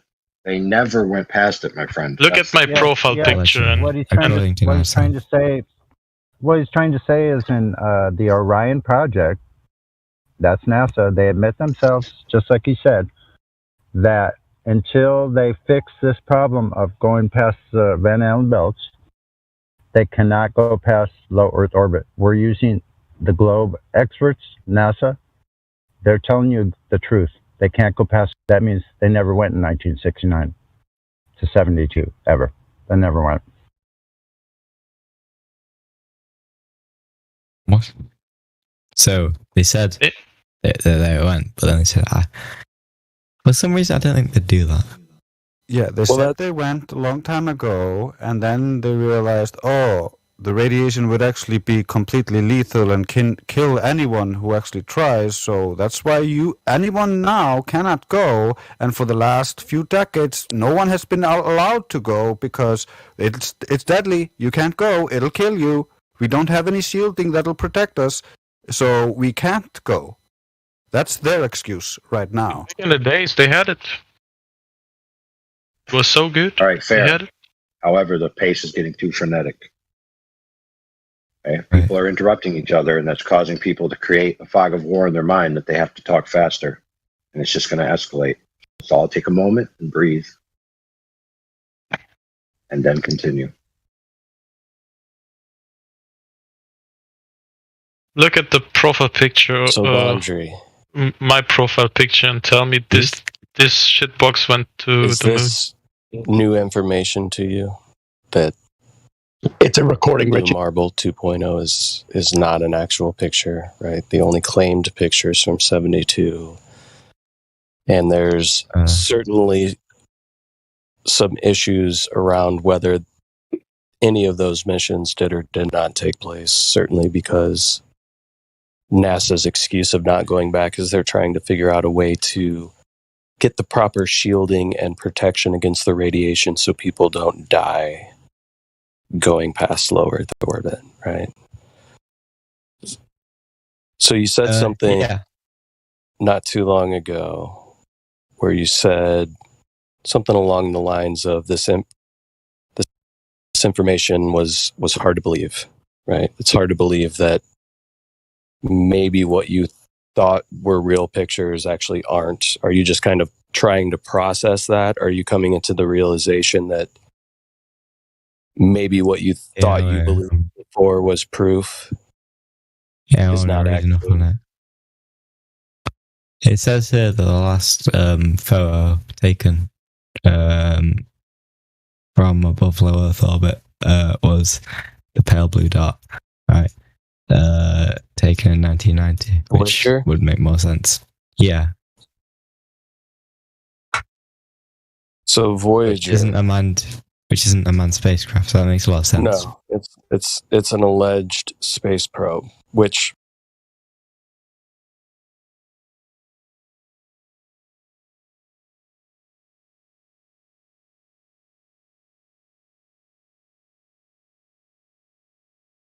Hey, Richie, can you hear me? Yeah. All right. I was just letting you know that's a recording. And if you want, there's a live stream voice text attached to this channel. So usually around after 5:30, people start coming in, piling in. What is 5:30? Because I don't live in America, so. Well, there's a lot of Americans on here, though. Yeah, that's why I don't actually know what time you mean. Yeah, it's it's 5:12 where I am, and I'm on East Coast. So from this point on, people are going to start joining in. I was just checking in. So because it's here, it's 23. So it's nearly midnight. Yeah, it's almost midnight where you are. Yeah, we use that. That's military time for us. Using the full clock, the 24 count. Yeah. Yeah. Just our military does that. Well, the military. It's not like it's my military.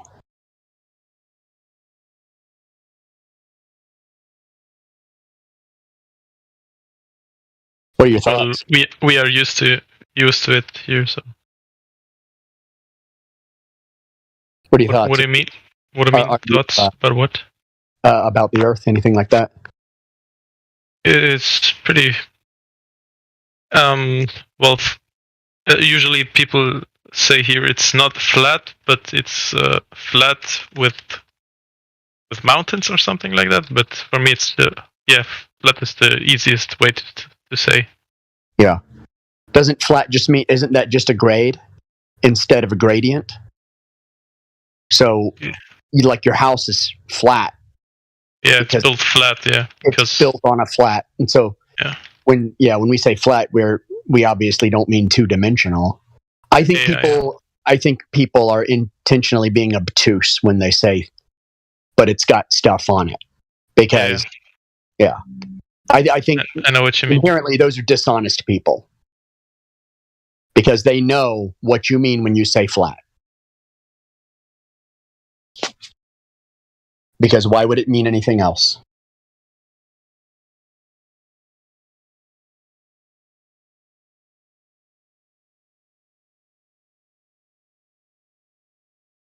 I was always a skeptical person, but on this topic, I actually believed the school. I don't know why, but I always went to my home town hall is called country, Italy, and we went to the beach. And then I actually realized something's wrong here. Yeah. And this is actually for me the best way to tell someone it's flat, because someone that is able to work his brain realizes that water and every building that's built is built with water, or I don't know how they call this tool in America or in English, but it's called they use an alcohol bubble in it, so it's a it's a flat bar, and it's got the bubble level in the middle. We just call it a level. I know in some places they call it a spirit level, but we just call it a level. Yeah. So that's the name of the tool is a level. Just okay. Level. Yeah, it's a good tool to explain the flat Earth for me. Yeah. Yeah, it's a good tool to represent frame of references also, if you're doing like surveying or anything like that. So, but yeah, I grew up on the coast, but I never put 2 and 2 together until I was like 35 years old. Yeah, true. It took some time because you learn it, and why would they lie? You know, yeah. Well, why would I learn something that doesn't make sense? Or it's not even that for me. It's that it's like I believed it, but it never involved anything in my daily life. So why would I ever think about it? Yeah, true. So I just never thought about it. It was not until it was pointed out that I even thought about it. I never thought about it before that. Never occurred to me that there was a problem because I just hadn't thought about it.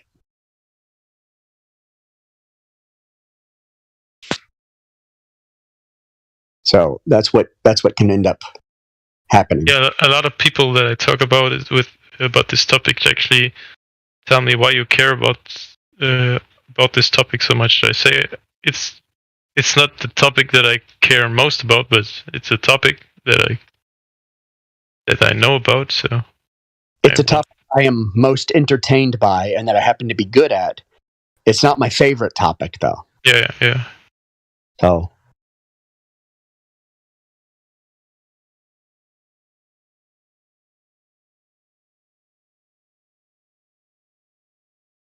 It's a good beginner topic.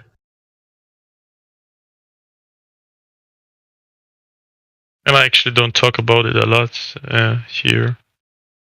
I don't talk about it at all unless the person, I just judge based on the individual.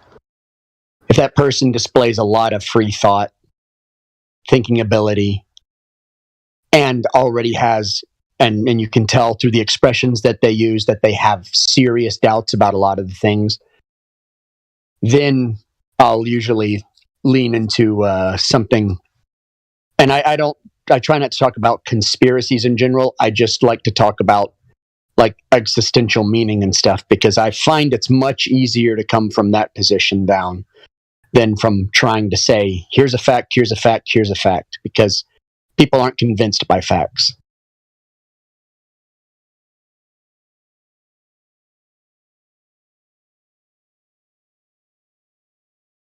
Plus, I'm not trying to convince anyone either.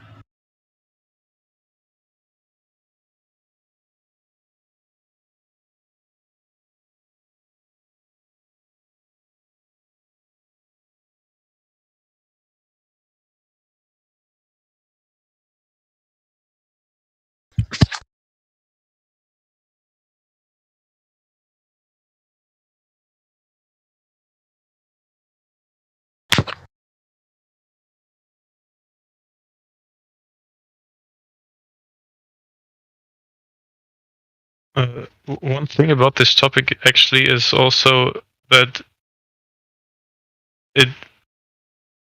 people don't actually see it like the moon landing and stuff.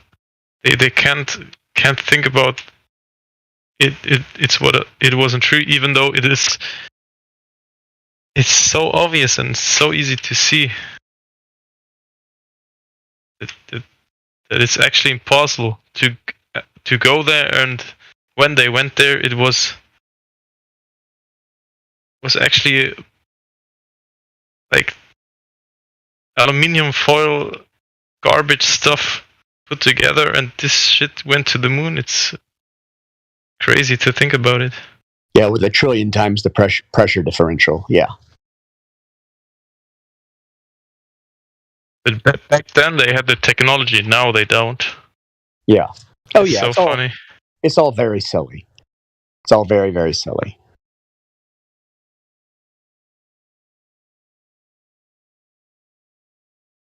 Oh, we've had 2 more terrible train derailments. That's great.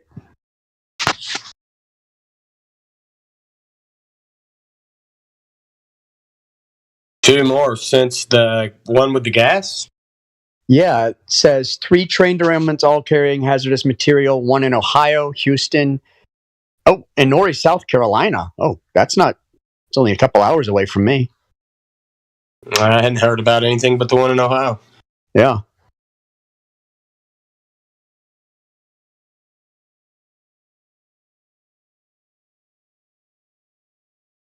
Oh, one of my close friends just said, we could be at war and they wouldn't tell us.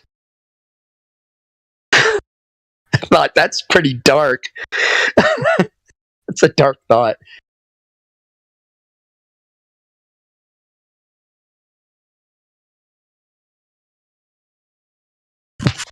After discovering that we don't live on a globe and all the occult shit and watching halftime shows, it seems to me we're already at war and have been our whole lives. Well, you're perpetually in a spiritual war, and that's the real war. And it's beyond nations or laws or politics or war. It's all derivative.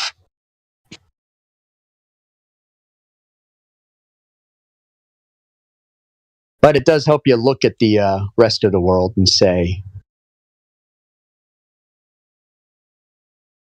be able to interpret it, see it for what it is, without any rose-colored glasses.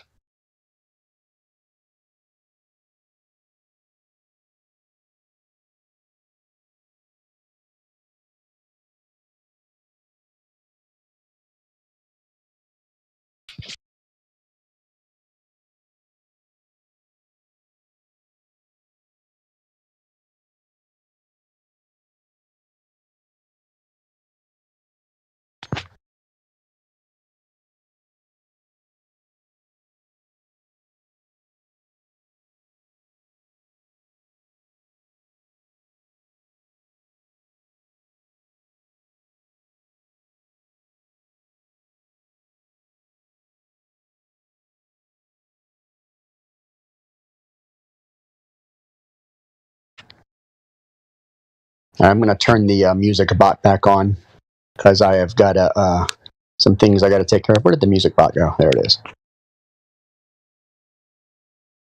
But I'll be back in a little bit. Right. So remember what I just said. Remember what I just said. the angles of propagation within the hallway and the angles that they enter your eye or the optic, right, are at too small of an angle to be resolvable on the hallway, which is approximately the same height as a person, right? And all of the information from the end of the hallway seeds into a point. So if you then remove the hallway, would not the same thing be happening to the portion of the ship that occupies the same space as the hallway, being approximately 7 to 8 feet tall, standard hallway? So at isn't a ship bigger? 3 miles. I'm talking about the portion that represents the same scale as the hallway, like I just said. 6 to 8 feet. But how am I supposed to see that point from a ship that's far away? I wouldn't be able to see that far. You got it. So what you would see by what you just admitted is you wouldn't see the portion of the ship that represents the same scale as the hallway, but you would see the portion of the ship that is much bigger, being the top. So by your own admission, you generally conceded that the bottom of the ship would disappear due to the laws of perspective alone. The point of the ship that faces, you know what I mean? Like the point of the ship that is level with me. Right, that part's going to disappear. Obviously, first. The whole length of the ship isn't the same size as but the whole. Think about this. Think about this. The ground. Hold on, stop there. Stop there real quick. Because he's saying something that most Globers don't get, and that it's worth noting. Okay, the whole ship represents a certain angular size, but each portion of the ship represents a different angular size. And the smaller portion at the bottom of the ship subtends a different angle than the whole ship. And due to the law of triangles, that angle is going to be smaller. And since we see in angles, once the angle gets too small, we won't be able to resolve the bottom of the ship while still being able to resolve the top. Thank you for being one of the first people to get that without having to go for 2 hours. All right, I yield the floor. Yeah, that was a really good point. Just think about it for a minute.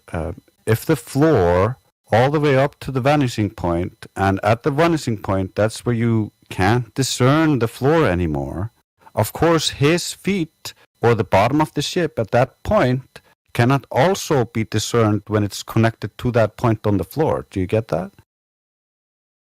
Oh, wait, so you're trying to say that it's like a plane? Like, I don't know if so every part,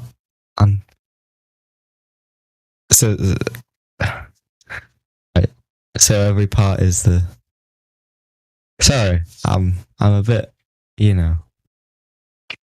I understand what you mean, but every part of the ship. Sorry about this. Can you just Yeah, so say it? Think of it this way. If you had a smaller ship, like a dinghy, just a little boat, that was tied to the side of that ship as it goes away so that you can see it. And you see this little ship. Now, if you removed the big ship, you understand that that smaller ship is going to visually disappear at a shorter distance than that large ship because it's a smaller object, right?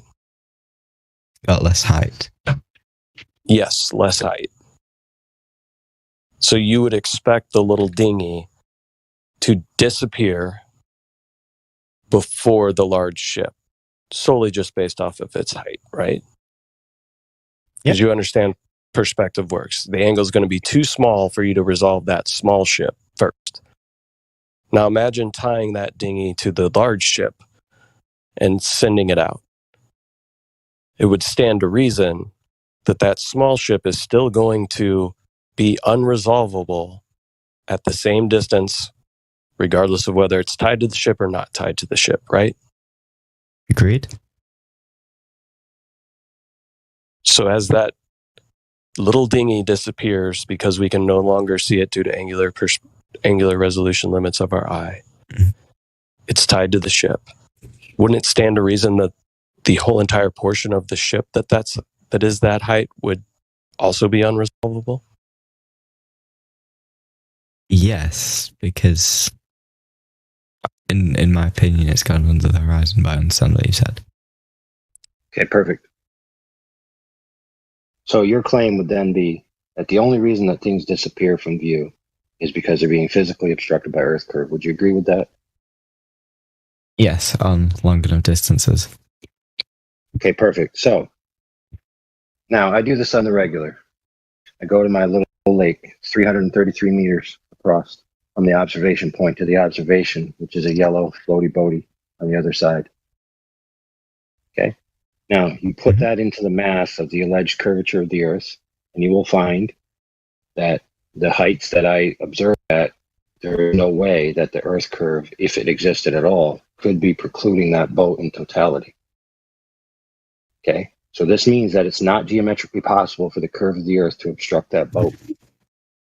Yet, okay, 9 out of 10 times I go, pretty much consistently, the entire yellow boat disappears. So, my friend, what is causing that to happen? Sorry, so it's 333 meters, right? Mm-hmm. How big is the boat? About how tall is the boat? 1.5 feet. It's about 1.5 feet tall. Okay, well, let me do some maths.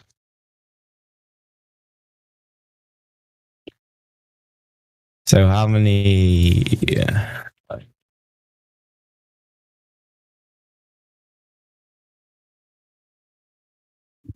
Sorry about this.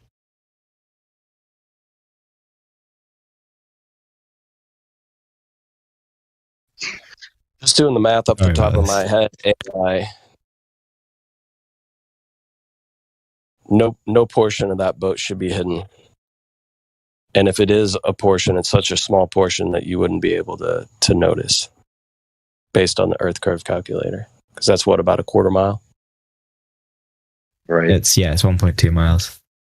No, sorry, 0.2 miles. Quarter of a mile. Yeah, 0.2 miles. Sorry. Right, so do you know what the alleged drop over 8 inches per mile squared, right? Yeah.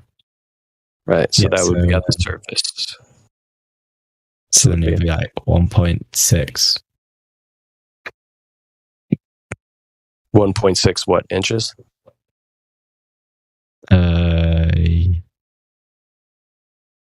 Would be the alleged hidden height due to the curvature of the Earth, allegedly. Mm-hmm. So when AI said he goes out, and 9 times out of 10, the whole entire boat disappears. Why? Is that Earth curvature? Do we have a tiny Earth? Smaller Earth? That'd be funny. Probably not. I'm so glad you said that. There's no reason. Right, so then what must be the reason? Okay, so it looks like it's happening. So what must be the reason? The only other hypothesis you've given is that whole stuff about vanishing points. Well, let's just be more broad, just for fairness' sake. Okay, it's not because of geometry, it's because of an optical effect of some kind, whatever that might be. It's no longer in the category of geometry, it's in the category of optics, correct? Yes. Exactly. So now that we've agreed that the bottom of things can be missing, or an entire object itself can be obstructed without the necessity of Earth curvature in the way, we can now make progress.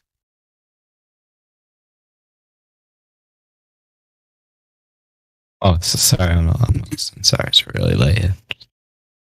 Now, I want you to realize that that's a necessary concession that you made because it's obvious, because it's observable, that it is not true that the only way for things to disappear from the bottom is because of Earth curvature. So that's a false statement. You've proven that to me. Yeah, I just did, and you conceded. So if you retract now, it just means, you're fair, exactly. Now, You might argue that those effects are this or those effects are that, but we know for certain that it falls in the category of optical effects. So now, since we can't do this for real right now, we're going to do this in our minds, right? Okay. And mental experiment, okay? So, well, first let's preface this. Do you know that the optical device, whether it be biological or synthetic, has a limit to it, known as the angular resolution limit? Everything that has an angular field of view has this limit. It's just that simple. It's a hard physical limit. It's known as the Rayleigh criterion. Heard of it. Yep, it's known as the Rayleigh criterion. So for the human eye, it's approximately 0.02 degrees. Okay, what that means is that any light from the source that enters below that limit will be interfered with by any other light that enters within that angle. And therefore, there will be no resolvable information, and it can at best be only rendered as essentially, for lack of a better term, 1 pixel value. So you imagine, resolution. Yeah, 1 pixel value, meaning 1 element, right? 1 element of the total picture that you're seeing. But so in that area, everything have different. In that resolution. angular area. Sorry. No. This is angular resolution, not pixel density. So, for example, if you only had 4 pixels in your sensor, right? If you literally had only 4 pixels in your sensor, you could never render something that requires 10 pixels to render, correct? It would look like blurry nonsense, would it not? Yeah. Exactly. So now you fully understand the principle. So, if you imagine a man standing on a line looking out, right, and these radials, right, of angles emanating from his eyeball, you can imagine the 0.02 degree triangle coming out from his eye and going out along the horizontal line in front of him until it intersects the horizontal line. And so you have a triangle, right? And I want you in your mind to color that triangle red. Now, everything that enters that triangle must, of a necessity, render as 1 color value in the final image, which we've already agreed. It just so happens that if you take the time right now to map this out, it pretty much coincides with where the alleged horizon is for a 6-foot-tall observer. The triangle hits the horizontal line approximately at the same distance. Very coincidental, don't you think? So principally, we know this to be true. So, for example, let's say that you're standing over water, and then you have a brick, but it's not a solid brick, it's a floaty brick. And let's just make it red, because red is very bright, easy to tell apart from blue. So if you take said brick, and we've already established that this water is horizontal, okay, it's not curving in any way, it's perfectly horizontal. That's the premise. You might even imagine that it's a floor, painted blue rather than water. Make it easier. So you take said red brick, put it on the floor, and you have your friend start to walk away from you.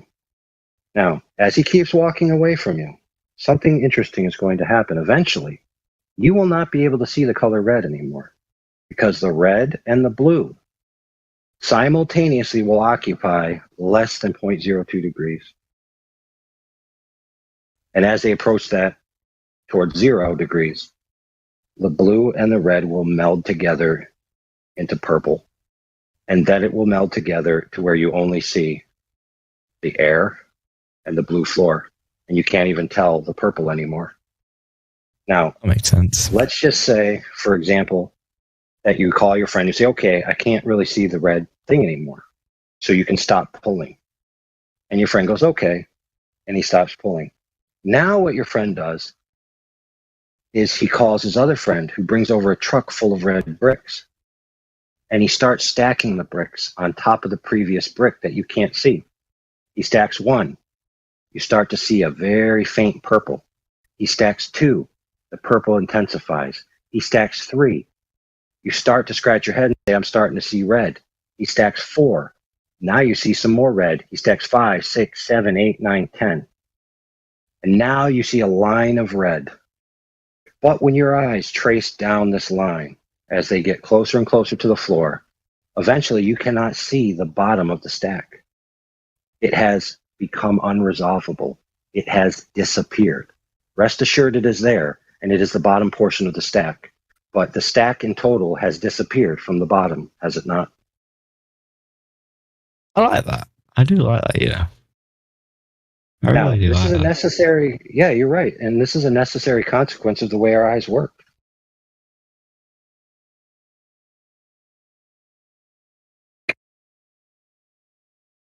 And, and all optics with an angular field of view, by the way. In order to see without perspective, truly, you need to have a lens the exact size with all available propagation angles to a parallel rate to the target source from the object. So if you want to observe a 100-meter building, you need a 100-meter lens, not an angular lens, but a straight lens that only allows the light to pass collimated, parallel, and horizontal to the sensor. So you need a 100-story tall sensor and a 100-story tall collimated lens. Okay, these types of optics don't exist. So every observation that we make is through an angular field of view with these limitations, in which we already have said that because of optical phenomenon, the bottoms of things can disappear. And that's just the facts.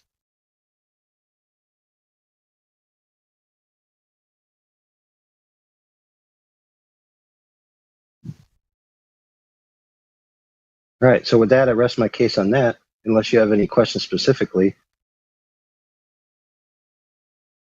Why would you need a 100-meter lens to see a 100-meter thing? You need a 100-meter lens to see a 100-meter tall building without the effective perspective, and it needs to be a collimated lens where the sensor exists parallel to the light coming from the object. Like a mirror. So if you don't have such a lens and you use normal lenses like your eyes, you'd be standing on the ground, right? And the angles of propagation from the top of the building would be at a downward angle towards you, forcing all of the light from the propagation angles to enter at essentially inverse angles after they pass the lens, and that's what creates the effect of perspective. Is that you see imagine like a mirror. Oh, this is right. I imagine like a mirror, right? Okay, and this mirror is the same height as something. Yeah, right. So it's like a mirror, if you know what I mean. It would work like a mirror. Yeah, well, the problem is that mirrors suffer from a perspective as well. If you stand in front of a mirror and start to walk away from it, does the image that appears to be you not shrink in size? Of course it does. Yeah, because that's your eyes. It's not the mirror.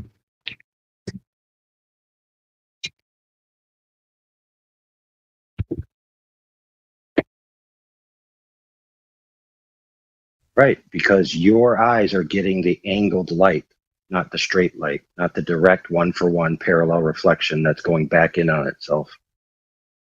So now you get it. Mm-hmm.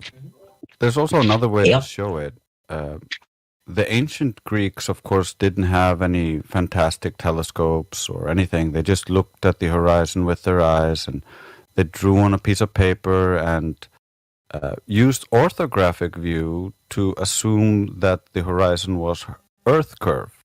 So in orthographic view, things don't get smaller with distance. So the mountain is just as tall angularly in their idea, in their math, but that's not how it is in reality. It's actually tiny in reality. And so when they compare these pictures from reality to their math or orthographic side view, which they got from the Greeks, they're actually just taking perspective and turning it into Earth curve and assuming that the horizon is this start of this Earth curve.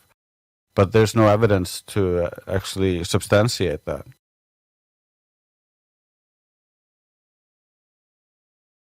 So with telescopes, you have a more resolute lens, not lens. You know what I mean? Yeah, with a bigger aperture, you can see further, like in the Black Swan images and other such things. That's why we use telescopes, to see further. And then if you use a very small aperture, like we did with the pond tests and other stuff, such things, we can see that the horizon appears much closer and things disappear over what should be a flat surface.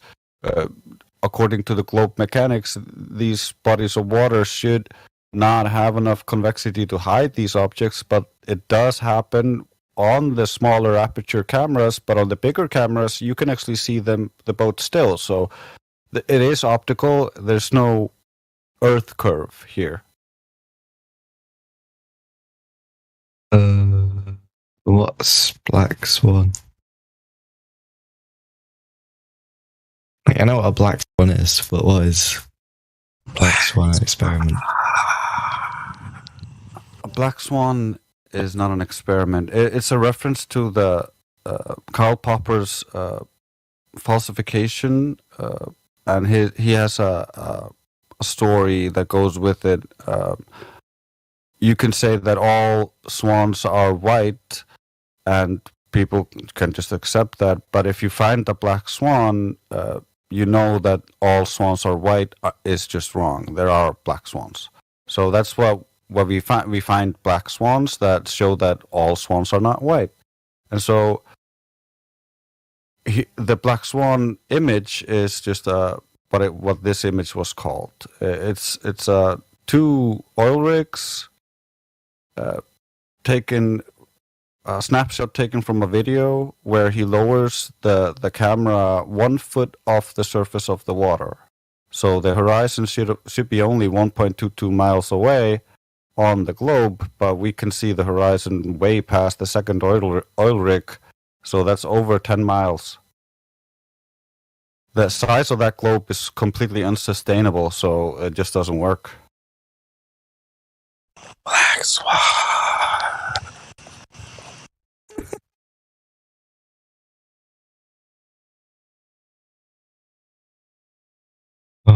Excellent. Yeah, so well said, Grace.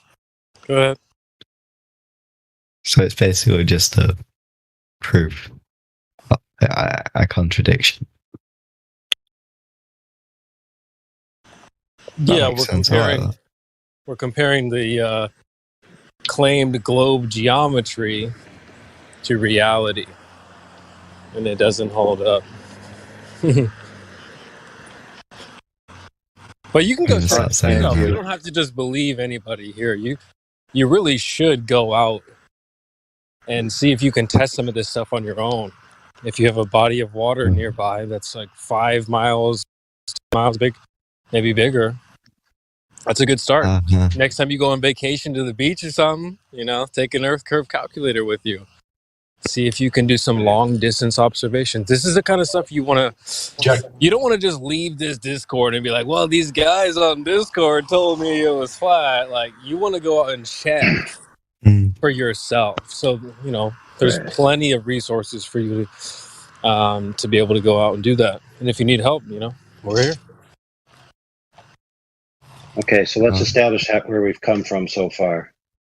We've conceded that the concept that the Earth curve is the only reason why things disappear from the bottom up is false. Right?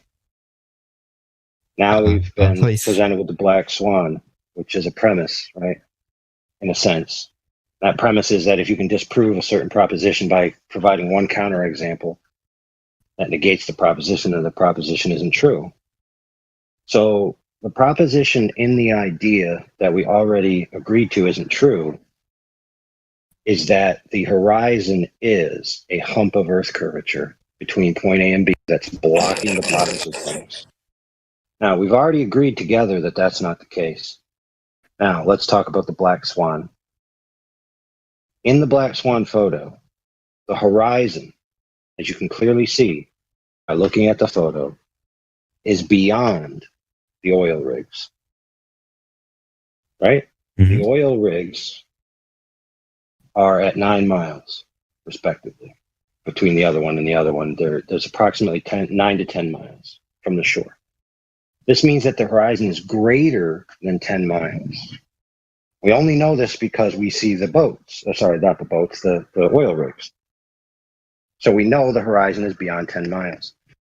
And as he said before, it must be, if the Earth is a globe and if the horizon is a geometric hump of Earth water, right, that's curving and getting in the way. From the observation height that the man observed this, it should have been at 1.225 miles. It's not at 1.225 miles. So the necessary conclusion is that the horizon that you see is an optical phenomenon, not a geometric edge of Earth hump curved water. Now, in summation of all of this that we've already discussed and you conceded to, okay, is that there is no hump of Earth curved water blocking the bottoms of things.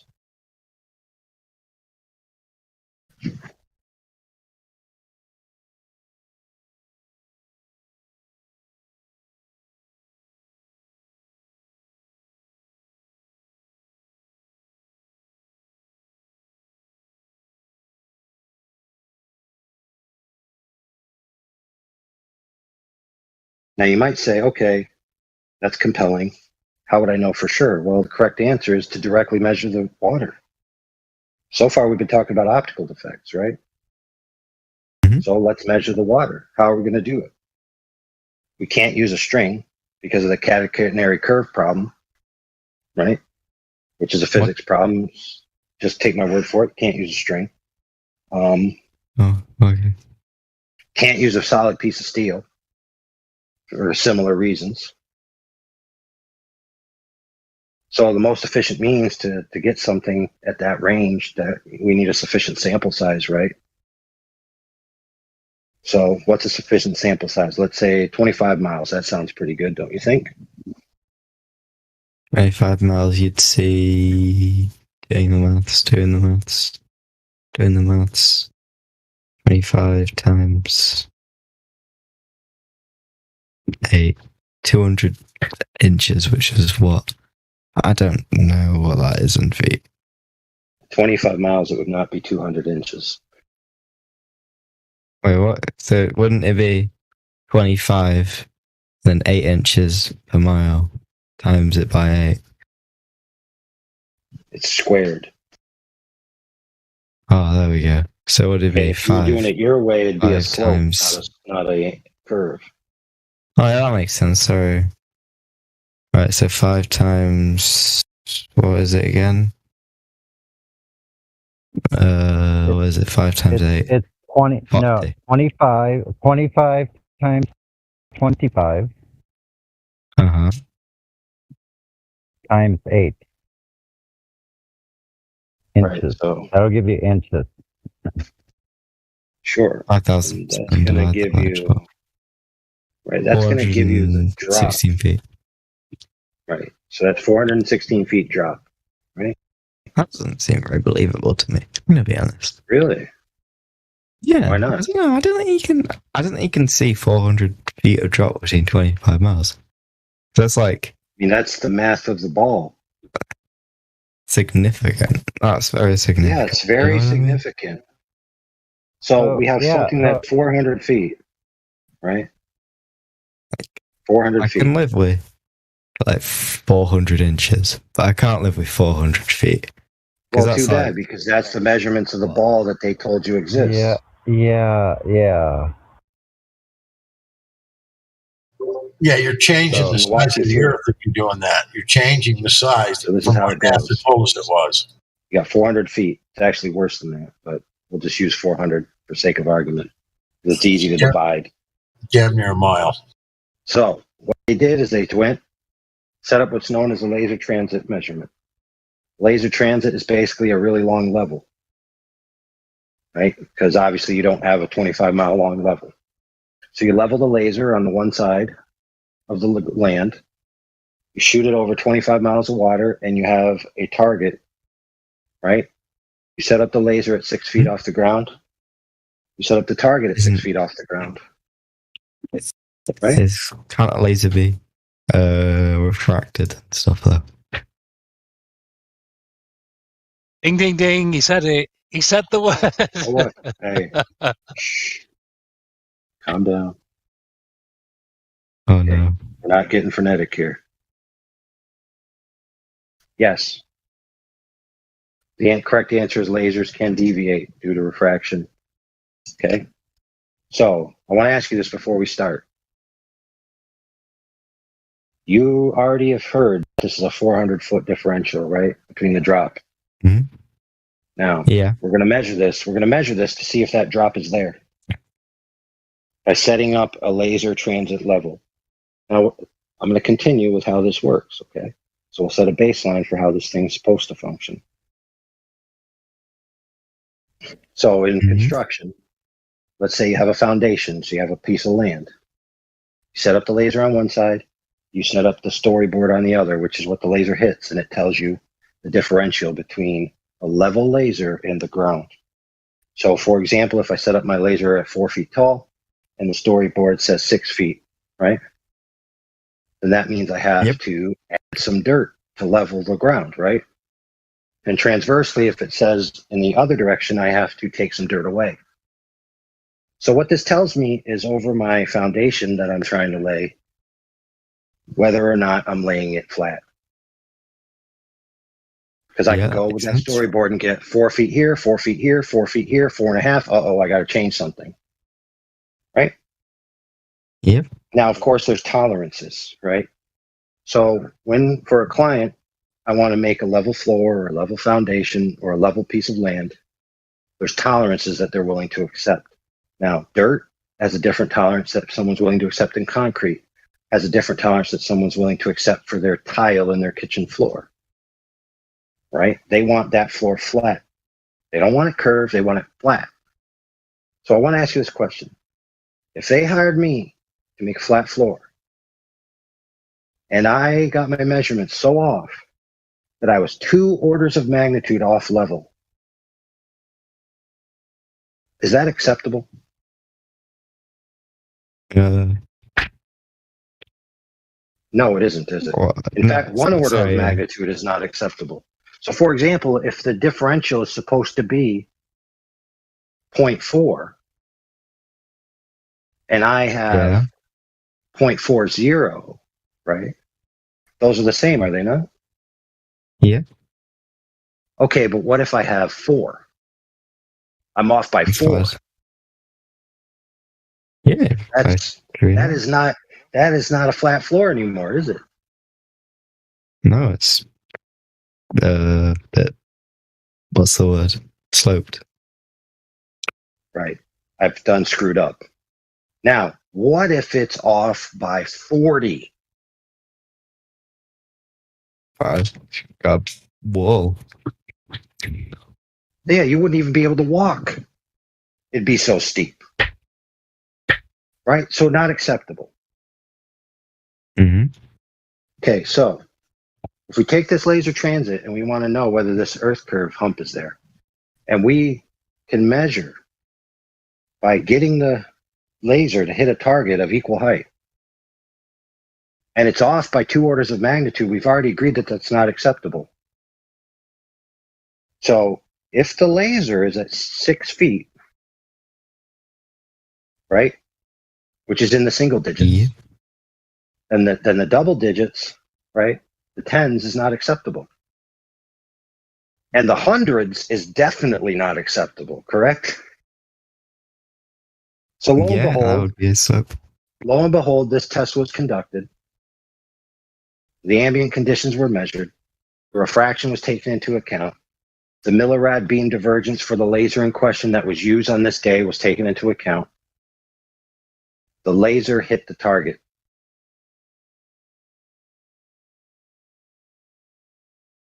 With a maximum differential of approximately 3 feet, still within the single digits. And they're supposed to be 400 feet. So if the Earth was a globe, the laser would have went over the target by hundreds of feet upon hundreds of feet. Yet the laser hit the target. So by the principle of laser transit within the margins of error, that surface is flat.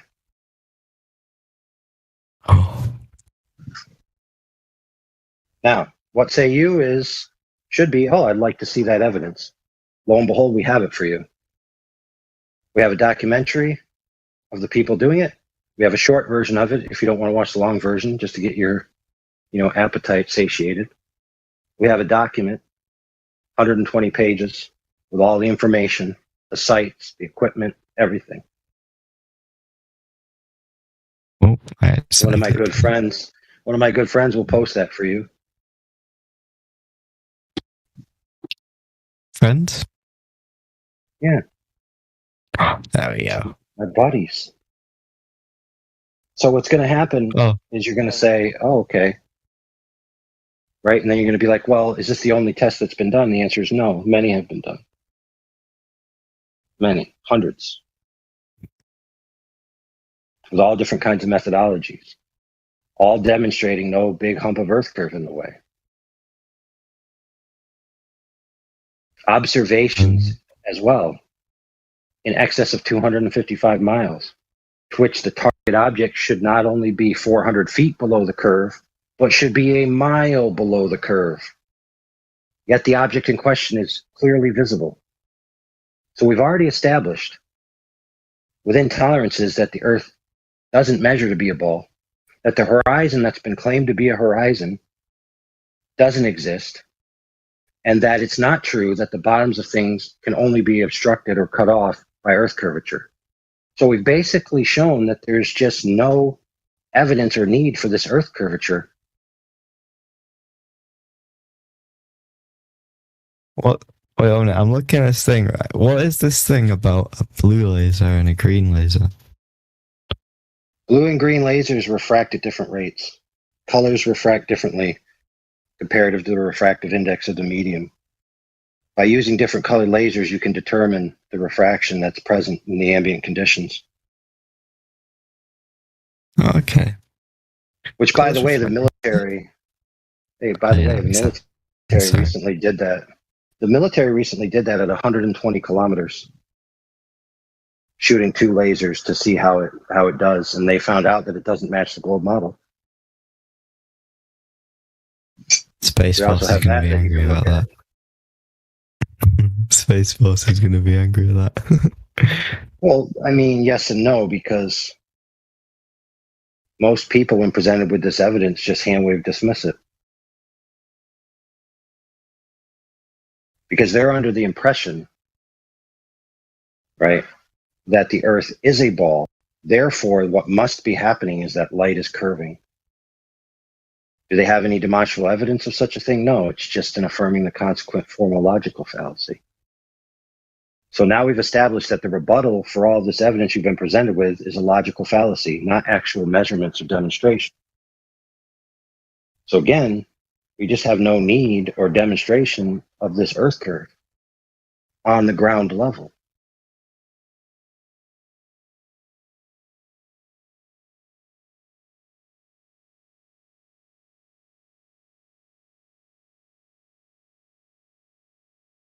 So, if you have direct evidence of Earth curve measurements, that is what is necessary to rebut these points.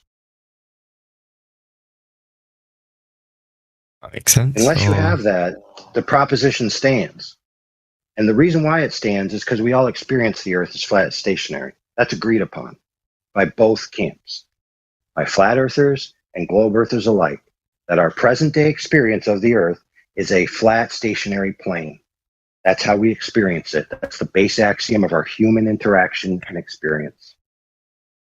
Yep. Based on everything I just said, that coincides with that experience. The globe curvature is an extraordinary claim that requires extraordinary evidence. But most people are fooled by the claim that a fuzzy dot on a piece of paper is a picture of the Earth from space.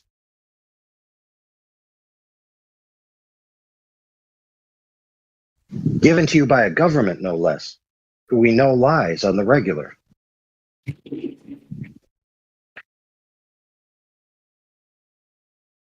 Alright, I'm just interested, right? Why Why would they lie? 'Cause I know you're going to have a really good answer. Why would they lie? Why would they lie? There it is. There's the $1 million question, isn't it? Who cares why they lied? Don't matter. Right, but you're an intelligent person, right? You've lied before, and you've been lied to before, so you know why people lie. You already know the answer. You don't know the exact specific answer, but you know the general answers. To gain power, to gain resources, to gain fame, to gain women, all kinds of things people lie for. The government doesn't gain anything from anything. So says you. From that, though. Really? So it doesn't. So if I can post you, okay, cool story. Cool story. Prestige. It doesn't. You sure about that? You sure about that? It doesn't. Yeah, quite. Really? So okay. So let me ask you this question: why does North Korea lie to its people about the status of its weapon systems? Why did Iraq, when I was there, lie to its people about the capacities of the U.S. forces? Why did the United States government, during the space race, have a vested interest to lie to the people that the United States was the first to conquer the moon? And you're trying to tell me that there's no prestige or power or world presence to be gained from a proposition that you've conquered space? Yeah, because they just wouldn't make the claim that they could go to the moon in the first place.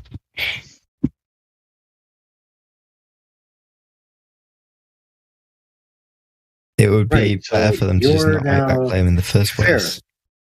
So let's talk about it then, and let's reason with a real tangible reason why they might lie about such a proposition. So, as a student of history, which you are, clearly a scholar, who have been through standard school and have been taught the history of the expansion of the Western world, that people found out that there was more land. And what did they do? They left their states that they were involved with to pioneer the new land. So we've already experienced in our history a time when new land was told to be given and people uprooted themselves from their governments, even had revolutionary wars against their governments in order to create new territories and new civilizations. So if the Earth is not a globe, then that means that the boundaries are unknown. And that means that there possibly could be more land. Now that, my friend, is a very good reason to lie. But aren't they also saying there's more land to go to if you can go to the moon? Yes, but think about this, my friend. To get to new land that's connected by water, you need a boat that you can literally build yourself. To get to space is unreachable. Now you might say, oh no, it's totally reachable. No, it's unreachable. But the elite, the very small percentage of the elite, even alleged to have gone to space. Yeah, just so let's be clear, we're only entertaining this just to give you a satisfaction because we've already demonstrated in spade that it's obvious that they lied, and why they did is highly irrelevant. So I yield the floor to my friend Grace. Yeah, I just wanted to say, just think about it. Richard Branson and Jeff Bezos have all the money in the world, but they could not go high enough to go above the clouds. So they were just still in the air, and they never went to space. So even with all of their money and power and influence, you can't go there. Well, where is this other land? Because everyone sailed to every part of the ocean. So if you say there's, like past Antarctica, you've also said that it's really hard to reach there. So what? How could an ordinary person ever expect to cross Antarctica? Oh, there's more than that. When you think about the globe and you try to unpack it, there could be more lands on when within the area heated up by the sun, that is still hidden due to the way they map the globe. So we don't know the full extent of our world, and we're limited how far we can actually explore south due to the Antarctic Treaty. So we can't sail all those seas, and even just sailing willy-nilly, the coast guards of the specific countries will contact you and escort you back if you're sailing somewhere you're not allowed to sail.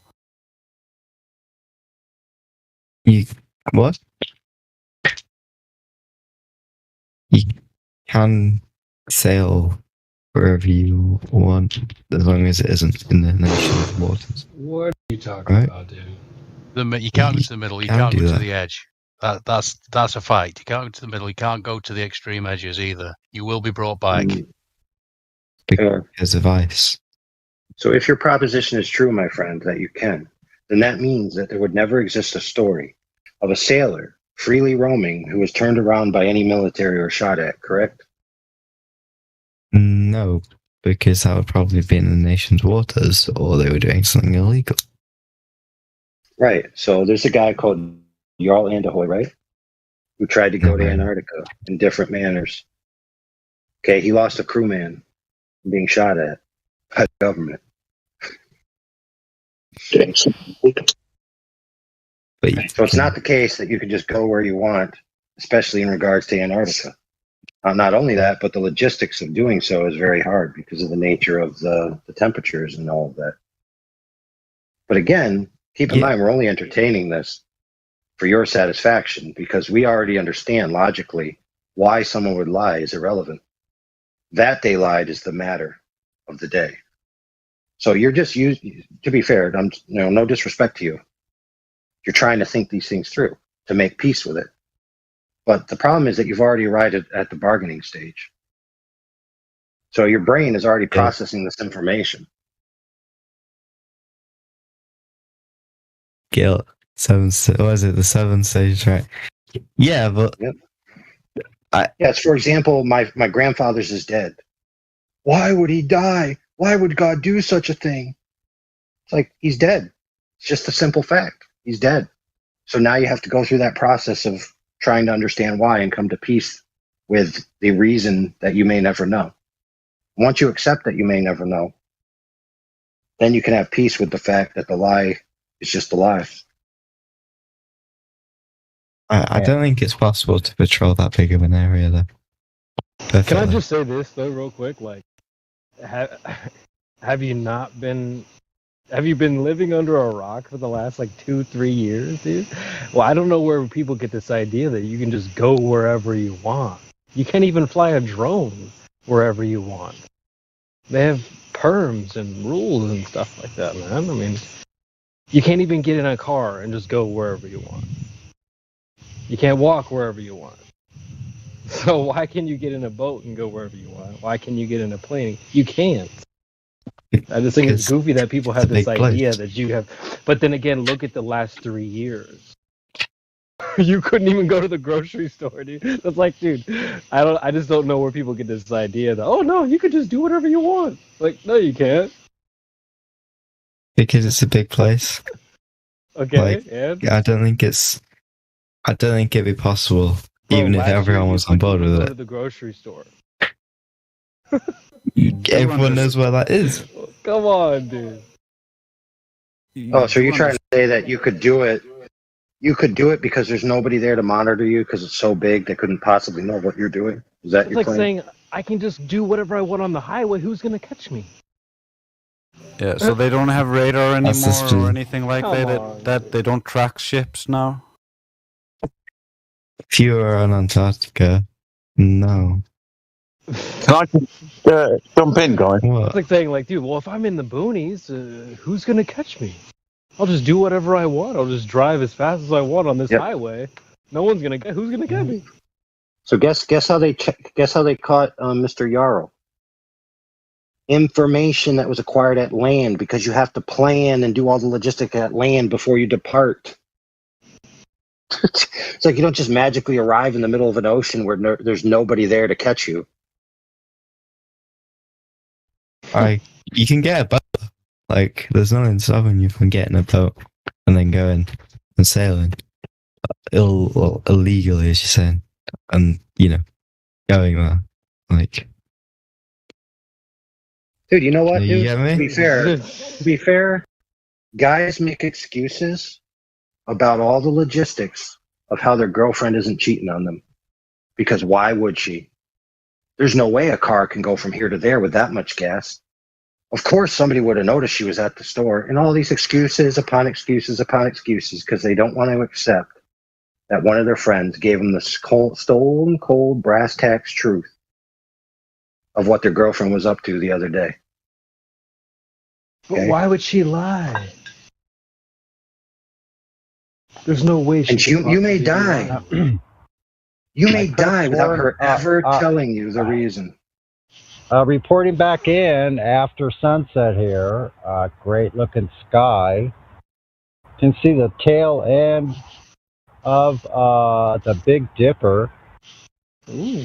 And is one of you using some kind of machine tool, like a drill motor or anything like that? No? Yeah, I'm doing my own teeth. No, seriously, I'm asking a serious question. No one's using anything? Because I thought for sure that I was approached by, this is going to sound strange, by a mechanical dog. What? I thought it was a drone at first. I mean, that's a thing now.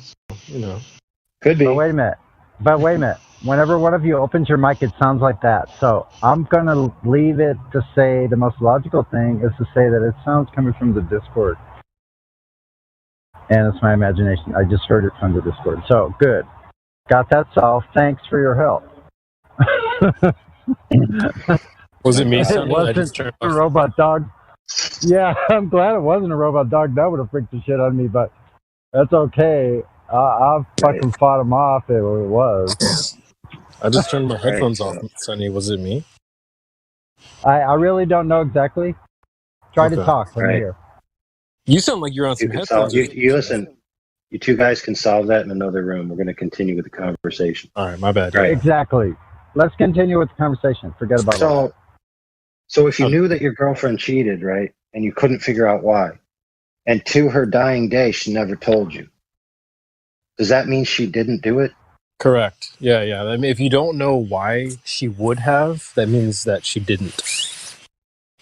And to be fair, it may give you peace to find out the reason, right? And that might be why you want to know, because you want to have some kind of peace with why the powers that be who know the truth are lying to the public. And rest assured, it's a very small amount. Most people just believe what they're told and raised in by school. They have no clue about the true nature of the world. They're just Muppet puppets that watch the news and believe what they see, right? If they're shown a photograph that's allegedly to be a photograph, they're just going to say, yep, must be true. Well, couldn't they say that the excuse that they give, that could also be a lie?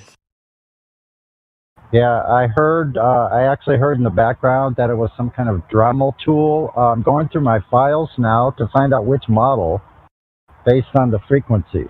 I'll get back to you on that. There's also, worst part is, we kind of showed him a video of the guy who shared it with us, sleeping with his girlfriend, and he's still like, why would she lie about it? It can't have happened. Why would she lie? There's no reason for her to lie, so she probably didn't do it. There's no way she could possibly have done it. I can't think of a good reason why she would have done this, so then therefore she did not. Glover logic. Nobody admitted to using a drill motor or Dremel, so therefore it could not have been a drill motor or Dremel. So Right, that's false. Sounds retarded. Yeah, so let's say, for example, that we know, or that you know. All right, let's say, for example, that you know that not only have you been presented with recent evidence that your girlfriend's lying, But in the past, she's lied to you. Like at one time, she said there's weapons of mass destructions in the closet. At another time, she said, no, I totally didn't give those black guys syphilis. At another time, she says, oh, no, that's totally the reason why we went to war with Vietnam. Right? So the powers that be at the elite level have a track record of lying to the public. Right? So they're untrustworthy in a general sense. So they need specific evidence. Wait, hold on a second there, because like Santa Claus, when it brings joy, then it's not a lie. So it's okay to tell a lie as long as it brings joy, like Santa Claus. Oh, I understand now. So if they have a good enough reason to lie, then it's okay. I get it. Yeah, and then it's not even at that point. It's not even a lie at that point. So what you're trying to say is S&M, sadist and masochistic. Yeah. I get it. Okay. Mm-hmm. Okay. Awesome. That's kind of like Christmas. Yeah. Oh, just like it. Oh, holy mackerel. Yeah. Yes. Like, it's okay to for lie example, as long as it brings joy. Yeah. For example, in this context, if the Earth was flat, that would have huge philosophical implications. A lot of the scientists who came up with these ideas in the past, who philosophically chose to disregard the Earth as having a central position in the cosmos for philosophical reasons, would cry at night. Therefore, we must continue this lie. And then you're like, oh, that's such a good reason. We wouldn't want the scientists to be scared. Wow.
That was the best wah I ever did.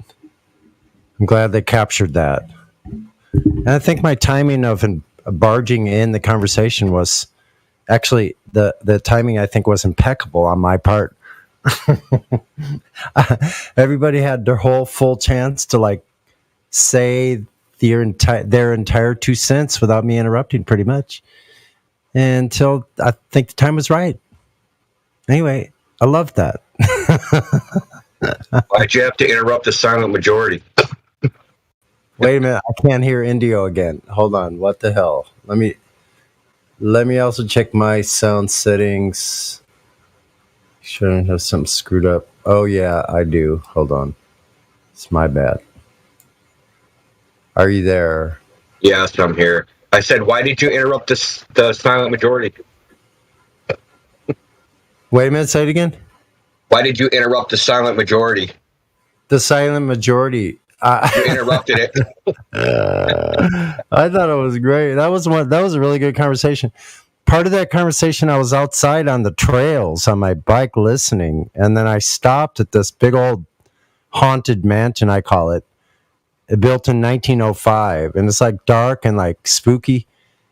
It's a strange place, man. But so I was there. I literally heard AI in the background with his drill. I didn't know what it was. Zit, zit, zit. And like I wasn't high at all. Like what I always do is I smoke a little blunt and I go out and ride my bike. That's it. So that's what was happening then. That's all. And I literally heard that sound and I go, shit. I thought there was like, for a second there, I was totally being honest.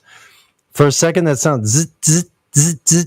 I thought there was some kind of freaking little mechanical animal around me or something. I got this spooky, weird feeling, man. And then, yeah, what a smartass AI is, man. No, I'm doing my own teeth. Go ahead. No, I'm just I'm multitasking. Sorry, I'm listening to you. I'm just like doing. You know me.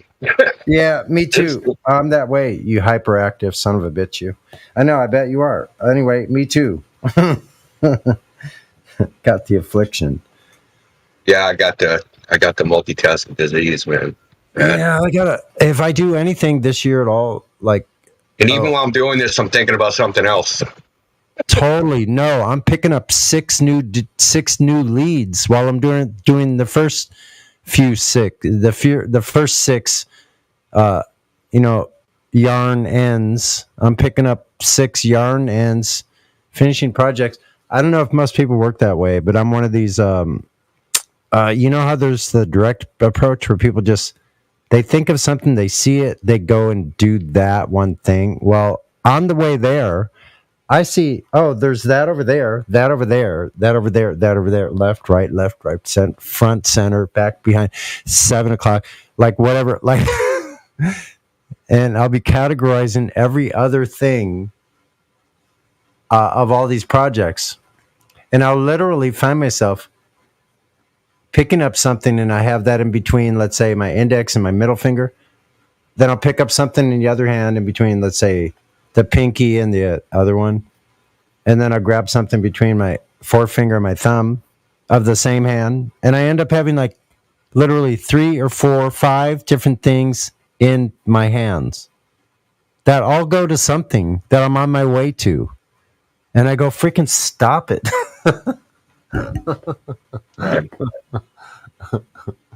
Anyway, we all have different styles. But here's the way. I could pick up 12 different things to do during the day. And to the outside observer, it would look like haphazard chaos. Like you would think people call me a octopus before. But what is happening is I have those 12 things. I know exactly what they are. And I'll start on one. And then I'll be close to another one. So I'll do step 2 on the one that I'm close to. I'm doing step 1. Then I see step 5 on the other one over there.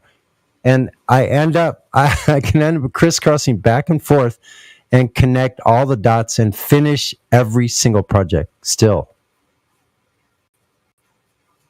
But most people don't operate that way.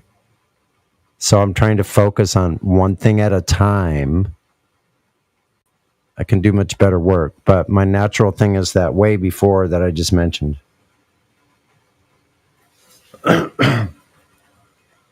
Comes overwhelming. Yeah, standard people that like they'll do some sort of work, like say you're laying like a concrete pad or something, and they put all their tools in their own way. Like, Yeah. And that shit, dude, it's like a pet peeve. Like, dude, you're making this take like 9 times longer because every time you do something, you have to move like 3 things. Stop doing it. Right, and that applies to like really simple levels, like even just like my desk, my table, you know, like what I have on there. I need ways of organizing it because it ends up being just this cluttered pile, and I'm like, after a while, they just start becoming like the old civilizations. We start just building on top of the old ones, and we forget. Wait a minute, what was this under here? You go digging. That's pretty funny, man, that we have these tendencies. Like probably we all do on some level, you know. It's funny. I mean, people do it because they think like they're saving time. Oh, I'm going to take this tool and just drop it. Like, no, you just dropped it in your own way. You're going to have to pick it up like 42 times because you keep doing it over and over again. I keep doing things over again because the other thing now I really realize this comes up almost every day. Haste makes waste. Like I want to get rid of a small piece of trash that's been sitting on the floor. So I go pick it up finally, you know, and I go, and then I try to toss it in. I try to toss it willy-nilly just in the trash, and of course miss most of the time. So now I'm bending over and picking this thing up again. How much like energy did I use? Yeah, so that's a good thing. Energy conservation. That we could all practice on. I can make progress in that area. Time management and energy conservation. It's a big deal. Ow. And I burnt the shit out of my freaking finger, man. I don't understand like why I would try to be touching near things that I know are hot already. If I can know it's hot down there, why do I put my fingers in things that I already know is hot? I guess that kind of like goes towards my other tendencies that I have to really watch out for that shit, man. And how did you know it was hot, right? So this actually, I can freaking weave anything into flat Earth, bro. Yeah, man. Do it. How did you know it was hot? Your senses, right? But your brain says this is not hot. But we're not supposed to trust your senses, and we're supposed to trust our brain. Well, you got burnt from trusting your brain and not your senses. Isn't that stupid? Yeah, I thought it would just go my own way. I'm going to go reach down there with this sponge and clean in this little crevice where there's 2 burners right next to each other. I didn't think much about like, oh, does my hand actually fit in there? Well, yes, but that's when I'm cleaning regularly when everything's off. I'm trying to do these like high-tech maneuvers around hot things. Like I have a 2.5 gallon kettle, my still, and it's boiling. That sucker is hot. Like that whole thing is hot. But yeah, I don't know. Gotta watch out for those things that we know are hot already. Don't put your finger down there again. Just gonna get another blister like me. Thank God it's not on a crucial guitar playing. It's my pinky on my right hand, so I can hold the pick still and let that thing just hang there with its blister. The moral of the story is trust your senses. Exactly. Yeah, like I already know it's hot. Like I hear the kettle boiling, and I know I have the other kettle on with hot water, which I have to go check right now. I know what the problem was. I know what the problem was, Sonny. I figured it out. You didn't need someone you didn't have anybody in a lab coat there to tell you it was hot. So like that's right. I know. They should be shoved up my ass somewhere with a parrot telescope so they can peek out and make sure I'm doing okay.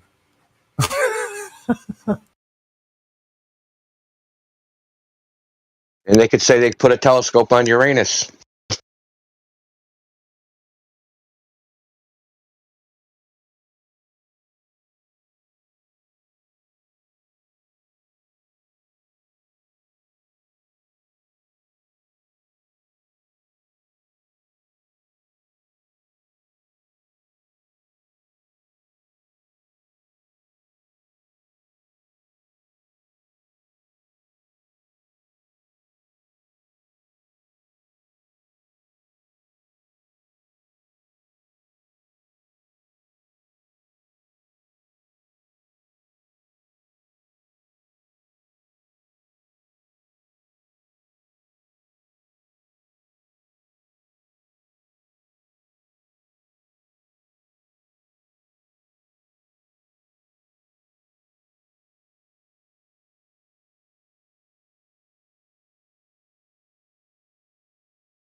So one thing's really good, but talking about trusting our senses, I started like washing all of my own stuff. Now, this is excruciatingly hard physical work.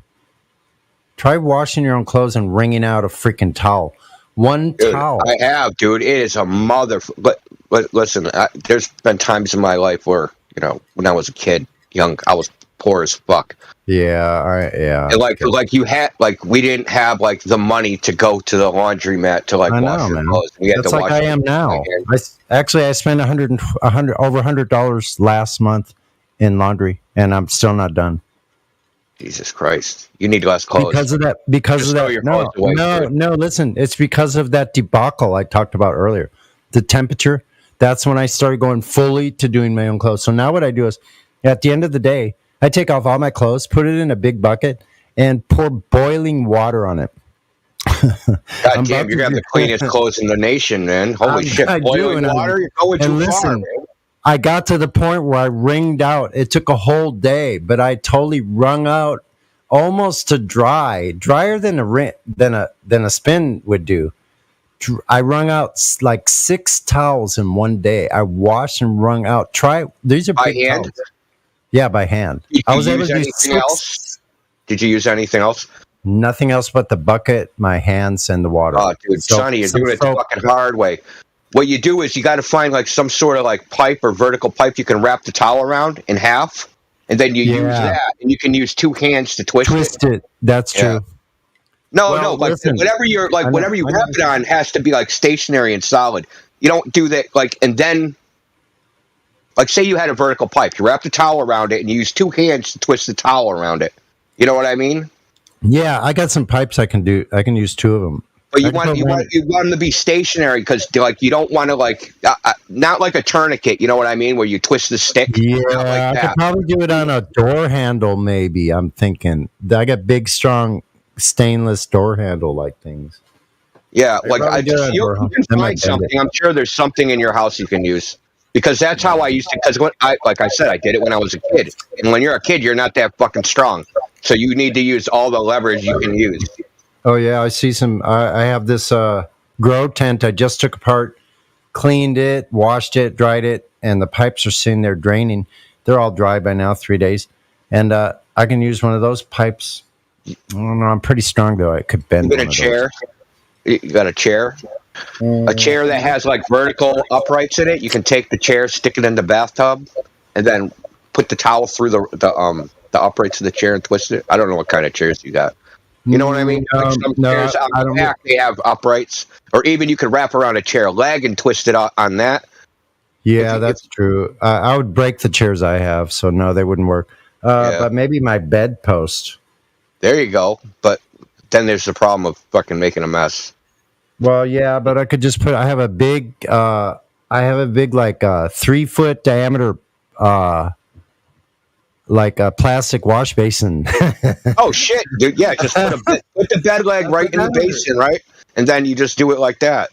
No, I could do it on one side. I could put my foot up against the bedpost because otherwise I'd drag it across the floor.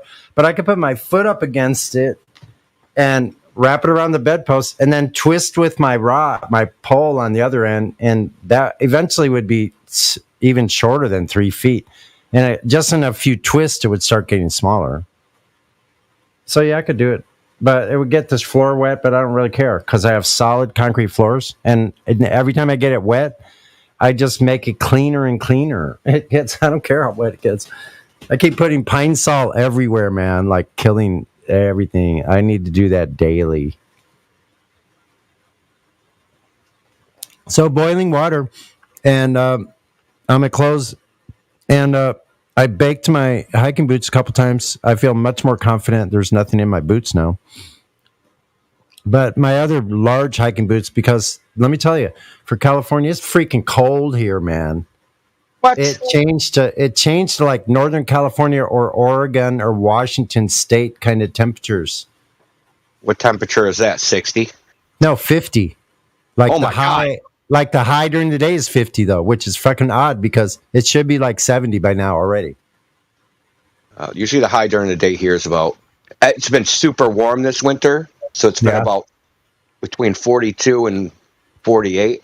We never get that freaking. Well, yeah, very rarely do we get. But like normally in February, it's like 35, 36. 30, yeah, 35. I was going to say. But I mean, like the weather here, at least with the weather where I live is very up and down.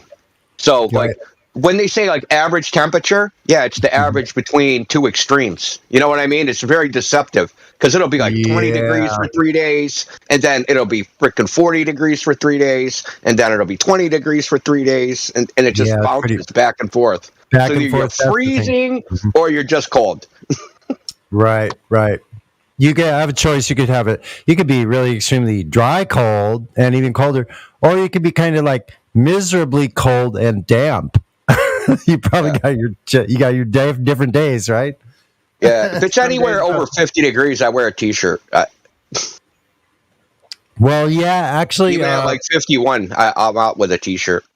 Like I can still do that. Well, actually, it depends. You got to get used to it. You got to do it all the time. That's the only way. Like you can't just be like, be going outside in a winter jacket, then all of a sudden jump outside with a t-shirt. You'll freeze your ass off. You just got to get acclimated to it. And usually when I go out, I'll wear like the way you dress here, you wear layers of clothing. You wear layers. You have to, you have to like strip as you're like walking down the street. Like, yeah, man, I have to have layers because I'm so freaking skinny. I'm so skinny. I have to have layers because I don't have any fat to keep me warm. So like, it's like life threatening. If I could get a chill, believe me, I'll start fucking shivering. So I have to have many layers. Like I usually always have layers, even in the summer, because some places I go. Well, actually now in the sun, like the other day it was like 70 in the sun, but like when you could feel it when you get to certain areas where the wind is blowing, it was like 50 and the wind blowing. Or 70 where it's not blowing. Plus the weather here changes. I know what you're saying. The weather here changes like during the day. There's a saying, if you don't like the weather, wait 5 minutes or drive 5 miles. That's how fucked up the weather is here. Like if you wait, like you can leave your house in the morning and it's like 26 degrees. And in like 3 hours, it's like 56 degrees. And then like 3 hours later, it's like 30 degrees. And then 3 hours later, it's like it just goes, because we got the sea breeze too, right? The sea breeze like changes direction. So like when it's blowing off the ocean, you're freezing your ass off. But when it's blowing out, you're fine. Like it's just like, so you have to have like 3 sets of clothing every time you leave the goddamn house. Oh yeah, because you live in a, what do they call that? You live in a maritime temperate area. They call it temperate climate or whatever. It's a maritime system that you live really right next to. Like it's a big system. So, well, yeah, it all depends on what way the wind is blowing. Depends like what the temperature is. Excuse me. So, I mean, it's awesome. Like when it's blowing in from the ocean in the summer. I mean, that's awesome. Or if it's blowing out to the ocean in the winter. Listen. But if there's snow cover. If there's snow cover, then if it's blowing towards the ocean, then you're freezing. But if there's no snow cover, it's not that bad. If there's snow cover, you want it blowing in from the ocean because the ocean's like 40-something degrees. It's like 48 or 47. Now, I was going to tell you, like I learned a lot about East Coast weather by reading sailing, by reading books by sailors like Joshua Slocum and like all these people that sailed like around the world by themselves, like 1800 to like 1920 or 30s, like so, or even earlier back in the square rig days, whatever. Like reading stories, then I learned as a sailor about what the conditions are in the East Coast. So I know a little bit only by that. But I wanted to ask you a sailing question. But hold on 1 second. I'll be right back. All right.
Sorry it took so long. See, those 6 things that I had going, I had to make sure everything was set with my water making device. 1 second.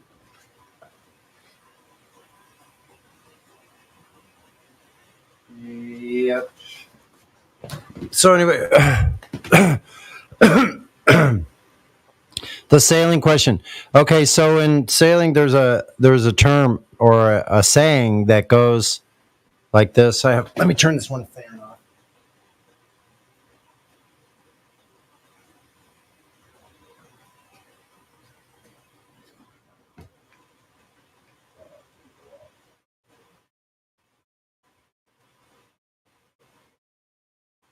Okay, there we go. I don't know if you hear the water boiling. It's pretty far away. That's good. Anyway, so the saying in sailing is let's see, how's it go? Shit. Okay, so red. I think it goes red sky by night, sailor's delight. Red sky morning, sailor's warning. Yeah, there is something like that. I don't think it's exactly that though. So red sky at night, sailor's delight. Red sky in the morning, sailor warning. So now in the morning, if you're looking in the morning, the sky is to the west here. But see, let's take East Coast. You're in the East Coast. Can you prove the Earth is flat? If you have a red sky in the morning, hold on, we'll get to you, blank name. Wait a minute. Yeah, well, just hang tight, blank name, and yes, we can. Okay, so okay, hold on, blank name. We'll be right with you. So, if it's a red sky let's say you're on the East Coast, you're sailing, you're offshore, so the water is to the east. So, if there's a red sky in the morning, that means it's coming from where the sun is rising to the east, and that would be coming from out at sea. If you have a red sky, sailor warning. Red That's not sky. how it works. It's not. Wait a second. How would you know? Don't be a naysayer. Hold on. Let me finish the whole premise. He's a Glober. He's a nar. Red sky in the morning, sailor warning. So if it's coming from the east, I can see that on the East Coast, but not on the West Coast. Now, it's red sky at night. That means it's dark. It's getting dark. Red sky at night. I guess red sky at night. This is the way I was told when I was a kid. Is because I'm on the East Coast. There were storms coming from the west because the storms travel west to east. Sure. Right? Wait a minute, blank name. You don't just be a naysayer around here, man. Being a dick, you're not going to last here very long. What shape is a water droplet? It depends. It's always curved. Yeah, and what's your point? We live on a giant water ball. And so it's curved because of electrostatic forces? No. Okay, so that's why a water droplet is because of gravitational forces. So a water droplet is curved because of surface tension and the electrostatic forces of the surface tension. Is that why? So surface tension is gravity. Hold on, blank name. Oh, you retard. Oh. Hey, stop with the ad hominems. What? It isn't ad hominem. That's an insult. You're not wrong because you're a retard, but you're a retard because you're a retard. Yeah, it's just a statement. It's your opinion. That's so let's get back to the actual argument. Okay, the actual argument. So where's your evidence that the Earth is flat? Where is the evidence that your Earth is flat? No, we don't have the burden of proof, bro. We don't have burden of proof. You do, because we're not saying anything that's outside of your experience. So now, could you tell us, where do you find this curvature in nature? What curvature? Exactly. Thank you. Bing, bing, bing. You what won. Curvature? You're the 100,000. There's curvature everywhere, dude. Not the right answer. Where can we go observe? We want to observe it. You can look at rocks, dude. You look at rocks; they're all curved. Where do you observe? You look at trees. Trees have a curve. The things in nature always has curve. Yeah, women have curves. That's not the Earth, though, bro. Exactly. So let's get real. Trees women have are curved as well. Where do trees have curves? I guess hills have curves, and hills are part of the Earth. Therefore, the Earth is not flat. Well, technically, we never said it was flat. Technically, what it's called is a. No, we said it was 2D. Okay, India. What does your bio say? It says you're a flat. Where did we say it? Where did we say it was 2D? Hold on. Who said 2D? You did. You just did. I didn't say that. I said Yeah, you did. You guys think it's flat. I said don't you think it's Flat 2D. isn't 2D. I said you think it's 2D. You said yep. No, I didn't. You said that's what you guys think. No, I didn't. I said you guys think it's flat. Hey, asshat. Flat hold does on a not mean second. 2D. Flat does not mean 2D. We're aware of that. You know we're this. recording this, right? So anything you say, we'll Flat know. does not we mean can 2D. Yeah, who gives a shit? Okay, the You surface of the should give a shit. So you're claiming that the surface of the Earth is curved because of electrostatic forces and surface tension. Who said anything about electrostatic? We're talking about You gravitational said a water forces. droplet. You said a water No. droplet is No Dude, static your claim. electricity. It was your claim. Yeah. that is why I a never water said droplet. static electricity. Well, Oh my that's God, why a this- water droplet is curved. No, it's curved because of gravitational forces. You're a legit retard. You Go said it into- yourself. Go surface into your tension. Google. Yeah, a water droplet. Yeah, the surface tension caused by electrostatic forces. No. Surface tension is caused by gravity. I want a citation. It says right here on nicenet.org, gravity works to pull the water down and out of the cup. Surface tension works to hold the water together inside the cup with the force of gravity. So, do you want the reference? You just said it. Listen, you just said Do it. you want the Water, citation? yes, will I do. post the Listen, citation yes, in post it chat. live stream right now. So the surface of that cup of water, what is it? Is it curved? I posted it in live stream voice Is chat. the surface of the cup of water curved? Surface In of your what fucking cup? citation says, can surface tension beat Surface gravity? of what cup? The cup, you just said. So if a cup of air, if there's a cup of air, does that mean it's curved? Is the surface curved? So, listen, why does your citation, exploring forces, gravity, can surface tension beat gravity? You said surface tension was caused I never by said that. gravity. You said surface tension was caused by gravity. Yes. Yeah, so why would it need to beat it if it's caused by it? Because the force of gravity is much stronger than surface tensions. Oh, so they're not the same thing. Gravity causes surface Are tension. they the same thing, yes or no? Does gravity cause Surface surface tension is caused by gravity. Okay, I need a citation. That's why that the says gravity that. is stronger. This citation it says it in the source that I cited. Listen, It says stop it in the source over-talking me. that I cited. No, it doesn't. You're lying. It says right You're here. lying. You're fucking Surface lying. tension, the natural tendency of water molecules to stick together, works to hold the water together inside the cup. With regular sized cup, the force of gravity is much stronger than surface tension. So the water falls out of the cup.